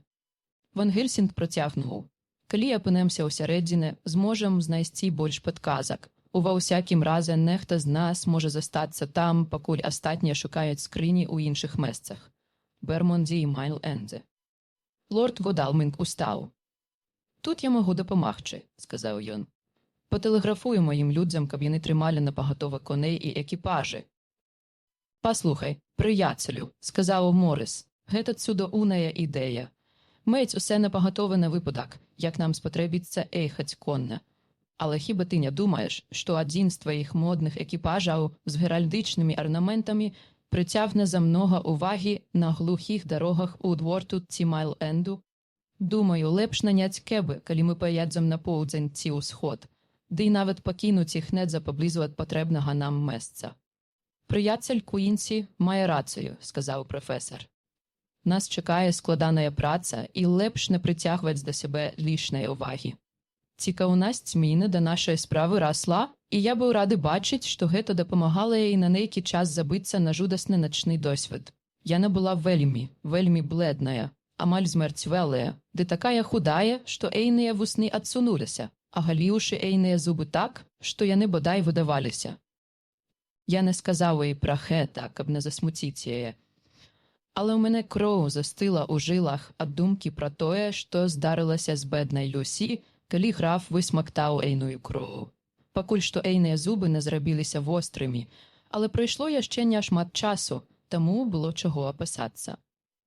Калі мы пачалі абмяркоўваць паслядоўнасць нашых дзеяў і размеркаванне нашых сілаў, узніклі новыя сумневы. Урэшце вырашылі знішчыць найбліжэйшае логава графа, перш як ехаць на Пікадылі. Калі здарыцца так, што Эн даведаецца пра наш план заўчасна, гэтак мы усе яшчэ выпарадзім яго ў нашай працы па знішчэнні. А яго прысутнасць у чыста матэрыяльнай форме, калі ён найслабейшы, можа даць нам нейкі новы ключ да развязкі. Што да размеркавання сілаў, прафесар прапанаваў, каб па візіце ў Карфакс мы ўсе паехалі ў дом на Пікадылі. Тады 2 дактары і я застанемся, а лорд Годалмінг і Куінсі адшукаюць і знішчаць логавы графа ў Лорце і Майл-Энд. Прафесар сцвярджаў, што граф мог з'явіцца на Пікадылі ў дзень і што ў такім выпадку мы зможам схапіць яго на месцы, ці, прынамсі, пагнацца за ім. Я выступіў супраць той часткі пляну, якая тычылася майго ўдзелу, бо я намерваўся застацца, каб пільнаваць міну. Я вырашыў настаяць на сваім, але міна і чуць пра гэта не хацела. Яна сказала, што там можа прыдацца мой досвед праўніка, што сярод папыраў графа можа быць падказка, якую змагу зразумець толькі я, пабываўшы ў Трансільваніі, і што ўся сіла, якую мы можам сабраць, патрэбная, каб справіцца з незвычайнай сілаю графа. Я быў вымушаны саступіць, бо міна была непахісная ў сваім рашэнні. Яна сказала, што апошняя надзея для яе ў тым, што мы ўсе працавацьмем разам. «Што да мяне?» – сказала Яна. «Я не баюся. Горш ужо не будзе, і ўсе, што здарыцца, мусіць насці за сабой крыху надзеі ці суцішэння. Ідзі ж, муж мой, Бог як будзе ягоная воля ўберажэ мене, адна я ці не. Тады я падхапіўся, выкрыкнуўшы: «Богам прашу, хадзем зараз жа, бо мы марнуем час». Граф можа з'явіцца на Пікадилі раней, чым мы думаем. Наўрад ці, сказаў Ван Гельсінг, падняўшы руку. Чаму ж? Спытаў я. Хіба вы забыліся, сказаў ён з усмешкай, што мінулай ноччу ён добра пабанкетаваў і таму будзе спаць дапазна. Хіба я забыў? Хіба я змагу калі-колечы забыць? Ці зможа хто колечы забыць тую жудасную сцэну? Міна шчыра старалася захаваць мужны выгляд, але боль пераадолела яе. Затуліўшы твар рукамі, яна затрымцела і застагнала. Ван Гельсінг не хацеў нагадваць ёй пра жахлівы досвед. Ён проста забыўся на яе ролю ў гэтай справе дзеля інтэлектуальных высілкаў. Калі да яго дайшло, што ён сказаў, ён жахнуўся сваёй бездумнасці і пастараўся яе суцешыць. «Ох, мадам Міна», – сказаў ён, – «дарагая, мілая мадам Міна, гэта ж трэба, каб я, хто глыбока паважае вас, сказаў такія нядбайныя словы. Мае дурныя старыя вусны і мая дурная старая галава не заслугоўваюць таго, але вы забудзецеся на іх, праўда?» Ён нізка схіліўся каля яе, яна ўзяла ягоную руку і, паглядзеўшы на яго скрозь слёзы, сказала хрыплым голасам: не забудуся, бо лепш помніць. І да таго ж я маю так многа прыемных успамінаў пра вас, што захаваю ўсе разам. Ужо неўзабаве вы мусіце ехаць. Сняданак гатовы, і нам усім трэба падсілкавацца. У часе снедання мы стараліся захоўваць добры настрой і падбадзерваць адно аднаго. А Міна была самая радасная і весэлая з нас. Калі мы паелі, Ван Гельсінг устаў і сказаў: «Цяпер, мае дарагія прыяцелі, мы прыступаем да нашай жудаснай справы. Ці ўсе ўзброеныя, як у тую ноч, калі мы ўпершыню пабывалі ў логаве ворага, ці ўзброеныя мы супраць духоўных, а таксама цялесных атак. Мы запэўнілі яго, што так. Добра. Цяпер, мадам Міна, вы ва ўсякім разе ў бяспецы тут да захаду сонца. А к таму часу мы вернемся. Калі, мы абавязкова вернемся. Але перш як пойдзем, дазвольце мне упэўніцца, што вы ўзброеныя ад яго нападу. Пакуль вы былі доле, я падрыхтаваў ваш пакой, расклаўшы там вядомыя нам рэчы, так што ён не зможа ўвайсці. Цяпер дазвольце засцерагчы вас. Гэтай свяшчэннай аплаткай я дакранаюся вашага лба ў імя айца сынай». Раздаўся жахлівы крык, ад якога ладзяніла душу.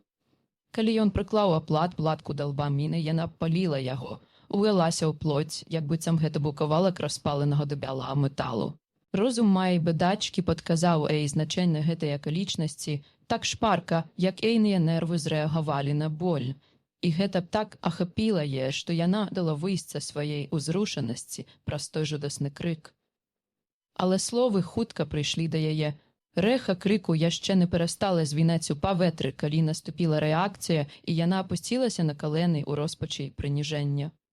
Закрыўшы твар сваімі цудоўнымі валасамі, як пракажаны, што ў старыя часы прыкрываўся мантыя, яна загаласіла: «Я чыстая, я чыстая, нават усемагутны цураецца маёй бруднай плоці. Я мушу насіць гэтую ганебную метку на сваім ілбе да суднага дня». Яны заціхлі. Я кінуўся на калені побач з ёй, адчуваючы роспач і бездапаможнасць, і моцна абняў яе. Колькі хвіляў нашыя засмучаныя сэрцы біліся разам, а нашыя сябры, адвярнуўшыся, безгучна плакалі. Потым Ван Гельсінг павярнуўся і ўрачыста сказаў, так урачыста, нібыта нечым натхніўся, і таму гаварыў у незвычайнай яму манеры. Можа быць, што вам прыйдзецца насіць тую метку, пакуль Бог сам не ўпэўніцца ў яе адпаведнасці, як ён, пэўна, зробіць у судны дзень, каб выправіць усе зло ягоных дзяцей на зямлі. О, мадам Міна, мая дарагая, мая мілая, калі б толькі мы, хто любіць вас, маглі апынуцца там, калі той чырвоны шнар, знак Божага выдання пра тое, што сталася, знікне, і ваш лоб стане такім жа чыстым, як вашая душа. Бо я упэўнены, што шнар знікне, як Бог вырашыць зняць з нас гэтую цяжкую ношу. Да тае пары мы будзем несці наш крыж, як яго нес ягоны сын у адпаведнасці з ягонай воляй. Можа быць, мы абраныя ягонай добрай воляй, каб выконваць ягоныя наказы, незважаючы на удары і сорам, сльози і кроў, сумневі страхи, ды усе іншае, што адрознівае чалавека ад Бога.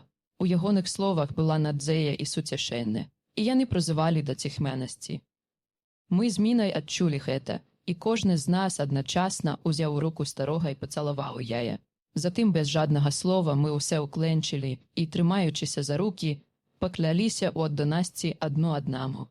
Мы, мужчыны, паабяцалі падняць вуаль смутку з галавы той, якую кожны з нас па-свойму любіў, і мы малілі аб помачы і настаўленні ў жудаснай справе, якая чакала нас. Пара было выпраўляцца. Таму я развітаўся з Мінай. Гэтага развітання мы не забудзем да канца нашых дзен. І мы вырушылі. Адну рэч я для сябе вырашыў. Калі акажацца, што Міна наканована стаць вампірам, яна адправіцца ў той невядомы і жудасны краіны адна. Думаю, гэтак у старыя часы адзін вампір азначаў з'яўленне іншых. Акурат як іх агідныя цэлы маглі спачываць толькі ў свяшчэннай зямлі, так і святое каханне было найлепшым вербаўнікам у іх жахлівыя рады. Мы без цяжкасцей праніклі ў Карфакс і знайшлі ўсе ў тым жа стане, як у часе першага візіту. Было цяжка паверыць, што сярод такога звычайнага асяроддзя, сярод занядбання, пылу і заняпаду, было месца для вялікага страху, які мы ўжо паспелі зазнаць. Калі б мы не наважыліся, калі б не было жудасных успамінаў, што пабуджаюць нас дзеяць, мы б наўрад змаглі працягнуць працу. Мы не знайшлі ані папяраў, ані слядаў карыстання домам, і ў старой капліцы вялікія скрыні выглядалі акурат такімі ж, якімі мы бачылі іх апошнім разам. Доктар Ван Хельсінг звярнуўся да нас паважным тонам. А цяпер, прыяцелі мае, мы мусім стэрылізаваць гэтую асвячоную памяццю зямлю, якую ён прывез з далекага краю дзеля такога агіднага карыстання. Ён выбраў гэтую зямлю, таму што яна святая. Такім парадкам мы паразім яго той жа самай зброяй, яшчэ раз асвяціўшы яе. На гэты раз мы прысвяцім яе Богу. Ён выняў са сваёй торбы шрубакрут і гаечны ключ, і неўзабаве века адной са скрыняў было адкінутае ў бок. Зямля пахла затхласцю, але мы нават не зважалі на гэта, бо нашая ўвага была засяроджаная на прафесары. Узяўшы са сваёй скрынкі кавалак свяшчэннай аплаткі, ён пачціва паклаў яго на зямлю, а затым прышрубаваў века на месца. Мы дапамагалі яму ў ходзе працы. Мы зрабілі тое ж самае з усімі скрынямі і пакінулі іх так, як знайшлі, але ў кожнай цяпер была частка аплаткі. Калі мы зачынілі за сабой дзверы, прафесар урачыста сказаў: «Шмат ужо зроблена. Калі ўсё пойдзе так удала і далей, тады на захадзе гэтым вечарам сонца зазяе на лбе мадам Міны, белым, як слановая костка, і без ганебнае меткі». Калі мы праходзілі па газоне ў бок станцыі, мы змаглі ўбачыць фасад нашага будынку. Я пільна ўгледзеўся і ў акне ўласнага пакоя ўбачыў Міну. Я памахаў у ей рукой і кіўнуў, каб паказаць, што нашая работа была паспяхова выкананая. Зразумеўшы, яна кіўнула ў адказ. Азірнуўшыся ў апошні раз, я бачыў, як яна махала рукой на развітанне. З цяжкім сэрцам мы давалакліся да станцыі і ледзь паспелі на цягнік, які падышоў, як толькі мы аказаліся на платформе. Запіс зрабіў у цягніку. Пікадылі 12:30. Акурат перед тым, як мы прыбылі на Фенчидж-стріт, лорд Гудалмінг сказаў мне: «Мы з Куінсі знойдзем слесара. Вам лепш не ісці з намі на выпадак, калі з'явяцца нейкія цяжкасці, бо ў даных абставінах нам нічога не будзе за ўварванне ў парожні дом. Але вы салісітар, і таварыства праўнікаў можа заявіць, што вы павінны былі знаць правілы».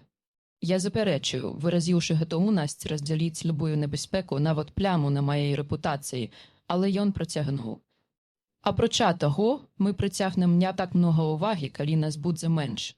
Майго тытулу хопіць і слесару, і любому паліцыянту, які можа з'явіцца.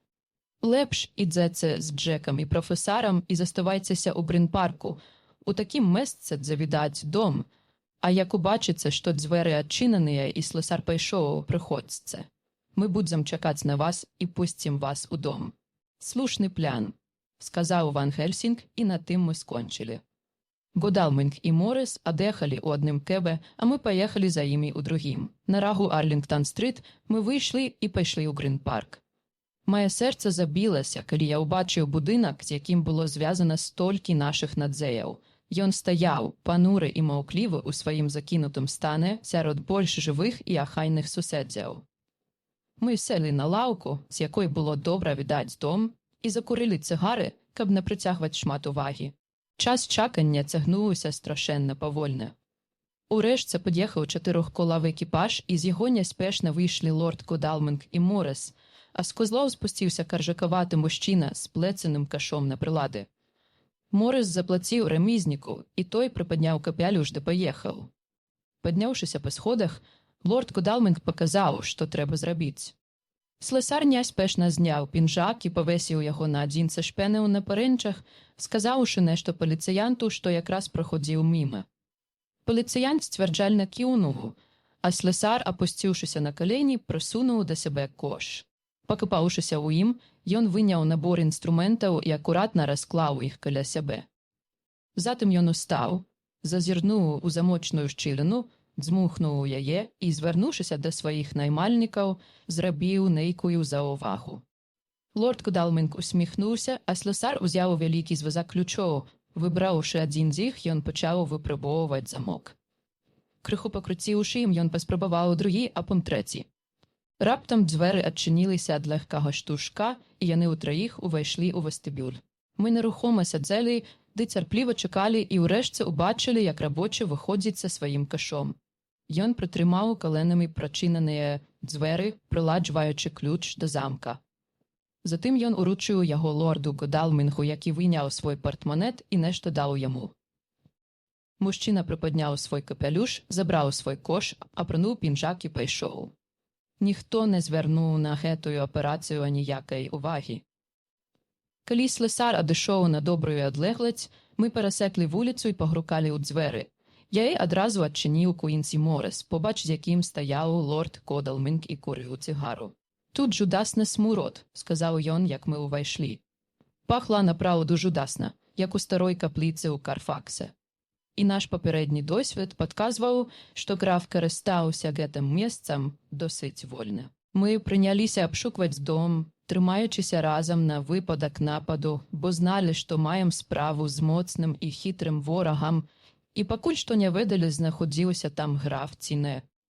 У сталовай за вестыбюлем мы знайшлі 8 скрыняў з зямлей. Толькі 8 з 9, што мы шукалі. Нашая праца не скончаная, і яна ніколі не скончыцца, пакуль мы не адшукаем скрыню, якой настае. Спачатку мы адчынілі аканіцы. Акно выходзіла на вузкі, брукаваны панадворак і глухую сцяну стайні, што выглядала як мініяцюрны дамок. Там не было вокнаў, таму мы маглі не апасацца, што за намі назіраць муць. Мы не марнавалі часу на праверку скрыняў. З дапамогай інструментаў, што мы прынесці з сабой, мы адчынілі іх адну за адной і зрабілі з імі тое ж самае, што зрабілі са скрынямі ў старой капліцы. Было відочна, што графа ў дома няма, і мы пачалі шукаць яго рэчы. Па беглым аглядзе іншых пакояў ад сутарэння да гарышча мы прыйшлі да высновы, што ў сталовай знаходзіліся нейкія рэчы, што маглі належаць графу. Таму мы прыняліся уважна вывучыць іх. Яны ляжалі ў нейкім упарадкаваным безладдзі на вялікім абыдзенным стале. Там быў вялікі стос папэраў, што тычыліся куплі дамоў на Пікадылі, у Майнлендзе ды Бермонці. Паштовая папера, куверты ды пэры з атрэмантам. Усе было абгорнутае тонкай папэрай, каб схаваць ад пылу. Таксама там была шчотка для адзежы, грэбань, збан і таз з бруднай вадой, чырвонай, нібыта ад крыві. Апошнім быў невялікі звязак ключоў розных відаў і памераў, мабыць, ад іншых дамоў. Калі мы разгледзалі апошнюю знахадку, лорд Годалминг і Куінсі Моррис запісалі дакладныя адрасы дамоў на ўсходзе і поўдні Лондану, узялі з сабой звязак ключоў і вырушылі знішчаць скрыні ў тых месцах. Рэшта з нас засталася чакаць на іхняе вяртанне або на прыход графа.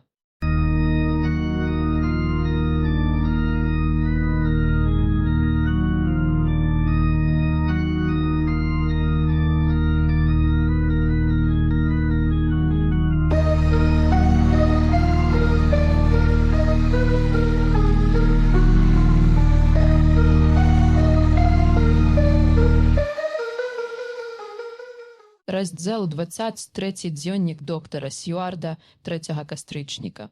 Час цягнуўся вельмі марудна, пакуль мы чакалі на вяртанне Годалмінга і Куінсі Морыса.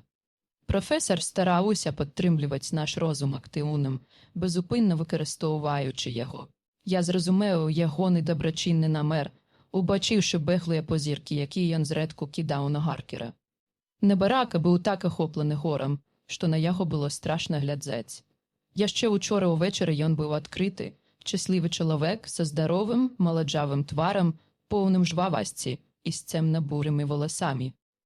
Сёння ён пануры, змарнелы стары, з сівымі валасамі, запалымі пякучымі вачыма ды глыбокімі зморшчынамі на твары. Ягоная энергія ўсё яшчэ накранутая. Больш за тое ён як жывое полымя. Гэта можа аказацца ягоным ратункам, бо, як усе пойдзе добра, гэта дапаможа яму перажыць перыяд розпачы. Тады ён у пэўным сэнсе зноў прачнецца і вярнецца да жыцця.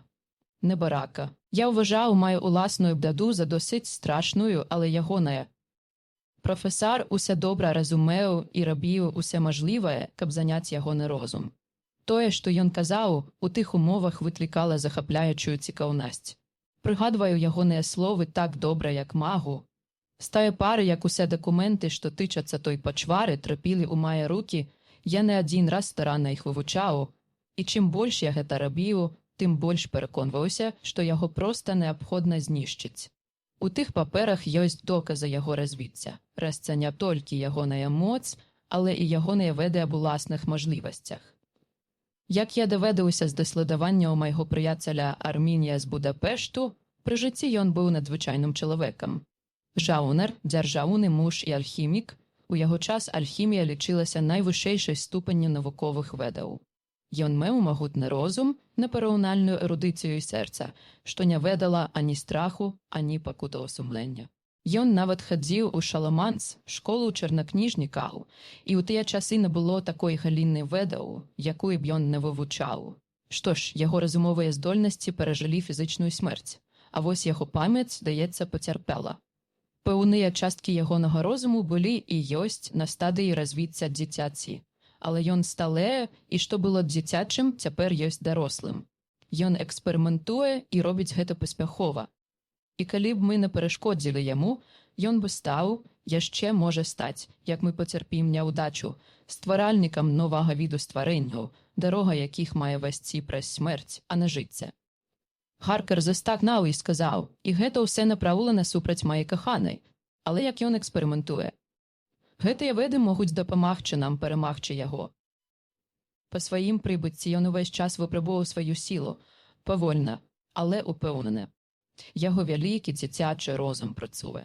На шчасце, гэта ўсё яшчэ дзіцячы розум, бо калі б ён адразу адважыўся зрабіць пэўныя рэчы, мы б ужо даўно былі не ў стане яго перамагчы. Аднак ён намерваецца дабіцца поспеху, а той, хто мае перад сабой стагоддзі, можа дазволіць сабе не спяшацца. Фестіна ленте, вось яго дэвіз. Я не разумею, нецярпліва сказаў Гаркер. Ох, выказвайцеся ясней. Мабыць, горы хвалявана прытупляюць мой мозг. Прафесар ласкава паклаў руку яму на плячо і сказаў: «Ах, дзіця мае, я паспрабую. Хіба вы не заўважылі, як апошнім часам тая пачвара здабывала веды шляхам эксперыментаў?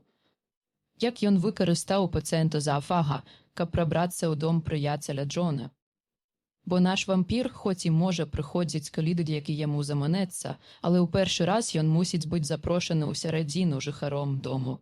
Але гэта не самыя важныя з ягоных эксперыментаў. Хіба мы не бачылі, што спачатку гэтыя вялікія скрыні перасоўвалі іншыя? Ён думаў, што так трэба. Але ўвесь той час яго дзіцячы розум развіваўся, і ён пачаў задумвацца, ці не мог бы ён сам перасоўваць скрыні. Таму ён пачаў дапамагаць, і тады, калі пабачыў, што ўсё ідзе добра, паспрабаваў перасунуць іх сам. І вось ён робіць поспехі ды перамяшчае свае магілы, і ніхто, акрамя яго, не знае, дзе яны схаваныя. Ён мог бы закапаць іх глыбока ў зямлю, каб карыстацца імі ўночы або ў такі час, калі ён у іншым абліччы, і ніхто не знацьме за ягоныя схованкі. Але дзіця мае не ўпадаецца ў роспач. Гэтыя веды ён здабыў запозна. Цяпер усе ягоныя лугавы, апрача аднаго, стэрылізаваныя. Але до заходу сонця ми знойдемо його. Тоді не застанеться месця, де ён зможе сховатися. Я марудзю гэтым ранкам, каб мы маглі быць упэўненыя. Хіба мы не рызыкуем больш, чым ён? Дык чаму б нам не быць больш асцярожнымі? На маім гадзінніку першае, і калі ўсё прайшло добра, прыяцелі Артур і Куінсі ўжо едуць назад. Сёння наш дзень, і мы мусім дзеяць упэўнена, хоць і павольна, і не марнаваць жаднага шансу. Разумееце? Нас будзе запяцера, калі нашыя прыяцелі вернуцца. На гэтых словах нас заспяла знянацку груканне ў пярэднія дзверы, падвойнае груканне паштара, характэрнае для ганца. Мы імпульсіўна кінуліся ў вестыбюль. Ван Гельсінг, падняўшы руку, каб мы захоўвалі маўчанне, падышоў да дзвярэй і адчыніў іх. Хлопец уручыў яму тэлеграму. Прафесар зачыніў дзверы, паглядзеў, каму яна адрасаваная, распечатаў і прочытаў уголас. Сцеражыцца сяде. Ён толькі што, 12:45, паспешна вырушыў з Карфаксу на поўдзень. Відаць, ён робіць абыход і, мажліва, хоча сустрэцца з вамі. Міна. Наступіла маўчанне. Яго парушыў голас Джонатана Гаркера. «Дзякуй Богу, мы хутка сустрэнемся». Ван Гельсінг шпарка павярнуўся да яго і сказаў: «Бог дзейнічаць мене ў ўласны спосаб і ў свой час. Не бойцеся, але й пакуль не радуйцеся, бо тое, чаго мы цяпер жадаем, можа аказацца нашай пагібеллю. Я цяпер дбаю толькі пра тое, палка, сказаў ён, як сцерці гэтае стварэнне з твару ў зямлі. Я прадаў душу дзеля гэтага». «Цішэй, цішэй, дзіця мае», сказаў Ван Гельсінг. «Бог не купляе душы, а д'ябл хоць і можа купіць, абяцанняў ён не стрымлівае. Але Бог міласердны і справядлівы. Ён знае пра ваш боль і вашу адданасць, дарагой мадам Міне. Подумайце, як бы я не засмуцілася, пачуўшы вашыя дзікія словы. Даверцеся нам, мы ўсе адданыя гэтай справе, і сёння ўсё мае скончыцца. Надыходзіць час дзеяць. У дзень вампір не дужэйшы за чалавека, і да захаду сонца ён не зможа змяніць свае аблічча. Яму патрэбны час, каб дабрацца сюды. Глядзіце, цяпер 20 хвілін на другую. Яшчэ ёсць час, як бы ён не спяшаўся. Мы мусім спадзявацца на тое, што лорд Артур і Куінсі прыедуць першыя. Прыблізна праз паўгадзіны. Пасля таго, як мы атрымалі тэлеграму пані Гаркер, раздаўся ціхі, рашучы стук у дзверы. Гэта быў усяго толькі звычайны стук, такім, што гадзіны стукаюць тысячы джентльменаў, але нашыя сэрцы голасна забілася. Мы паглядзелі адзін на аднаго і разам рушылі ў вестыбюль. Кожны з нас трымаў напагатове нашую зброю. Духоўную ў левай руцэ, зямную ў правай. Ван Гельсінг адсунуў засоўку, прачыніў дзверы і адступіў, трымаючы абедзве рукі гатовымі да дзеяння. Радасць у нашых сэрцах мусіла адлюстравацца на нашых тварах, калі на прыступках каля дзвярэй мы ўбачылі лорда Годалмінга і Куінсі Моріса. Яны шпарка ўвайшлі ды зачынілі за сабою дзверы. Першы з іх сказаў: «Усе добра. Мы знайшлі абодва месцы. У кожным было 6 скрыняў. Мы ўсе знішчылі». «Знішчылі?» – спытаў прафесар. «Ён не зможа імі карыстацца». Мы маўчалі недзе з хвіліну, а потым Куінсі сказаў: «Застаецца толькі чакаць на яго тут. Калі, аднак, ён не пакажацца да 5, прыйдзецца вяртацца, бо нельга пакідаць пані Гаркер адну пасля захаду сонца». «Ён хутка будзе тут», – сказаў Ван Гельсінг, гледзячы ў сваю запісную кніжку. Нотабене, у тэлеграмы мадам Міне сказана, што ён адправіўся з Карфаксу на поўдзень. Значыць, ён хацеў пераправіцца цераз раку, а ён можа зрабіць гэта толькі ў час паміж прылівам і адлівам, што прыблізна а першай гадзіне. Тое, што ён адправіўся на поўнач, мае значэнне для нас. Пакуль што ён толькі нешта падзрае, і спачатку ён паехаў з Карфаксу туды, дзе найменш чакае нас заспець. Хутчэй за ўсе вы пабывалі ў Бермондзе акурат перад ягоным прыходам. Раз яго яшчэ тут няма, значыць, пасля ён вырушыў у Майл-Энд. Гэта заняло пэўны час, бо ён мусіў неяк пераправіцца цераз раку. Паверце, сябры, чакаць засталося нядоўга. Нам трэба падрыхтаваць нейкі план нападу, каб не змарнаваць жаднае мажлівасці. Ціха, цяпер няма часу. Трымайце зброю напагатове. Пры тых словах ён падняў руку ў прасасцерагальным жэсце, бо мы ўсе пачулі, як у замок уваходных дзвярэй ціха ўсунулі ключ. Нават у такі момант я не мог не захапіцца праяўленнем моцнага духу. У часе нашых паляванняў ды прыгодаў у розных частках свету Кіўнсі Морыс заўсёды быў тым, хто складаў план дзеяння, а Артур і я прызвычаіліся, безумоўна, падпарадкоўвацца яму. Цяпер мы інстынктыўна вярнуліся да старой звычкі. Бегла агледзіўшы пакой, ён тут жа склаў наш план атакі і, не кажучы ані слова, мігамі расставіў нас на пазіцыі. Ван Гельсінг, Гаркер і я стаялі акурат за дзвярыма. Калі дзвяры адчыняцца, прафесар зможа пільнаваць іх, пакуль мы заступаем уваход. Годалмінг стаяў за намі, а Куінсі перад намі, па-за полем зроку, гатовы загарадзіць акно. Мы чакалі ў такім напружанні, што секунды здаваліся нам бясконцамі. У вестыбюлі пачуліся марудныя, асцярожныя крокі. Граф Яуна быў гатовы да нейкай неспадзяванкі, прынамсі нічога апасаўся. Раптам, адным скачком, ён прашмыгнуў у пакой, так што ніхто з нас нават не паспеў падняць руку, каб затрымаць яго. У ягоным руху было нешта ад пантэры, нешта такое нялюдскае, што гэта бодай ацвяразіла нас ад шоку, вызванага ягоным раптоўным з'яўленнем. Гаркер быў першы, хто шпаркім рухам кінуўся да дзвярэй, што вялі ў вестыбюль. Калі граф заўважыў нас, ягоны твар скрывіўся ў жахлівай грымасе, ашчарыўшы доўгія і вострыя зубы. Але злы выскал тут жа змяніўся халодным, пагардлівым і львіным позіркам. Ягоны выраз твару зноў змяніўся, калі мы ўсе як адзін рушылі на яго. Шкада, што мы не падрыхтавалі лепшы план нападу, бо нават у той момант я сумняваўся ў тым, што мы меліся рабіць. Я сам не ведаў, ці дапаможа нам звычайная зброя. Гаркер яўна вырашыў гэта праверыць, бо ён узяўся за свой вялікі непальскі нож, ды раптоўна замахнуўся на графа. Удар быў моцны, толькі д'ябальская шпаркасць, з якой граф адскочыў, выратавала яго. Яшчэ секунда, і вострае лязо працяла б ягонае сэрца.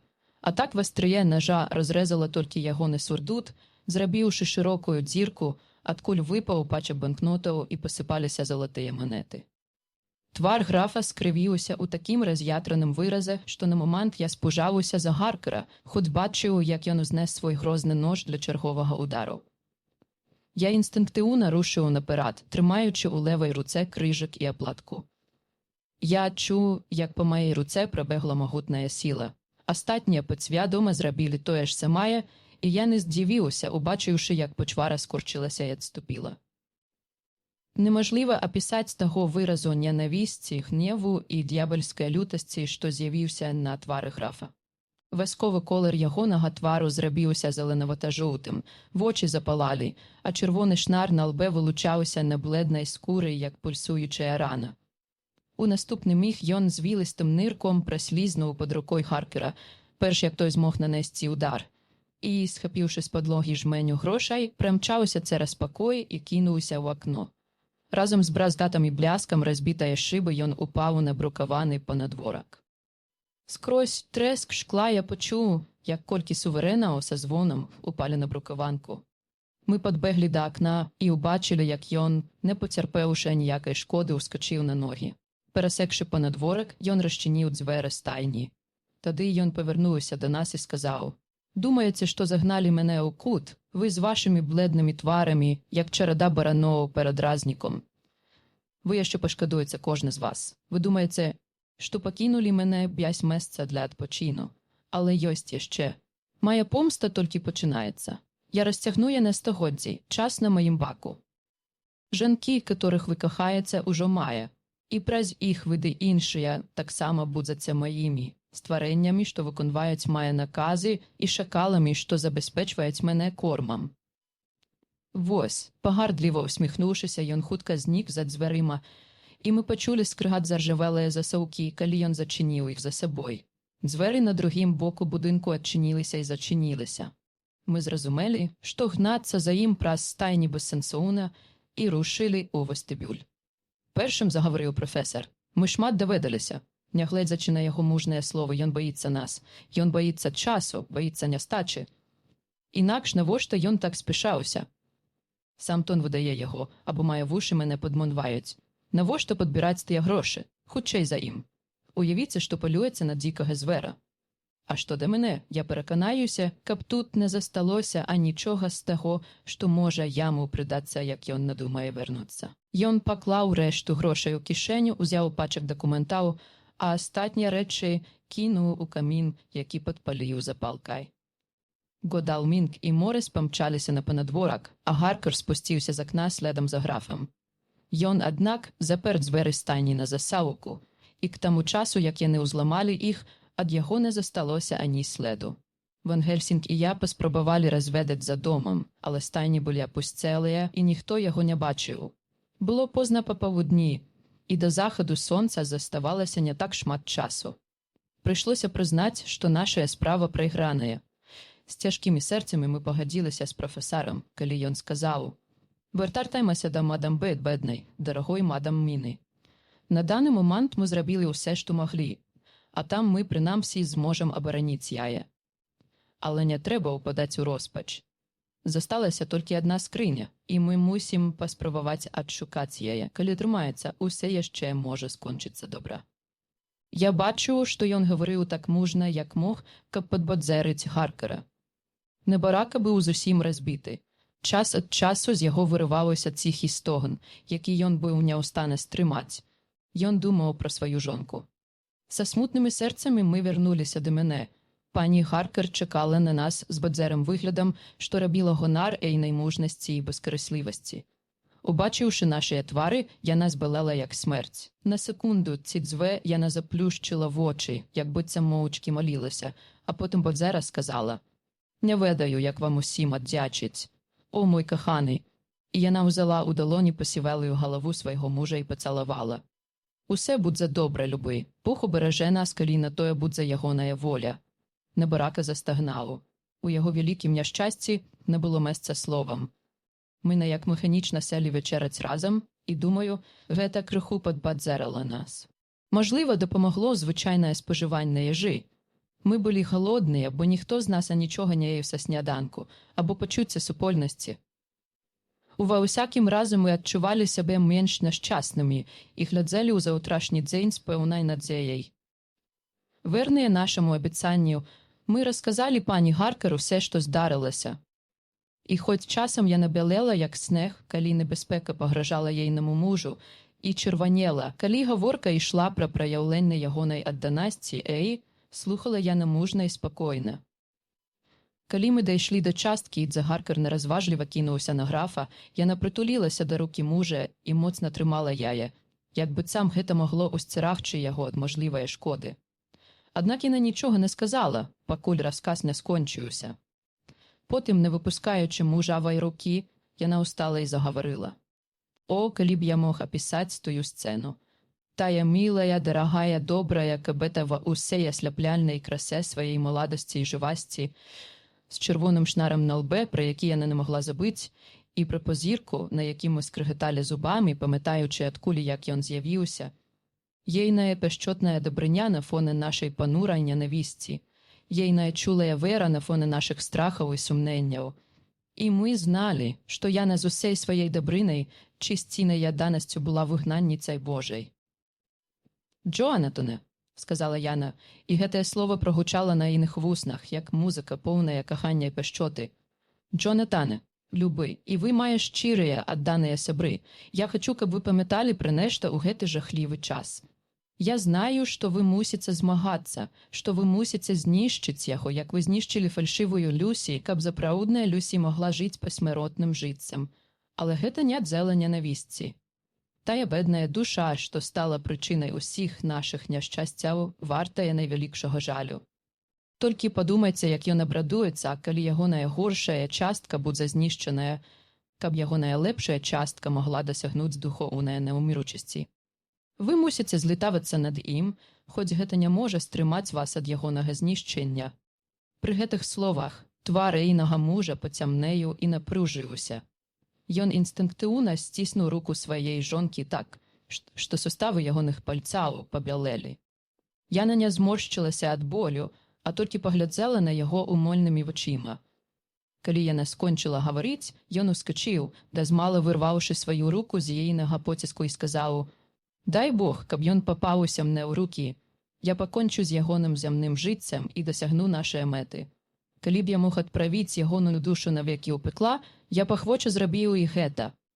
О, ціха, ціха, Богам прашу.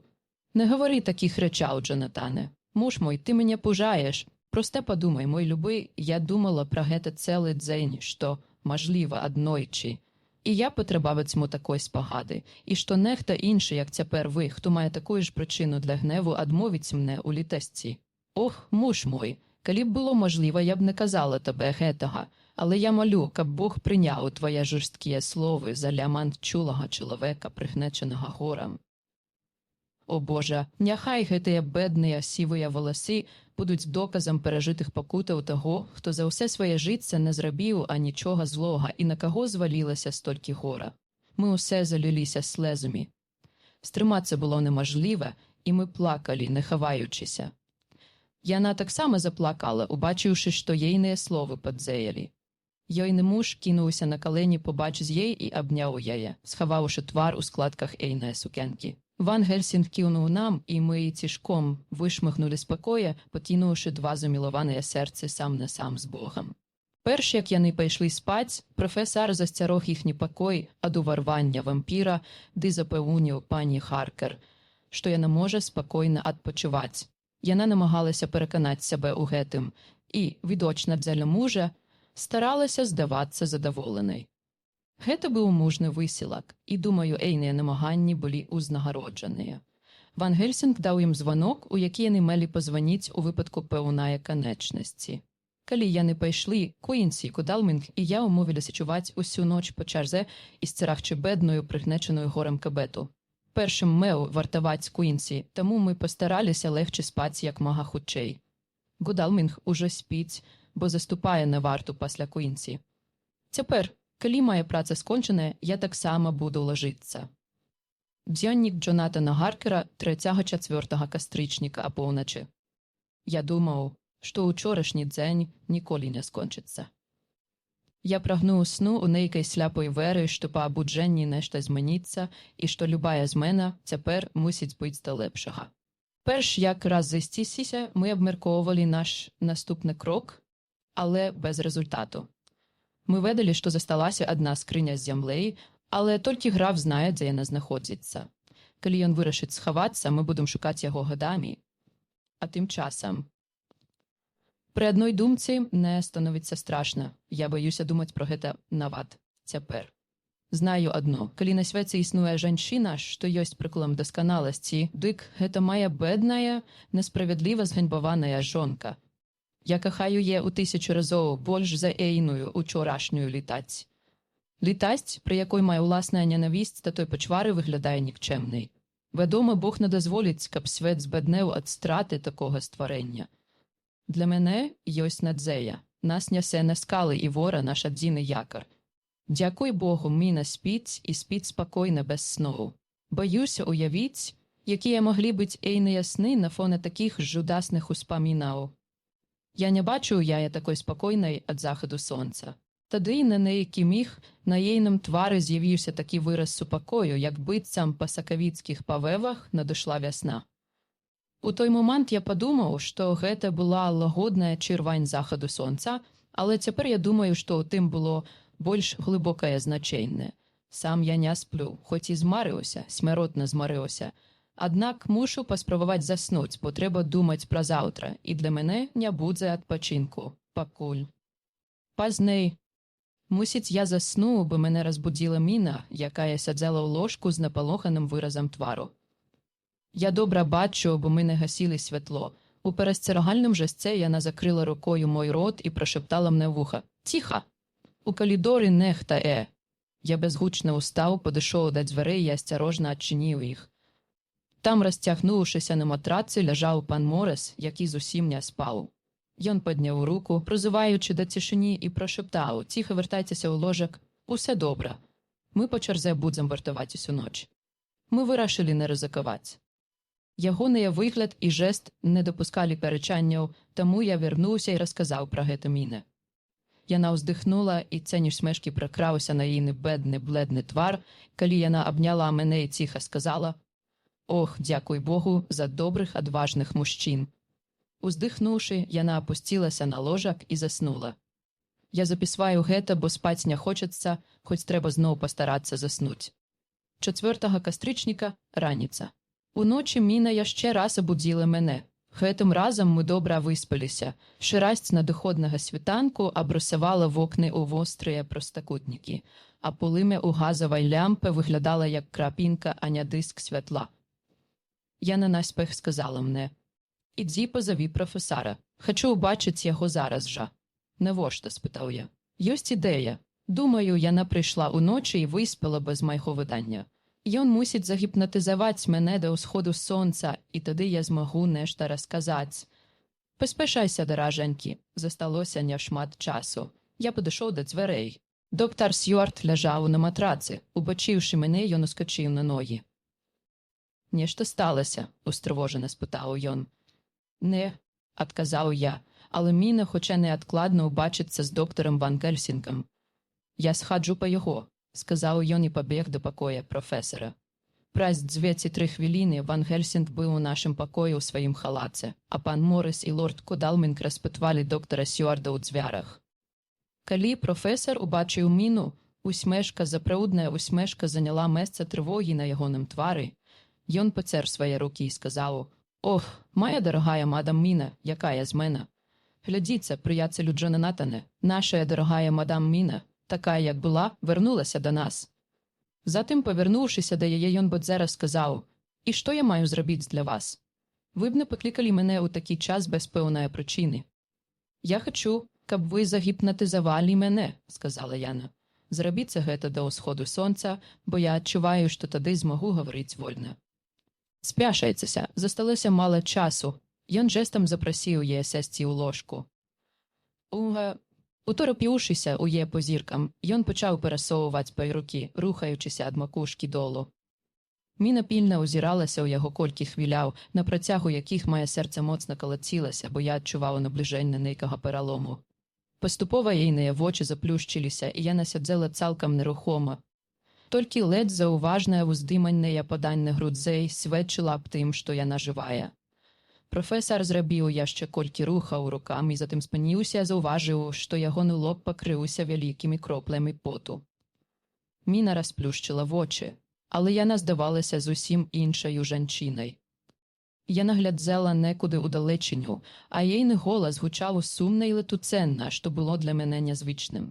Ван Гельсінг падняў руку, патрабуючы цішыні, і жэстам запрасіў мяне паклікаць іншых. Яны ўвайшлі на дыбачках, зачыніўшы за сабою дзверы, і сталі каля ложка.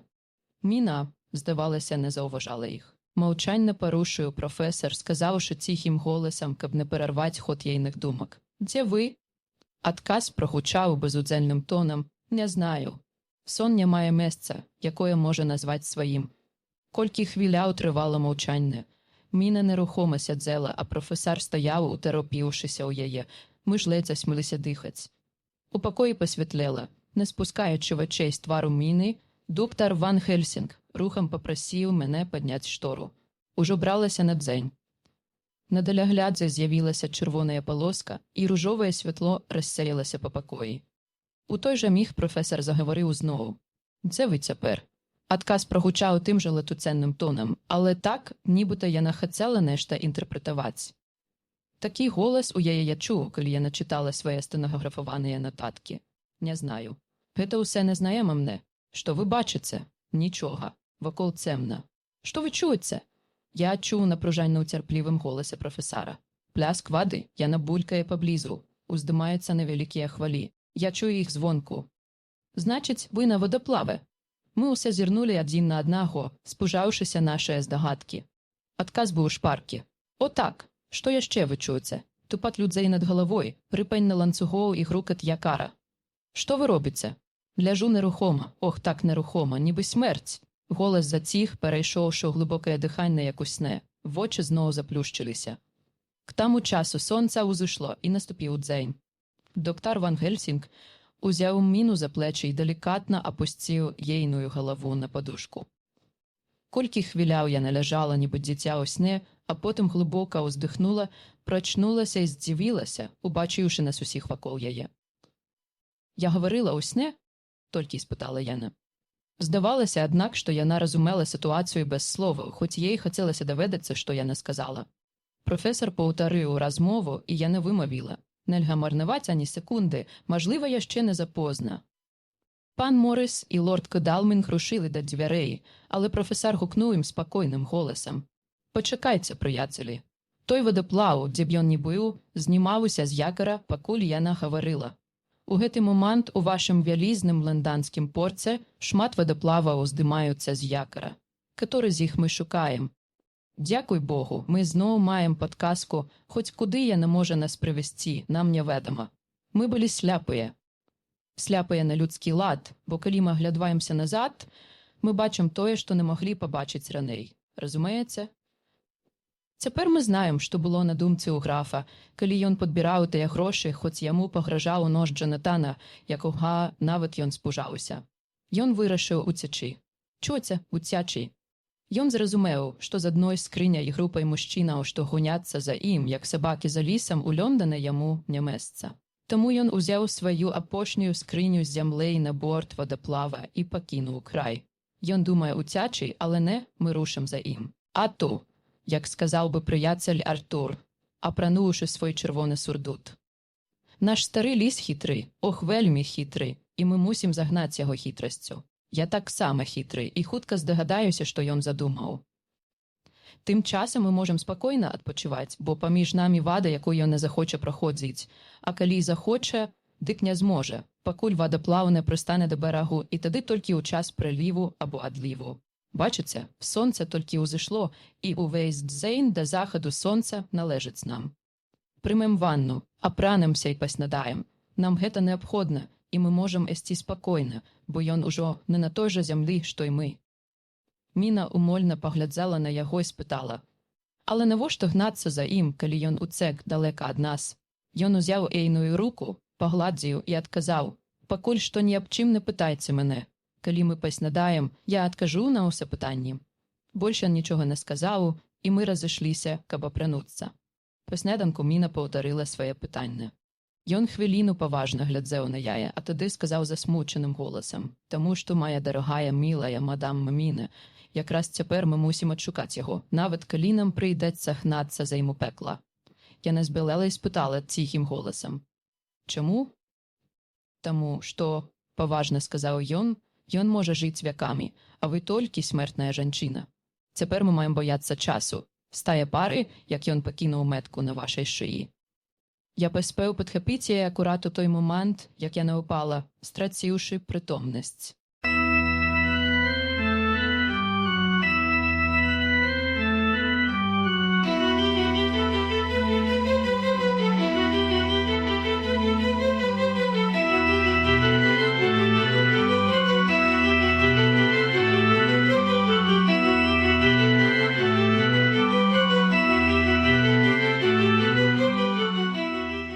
Розділ 24. Фонографічний дзённік доктора Сьюарда, записаний Ван Хельсінгам Джонатану Харкеру.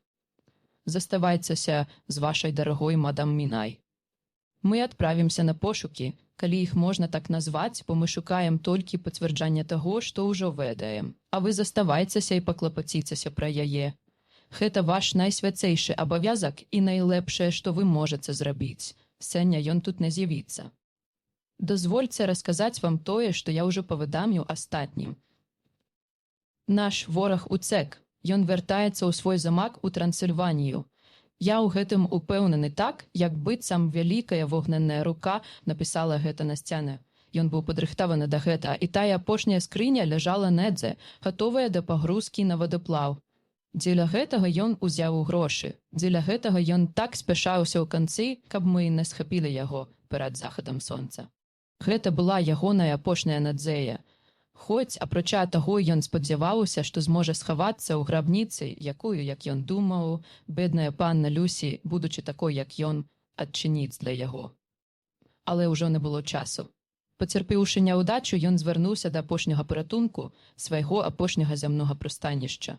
Ён разумны, ох, вельмі разумны. Ён зразумеў, што ягоная гульня тут скончаная, і таму ён вырашыў вярнуцца дамоў. Ён знайшоў судна, якое плыве тым жа маршрутам, якім ён прыехаў, і сеў на яго. мы адпраўляемся даведацца, што гэта за судна і куды яно кіруецца. Як выявім гэта, вернемся і усе вам раскажам. Тады вы, бедная, дарагая мадам Міне, знойдеце суцішэнне ў новай надзеі. Бо надзея будзе ў тым, што не ўсе страчана. Гэтаму стварэнню, за якім мы гонімся, спатрабіліся сотні гадоў, каб дабрацца да Лёндану. А мы выгналі яго ўсяго за адзін дзень, калі даведаліся, як пазбавіцца ад яго. Ён абмежаваны, хоць і магутны, ён можа нарабіць шмат шкоды, і ён не церпіць, як мы. Але мы моцныя, кожны па-свойму, а разам мы яшчэ мацней. Не падайце духам, шаноўны муж мадам Міны. Гэтая бітва толькі пачалася, і ўрэшце мы пераможам. Гэта пэўна, як і тое, што Бог на небе ахоўвае сваіх дзяцей. Таму будьце спакойныя і чакайце на нашае вяртанне. Ван Гельсінг. Дзённік Джонатана Харкера, 4 кастрычніка. Калі я прачытаў Міне паведамленне Ван Гельсінга, бядачка значна павесялела. Ужо сама пэўнасць у тым, што граф пакінуў краіну, суцешыла яе і дадала сілы. Што да мяне цяпер, калі мы не знаходзімся з той жудаснай небяспекай твар у твар, амаль неможліва паверыць у іную запраўднасць. Нават мае ўласныя выпрабаванні ў замку Дракулы здаюцца мне нейкім даўно забытым сном. Тут, на свежым асеннім паветры на яркім сонцы. На жаль, хіба я магу не верыць. У ходзе моїх розважанняў мой позірк упаў на червоны шнар на белым ілбе маєй каханай. Пакуль ён там, не можа быць сумневаў. А потым сам успамін пра яго будзе падтрымліваць часціню нашай веры. Мы з Мінай баімся бляздайнічаць, таму мы раз за разам перачытваем усе дзеннікі. Хоць з кожным разам усе здаецца больш праўдзівым, болей страх нібыта заціхаюць. Паўсюдна яўна відаць нейкую кіруючую мэту, што падбадзярвае нас.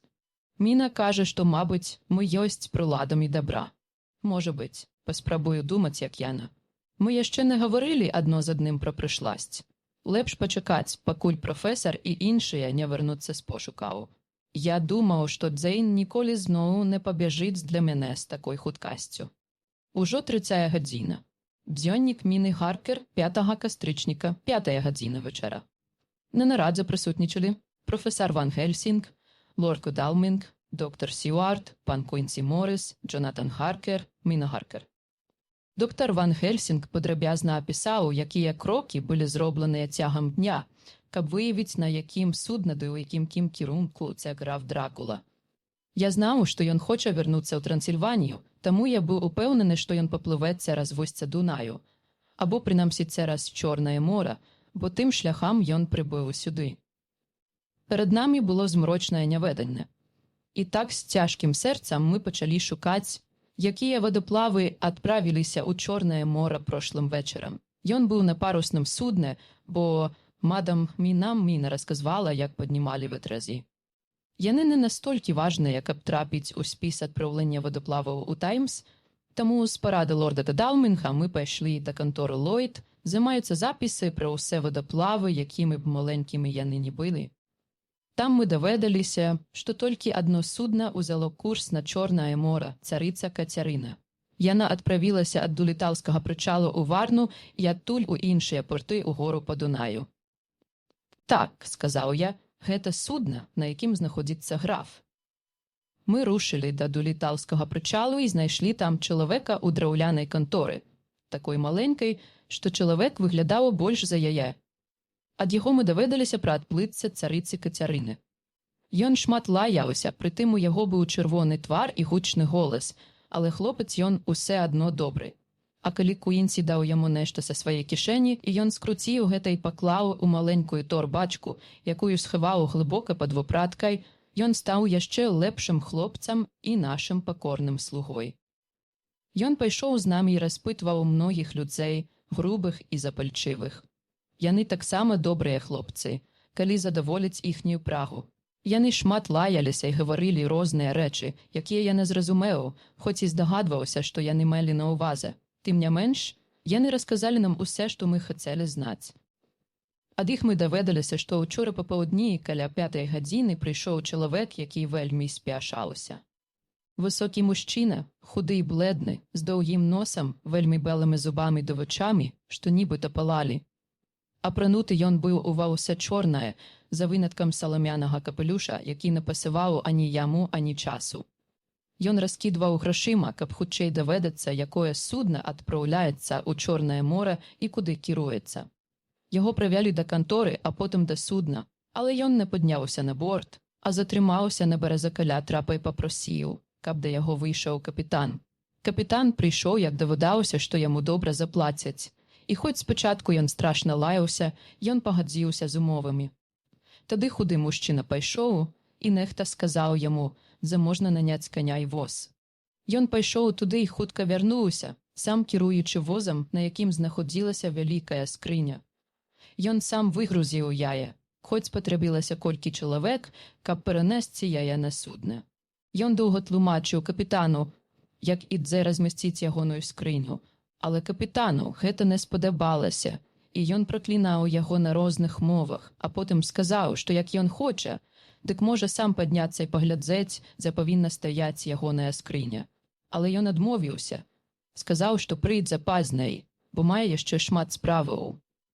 На гэта капітан адказаў, што яму лепш паспяшацца, бо ягонае судна адплывае перад завяршэннем прыліву.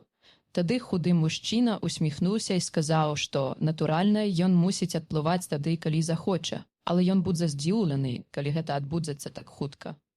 Капітан зноў пачаў лаяцца на розных мовах, а худы мужчына пакланіўся, падзякаваў яму і сказаў, што пакуль не будзе злоўжываць ягонай дабрынай і сядзе на борт перад самым адплыццем.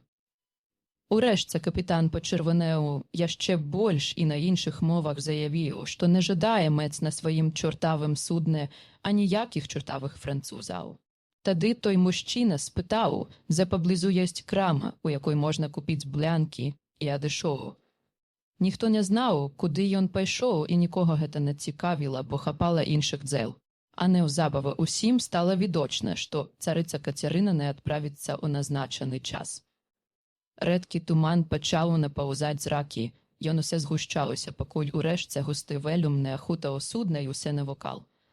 Капітан лаяўся на розных мовах, але не мог нічога зрабіць. Вада ўсе прыбывала, і ён пачаў баяцца, што цалкам упусціць прыліў. Ён быў у кепскім настроі, калі ў час найвышэйшага прыліву худы мужчына падняўся па трапе і папрасіў паказаць, куды паставілі скрыню. Тады капітан адказаў, што хацеў бы, каб ён са сваёй скрыняй адправіўся да чорта ў пекла. Але худы мужчына не пакрыўдзіўся і пайшоў разам з памочнікам капітана і паглядзеў, дзе стаіць ягоная скрыня. Потым ён падняўся і хвіліну стаяў на палубе ў тумане. Ніхто не зварачаў на яго ўвагі. Яны нават не думалі пра яго, бо хутка туман пачаў рассейвацца і зноў стала ясна. Мае сасмаглыя прыяцелі са смехам расказвалі, што кляцьба капітана перавысіла нават ягонае звычайнае шматмове і ўражвала сваёй маляўнічасцю, калі ён даведаўся ад іншых маракоў, якія плылі па рацэ ў той час, што ніхто з іх увогуле не бачыў аніякага туману нідзе, апрача таго прычалу. Судна, аднак, адчаліла з адлівам, і кранку пэўна было ў вусці ракі. А к таму часу, як нам гэта расказалі, яно было ўжо далека ў моры. І таму, мая дарагая мадаміна, мы можам крыху адпачыць, бо наш вораг на моры, пануючы туманам, кіруецца да вусця Дуная. Плаванне патрабуе часу, а паруснае судна хутка не ходзіць. Мы дабяромся туды па сушы раней і сустрэнем яго там. Найлепшым будзе заспець яго са сабе, калі ён у скрыні паміж усходам і захадам сонца, таму што тады ён не будзе змагацца і мы зможам справіцца з ім. Мы маем час, каб падрыхтаваць наш план. Мы знаем усе пра тое, куды ён кіруецца, бо мы бачылі уласніка судна, які паказаў нам усе рахункі ды паперы. Скрыню, якую мы шукаем, павінны выгрузіць у Варне і перадаць агенту нейкаму рыстиксу, які прадставіць свае пасвядчанне. На тым роля нашага таварыша гандляра скончаная. Калі ён спытаў, ці нешта не ў парадку, бо калі так, ён можа патэлеграфаваць у Варну, каб правесці следства, мы сказалі не. Таму, што для таго, што мы маем зрабіць. Не патрэбная ані паліцыя, ані мытня. Мы мусім зрабіць гэта самі, ды па-свойму. Калі доктар Ван Гельсінг скончыў, я спытала яго, ці ўпэўнены ён у тым, што граф застаўся на борце вадаплава. Ён адказаў: Мы маем найлепшы доказ таго. Вашае ўласнае свячанне, калі вы былі ў гіпнатычным трансе сэння ранкам. Я зноў спытала яго, ці папраўдзе неабходна, каб яны гналіся за графам. Бух? Мне страшна думаць, што Джонатан пакіне мяне, і я знаю, што ён, пэўна, паедзе, як паедуць астатнія. Ён адказаў з нарастаючай палкасцю. Спачатку спакойна. Аднак па ходзе размовы ў ім нарастаў гнеў і пераканаўчая сіла, пакуль нарэшце мы не зразумелі, у чым заключалася прынамсі частка ягонай асабістае перавагі, якая так даўно зрабіла яго настаўнікам сярод людзей. Так, гэта неабходна, і яшчэ раз неабходна. Перш за ўсе, дзеля вашага добра, а таксама дзеля чалавецтва. Тая пачвара ўжо нарабіла шмат шкоды у абмежаваных мажлівасцях і за кароткі час, калі ён яшчэ толькі навымацак дзея ў цемры і няведанні. Усе гэта я ўжо казаў астатнім. Вы, моя дарагая мадам Міна, можаце паслухаць фанограф мой прыяцеля Джона або пачытаць дзённік вашага мужа. Я расказаў ім, што яму спатрабілася стагоддзі, каб пакінуць сваю неўрадлівую зямлю, пазбаўленую людзей, і прыехаць у новы край, дзе людзей столькі, колькі кукурузы ў поле. Калі б другі жывы мярцвяк паспрабаваў зрабіць тое, што зрабіў ён, яму бодай аніякія стагоддзі не дапамаглі. У даным выпадку усе сілы прыроды звышнатуральныя, глыбокія і магутныя мусілі спрацаваць нейкім дзівосным спосабам. Само месца, дзе ён жыў, як нежывы труп, усе гэтыя стагоддзі, поўнае розных дзіўных таямніцаў геалагічнага і хімічнага свету.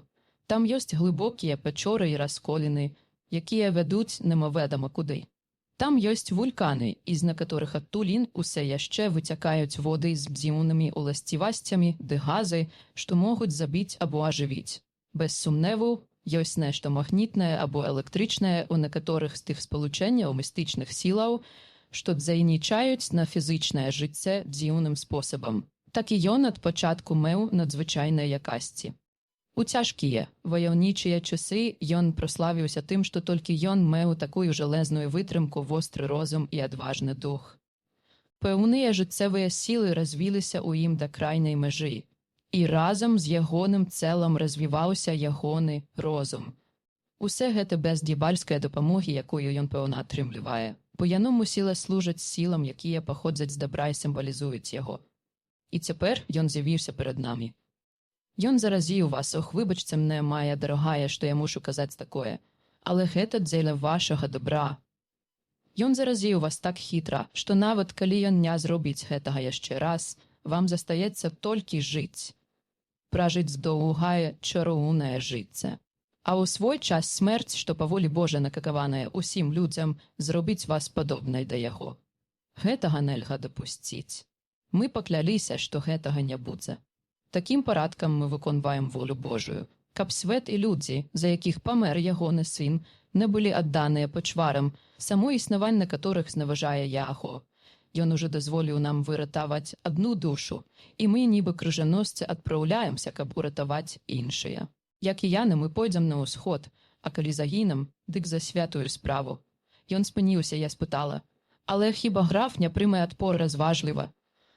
Раз яго выгналі з Англіі, ці не будзе ён яе абмінаць, як тыгар абмінае вэску, у якой яго чакала аблава? Ага, сказаў ён, вашае параўнанне з тыграм добрае, я выкарыстаю яго.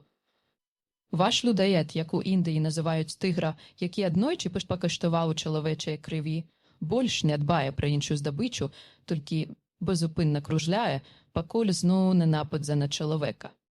Той, каго мы выгналі з нашак вэскі, таксама тыгар-людаед, і ён ніколі не перастане паляваць на людзей. Не ён не той, хто адступіць і застанецца недзадалека. У сваім жыцці, калі ён быў жывы, ён пераходзіў турэцкую мяжу і атакаваў свайго ворага на яго ўласнай зямлі. Яго перамагалі, але хіба ён змірыўся? Не. Ён вяртаўся раз за разам. Паглядзеце на ягоную упартасць і загартаванасць. Ён даўно задумаў адправіцца ў вялікае месца. Што ж ён робіць? Ён знаходзіць самае выгоднае для сябе месца. Затым ён рыхтуецца. Цярпліва выяўляе свае сілы і мажлівасці, вывучае новыя мовы, новы грамадскі лад, новае асяроддзе, палітыку, закон, фінансы, навуку, звычаі новага краю і новых людзей. Усе гэта толькі ўзбудзіла ягоны апетыт і завастрыла ягоную прагу. Больш за тое, гэта дапамагло развіць ягоны мозг, даказаўшы слушнасць яго дапушчэнняў. Ён зрабіў гэта сам, цалкам сам, са зруйнаванай грабніцы ў забытым краі, чаго яшчэ ён зможа дасягнуць, калі вялікі свет думкі адкрыецца перад ім. Ён, хто можа смяяцца над смерцю, як мы ўжо ўпэўніліся. Ён, хто можа працвітаць сярод хваробаў, што забіваюць цэлыя народы. Ох, калі б такі, як ён, прыйшоў ад Бога, а не ад д'ябла, якой сілай дабра ён мог бы быць у нашым старым свеце. Але мы паабяцалі звольніць свет ад яго. Нашая цяжкая праца мусіць застацца ў таямніцы. Бо ў гэтым асвечаным веку, калі людзі не вераць нават у тое, што бачаць, скептыцызм вучоных будзе яго найвялікшаю сілай.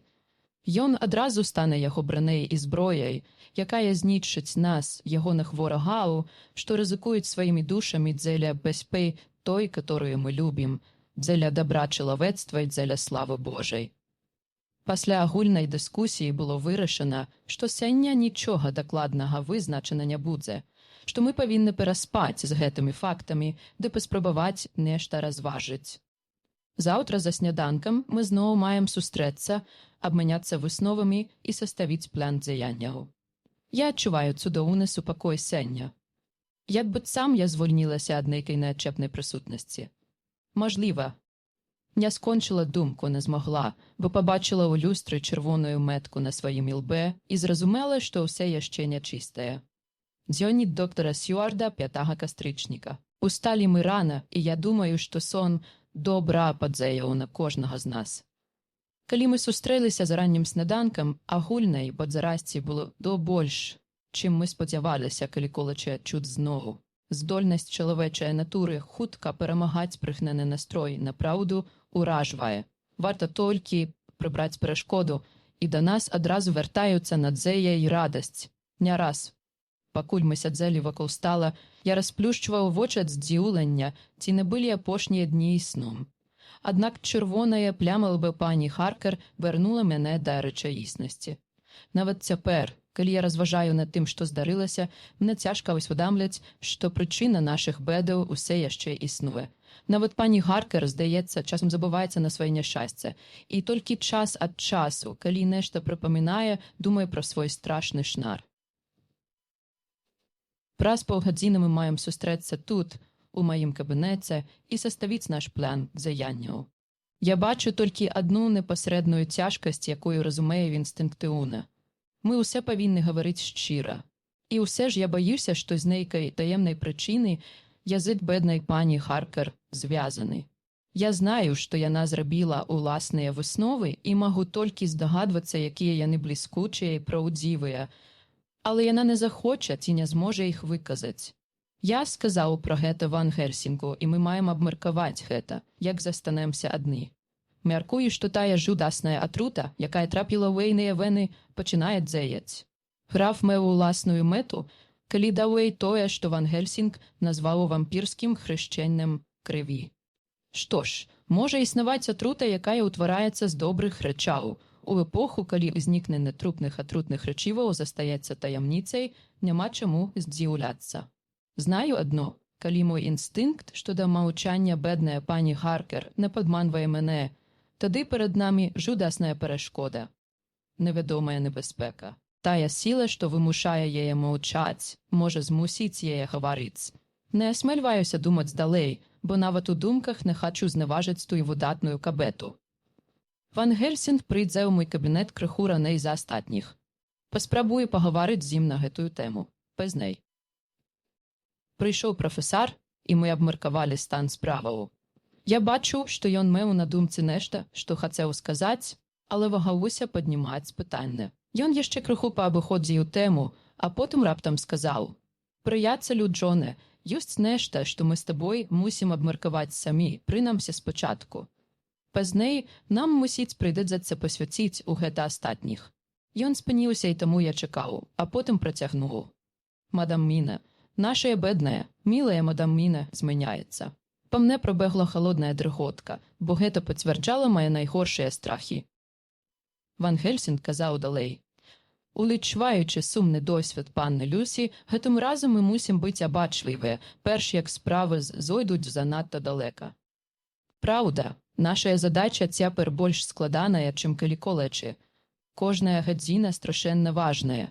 Я ўжо бачу характэрныя для вампіраў рысы на ейным твары. Пакуль што яны ледзь заўважныя, але яны ёсць. Ёйныя зубы крыху вастрэйшыя, а ейны позірк часам становіцца лютым. Але гэта яшчэ не ўсе. Цяпер яна ці рэдка маўчыць, як было з панай Люсі. Яна не гаварыла, нават калі запісвала тое, што хацела паведаміць. Цяпер я баюся наступнага. Калі яна ў гіпнатычным трансе можа сказаць нам, што граф бачыць і чуе, тады хіба непраўдзіва і тое, што той, хто загіпнатызаваў я першым, ды хто выпіў ейную кроў і змусіў яе выпіць ягоную, можа прымусіць яе раскрыць яму тое, што яна ведае? Я згодна кіўнуў, і ён працягнуў. Тады мы мусім прадухіліць гэта. Нам трэба скрыць ад яе нашыя намеры, і тады яна не зможа расказаць тое, чаго не ведае сама. Гэта прыкрая задача. Ох, такая прыкрая, што адна думка пра гэта разрывае мне сэрца, але так трэба. Калі мы сустрэнемся сёння, я скажу ёй, што з прычыны, раскрыць якую мы не можам, яна не будзе удзельнічаць у нашых нарадах, а толькі застанецца пад нашай аховай.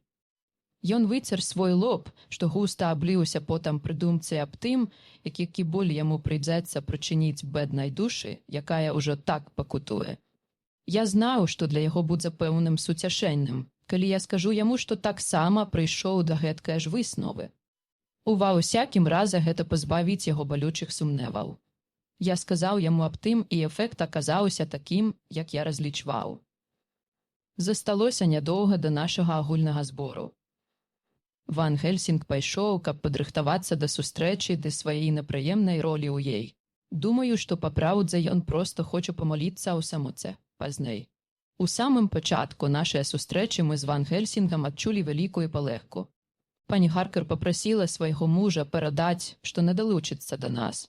Яна мяркуе, што мы будзем адчуваць сябе вальней пры абмеркаванні нашых рухаў, калі ейная прысутнасць не будзе замінаць нам. Мы з прафесарам пераглянуліся, і абодва бадай уздыхнулі з палегкай. Я падумаў, што пані Харкер сама ўбачыла пагрозу. Дзякуючы гэтаму, мы ўніклі болю і небяспекі. У тых абставінах мы пагадзіліся.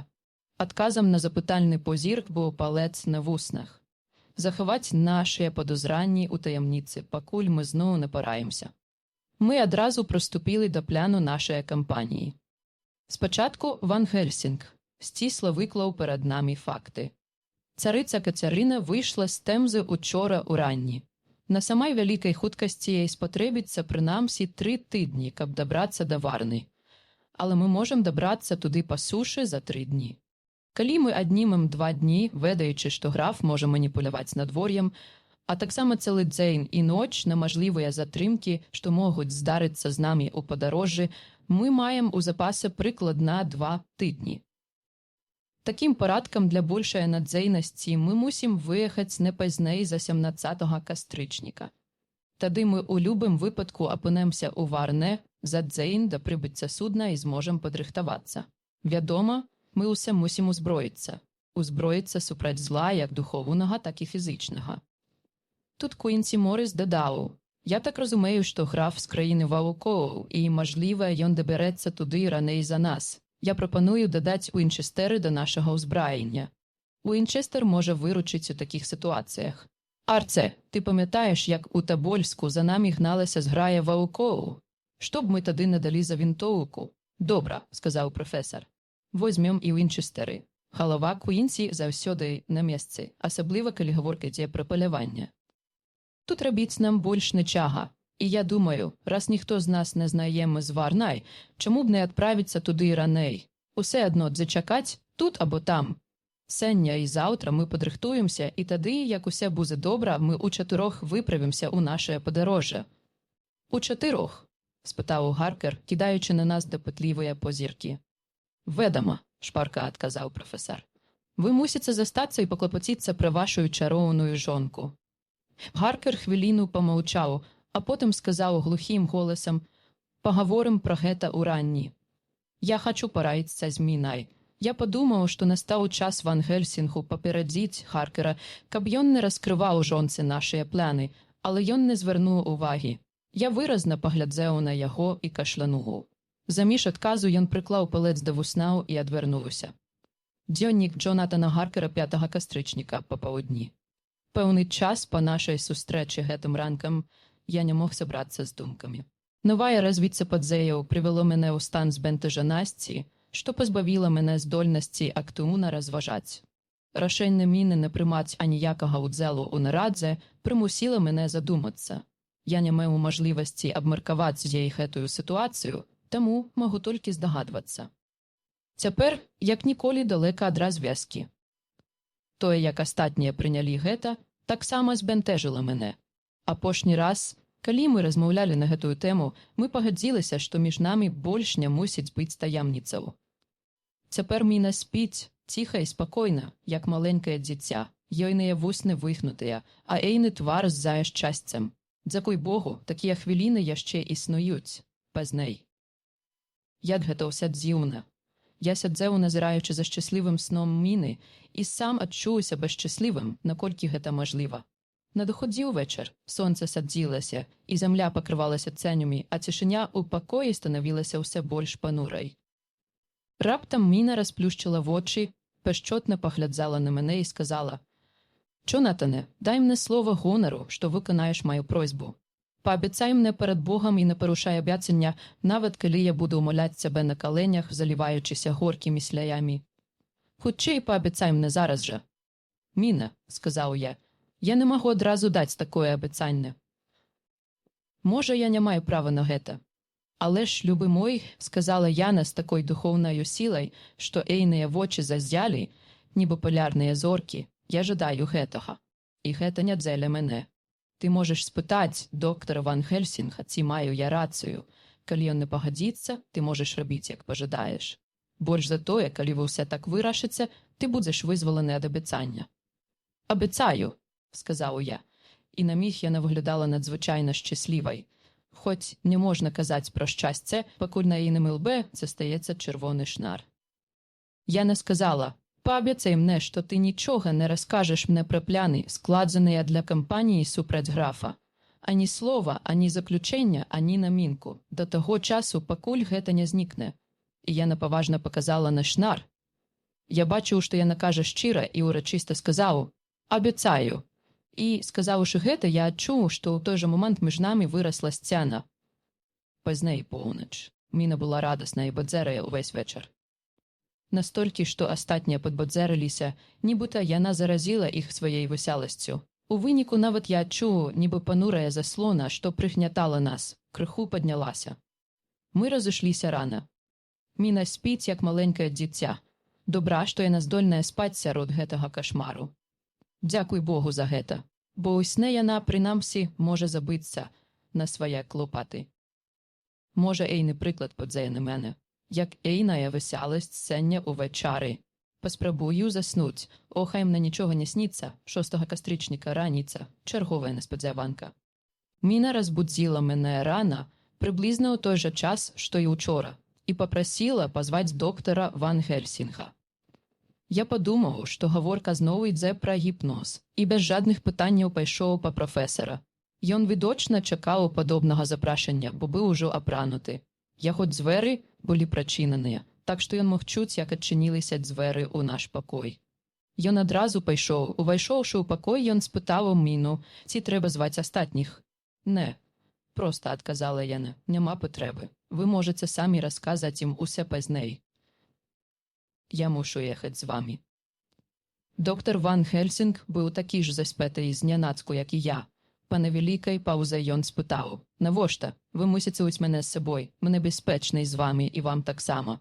«Але чаму, дарагая мадам Міна? Вы ведаеце, што вашая бяспека ёсць нашым найсвяцейшым абавязкам. Мы адпраўляемся на сустрач небяспецы, якая пагражае вам больш, чым каму-колечы з нас». Ён спыніўся, збянтэжаны. Міна паказала пальцам на свой лоб і адказала: «Знаю. І таму я мушу ехаць. Я магу расказаць вам цяпер, пакуль узыходзіць сонца. Можа, я буду не ў стане зрабіць гэтага зноў. Я знаю, што калі граф пакліча мяне, я буду вымушаная пайсці. Я знаю, што калі ён накажа мне прыбыць патаемна, я выкарыстаю любыя хітрыкі, а шукаю нават Джонатана. Бог бачыў позірк, якім яна паглядзала на мяне. І калі направду існуе анел, які усе запісвае, той позірк прынясе їй вечную славу. Я мог толькі сціснуць ейную руку. Я не мог анічога вымавіць.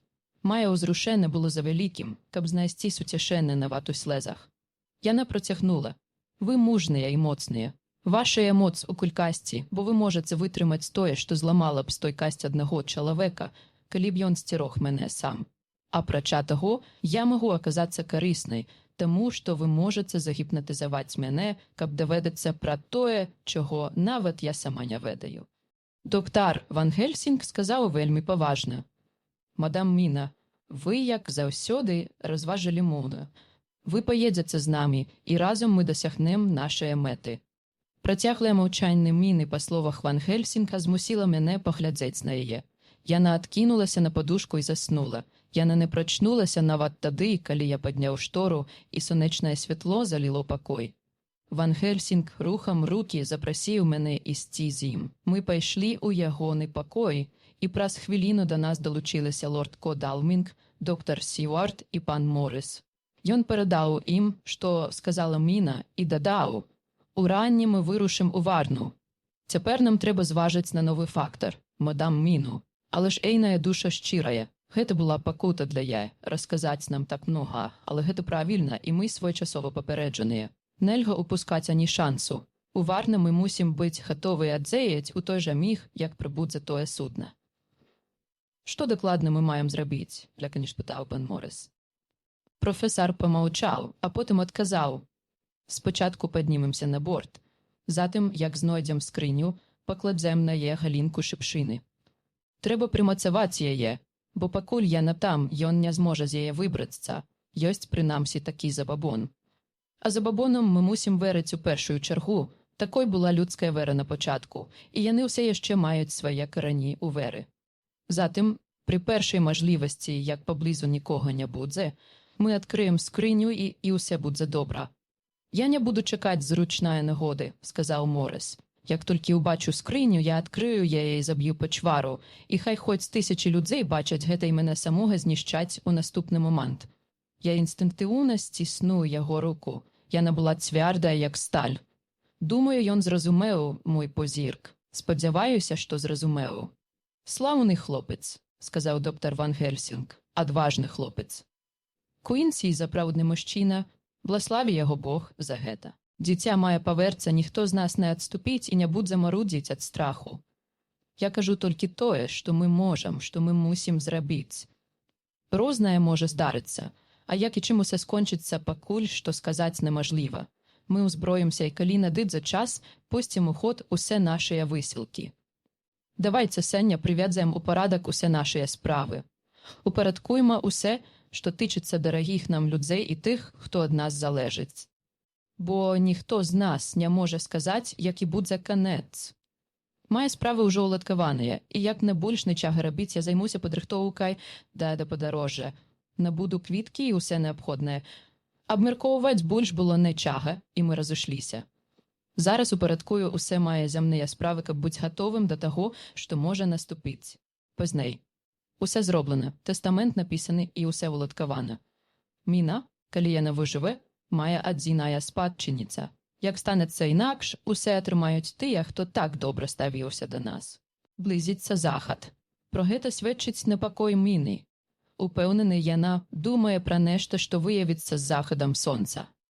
Гэтыя хвіліны становяцца для нас нясцерпнымі, бо кожны ўсход і захад адкрываюць нейкую новую небяспеку, нейкі новы боль, які, дай Божа, прывядзе да добрага канца. Я пішу гэтыя рэчы ў дзеннік, бо мая каханая пакуль што не мусіць чуць іх. Але як так станецца, яна зможа прачытаць іх. Я назаве мяне.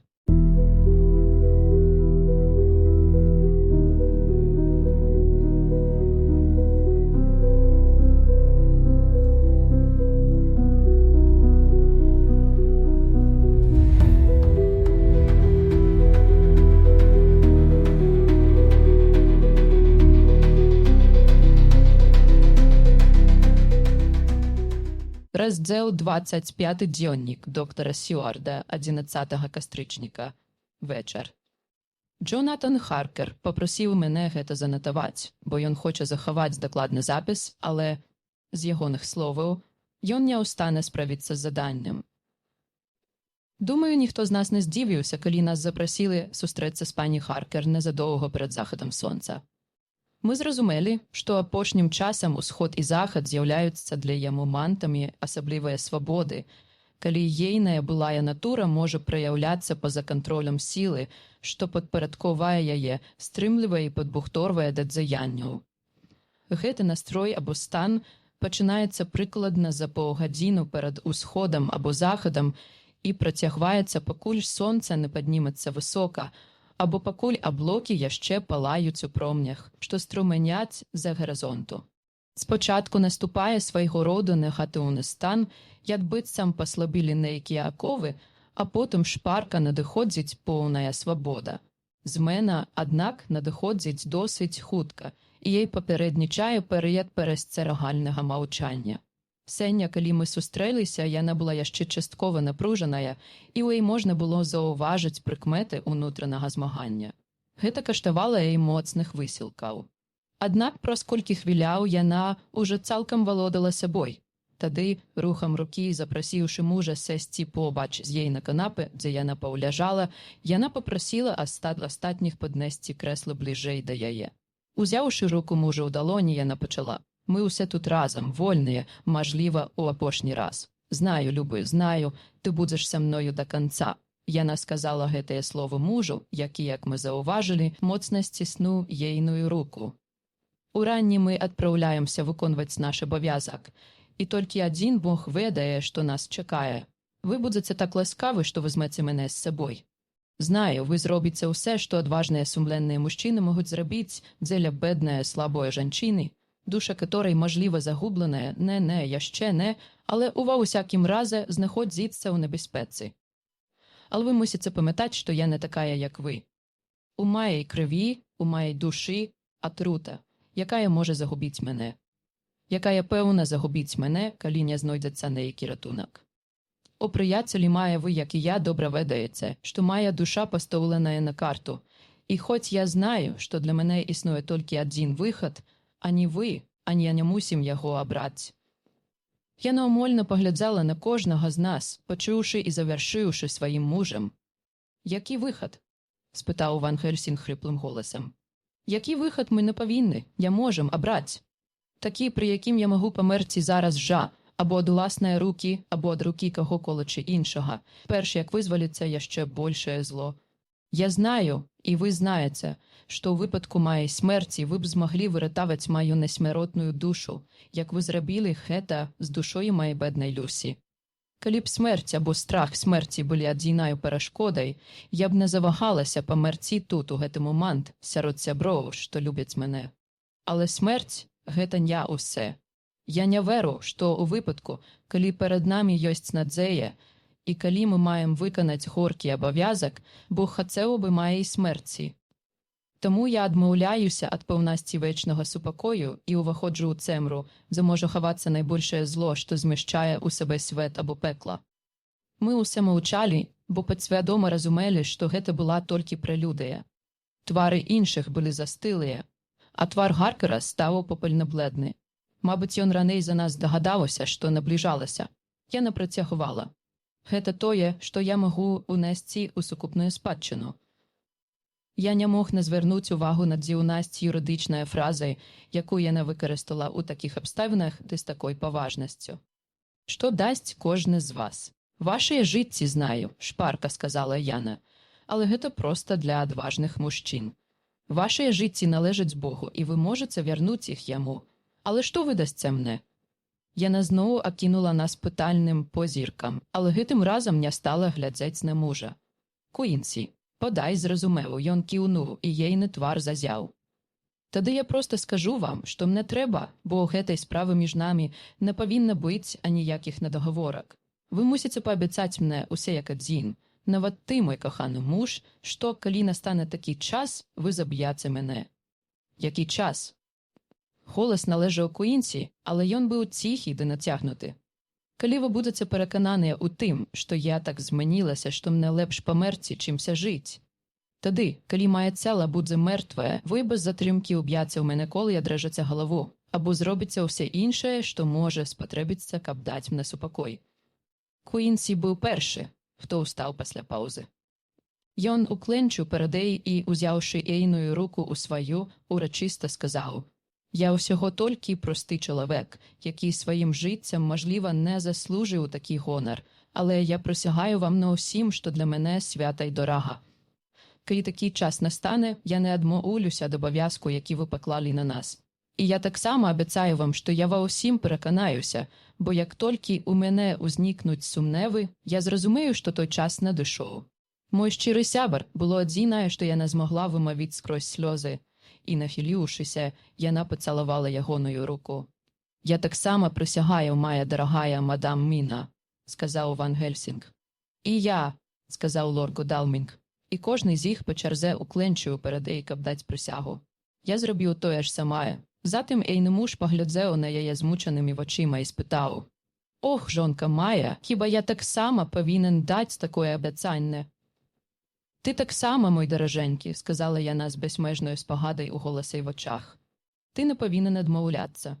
Ты найбліжэйшы і найдаражэйшы мне чалавек ва ўсім свеце. Нашыя душы звязаныя ў адну на ўсё жыцця.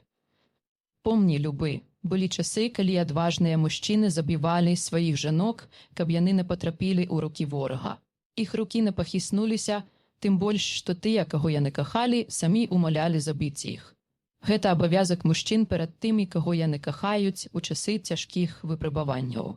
О, мой любы, калі мне наканавана памерці ад нечай рукі, тады хай гэта будзе рука таго, хто кахае мяне найбольш. Доктор Ван Гельсінг, я не забылася, як у гісторыі з беднай Люсі вы аказалі літасць таму, хто кахаў. Яна спынілася, пачырванеўшы, і сказала па-іншаму: «Таму, хто меў найбольшае права даць ёй супакой. Калі такі час зноў настане, я прашу вас зрабіць так, каб сярод шчаслівых успамінаў майго мужа было тое, што гэта ягоная любячая рука звольніла мяне ад жахлівай няволі. Клянуся!»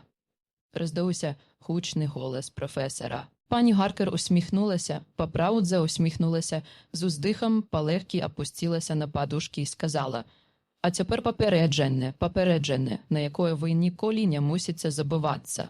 Гэты час можа надысці шпарка і нечакана, і ў такім выпадку вы, не марнуючы ані секунды, павінны скарыстацца мажлівасцю.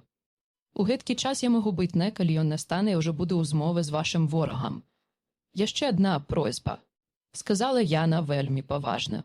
«Яна не такая важная і канечная, як тая, але я хачу, каб вы зрабілі для мяне яшчэ адну рэч». Мы моўчкі кіўнулі, пагадзіўшыся, у словах не было патрэбы. «Я хачу, каб вы справілі па мне пахавальную службу». Я перарвала стогн мужа. Узяўшы ягоную руку, яна прытуліла яе да сэрца і працягнула: «Аднойчы вам усе адно прыйшлося б гэта зрабіць. Які б ні быў канчатковы вынік гэтага жудаснага становішча, малітва прынясе суцішэнне ўсім або, прынамсі, на каторым з нас. Спадзяваюся, што ты, мой даражэнькі, прачытаеш яе, бо тады яна вечна будзе гучаць тваім голасам у маёй памяці, што б ні здарылася. Але ж, мая каханая, благаў ён, смерць яшчэ далека ад цябе». «Не», – сказала яна, падняўшы руку ў перасцерагальным жэсце. «Я цяпер бліжэй да смерці, чым калі мене прыціскаў цяжар зямное магілы». «Ох, жонка мая, ці мушу я чытаць яе?» – спытаў ён. «Гэта суцешыць мяне, муж мой», – сказала Яна, і ён пачаў чытаць, разгарнуўшы малітоўнік, які яна падрыхтавала. Як я магу, як мог бы хто колачы апісаць тую дзіўную сцэну, яе ўрачыстасць, панурасць, смутак і жах, і разам з тым яе чароўнасць. Нават скептык, які не бачыць анічога, апрача пародыі на горкую праўду, чым колячы святым або кранальным, расчуліўся б да глыбіні душы, калі б убачыў тую невялікую групу любячых і адданых сяброў, што уклэнчылі вакол прыгнечанай і засмучанай кабеты. Або пачуў, з якой пяшчотнай палкасцю ейны муж, голас якога надрываўся ад узрушэння, так што яму прыходзілася рабіць паўзы, чытаў простую цудоўную памінальную малітву. Я не магу працягваць. Мне не стае словаў, а голас. Не слухаецца мяне. Яна мела рацыю. Хоць гэта ўсе было дзіўна, і пазней магло здацца дзівацкім нават нам, хто чуў тады магутны ўплыў таго моманту, малітва прынесла нам суцішэнне, а маўчанне, якое сведчыла пра канец свабоды душы пані Гаркер, не здавалася такім поўным роспачы, як мы баялися. Дзённік Джонатана Гаркера, 15 кастрычніка, Варна. Мы выехалі з Чаринг-Крос раніцай 12-го, той жа ноччу прыехалі ў Парыж і занялі зарэзерваваныя для нас месцы ва ўсходнім экспрэсе. Ёхалі ноч і дзень, прыбылі ў Варну каля 5 гадзіны. Лорд Годалмінг вырушыў да кансуляту, каб паглядзець, ці прыйшла яму хоць якая тэлеграма, а мы паехалі ў гатэль.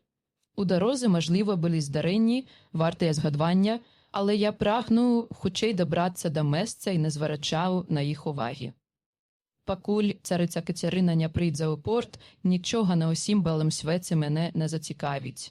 Дзякуй Богу, Міна адчувае сябе добра і выглядае так, нібы набіраецца сілаў, да я і вяртаецца румянец. Яна многа спіць. У дарозе яна спала амаль увесь час. Аднак перад усходам і захадам сонца яна становіцца бадзерай і пільнай. Ван Гельсінг узяў за звычку гіпнатызаваць яе ў такія часы. Спачатку гіпноз вымагаў у высілкаў, і яму прыходзілася рабіць шмат рухаў рукамі, але яна паддаецца адразу, нібы па звычцы. Здаецца, у тыя моманты ён мае ўладу над ейнымі думкамі. Ён заўсёды пытае, што яна бачыць і чуе. На першае пытанне яна адказвае «нічога, вакол цемна». А на другое «я чую, як хвалі ўдарацца аб водаплаў і як шуміць вада. Ветразі і канаты нацягваюцца, а шчоглы рэі рыпяць. Вецер моцны, я чую яго ў вантах, а нос водаплавы разразае пеністыя хвалі. Відочна, што царыца Кацярына ўсе яшчэ ў моры, у дарозе да Варны». Лорд Годалмінг толькі што вярнуўся. Ён атрымаў 4 тэлеграмы, па адной кожны дзень ад нашага ад'езду, і ўсе аднолькавыя. Пра царыцу Кацярыну філіялы Ллойд не дакладвалі. Перад ад'ездам з Лёндану ён уладзіў, каб яго агент кожны дзень пасылаў яму тэлеграму, дакладваючы, ці паступалі весткі пра судна. Ён маўся атрымаць тэлеграму нават тады, калі інфармацыі не было. Каб быць упэўненым, што на другім канцы проваду нехта сочыць за сітуацыяй. Мы павечаралі і рана пайшлі адпачываць. Заўтра мы маем сустрэцца з намеснікам консула і паспрабаваць дамовіцца, каб нам дазволілі падняцца на борт царыцы Кацярыны, як толькі яна прыйдзе. Ван Гельсінг кажа, што нам трэба трапіць на судна паміж усходам і захадам. Граф, нават калі ён прыме аблічча кажана, не здольны перасекчы бегучую ваду па ўласнай волі і таму не зможа пакінуць водаплаў. А як ён не асмеліцца ператварыцца ў чалавека, не выклікаючы прытым падазранняў, якіх ён яўна хоча ўнікнуць, ён мусіць заставацца ў скрыні. Тады, калі мы зможам падняцца на борт па ўсходзе, ён будзе ў нашай міласці. Мы адкрыем скрыню і зробім з ім тое ж самае, што зрабілі з Люсі, перш як ён прачнецца. Ён не варты нашай літасці. Будзем спадзявацца, што вялікіх клопатаў са службовымі асобамі або маракамі не ўзнікне. Дзякуй Богу, гэта край, дзе хабар можа вырашыць усе праблемы і мы добра забяспечаныя грошыма. Нам толькі трэба паклапаціцца, каб судна не ўвайшло ў порт паміж усходам і захадам без нашага ведама. Думаю, суддзя грошавіты мяшок вырашыць і гэтае пытанне. 16 кастрычніка. Міна апісвае ўсё тое ж самае. Плескат хваляў, шум вады, цембра, спрыяльны вецер. Мы імуна прыехалі ў самы час і калі пачуем пра царыцу Кацярыну, будзем гатовыя. Калі яна пройдзе Дарданелы, мы, пэўна, маем атрымаць нейкае паведамленне. 17 кастрычніка. Думаю, цяпер усе падрыхтавана, каб прыняць графа па ягоным вяртанні з падарожжа. Годалмінг сказаў транспартнай кампаніі, што падазрае, нібы скрыня пагружаная на борт, можа змяшчаць рэчы, выкрадэныя ў ягонага прыяцеля, і атрымаў паўдазвол на тое, каб адкрыць яе на свой страх і рызыку.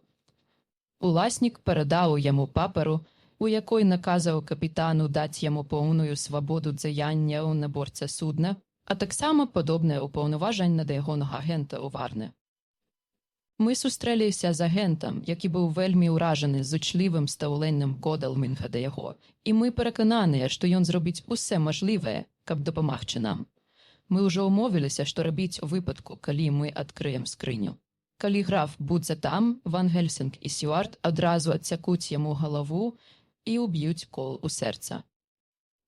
Морис, Годалмінг і я маем не дапусціць умяшання, нават калі нам прыйдзецца ўжыць зброю, якую мы трымацьмем напагатове.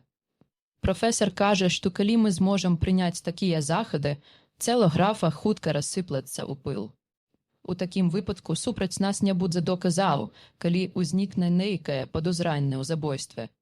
Але нават калі так не станецца, мы павінны стаяць або пасці за наш учынак і, мажліва, аднойчы гэты рукапіс паслужыць доказам, што ўратуе некаторых з нас ад шыбаніцы. Што да мяне, я гатовы рызыкнуць, як выпадзе такі шанец. Мы ні перад чым не спынімся, каб дасягнуць нашае мэты. Мы намовіліся з пэўнымі службоўцамі, што як толькі царыцу Кацярыну заўважаць, нам адразу паведамяць пра спецыяльнага ганца. 24 кастрычніка. Цэлы тыдзень чакання. Штодзенныя тэлеграмы да Годалмінга з тым жа паведамленнем, а ніякіх выстак. Ранішнія і вечернія адказы міны пад гіпнозам нязменныя. Удары хваляў, шум вады і рыпань нашчоглаў. Тэлеграма ад 24 кастрычніка Руфус Сміт, Ллойд, Лёндан да лорда Годалмінга на рукі віцэ-консула яе велікасці каралевы Вялікай Брытаніі Варна. Гэтым ранкам царыца Кацярына ўвайшла ў Дарданелы. Дзённік доктара Сюарда 24 кастрычніка. Як мне бракуе майго фанографа. Пісаць дзённік пером, дакучлівае дзела, але Ван Гельсінг кажа, што я мушу гэта рабіць. Учора, калі Годалмінг атрымаў тэлеграму ад Ллойд, мы ўсе былі ў страшэнным узбуджэнні. Цяпер я знаю, як адчуваюць сябе людзі, што прымаюць удзел у бітве, калі чуюць сігнал да бою. Пані Харкер, адзіная з нашай групы, не паказала жадных эмоцыяў. Зрэшты, у тым няма нічога дзіўнага, бо мы паклапаціліся, каб яна нічога не знала, і мы стараліся не паказваць аніякага хвалявання ў ейнай прысутнасці.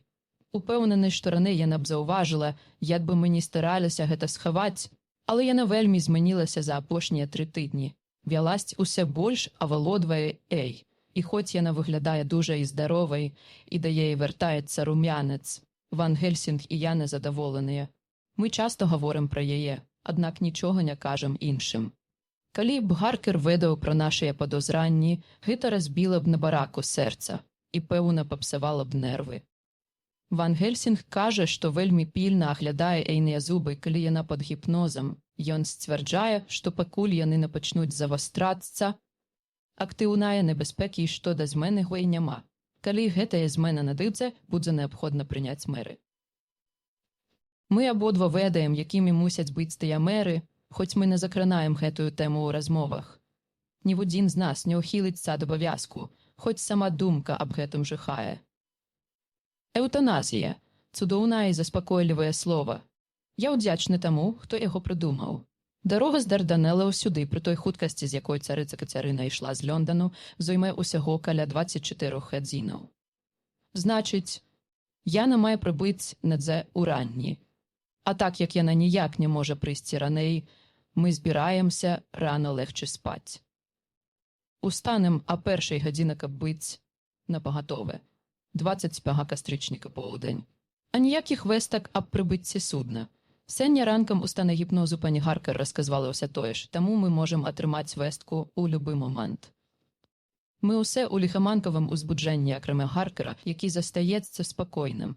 Ягоныя рукі халодныя, як лёд, а гадзіну таму я бачыў, як ён тачыў свой вялікі бургскі нож, які ён цяпер заўсёды насіць з сабой. Нічога добрага не чакае графа, калі лязо таго кукры, накіраванае цвэрдай ледзяной рукой, доткнецца ягонага горла. Ван Гельсінг і я былі крыху занепакоеныя сённяшнім станам пані Харкер. Прыкладна апоўдні яна упала ў сон, які нам не спадабаўся. Хоць мы нічога не сказалі іншым, мы былі незадаволеныя гэтым. Увесь ранак яна была неспакойная, таму спачатку мы ўзрадаваліся, што яна заснула. Аднак, калі ейны муж мімаходам сказаў, што яна спала так моцна, што ён не мог разбудзіць яе, мы пайшлі ў ейны пакой, каб паглядзець самім. Яна спакойна дыхала і выглядала так добра, што мы пагадзіліся, сон – найлепшае лякарства для яе. Бедная дзяўчына. Яна мае так многа дрэнных успамінаў. Не дзіва, што сон, калі ён прыносіць яй забыцця, ідзе яй на карысць. Пазней. Нашая ацэнка апраўдалася, бо калі Яна прачнулася па колькіх гадзінах асвяжальнага сну, яна выглядала больш вясэлай і бадзерай, чым дагэтуль. На захадзе ў стане гіпнозу Яна павыдаміла тое ж, што звычайна. Дзе б у Чорным моры ён не быў, граф спяшаецца да мэты свайго падарожжа. Спадзяваюся да сваёй пагібелі. 26 кастрычніка. Чарговы дзень і ніякіх вестак пра царыцу Кацярыну. Яна ўжо павінна быць тут. Тое, што яна яшчэ недзе на морі, бясспрэчна, бо гіпнатычная рэляцыя пані Харкер на ўсход за сонца ўсе тая ж. Мажліва, водаплаў часова стаіць на якары дзеля туману. Некаторыя параплавы, што прыйшлі учора ўвечары, паведамілі пра завесы туману на поўначы і на поўдні ад порту. Мы мусім працягваць нашае вартаванне, бо цяпер пра судна могуць паведаміць у любы момант. 27 кастрычніка паўзень. Вельмі дзіўна, усе яшчэ няма вестак пра водаплаў, на які мы чакаем. Мінулым вечарам і гэтым ранкам пані Харкер апісвала тое ж самае, што звычайна плескат хваляў і шум вады, хоць дадала, што хвалі вельмі слабыя. Тэлеграмы з Лондона такія ж, больше ніякіх вестак. Ван Гельсінг страшэнна ўстрывожаны. Ён сказаў мне, што баіцца, як бы граф не ўцек ад нас, і значна дадаў. Мне не спадабалася тая летаргія, мадам Міны. Душа і памяць могуць рабіць дзіўныя рэчы ў часе трансу. Я хацеў быў распытаць яго, але якраз тады увайшоў Харкер, і ён перасцерагальна падняў руку. Сёння на захадзе мы мусім паспрабаваць разгаварыць яе, калі яна будзе ў гіпнатычным стане. Тэлеграма. 28 кастрычніка Руфус Сміт. Ллойд, Лондон, да лорда Годалмінга. На рукі віцэ-консула яе велікасці каралевы Вялікай Брытаніі Варна. Царыця Кацярына ўвайшла ў галат сёння о 1 гадзіне. Дзённік доктара Сюарда 28 кастрычніка. Тэлеграма з паведамленнем аб прыбыцці судна ў галац, здаецца, не стала для нас такім моцным ударам, як варта было чакаць. Так, мы не зналі, адкуль, як і калі грымне гром, але, думаю, мы ўсе чакалі, што здарыцца нешта незвычайнае. Затрымка прыбыцця ў Варну пераканала кожнага з нас у тым, што падзеі складваюцца не так, як мы разлічвалі. Мы толькі чакалі, каб дазнацца, дзе адбудзецца змена. Тым не менш, гэта была неспадзяванка. Мяркую, чалавечая прырода працуе на такім прынцыпе, што мы заўсёды спадзяваемся на лепшае і насуперак сабе верым, што ўсе будзе так, як павінна быць, а не так, як падказвае наш досвед. Трансцэндэнталізм ёсць маяком для анелаў, нават калі для людзей гэта ўсяго толькі блукаючы агеньчык. Гэта быў дзіўны досвед, і кожны з нас прыняў яго па-свойму. Ван Гельсінг на міг узнес руку над галавой, нібы ў пратэсце перад усемагутным, але ён не сказаў ані слова і праз колькі секундаў устаў з панурым выразам на твары. Лорд Годалмінг моцна пабляднеў і сядзеў, цяжка дыхаючы. Я быў ашаломлены і ў здзіўленні пераводзіў позірк з аднаго на другога. Куінсі Морис падцягнуў папругу добра знаёмым мне шпаркім рухам. У нашыя былыя вандроўныя дні гэта азначала пара дзейнічаць. Пані Харкер пабляднела так, што шнар на ейным ілбе бадай запалаў, але яна пакорліва склала рукі і моўчкі малілася, гледзячы ўгору. Харкер усміхнуўся, напраўду усміхнуўся. Панурай, хоркаю усмешкаю чалавека, які згубіў надзею. Але адначасна з тым ягоныя рукі інстынктыўна сціснулі эфес вялікага нажа кукры. Калі адыходзіць наступны цягнік да галацу, спытаў Ван Гельсінг, звяртаючыся да нас агулам. У 6:30 заўтра ўранні. Мы ўсе ўздрыгнулі ад здзіўлення, пачуўшы адказ пані Харкер. Адкуль вы знаеце? Спытаў Арт. Вы забываеце, ці, мажліва, не ведаеце, хоць Джонатану ды доктору Ван Гельсінгу гэта вядома, што я знаўца руху цягнікаў. Дома ў Ексетэры я мала звычку запісваць расклад, каб такім спосабам дапамагчы майму мужу. Часам гэта аказвалася такім карысным, што цяпер я заўсёды уважна разглядаю расклад. Я знала, што калі раптам узнікне патрэба дабрацца да замку Дракулы, нам прыйдзецца ехаць паўз Галац або, прынамсі, паўз Бухарэст. Таму я вывучыла на памяць час ад'езду ўсіх цягнікоў. На жаль, вывучыць было няшмат, бо адзіны цягнік заўтра адыходзіць у той час, які я назвала. «Цудоўная жанчына», – прашептаў прафесар. «Ці не можам мы наняць спецыяльны цягнік?» – спытаў лорд Годалмінг.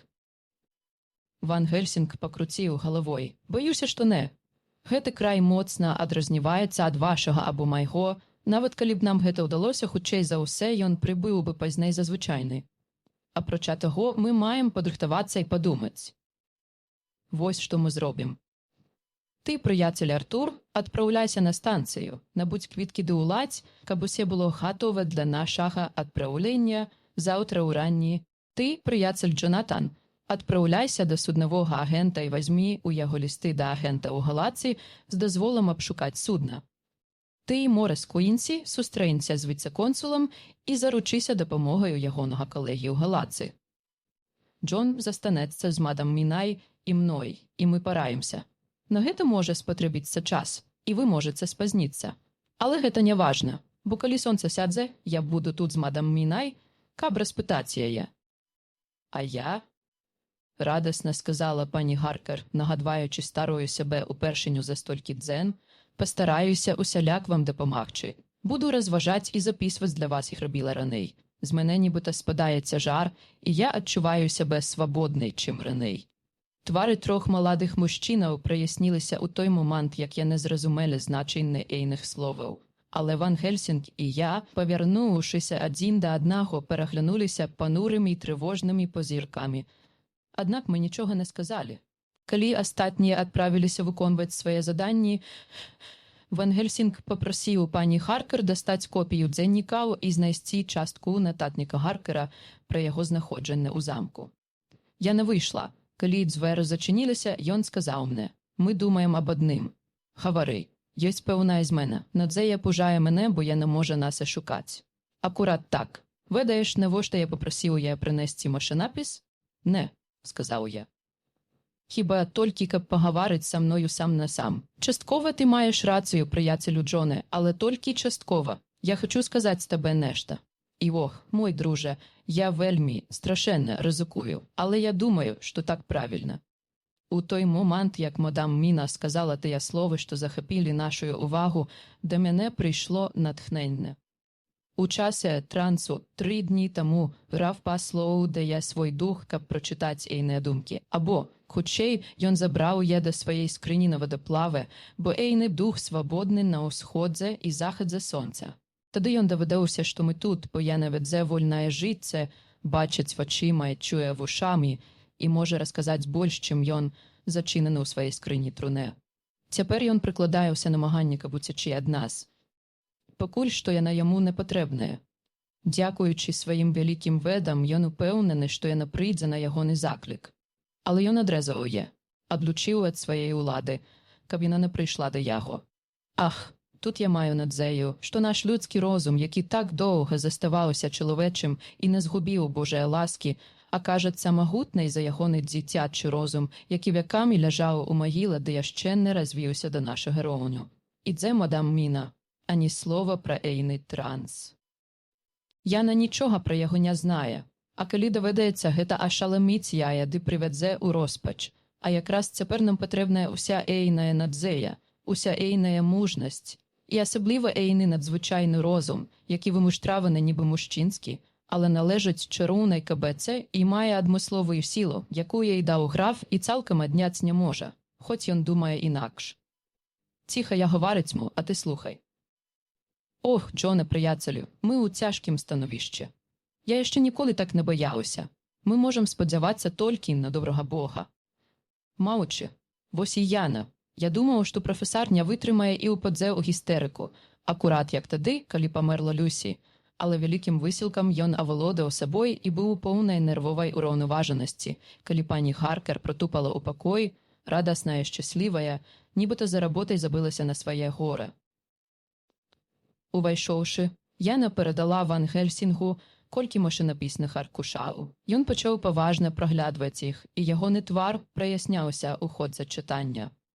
Тады, трымаючы старонкі паміж паказнікам і вялікім пальцам, ён сказаў: «Прыяцелю Джоне, Вось навука для цябе, чалавека ўжо дасведчанага, а таксама для вас, дарагая мадам Міна, яшчэ вельмі юнай. Ніколі не бойцеся мысліць. Ці рэдка ў маёй галаве з'яўляецца зародак думкі, але я баюся даць яму разгарнуць свае крылы. Цяпер, калі я ведаю больш, я вяртаюся туды, за тая паўдумка бярэ пачатак і разумею, што гэта зусім не зародак. Гэта цэлая думка, хоць яна яшчэ занадта маладая і слабая, каб карыстацца сваімі маленькімі крыламі. Больш за тое, як у брыдкім качаняці майго прыяцеля Ганса Андерсена, гэтая думка ёсць не качанем, а вялікім лебедзем, які велічна паляціць на сваіх вялікіх крылах, калі настане час іх выпрабоўваць. Глядзіце, я прачытаю, што тут напісаў Джонатан. Той другі з ягонага роду, хто пазней неаднаразова перапраўляў свае войскі цераз вялікую раку на турэцкую зямлю, хто, калі быў разбіты, вяртаўся раз за разам, хоць яму прыходзілася ўцякаць самому з крывавага поля бітвы, дзе масава забівалі ягоных жаўнераў, бо ён знаў, што ў канчатковым выніку ён адзін можа перамагчы. Што гэта нам кажа? Нямнога. Не. Дзіцячы розум графа нічога не бачыць у гэтых словах. Таму ён гаворыць так вольна. Ваш людскі розум нічога не заўважае. І мой таксама, але толькі да гэтага моманту. Не, але з'яўляецца іншае слова ад некага, хто гаворыць не думаючы, таму што яна таксама не ведае, што гэта значыць, што гэта магло б значыць. Існуюць элементы, якія спяць, аднак, калі ў ходзе прыродных працэсаў яны рухаюцца і сутыкаюцца, тады бух. І ўсе неба успыхвае святлом, што асляпляе, забівае і знішчае, але яно асвятляе ўсю зямлю доле на многія мілі. Ці не так? Што ж, растлумачу. Ці вивучалі ви калі-колечы філазофію злачинства? Так і не. Ти, Джоне, так, бо гэта вивучення вар'яцтва. Ви не, мадам Міна, бо ви не сутикалися са злочинством. За адзіным выключеннем. Усе ж таки ваш розум працуе правільна. У злачынцаў ёсць адна асаблівасць. Яна такая пастаянная ва ўсіх краінах ды ва ўсе часы, што нават паліцыя, якая няшмат ведае пра філазофію, эмпірычна прыходзіць да разумення, што гэта так. Злачынец заўсёды займаецца адным злачынствам. Гэта прыроджаны злачынец, які схільны да злачынства і які не будзе рабіць анічога іншага. Такі злачынец не мае поўнасцю развітага чалавечага розуму. Ён кемлівы, хітры і знаходлівы, але ягоны розум не дасягае развіцця сталага чалавека. У многім ён мае дзіцячы розум. Наш злачынец таксама схільны да злачынства. Ён таксама мае дзіцячы розум, і ён зрабіў тое, што зрабіла б дзіця. Дзіцяня птушкі, рыбы або жывёлы вучыцца не з правілаў, а эмпірычна. І калі яно навучылася чаму колечы, тады гэта становіцца для яго глебай, каб пачаць рабіць больш. «Доспол 100», – сказав Архімед. «Дайце мне пункт апори, і я переверну зямлю».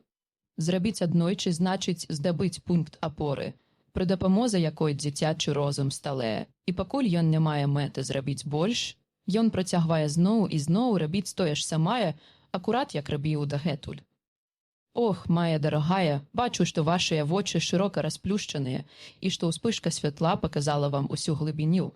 Перарваўся ён, бо пані Гаркер запляскала ў далоні, а яйныя вочы зазялі. Ён працягнуў.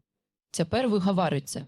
Скажыце нам, двум сухім мужам навукі, што вы бачыце сваімі яснымі вачыма». Ён узяў ейную руку і трымаў яе. Пакуль я нагаварыла. Ягоныя пальцы аказаліся на ейным пульсе, як я падумаў, інстынктыўна і несвядома. Граф ёсць прыроджаным злачынцам.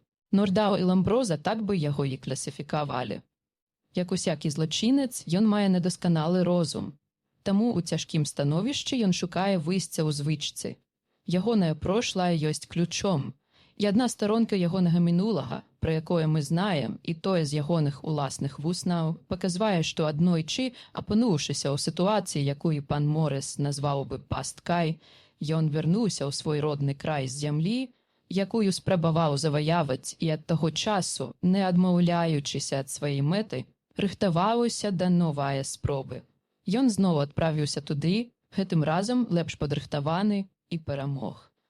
Таму цяпер ён прыбыў у Лондон, каб заваяваць новы край. Ён быў пераможаны, і калі ўся надзея на поспех была страчаная, а ягонае існаванне аказалася пад пагрозай, ён уцек за мора ў родны край, Акурат як некалі уцякаў цераз Дунай з турэцкай зямлі.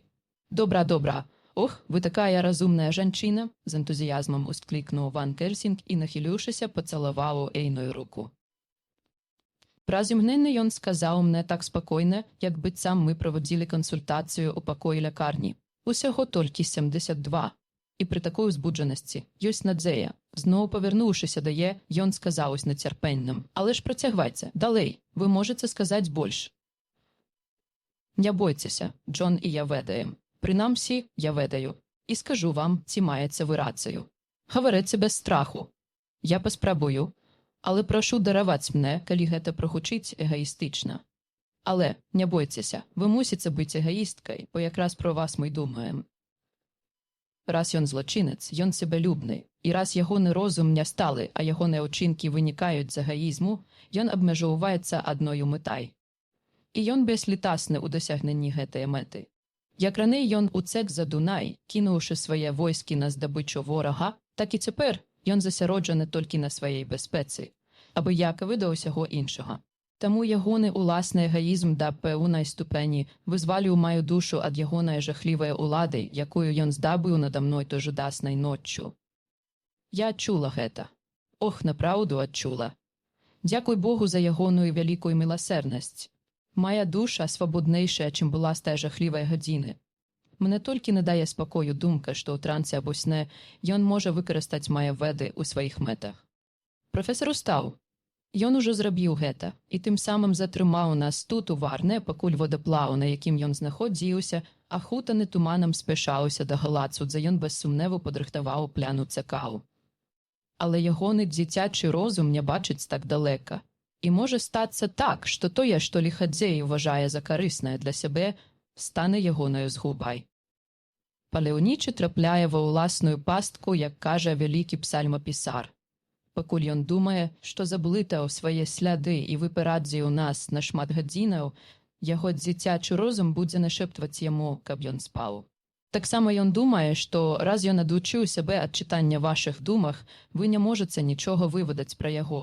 І тут ён памыляецца.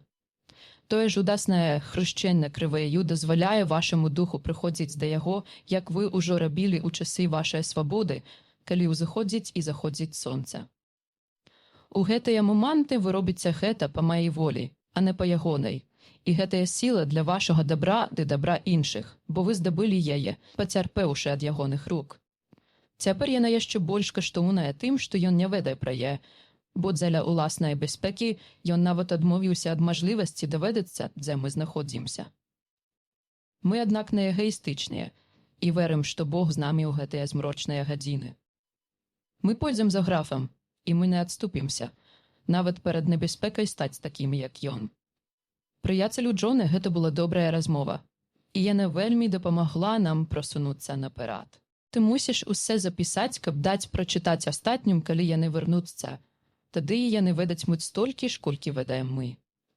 Я ўсе запісаў, пакуль мы чакалі на іхняе вяртанне, а пані Харкер перадрукавала на машынцы ўсе, што здарылася ад таго часу, як яна прынесла машынапіс.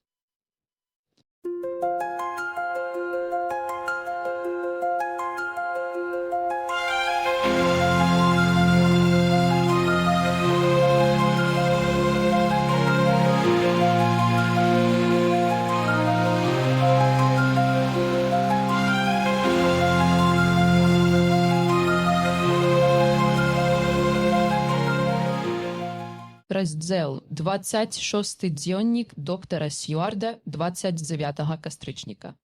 Пішу ў цягніку з Варны ў Галац. Учора увечары мы зноў сабраліся незадоўга да захаду сонца. Кожны з нас выканаў сваю працу так добра, як толькі мог. Мы падрыхтаваныя да нашага падарожжа і гатовыя дзеяць, як толькі дабяромся да Галацу. Калі надышоў час, пані Харкер падрыхтавалася да гіпнозу. Па доўгіх і паважных высілках з боку Ван Хельсінга яна ўпала ў транс. Звычайна яна гаворыць адразу, але гэтым разам прафесару прыйшлося задаць ёй пытанні і задаць іх досыць рашучым тонам, перш як мы змаглі пра што колечы даведацца.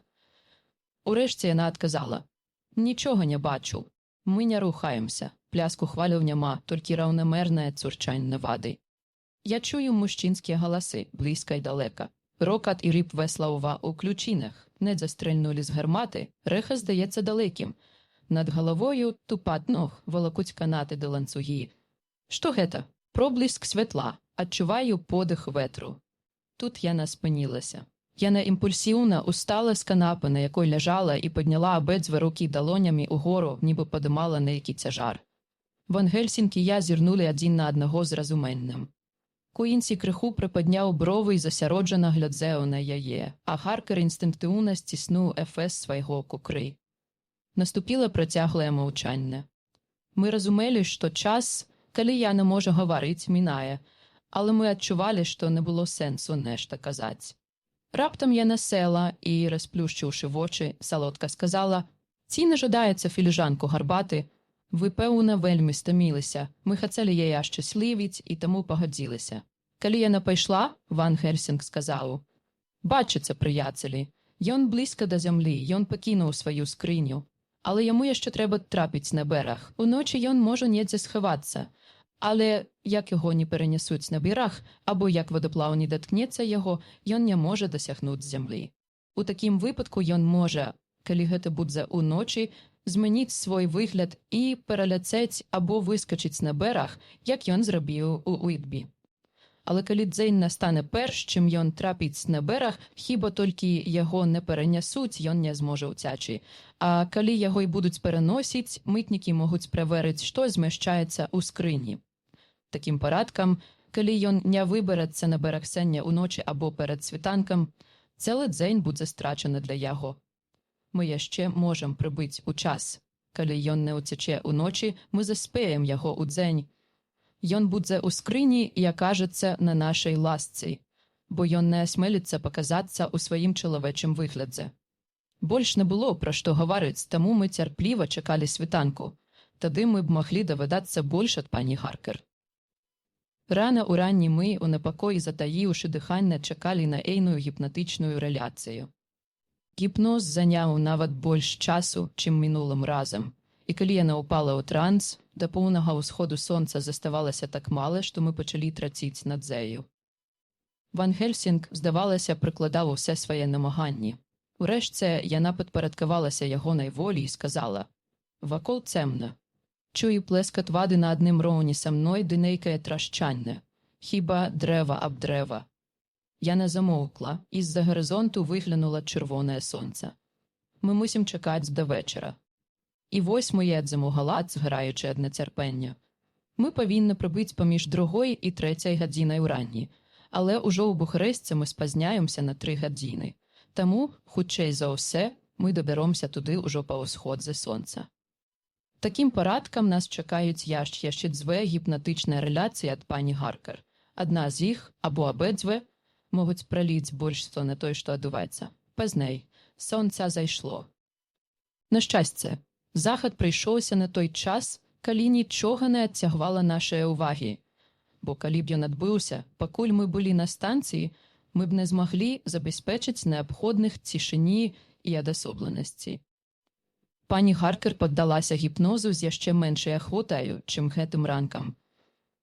Я боюся, що ейная здольність читати відчування графа може перестати працювати якраз тоді, коли ми будемо найбільш гэтага потребувати. Мне здається, що починає працювати ейная фантазія, бо до гэтага часу у стані трансу яна обмежовувалася сцвердженням найпростейших фактів. Коли так протягнеться, урешті гэта може увести нас у зман. Гэтая думка усцешила б мене, коли б я вважав, що улада графа надей скончиться разом з ейнай здольністю читати ягоныя веди, але боюся, що гэта не так. Коли яна заговорила, ейныя слови були таємничі. Нешто виходить, яно пройшло повз мене, як холодний ветер. Чую, у далечині нейкі облутаныя гуки, здається, люди говорять дзівосними мовами. Моцний шум подаючої води і завивання вовков. Яна замовукла, і по їйним целі прибегла дриготка, яка кілька секунд поступово повеличувалася, покуль у кінці яна не затреслася, ніби у конвульсіях. Не глядячи на загадне розпитування професора, яна більш нічого не сказала. Прочнувшися від трансу, яна була знесилена і млявая, але ейний розум був в узбудженому стані. Яна не могла нічога прыгадаць і спытала, што яна сказала. Калі ёй расказалі, яна глыбока задумалася і доўгі час разважала моўчкі. 30 кастрычніка 7 раніцы. Мы ўжо недалека ад галацу, і пазней у мяне можа не быць часу пісаць. Гэтай раніцай мы з нецярпеннем чакалі ўсходу сонца. Ведаючы, што становіцца ўсё цяжэй выклікаць гіпнатычны транс, Ван Гельсінг пачаў працэдуру раней, чым звычайна. Гэта, аднак, не дало плену, і яна паддалася гіпнозу з яшчэ больш вялікай цяжкасцю, ды ўсяго за хвіліну да ўзыходу сонца. Не марнуючы часу, прафесар пачаў распытваць яе. Яна адказвала з такой жа шпаркасцю. Цемна. Чує бурленне невади нароўні з маімі вушамі, дурипанне дрэва аб дрэва. Быдла далека дола, яшчэ нейкі гук, дзіўны быццам. Яна замоўкла і моцна збялела. Далей, процягвайце. Гаварэце, я загадваю вам, сказаў Ван Гельсінг немым голасам. У той момант у ягоных вачах была роспач, бо узыходнае сонца пачало афарбоўваць чырванню нават бледны твар пані Харкер. Яна расплюшчыла вочы, і мы ўсе ўздрыгнулі, калі яна сказала салодкім бестурботным голасам. Ох, прафесару, чаму вы просіце мяне рабіць тое, чаго вы самі знаеце, я не ў стане зрабіць? Я нічога не памятаю. Тады, убачыўшы здзіўленне на нашых тварах, яна спытала, пераводзячы устрывожаны позірк з аднаго на другога. Што я сказала? Што зрабіла? Я нічога не памятаю. Апрача таго, што ляжала тут упаўсна ды чула, як вы казалі. Процягвайце, гаварэце, я загадваю вам. Было так смешна чуць, як вы гаворыце са мною, нібы я непаслухмянае дзіця. Ох, мадам Міна, засмучана сказаў ён. Гэта толькі даказвае. Калі доказ увогуле патрэбны, як я люблю і паважаю вас. Слова, сказанае дзеля вашага добра, больш паважным тонам, можа паказацца такім дзіўным, таму што я загадваю той, якой меў бы за гонар падпарадкавацца. Хучаць свісткі. Мы набліжаемся да галацу. Мы проста палаем ад хвалявання і нацярплівасці. Дзённік Міны Харкер 30 кастрычніка. Пан Морыс завез мене ў гатэль, пакой, у якім былі зарэзерваваныя для нас праз тэлеграф. Ён быў адзіны, без каго яны маглі больш-менш абысціся, бо ён не размаўляе жаднаю замежнаю мовай. Сілы размеркавалі прыкладна так жа, як у Варне, толькі да віцэ-консула адправіўся лорд Годалімінг, бо ягоны тытул можа служыць непасрэдным гарантам падтрымкі з боку будь-якога службоўцы, а мы ў надзвычайнай спешцы. Джонатан і дактары паехалі да суднавога агента, каб выведаць падрабязнасці прыбыцця царыцы Кацярыны. Пазней. Вярнуўся лорд Годалімінг. Консул адсутнічае, а віцэ-консул хварэе. Таму службовымі абавязкамі займаецца сакратар. Ён быў вельмі прыязны і прапанаваў зрабіць усе, што ў ягонай моцы. Дзённік Джонатана Харкера 30 кастрычніка. Ад 9 гадзіны доктар Ван Гельсінг, доктар Сюарт і я адведалі паноў Маккензі & Штайнков, агентаў ланданскай фірмы Хепкут. Па запыце лорда Годалмінга яны атрымалі тэлеграму з Лондану з просьбай аказаць нам усю мажлівую дапамогу. Яны былі надзвычайна ветлыя і адразу правялі нас на борт царыцы Кацярыны, якая стаяла на якары ў рачным порце. Там мы сустрэліся з капітанам Дональдсанам, які расказаў нам пра свае плаванне. Ён сказаў, што яшчэ ніколі ў жыцці не здзяйсняў такога ўдалага рэйсу. «Божа», – гаварыў ён, – «мы нават перапужаліся, бо чакалі, што ўсё скончыцца нейкім няшчасцем, каб ураўнаважыць шалі. Нехітрая штука – плыць з Лондану ў Чорнае мора, з ветрам, што дзьме ў карму, нібы сам д'ябал надзімае ветразі дзеля ўласнае мэты. А часам мы ўвогуле нічога не бачылі. Калі мы набліжаліся да нейкага вадаплава, порту або мысу, нас ахутваў туман, а калі ён рассейваўся, вакол ужо нічога не было. Мы прайшлі Гібралтар без мажлівасці даць сігнал, і пакуль мы надайшлі да Дарданелаў, за нам прыйшлося чакаць, каб атрымаць дазвол на пропуск. Мы так нікога і не сустрэлі. Я хацеў бы ўспусть ветразі пачакаць, пакуль не спазе туман, але потым падумаў, што калі д'ябал задумаў даставіць нас у Чорнае мора як мага шпарчэй, хутчэй за ўсё, ён так ці інакш зробіць гэта, хочам мы таго ці не. Шпаркі рэйс не можа дыскрэдытаваць нас перад уласнікамі або пашкодзіць гандлю. А старий чорт, який задовольняв уласний інтерес, будзе досить удзячны нам за тое, што мы не заміналі яму. Гэтая сумесь простаты і хітрасці забабону і камерційнага разліку пацешыла Ван Хельсінга, які сказаў: «Мой дружа, той д'ябал разумнейшы, чым на которым здаецца, і ён знае, як распазнаць роўнага сабе». Задаволены кампліментам, шкіпер процягнуў: «Калі мы прайшлі Басфор, людзі пачалі наракаць. Некаторыя з іх, румыны, прыйшлі да мяне з просьбаю выкінуць за борт вялікую скрыню, якую прыцягнуў дзіўны стары мужчына акурат перад адплыццем з Лондону. Я бачу, як яны глядзелі на яго і выстаўлялі два пальцы, каб абараніцца ад сурокаў. Божа, забабоны чужаземцаў, ну проста смеху вартыя. Я адразу сказаў ім заняцца нейкай работай. Як толькі нас ахутаў туман, яны прыціхлі, і, здаецца, захадаў супраць скрыні больш не прымалі. Мы шлі далей, і як туман не слабеў 5 дзен, я проста дазволіў ветру несці нас. Бо калі д'ябал хоча адабрацца куды-колечы, што ж, так ці інакш ён там апынецца. У любым выпадку мы будзем глядзець пільным вокам. Фактычна, дарога была добрая, а вада ўвесь час глыбокая. А 2 дні таму, калі ранішняе сонца паказалася скрозь туман, мы ўжо знаходзіліся на рацэ насупраць галацу. Румыны упалі ў шал і запатрабавалі, каб я скінуў скрыню ў раку. Мне прыйшлося спрачацца з імі з рычагом у руцэ, і калі апошні з іх спусціўся з палубы, трымаючыся за галаву, я пераканаў іх у тым, што сурокі ці не, а маемасць і давер маіх уласнікаў лепш маюцца ў маіх руках, чымся ў Дунай. Яны, падумайце толькі, ужо паднялі скрыню на палубу, гатовыя скінуць яе за борт, але, як на яе было напісана «Галац цераз Варну», я вырашыў пакінуць яе там, дзе яна ляжыць, пакуль мы не выгрузім яе ў порце і пазбавімся назусім.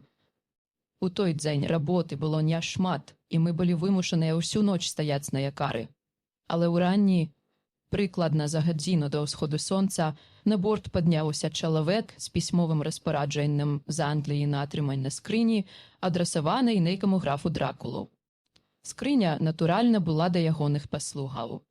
Дакументы былі ў парадку, і я быў рады пазбавіцца ад чортавай штукі, бо сам пачаў быў непакоіцца дзеля яе.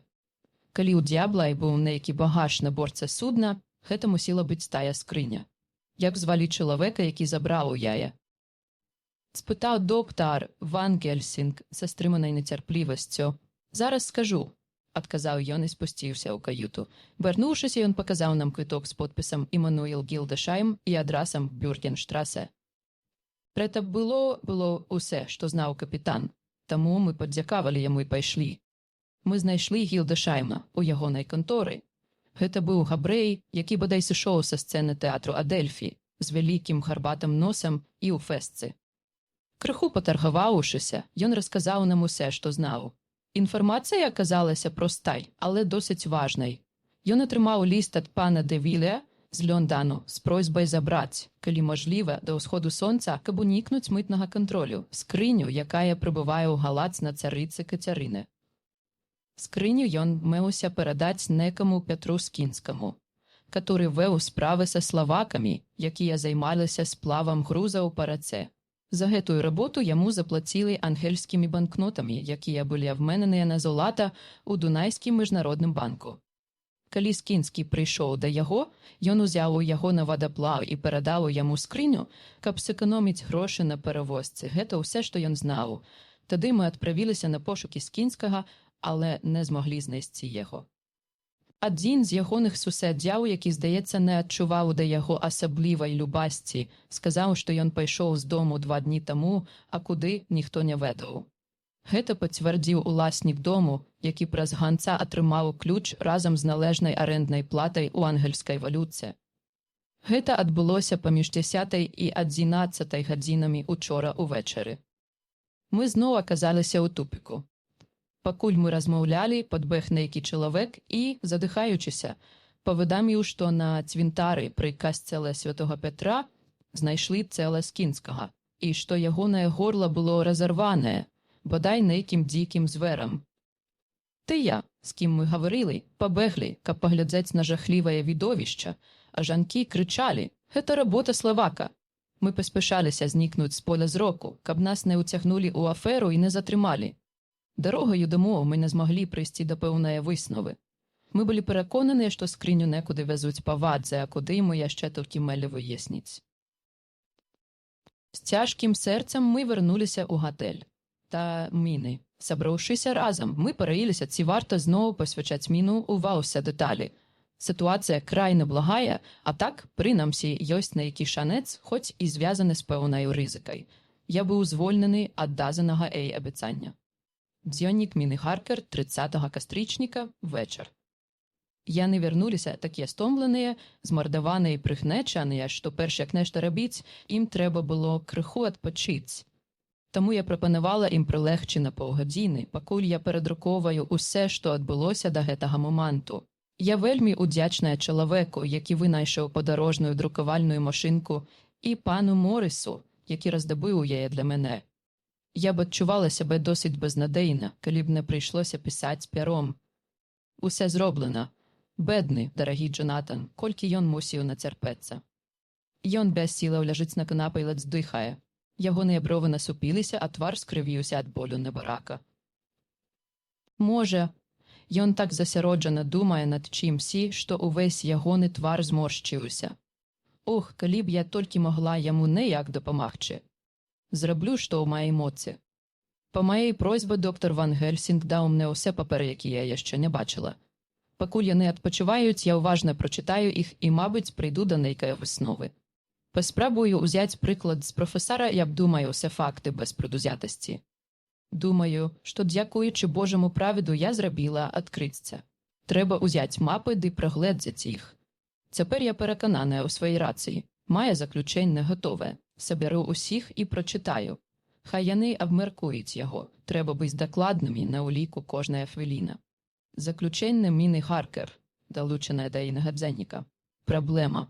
Задача графа Дракулы – вярнуцца ў свой замак. А нехта мусіць прывесці яго ў замак. Гэта відочна, бо калі б ён мог вольна перасоўвацца, ён бы ўжо зрабіў гэта ў выглядзе чалавека, ваўка, кажана, або неяк яшчэ. У бязрадным становішчы, абмежаваны сваёй драўлянаю скрыняй паміж усходам і захадам сонца, ён відочна баіцца, што яго знойдуць. Б. Як його перев'язуть? Тут нам допоможе метод виключення. Дорогай чыгункай або водой. Одри. Дорогай. Незлічоныя цяжкасці, асабліва при виїзді з места. А на дорозі сустракаються людзі, а людзі дапытлівыя. Любы намінак. Здагадка або сумнеў, што да змесцівай скрыні можа загубіць яго. Б. Можна трапіць на мытны кантроль. Могуць з'явіцца ягоныя пераследнікі. Гэта найстрашнейшае для яго, і для таго, каб яго не адшукалі, ён адштурхнуў ад сябе, наколькі гэта мажліва, нават сваю ахвяру, мяне. 2. Чыгункай. Ніхто не суправаджае скрыню. Цягнік можа спазніцца, а хоць якая затрымка будзе для яго фатальнай, бо за ім гоняцца. Ведома, ён мог бы уцячы ўночы, але што б ён рабіў, апынуўшыся ў незнаёмым месцы без прыстанішча, дзе можна было б схавацца? Гэта не тое, чаго б ён хацеў, і ён не збіраецца рызыкаваць. 3. Вадой. З аднаго боку гэта самы надзейны варыянт, але з другога вельмі небяспечны. На вадзе ён бессільны, за выняткам ночы, але нават тады ён можа толькі выклікаць туман, буру, снег або сваіх ваўкоў. Пры крушэнні жывая вада паглынула б яго, цалкам бездапаможнага, і ён бы напраўду загінуў. Ён мог бы скіраваць вадаплаў да берагу, але, калі гэта непрыязная зямля, дзе ён не мог бы вольна рухацца, ягонае становішча было б безнадейнае. Мы знаем, што ён на вадзе, нам толькі трэба ўстанавіць з. Перш за ўсе трэба выясніць, што ён зрабіў да гэтага часу. Тады мы зможам праліць святло на ягоныя далейшыя дзеянні. Першае.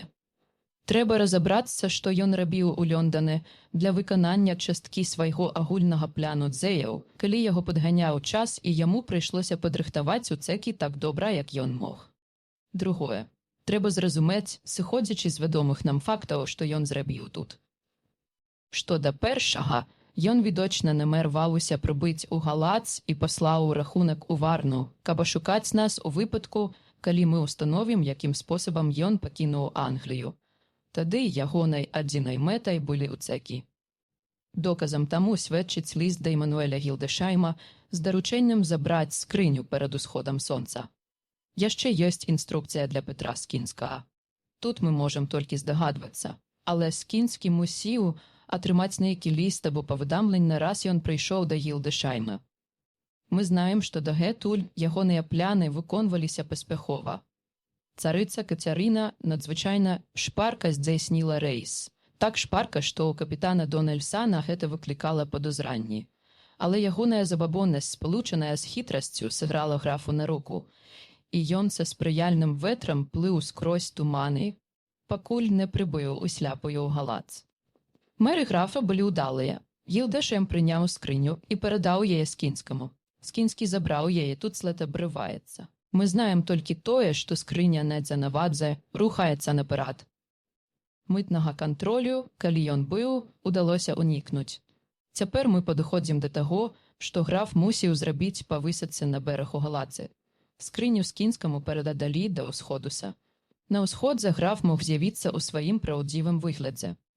Тут трэба задаць пытанне, а навошта яму увогуле спатрэбіўся Скінскі? У дзенніку майго мужа Скінскі згадваецца як той, хто вядзе справы са славакамі, якія займаюцца сплавам грузаў па рацэ. А заўвага жанок, што тое забойства было работай славака, сведчыць пра агульнае стаўленне да іхняе групы. Графу была патрэбная ізаляцыя. Мае прыпушчэнне такое. У Лёндане граф вырашыў вярнуцца ў свой замак водным шляхам, уважаючы яго за самы бяспечны. З замку яго вывезлі цыганы і, напэўна, даставілі свой груз славакам, якія пераправілі скрыні ў Варну, бо там яны былі пагружаныя на вадаплаў, што ішоў у Лёндан.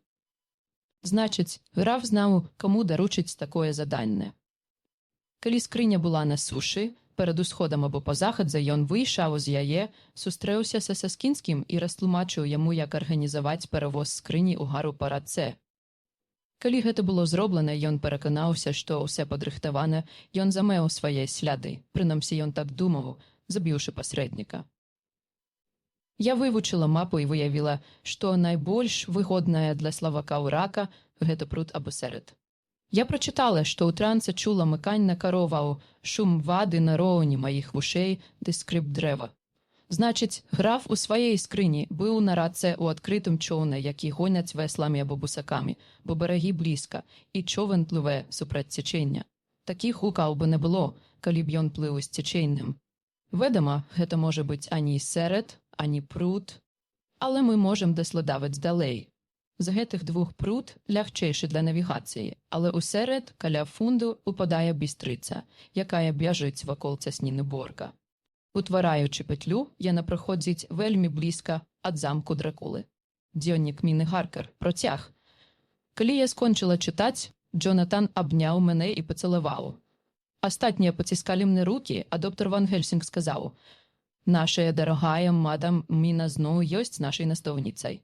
Ёйныя вочы аказаліся відушчымі там, за нашыя былі сляпыя. Мы зноў напалі на след і гэтым разам можам дабіцца поспеху.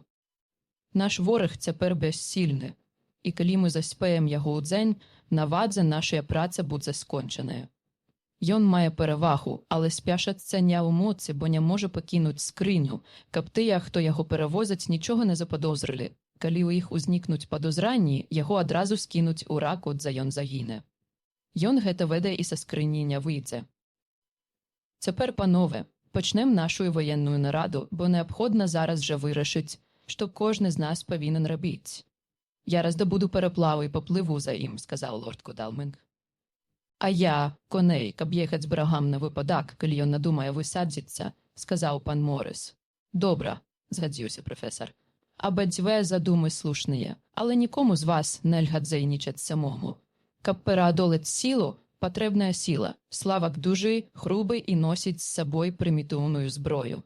Мужчыны усміхнуліся, бо кожны з іх меў пры сабе невялікі арсенал. Пан Морис сказаў: «Я прывез колькі вінчестэраў. Яны справяцца і з групай людзей, і са зграяй ваўкоў». Граф, як вы памятаеце, прыняў пэўныя захады засцярогі, каб пані Гаркер не змагла разабраць сэнс пачутага. Мы мусім быць гатовыя да ўсяго. Доктор Сьюарт сказаў: «Думаю, будзе лепш, калі я паеду з Куінсі. Мы прызвычаіліся паляваць разам і добра ўзброеныя можам справіцца з чым заўгодна». Ты таксама не мусіш быць адзін, Арце. Мажліва, давядзецца біцца са славакамі. І выпадковы удар, не думаю, што тыя таварышы маюць агнястральную зброю, можа разладзіць усе нашыя пляны. Гэтым разам аніякіх выпадковасцей быць не можа. Мы не супакоімся, пакуль не адсячом графу галаву і не пераканаемся, што ён больш ніколі не ажыве. Пры гэтым ён глядзеў на Джонатана, а Джонатан глядзеў на мяне. Я бачыла, што небарака разрываецца на часткі. Натуральна, ён хацеў застацца са мной, але тыя, хто паплыве на параплавы, маюць найбольшы шанец знішчыць таго вампіра. Чаму я вагалася пісаць гэтае слово? Ён маўчаў, і тады загаварыў Ван Гельсінг. Прыяцелю Джонатане, ёсць дзве прычыны, чаму табе трэба ехаць. Першае. Таму, што ты малады, мужны і можаш біцца, а ў канцы могуць спатрэбіцца ўсе сілы.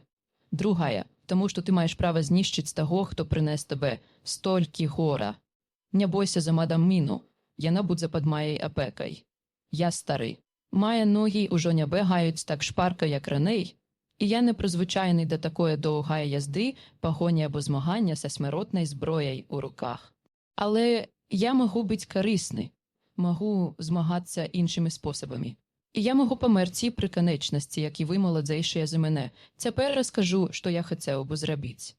Пакуль вы, лорд Кодалмінг і прыяцель Джонатан, будзеце паднімацца па рацэ на вашым скорым маленькім параплаве, а Джон і Куінсі будуць пільнаваць берег, дзе ён можа высадзіцца, я завязу мадам Міну у самае сэрца варожага краю. Пакуль стары ліс прывязаны да сваёй скрыні і знаходзіцца на бягучай вадзе, адкуль не можа ўцячы на сушу, дзе ён не асмельваецца паднімаць века сваёй скрыні труны, каб славакі са страху не кінулі яго на пагібель. Мы паедзем пасля да Джонатана, з бістрыцы цараць цясніну Борга і ў замак Дракулы.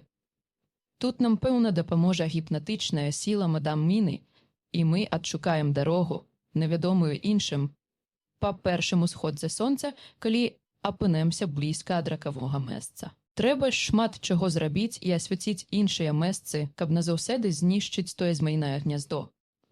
Тут Джонатан рэзка перарваў яго. Вы хочаце сказаць, професор Ван Гельсінг, што вы павязяце Міну ў эйным жудасным стане, заражаную той д'ябальскай хваробай, проста ў смяротную пастку? Ні ў якім разе, ні за што на свеце. На хвіліну яму заняло мову, а потым ён працягнуў. Ці ведаеце вы, што гэта за месца? Ці бачылі вы тое пекельнае логава, дзе ў месячным святле жывуць жахлівыя здані, і кожная пылінка, што кружыцца на ветры, з'яўляецца часцінкаю крыважэрнае пачвары? Ці адчувалі вы вусны вампіра на сваім горле? Тут ён павярнуўся да мяне, і калі ягоны позірк упаў на мой лоб, ён ускінуў рукі і закрычаў: «О, мой Божа, што мы зрабілі, каб наклікаць на сябе гэткую бяду?» і без сілаў апусціўся на канапу. Выразны, мілагучны голас прафесара, які нібыта вібраваў у паветры, супакоіў нас усіх. «Ох, мой друже, я паеду толькі дзеля таго, каб уберагчы мадам Міну ад таго жудаснага месца. Барані Божа, каб я ўзяў яе туды. Там багата работы, страшнай работы, якую ейныя вочы бачыць не павінны. Мы ўсе, за выняткам Джонатана, на ўласныя вочы бачылі, што мае быць зроблена, перш як тое месца можа быць ачышчанае. Не забывайцеся, у якім жудасным становішчы мы знаходзімся. Калі граф і гэтым разам уцячэ ад нас, а ён дужы, спрытны і хітры, ён можа уважыць за найлепшае засну цэлае стагоддзе, і тады ў пэўны час нашая дарагая мадам Міна, ён узяў мене руку, пойдзе да яго, каб скласці яму кампанію, і стане такой жа, як тыя, каго ты, Джонатане, бачыў. Ты расказваў пра іхнія крыважэрныя вусны. Ты чуў іхні брыдкі смех, калі яны схапілі мяшок, які граф кінуў ім. Ты дрыжыш, а так можа стацца. Выбач, што прычыняю табе столькі болю, але гэта неабходна. Прыяцелю, хіба гэта не пільная канечнасць, дзеля якой я рызыкую сваім жыццем? Калі нехта і мусіць пайсці ў тое месца, каб застацца і скласці ім кампанію, гэта буду я. Рабіце, як хочаце, сказаў Джонатан, усім цэлам дрыжучы ад плачу. Мы ў Божых руках, пазней. Ох, та чого ж прыемна было бачыць, як дзеялі тыя мужныя людзі. Як жанкам не кахаць мужчын, калі яны такія шчырыя, рашучыя ды адважныя. І якая цудоўная сіла крыецца ў грошах. Калі правільна іх выкарыстоўваць, можна дабіцца чаго заўгодна. Я вельмі удзячная за тое, што лорд Годалмінг заможны. І яны з панам Морисом, які таксама мае багата грошай, гатовыя траціць іх так шчодра. У адваротным выпадку нашая маленькая экспедыцыя не змагла б выправіцца так хутка і наўрад была б так добра забеспечаная. Не прайшло і 3 гадзінаў з нашай нарады, а лорд Годалмінг і Джонатан ужо маюць цудоўны параплаў, гатовы адплыць у хоць які момант. Доктар Сюарт і пан Морис паўтузіна добра аснашчаных коней. У нас ёсць усе патрэбныя мапы і прылады. Професор Ван Гельсінг і я выязджаем вечернім цягніком у 11:40 у Вэрэшці, мы раздабудзем экіпаж і паедам у цясніну Борка. Мы бяром з сабой шмат наяўных грошай, бо маем купіць павозку і коней. Кіраваць коньмі будзем самі, бо ў гэтай справы мы не можам нікому давяраць. Професор знае шмат моваў, таму мы павінны даць сабе рады. Мы ўсе маем зброю. Нават у мяне ёсць рэвальвер буйнога калібру. Джонатан не мог супакоіцца, пакуль мяне не ўзброілі. На жаль, я не магу карыстацца духоўнаю зброяй, бо шнар на маім ілбен не дазваляе гэтага. Дарагі доктар Ван Гельсінг суцяшае мяне, кажучы, што я цалкам узброеная супраць ваўкоў. З кожнай гадзінай становіцца халадней, завеі ўзнімаюцца і сціхаюць, нібы папераджанні, пазней. Мне прыйшлося сабраць усю сваю мужнасць, каб развітацца з маім каханым. Можа стацца так, што мы больш ніколі не сустрэнемся. Мужайся, Міна. Професар пранікліва глядзіць на цябе, у ягоным позірку перасцярога. Цяпер не мусіць быць слезаў. Хіба толькі Бог дазволіць ім праліцца ў час радасці. Дзённік Джонатана Гаркера 30 кастрычніка. Ноч. Пішу пры светлатопкі нашага параплава. Лорд Годалмінг падтрымлівае агонь. Ён дасведчаны чалавек у гэтай справе, бо з даўніх часоў мае ўласны параплаў на Тэмзе і яшчэ адзін на Норфалскім узбярэжжы. Што тычыцца нашых плянаў, у канцы мы вырашылі, што здагадкамі неслушнае. І калі нейкі водны шлях і быў абраны для уцека ў графа ў замак, дык гэта серад і бістрыца, што ўпадае ў е. Мы падлічылі, што рака перасякаецца з Карпатамі недзе на 47 градуса паўночнай шыраты. Мы спакойна імчым по умным ходам на вату ночы. Ровень вады высокі, а рака шырокая. Лорд Годалмінг прапанаваў мне крыху адпачыць, бо пакуль дастаткова, каб на вахце знаходзіўся толькі адзін з нас. Але я не магу заснуць. Як можна спаць, калі страшная небяспека вісіць над маёй каханай, якая адправілася ў тое жудаснае месца? Мае адзінае суцяшэнне ў тым, што мы ў Божых руках. Толькі за тую веру было б лацвей памерці і такім спосабам вызваліцца ад усіх бадаў.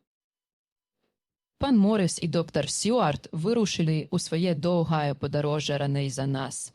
І маюць трымацца досыць далека ад правага берага, каб знаходзіцца на ўзвышшах, дзе можна пабачыць прасцяг ракі, а таксама унікнуць язды ўздоўж яе выгінаў. На першых этапах іх суправаджаюць 2 чалавекі, якія даглядаюць запасных коней, усяго 4 коннікі, каб не ўзбуджаць лішняй цікаўнасці. Калі яны звольняць тых людзей, што адбудзацца ўжо хутка, яны самі даглядаць муць коней. Мажліва, нам прыйдецца аб'яднаць сілы. У такім выпадку коней хопіць на ўсіх. Адно з седлаў мае рухомы рог і пры неабходнасці можа быць легка прыладжанае для міны. Мы ўзяліся за дзікую авантуру. Цяпер, калі мы імчымся скрозь цемру, зрак ідзьме холадам, а нас атачаюць таямнічыя галасы ночы, гэта становіцца зразумелым. Нас нібыта нясе ў невядомае, у свет змроку і жахаў. Годалмінг зачыняе дзверы топкі 31 кастрычніка. Усе яшчэ імчымся наперад. Наступіў дзень, і Годалмінг спіць. Я на вахце. Ранак вельмі халодны. І хоць мы апранутыя ў таўстыя футры, я ўдзячны, што ад топкі цягнецца плыней. Дагэтуль мы праехалі колькі чоўнаў, але ў жадным з іх не было скрыні або грузу адпаведнага памеру. Кожны раз, калі мы накіроўвалі на іх электрычную лямпу, людзі ў чоўнах пужаліся, падалі на калені ды пачыналі маліцца.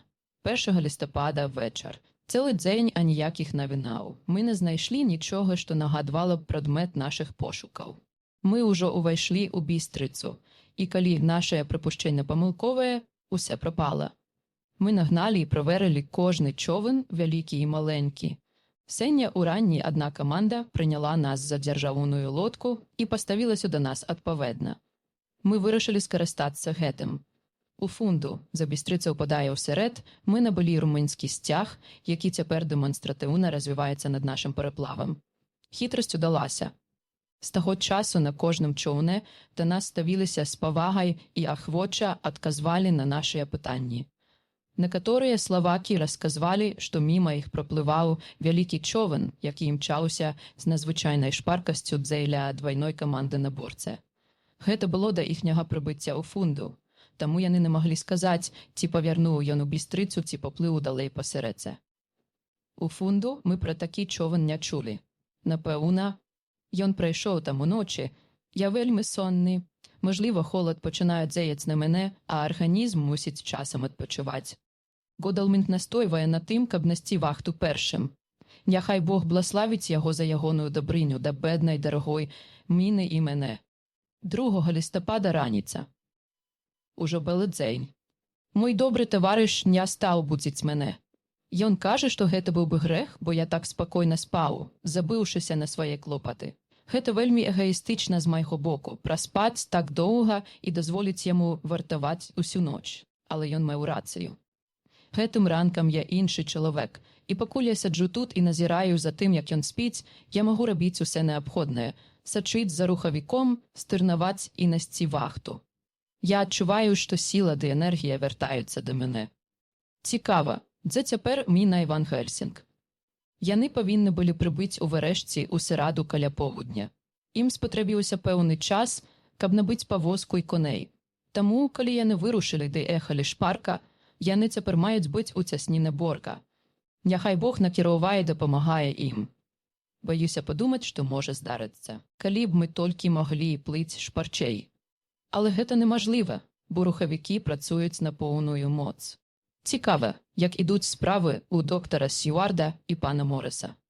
Здаецца, з гор у гэтую раку сцякаюць незлічоныя ручаі, але як жадны з іх не вельмі вялікі, прынамсі цяпер, хоць яны павуна непраходныя ўзімку і пры раставанні снягу, гэта не павінна быць сур'язнай перашкодай для коннікаў.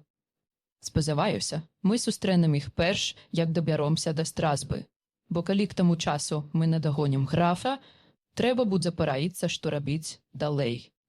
Дзённік доктара Сьюарда 2 лістапада. 3 дні ў дарозе, ніякіх навінаў. А калі б і былі, няма часу іх запісваць, бо на ўліку кожная хвіліна. Мы адпачуваем толькі тады, калі гэта неабходна коням. Але мы абодва цудоўна пачуваемся. Прыдаліся нашыя прыгодніцкія дні. Трэба рухацца далей, мы не задаволімся, пакуль зноў не пабачым параплаў. 3 лістапада. У фунду мы даведаліся, што параплаў пайшоў у гору па Бістрыцы. Хацеў бы я, каб не было так зімна.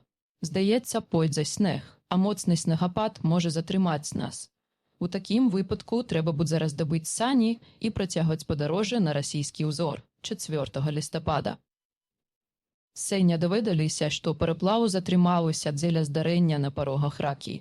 Славацкія чаўны праходзяць іх з дапамогаю канатаў пры умелым кіраванні. Некаторыя з іх падняліся ўсяго колькі гадзінаў таму. Годалмінг механік-аматар, і, відочна, яму ўдалося наладзіць параплаў. Урэшце яны пераадолелі парогі з дапамогай мясцовых жыхароў і зноў пусціліся ў пагоню. Баюся, што выпадак усе ж такі пашкодзіў параплаў. Сяляны кажуць, што ён працягваў час ад часу спыняцца нават тады, калі выплыў на спакойную ваду. Мы мусім спяшацца, як ніколі дагэтуль. Неўзабаве можа спатрэбіцца нашая дапамога. Дзённік Міны Харкер, 31 кастрычніка. Прыехалі ў Вэрэшці апоўдні. Професор кажа, што сёння на золку яму ледзь удалося загіпнатызаваць мяне, і ўсе, што я сказала, было цемна і ціха. Цяпер ён пайшоў купляць павозку і коней. Ён кажа, што пазней паспрабуе купіць дадатковых коней, каб у дарозе можна было змяніць іх. Мы маем праехаць больш за 70 міляў. Край вельмі прыгожы і захапляльны. Цудоўна было б пабачыць яго ў іншых умовах, як прыемна было б падарожнічаць па яму разам з Джонатанам. затрымлівацца, сустракацца з людзьмі, знаёміцца з іхнім ладам жыцця, напаўняць нашыя думкі і ўспаміны колерамі ды маляўнічасцю гэтая дзіўная прыгожая краіны і ейных незвычайных жыхароў. Але, на жаль, пазней. Вярнуўся доктар Ван Хельсінг, ён раздабыў павозку і коней. Мы паабедаем і вырушым праз гадзіну. Гаспадыня пакуе для нас вялізны кош правізіі. Гэтага бодай хопіць народ у жаўнераў.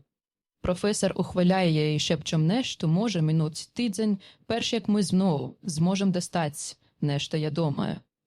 Ён таксама зрабіў пакупкі, і нам даставілі мноства футраў, пледаў і іншых цеплых рэчаў. Так што мы, прынамсі не змерзнем, неўзабаве вырушым. Страшна падумаць, што можа з намі стацца. Мы напраўду ў руках Божых. Ён адзін ведае, што нас чакае, і ўсей сваёй смутнай і пакорлівай душой я малю яго ахоўваць майго каханага мужа. І што б ні здарылася, няхай Джонатан ведае, што я кахала і шанавала яго больш, чымся магу выказаць, і што мая апошняя шчырая думка заўсёды будзе пра яго.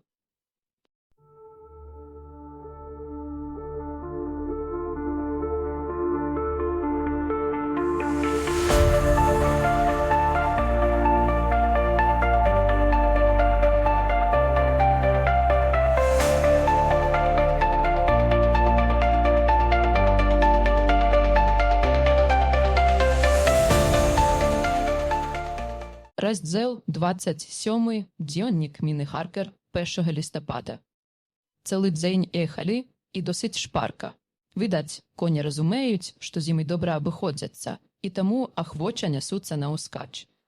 Мы ўжо шмат разоў мянялі запрэжкі, нязменна знаходзячы новых коней паміж перагонамі, пакуль што падарожжа складваецца ўдала.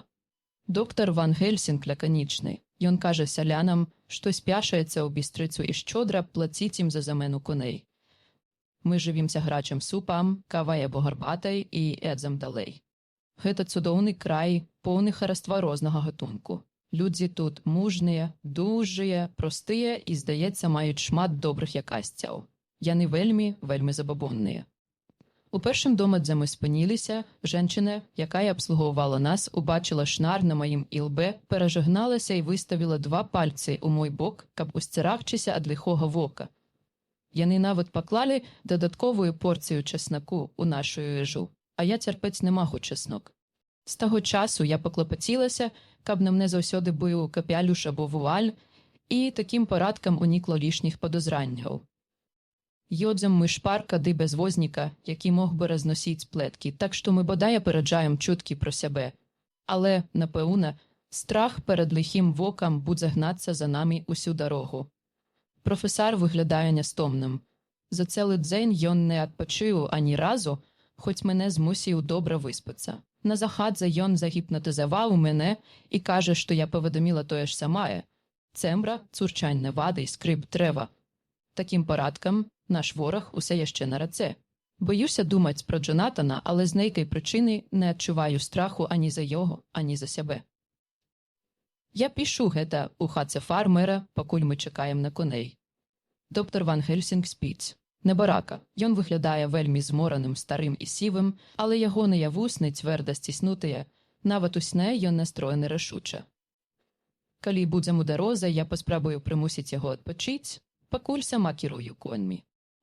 Скажу яму, што наперадзе яшчэ доўгія дні падарожжа, а яму трэба берагчы сілы на той момант, калі яны будуць найбольш патрэбныя. Усе гатова. Неўзабаве вырушым. 2 лістапада раніца.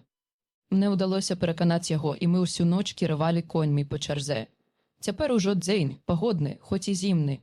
У паветры дзіўная цяжкасць, пішу цяжкасць, бо не магу падабраць лепшага слова. Я маю на ўвазе, што яно прыгнятае нас абаіх. Вельмі зімна, ратуюць толькі нашыя цеплыя футры. Назоўку Ван Хельсінг загіпнатызаваў мяне. Ён кажа, што я адказала. Цембра, скрып дрэва і моцны шум вады, так што рака змяняецца пры падземе. Спадзяваюся, мой каханы не трапіць у небяспеку, прынамсі большую, чым канечна. Але мы ў Божых руках. 2 лістапада ноч, цэлы дзень язды. Мясцовасць становіцца ўсё больш дзікай. а высокія пікі Карпатаў, якія ўрэшце здаваліся такімі далекімі ад нас і ледзь выступалі з-за гарызонту, цяпер абступаюць нас і высяцца наперадзе. Мы абое ў добрым гуморы і стараемся падбадзэрваць адно аднаго. Доктар Ван Гельсінг сцвярджае, што ўранні мы павінны быць у цясніны Борга. Цяпер ужо хаты сустракаюцца рэдка, і прафесар кажа, што гэтым коням прыйдзецца ісці з намі, бо мы ўжо не зможам іх змяніць. Апошнім разам ён набыў 2 коней у дадатак да тых 2, якіх мы змянілі, так што цяпер мы маем дужую 4-конную запрэжку. Конікі цярплівыя, паслухмяныя і не прыносяць нам аніякага клопату. Мы не турбуемся дзеля іншых падарожнікаў, таму нават я магу кіраваць. Да цясніны мы дабяромся на досвідку. Мы не хочам апынуцца там раней, таму едзем павольна і даем адно аднаму добра адпачыць. Ох, што ж прынясе нам заўтрашні дзень? Мы едзем у месца, дзе мой бедны каханы столькі нацярпеўся. Няхай Бог дапаможа нам адшукаць правільную дарогу. Няхай ён ахоўвае майго мужа і дарагіх нам людзей, якія аказаліся ў такой смяротнай небяспецы. Што да мяне, я не заслугоўваю ягонае ласкі. На жаль, я нячыстая ў ягоных вачах і застануся такой, пакуль ён не дазволіць, каб я ўстала перад ім, як адна з тых, хто не выклікаў ягонага гневу. Запісы Абрагама Ван Гельсінга 4 лістапада. Майму старому і адданаму прыяцелю Джону Сюарду, доктару медицини з Перфліту, Лондон, у випадку, калі я ўжо не сустрэнуся з ім. Гэты запіс можа многае праясніць. Ранак, пішу пры агні, які ўсю ноч падтрымліваў. Мадам Міна дапамагала мне. Вельмі зімна. Так зімна, што шырае цяжкое неба набрыняла снегам, які, калі выпадзе, ляжацьме ўсю зіму, бо зямля ўжо зацвярдзала. Здаецца, надвор'е падзеяла і на мадам Міну. Яна была млявая ўвесь дзень, што зусім не падобна да яе. Яна спіць, спіць і спіць. Яна, звычайна такая жвавая, абсалютна нічога не рабіла цэлы дзень. Нават страціла апетыт. Яна нічога не запісвае ў свой маленькі нататнік, хоць раней рабіла гэта пры кожнай нагодзе. Адчуваю, што нешта не так. Аднак увечары яна ажывілася. Доўгі дзенны сон асвяжыў яе, і цяпер яна мілая і веселая, як звычайна. На захадзе я спрабаваў загіпнатызаваць яе, але, на жаль, безвынікова. Мая ўлада над ёй слабела з кожным днем, а сення поўнасцю знікла.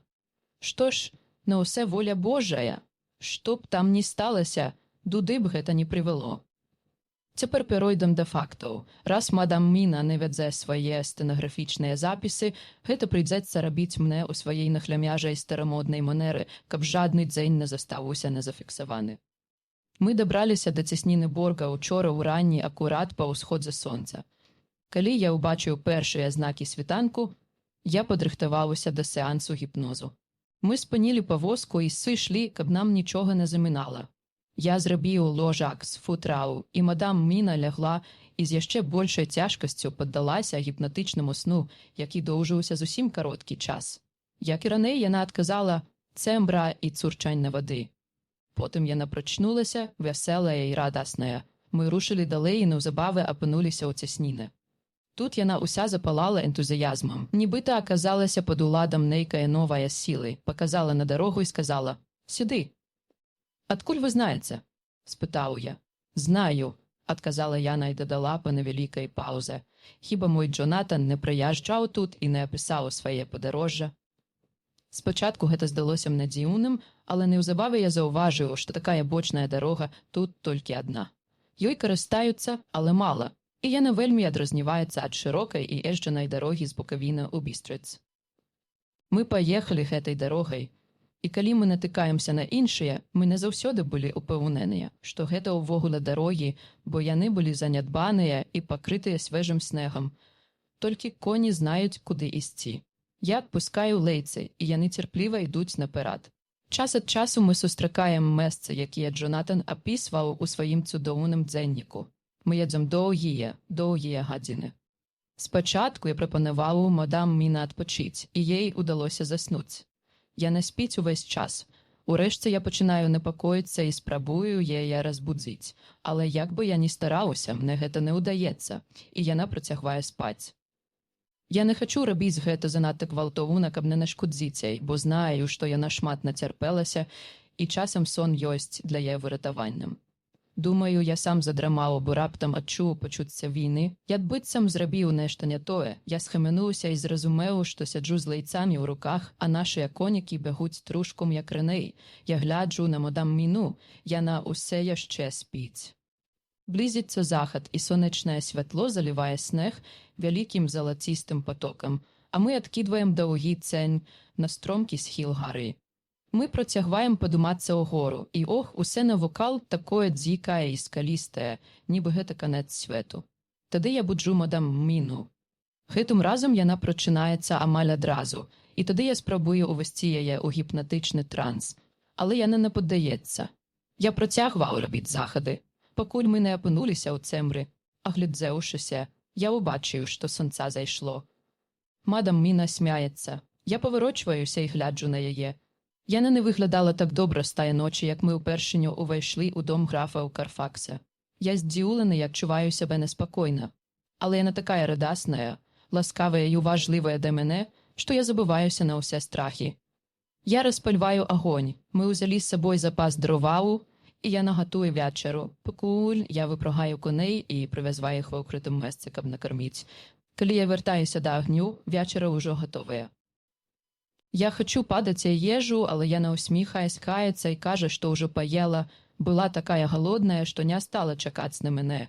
Мне гэта не падабаецца, і ў мяне ўзнікаюць сумневы. Але я не хачу пужаць яе, тому маўчу. Яна падае мне вечеру, і я ем адзін. Тады мы захутваемся ў футры і лажымся каля агню, а я кажу, каб яна спала, пакуль я вартую. Аднак хутка я ўпадаю ў дрымоту, і калі раптам прыпамінаю, што не мушу засынаць, бачу, як яна ціха ляжыць, не спіць і глядзіць на мяне сваімі бліскучымі вачыма. Гэта паўтараецца колькі разоў, і да ранку мне ўдаецца выспацца. Калі я прачынаюся, я спрабую яе загіпнатызаваць, але, на жаль, хоць яна паслухмяна заплюшчвае вочы, заснуць яй не ўдаецца. Сонце паднімаецца ўсё вышэй і вышэй, і тады сон прыходзіць да яе запозна, да такі глыбокі, што яна не прачынаецца. Мне прыйшлося перанесці яе ў павозку, калі я ўжо запрог коней і ўсе падрыхтаваў. Мадам усе яшчэ спіць. У сне яна выглядае здаравейшай і румянейшай, і мне гэта не даспадобы. Я баюся ўсяго, нават думаць, але я мушу рухацца наперад. На карту пастаўленае жыцця і смерць, і нешта большае, і мы не мусім адступаць. 5 лістопада. Раніца. Дазволь мне быць дакладным ва ўсім, бо хоць мы з табой бачылі пэўныя дзіўныя рэчы, ты можаш спачатку падумаць, што я Ван Гельсінг звар'яцеў, што шматлікія жахі ды трывалае нервовае напружанне урэшце адабралі мой розум. Увесь учорашні дзень мы ехалі, набліжаючыся да гор і просуваючыся ў глыб больш дзікай і пустэльнай мясцовасці. Нам сустракаліся вялікія панурыя стромы і шмат вадаспадаў.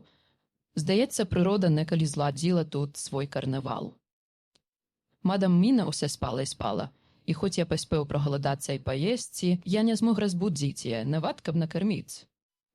Я пачаў баяцца, што на яе так дзеюць згубныя чары гэтага месца, бо яна заклеймаваная вампірскім хростам. Што ж, сказаў я сам сабе, раз яна спіць цэлы дзень, мне прыйдзецца не спаць уночы. Пакуль мы ехалі па выбоістай дарозе, а яна была вельмі старая і дрэнная, я апусціў галаву і заснуў. Па некаторым часе я зноў прачнуўся з адчуваннем віны і пабачыў, што мадам Міна ўсё яшчэ спіць, а сонца хіліцца к захаду. Мясцовасць, аднак, змянілася. Панурыя горы аддаліліся, і мы наблізіліся да вяршыні стромкага ўзгорку, на якім стаяў замак, той самы, які Джонатан апісваў у сваім дзенніку. Я адначасна ўзрадаваўся і жахнуўся, бо цяпер, на дабро ці ліха, канец быў блізкі. Я разбудзіў мадам Міну і зноў паспрабаваў загіпнатызаваць яе. Але, на жаль, яна не паддалася, пакуль не было запозна. Тады, перш як нас агарнула поўная цемра, бо нават па захадзе сонечнае святло адбівалася на снезе, і нейкі час усе заставалася ў паўзмроку. Я выпраг коней, знайшоў іх нейкае сховішча і накарміў.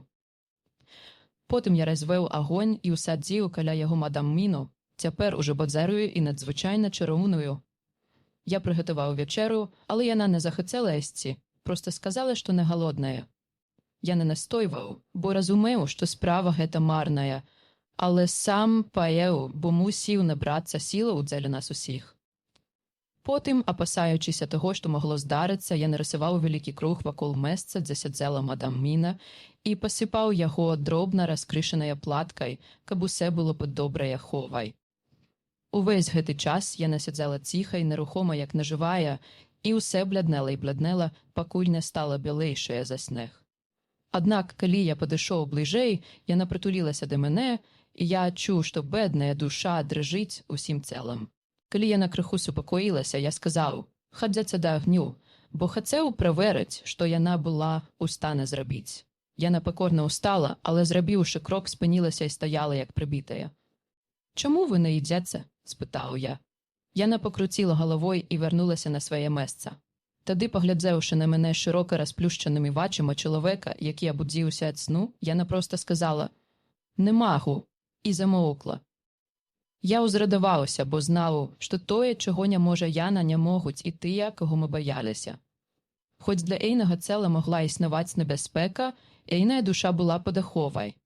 У той момант коні пачалі і ржаць, і ставаць дыбка, таму я пайшоў да іх. Адчуўшы на сабе мае рукі, яны ціха заржалі, нібы ад радасці пачалі лізаць мае рукі і на пэўны час супакоіліся. Уночы я яшчэ шмат разоў падыходзіў да іх, і кожны раз мой прыход супакойваў іх. У самую халодную гадзіну ночы агонь стаў затухаць, і я збіраўся быў падысці да яго, каб падкінуць дроваў, бо пачаў масці снег і апусціўся сцюдзены туман. Нават у цемры назіралася нейкае свячэнне, як быццам зіхацеў снег.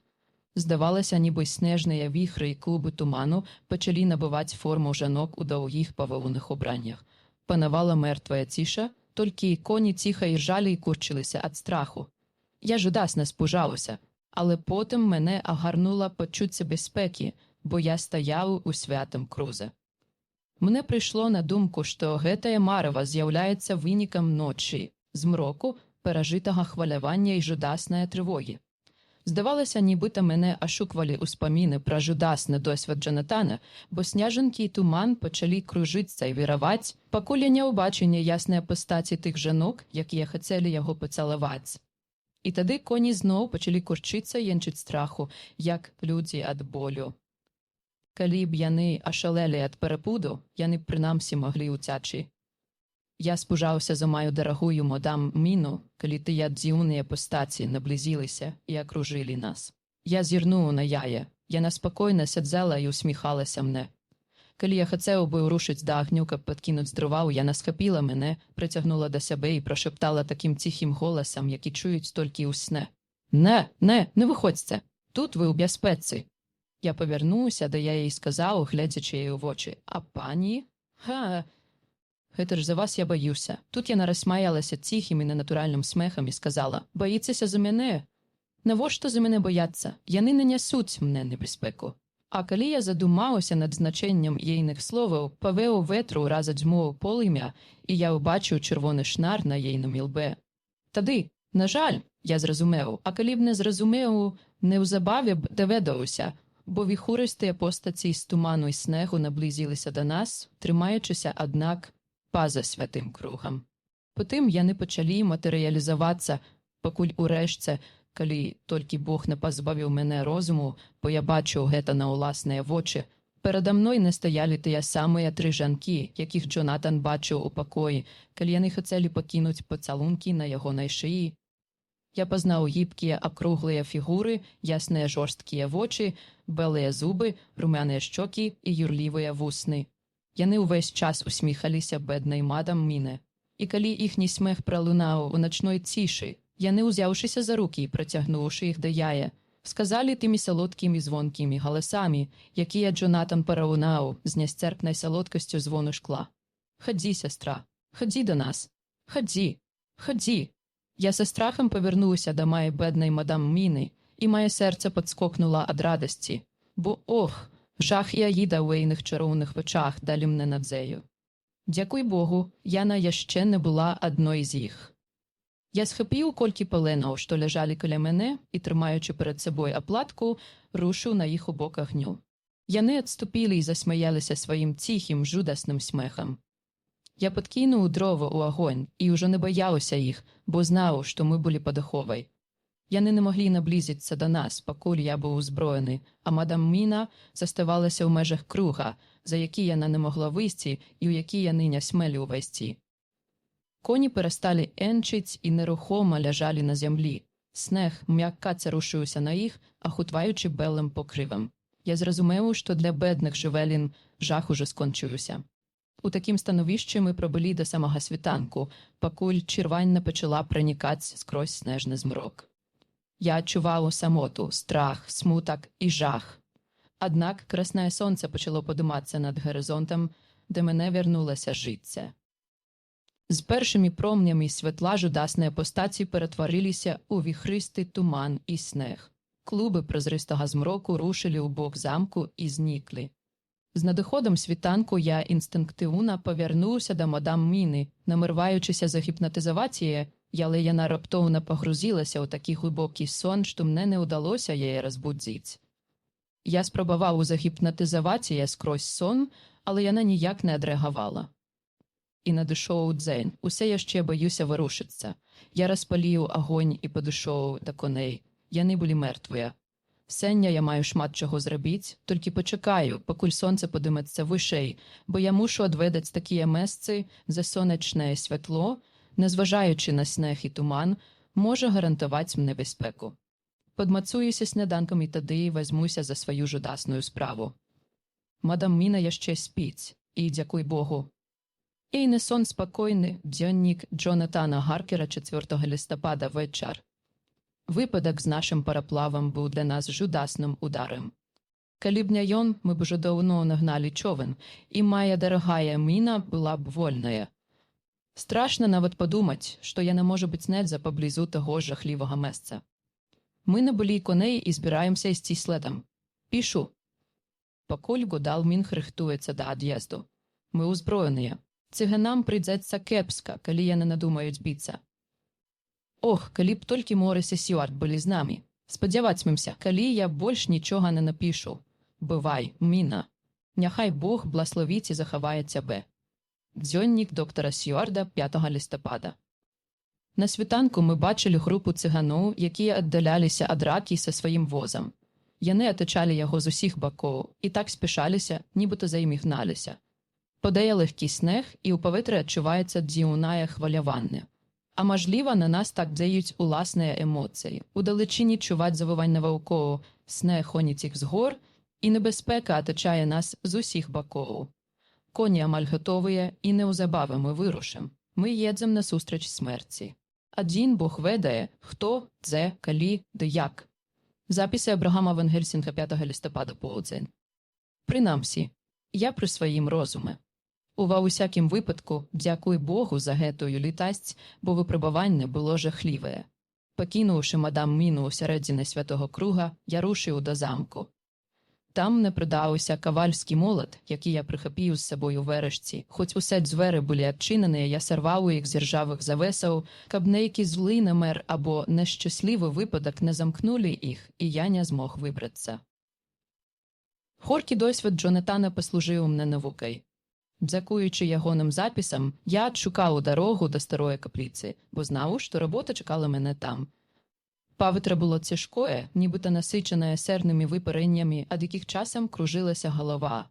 Або ў мяне гудзела ў вушах, або я чуў выцца ваўкоў над заўдалечыні. Тады я падумаў пра маю дарагую мадам Міну, і перада мною паўстала дылема. Я не адважыўся ўзяць яе з сабой у гэтае месца, а пакінуў у непрыступным для вампіра святым крузе. Але ж каб там быў воўк. Я вырашыў скончыць сваю працу тут, а што да ваўкоў здацца на волю Божую. У любым выпадку гэта толькі смерць, а за яе воля. Такі выбар я зрабіў для яе. Калі б гаворка ішла пра мяне, выбар быў бы легкі. Пашча воўка лепшае месца спадчыну, чым магіла вампіра. Таму я вырашыў працягваць сваю справу. Я знаў, што мэўся знайсці прынамсі 3 магілы, 3 труны з цэламі. Таму я шукаў да тае пары, пакуль нарэшце не знайшоў адну з іх. Яна ляжала, погружаная ў свой вампірскі сон, такая поўная жыцця і юрлівая красы, што я аж уздрыхнуў ад думкі, што мне прыйдецца яе забіць.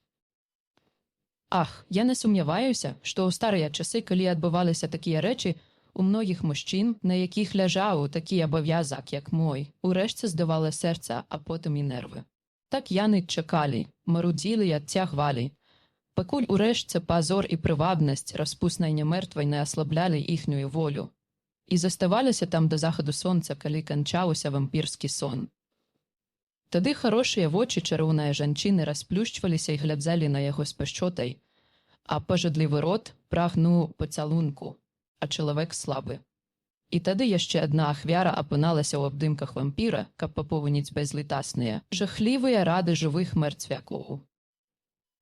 У тым, пэўна, была нейкая прывабнасць, калі нават я быў усхваляваны самой прысутнасцю гэтай істоты, хоць яна ляжала ў грабніцы, зношанай часам, у шматвяковым слаі пылу сярод жудаснага смуроду, які стаяў у логавах графа. Так я быў усхваляваны, я Ван Гельсінг, пры ўсей маёй рашучасці, нягледзячы на маю мэту і ўсе падставы для нянавісці. Мяне агарнула жаданне пачакаць, якое бодай паралізавала маю волю і затлуміла мой розум. Мажліва, на мне пачалі адбівацца брак сну і дзіўная цяжкасць паветра. Я пэўна пагружаўся ў сон наявы, характэрны для чалавека, які паддаецца салодкаму ачараванню, калі скрозь прыглушанае снегам паветра прабіўся працяглы, ціхі, гаротны лямант, які абудзіў мяне, нібы сігнал горна. Гэта быў голас маёй дарагой мадам Міны. Тады я зноў узяўся за дзела і, пазрываўшы векі з грабніцаў, знайшоў яшчэ адну сястру, цемнавалосую. Я не адважыўся глядзець на яе, каб не паддацца ачараванню, і працягваў пошукі, пакуль урэшце ў высокай вялікай грабніцы, яўна зробленай для вельмі каханай асобы, не знайшоў былявую сястру, якую я, як і Джонатан, бачыў, калі яна матэрыялізавалася за тамау туману. Яна была такая асляпляльна пазорная, такая надзвычайна прывабная, што ўва мне прачнуўся той самы мужчынскі інстынкт, які заклікае некаторых прадстаўнікоў майго полу кахаць і абараняць прадстаўніц эйнага полу, і мая галава закружылася ад хвалявання. Але, дзякуй Богу, крык душы май дарагой мадам Міны яшчэ звінуў у маіх вушах, і перш як чары змаглі цалкам падзаяць на мяне, я сабраўся з сіламі і вярнуўся да сваёй дзікай справы. К таму часу я абшукаў усе грабніцы ў капліцы, і як уночы нас адведалі толькі 3 здані, я зрабіў выснову, што іншых жывых мэрцвякоў там няма. Адна з грабніцаў адрознівалася ад рэшты сваёй велічнасцю і арыстакратычнасцю. На ёй было толькі адно слова – Дракула. Дык вось дзе быў дом караля вампіраў, якому служылі іншыя жывыя мэрцвякі. Яго пустата красамоўна сведчыла пра тое, што я ўжо ведаў. Перш як пачаць вяртаць тых жанок да іхняе прыроднай смерці, я паклаў у грабніцу Дракулы кавалачак аплаткі і тым самым выгнаў яго жывога мэрцвяка адтуль назаўжды. Потым я ўзяўся за выкананне свайго жудаснага абавязку, якога так жахаўся. Калі б гаворка ішла аб адной, гэта было б адносна легка. Але 3. Пачынаць яшчэ двойчы, пасля таго, як ужо прайшоў цэ раз той жах. Калі гэта было жудасна ў выпадку з мілай паннай Люсі, дык чаго чакаць ад тых дзіўных незнаёмак, якія жылі вякамі і дужэлі ўвесь гэты час, якія, калі б толькі маглі, змагаліся б за свае нікчемныя жыцці. Ох, прыяцелю Джоне, гэта была работа разніка. Калі б мне не прыдалі мужнасці і думкі аб той памерлай і аб жывой, над якой навісла страшная небяспека, я б не змог завяршыць справу. Я ўсе яшчэ калачуся, хоць, дзякуй Богу, пакуль усе не было скончане, мае нервы вытрымалі. Калі б я не пабачыў супакою і радасці, якія прамільгнулі на твары першай жанчыны акурат перад ейнай канчатковай смерцю, як доказ таго, што ейная душа была уратаваная, я б не змог працягваць гэтую разню. Я б не змог вытрымаць той жудасны віск, калі кол працінаў іхнія цэлы, а яны курчыліся ад болю, і іхнія вусны пакрываліся крывавай пенай. Я б уцек, ахоплены жахам, і пакінуў сваю працу нязробленай. Але усе скончане. Цяпер, калі думаю пра тое, што перш як знікнуць, Кожная з іх на кроткі міг знайшла супакой у сваім смяротным сне, я магу шкадаваць і аплакваць іхнія бедныя душы.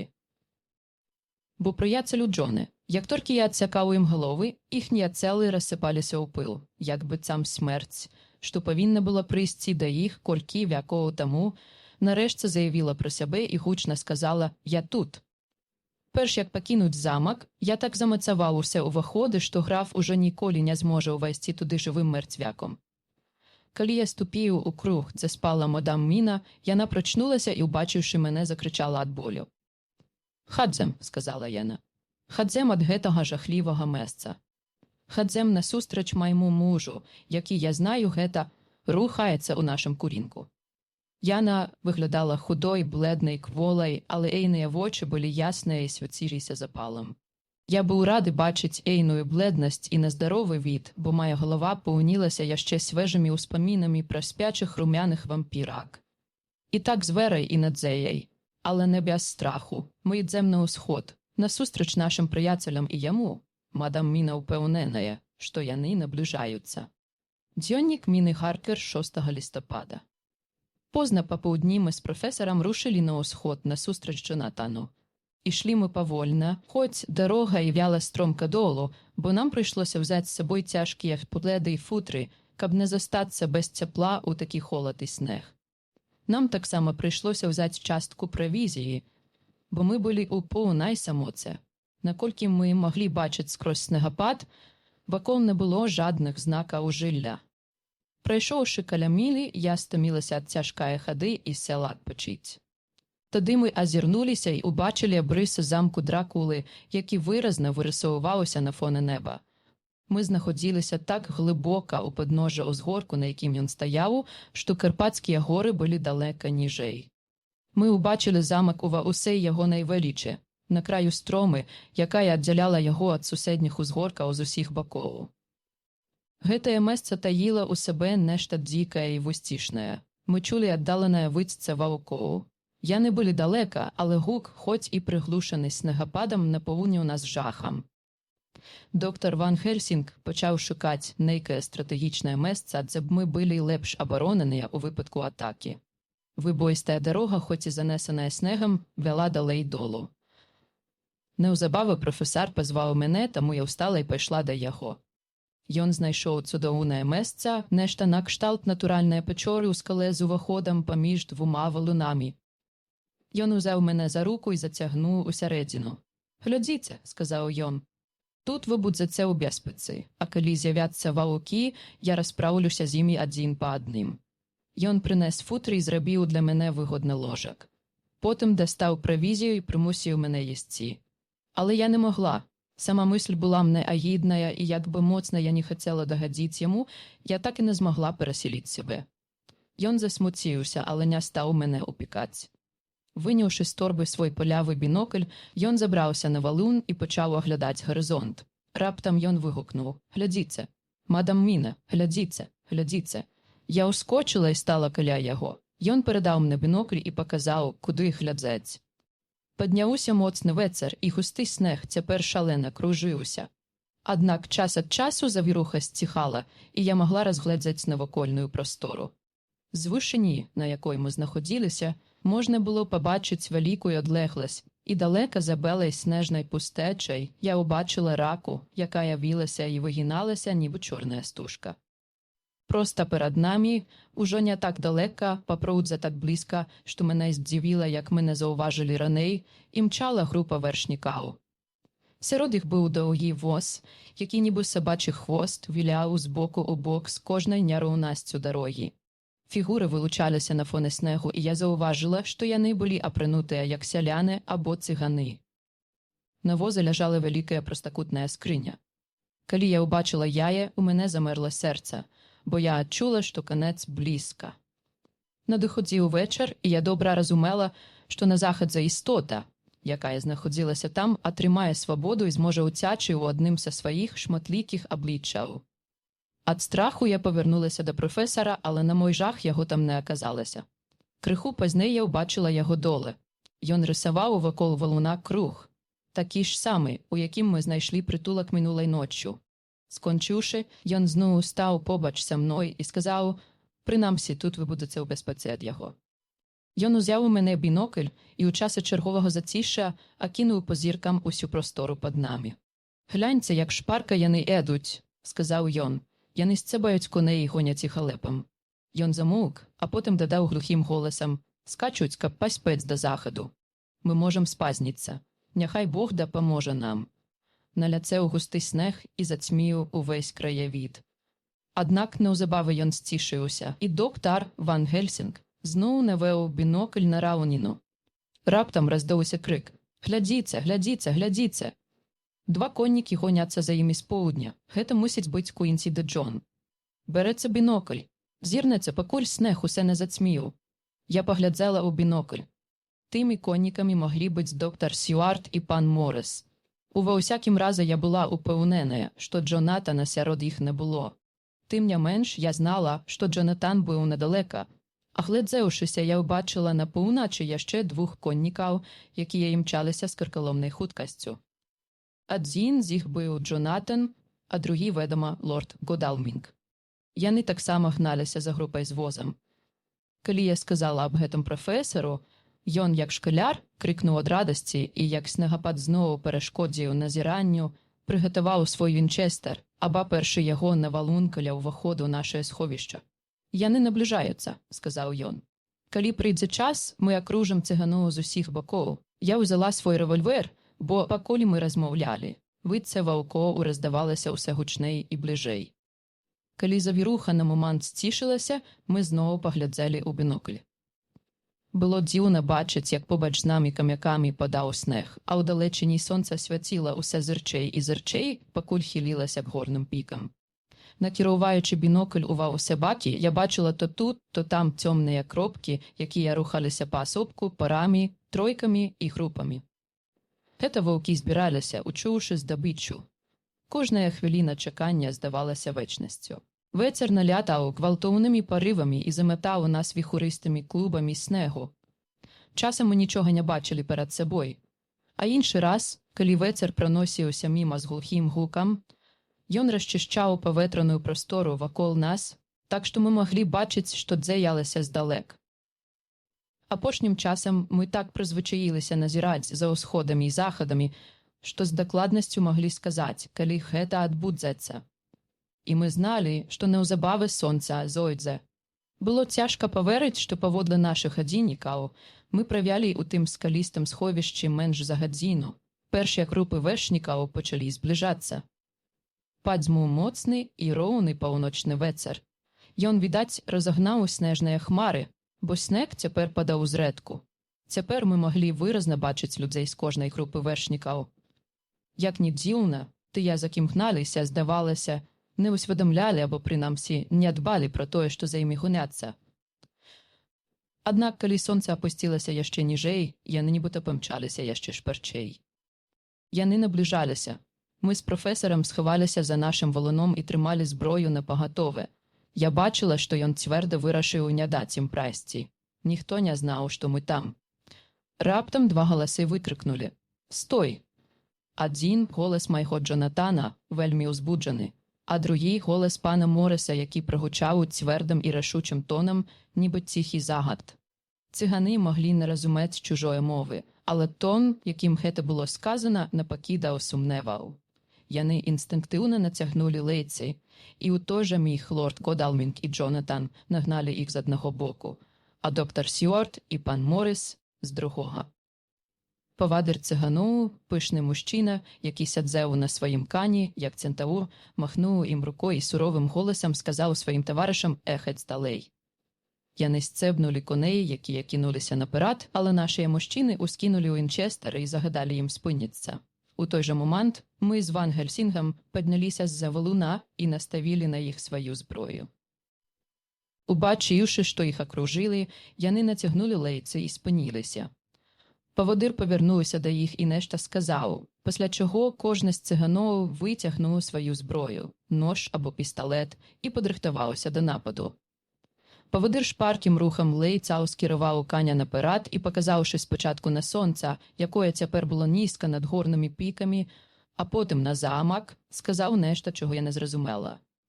Тоді 4 наших мужчинів соскочили з коней і кинулися до воза. Я повинна була б спужатися за Джонатана, який опинився у такій небезпеці, але пал битви подзеяв на мене, як і на усіх інших.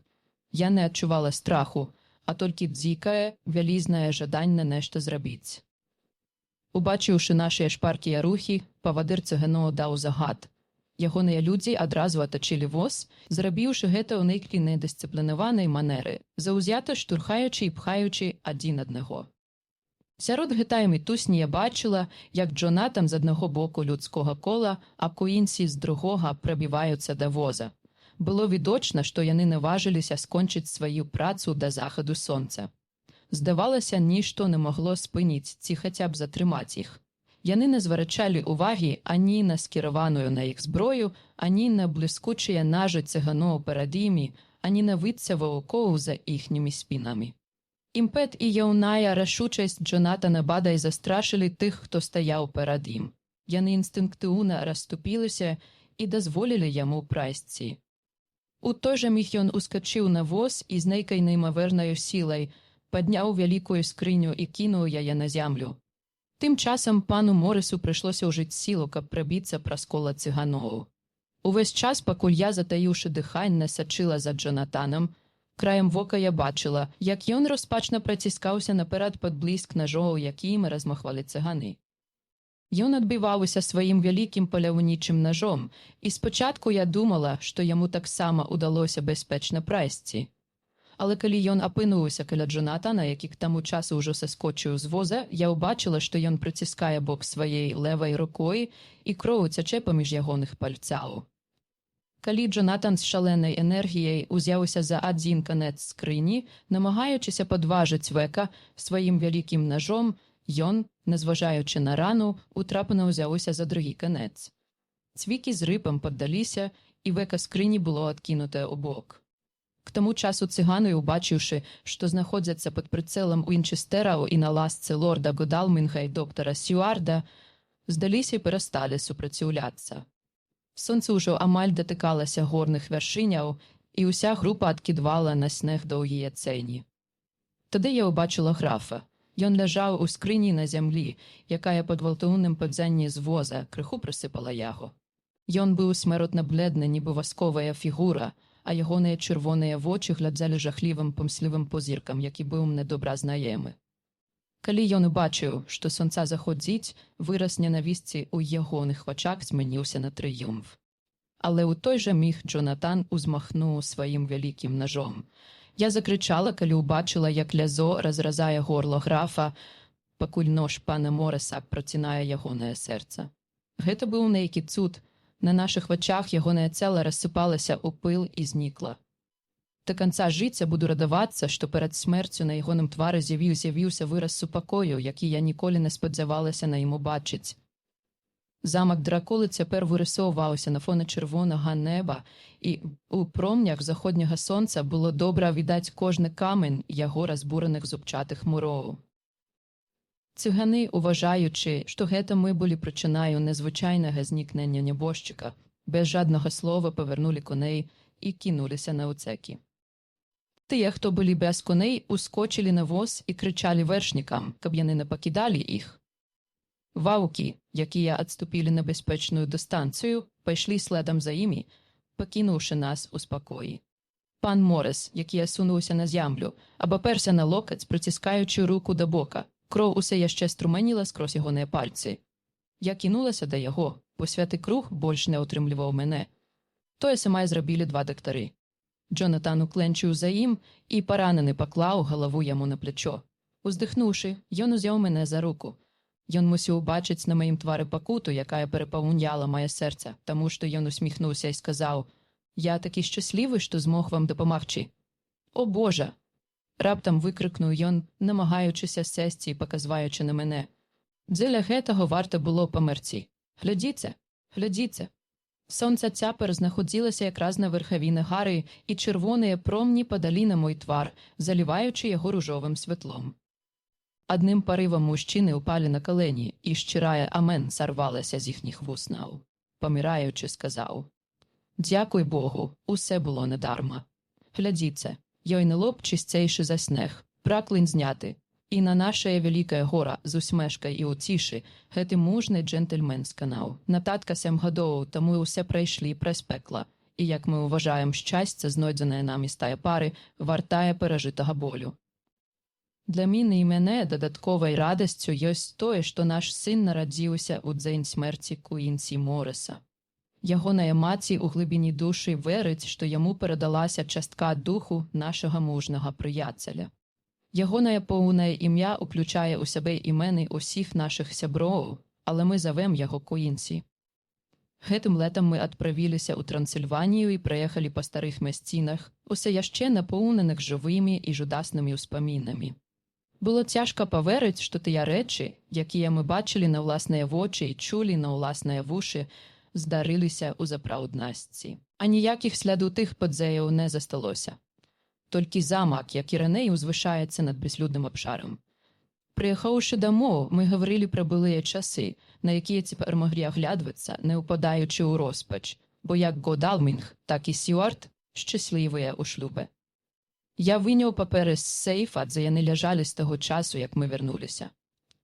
Нас дивив той факт, що сярод усей маси матеріалу, з якого складається запис, наўрад знойдеться хоч один аутентичний документ. Тільки кіпа машинопису, де й позні записні книжки, міни, Сюарда мой власний нотатник, а так само записи Ван Гельсінга. Наўрад ми б змогли попросити Колоколича, навіть коли б захотіли, прийняти їх як докази такої дикої історії. Ван Гельсінг, тримаючи на колені нашого сина, підсумував усе наступними словами. Нам не потрібні докази. Ми нікого не просимо вірити нам. А вось гэты хлопчык аднойчы даведаецца, якой мужнай жанчынай ёсць ягоныя маці. Ён ужо пазнаў ейную дабрыню і ласку. Пазней ён зразумее, чаму пэўныя мужчыны так любілі яе, што рызыкнулі ўсім дзеля яе. Джонатан Харкер.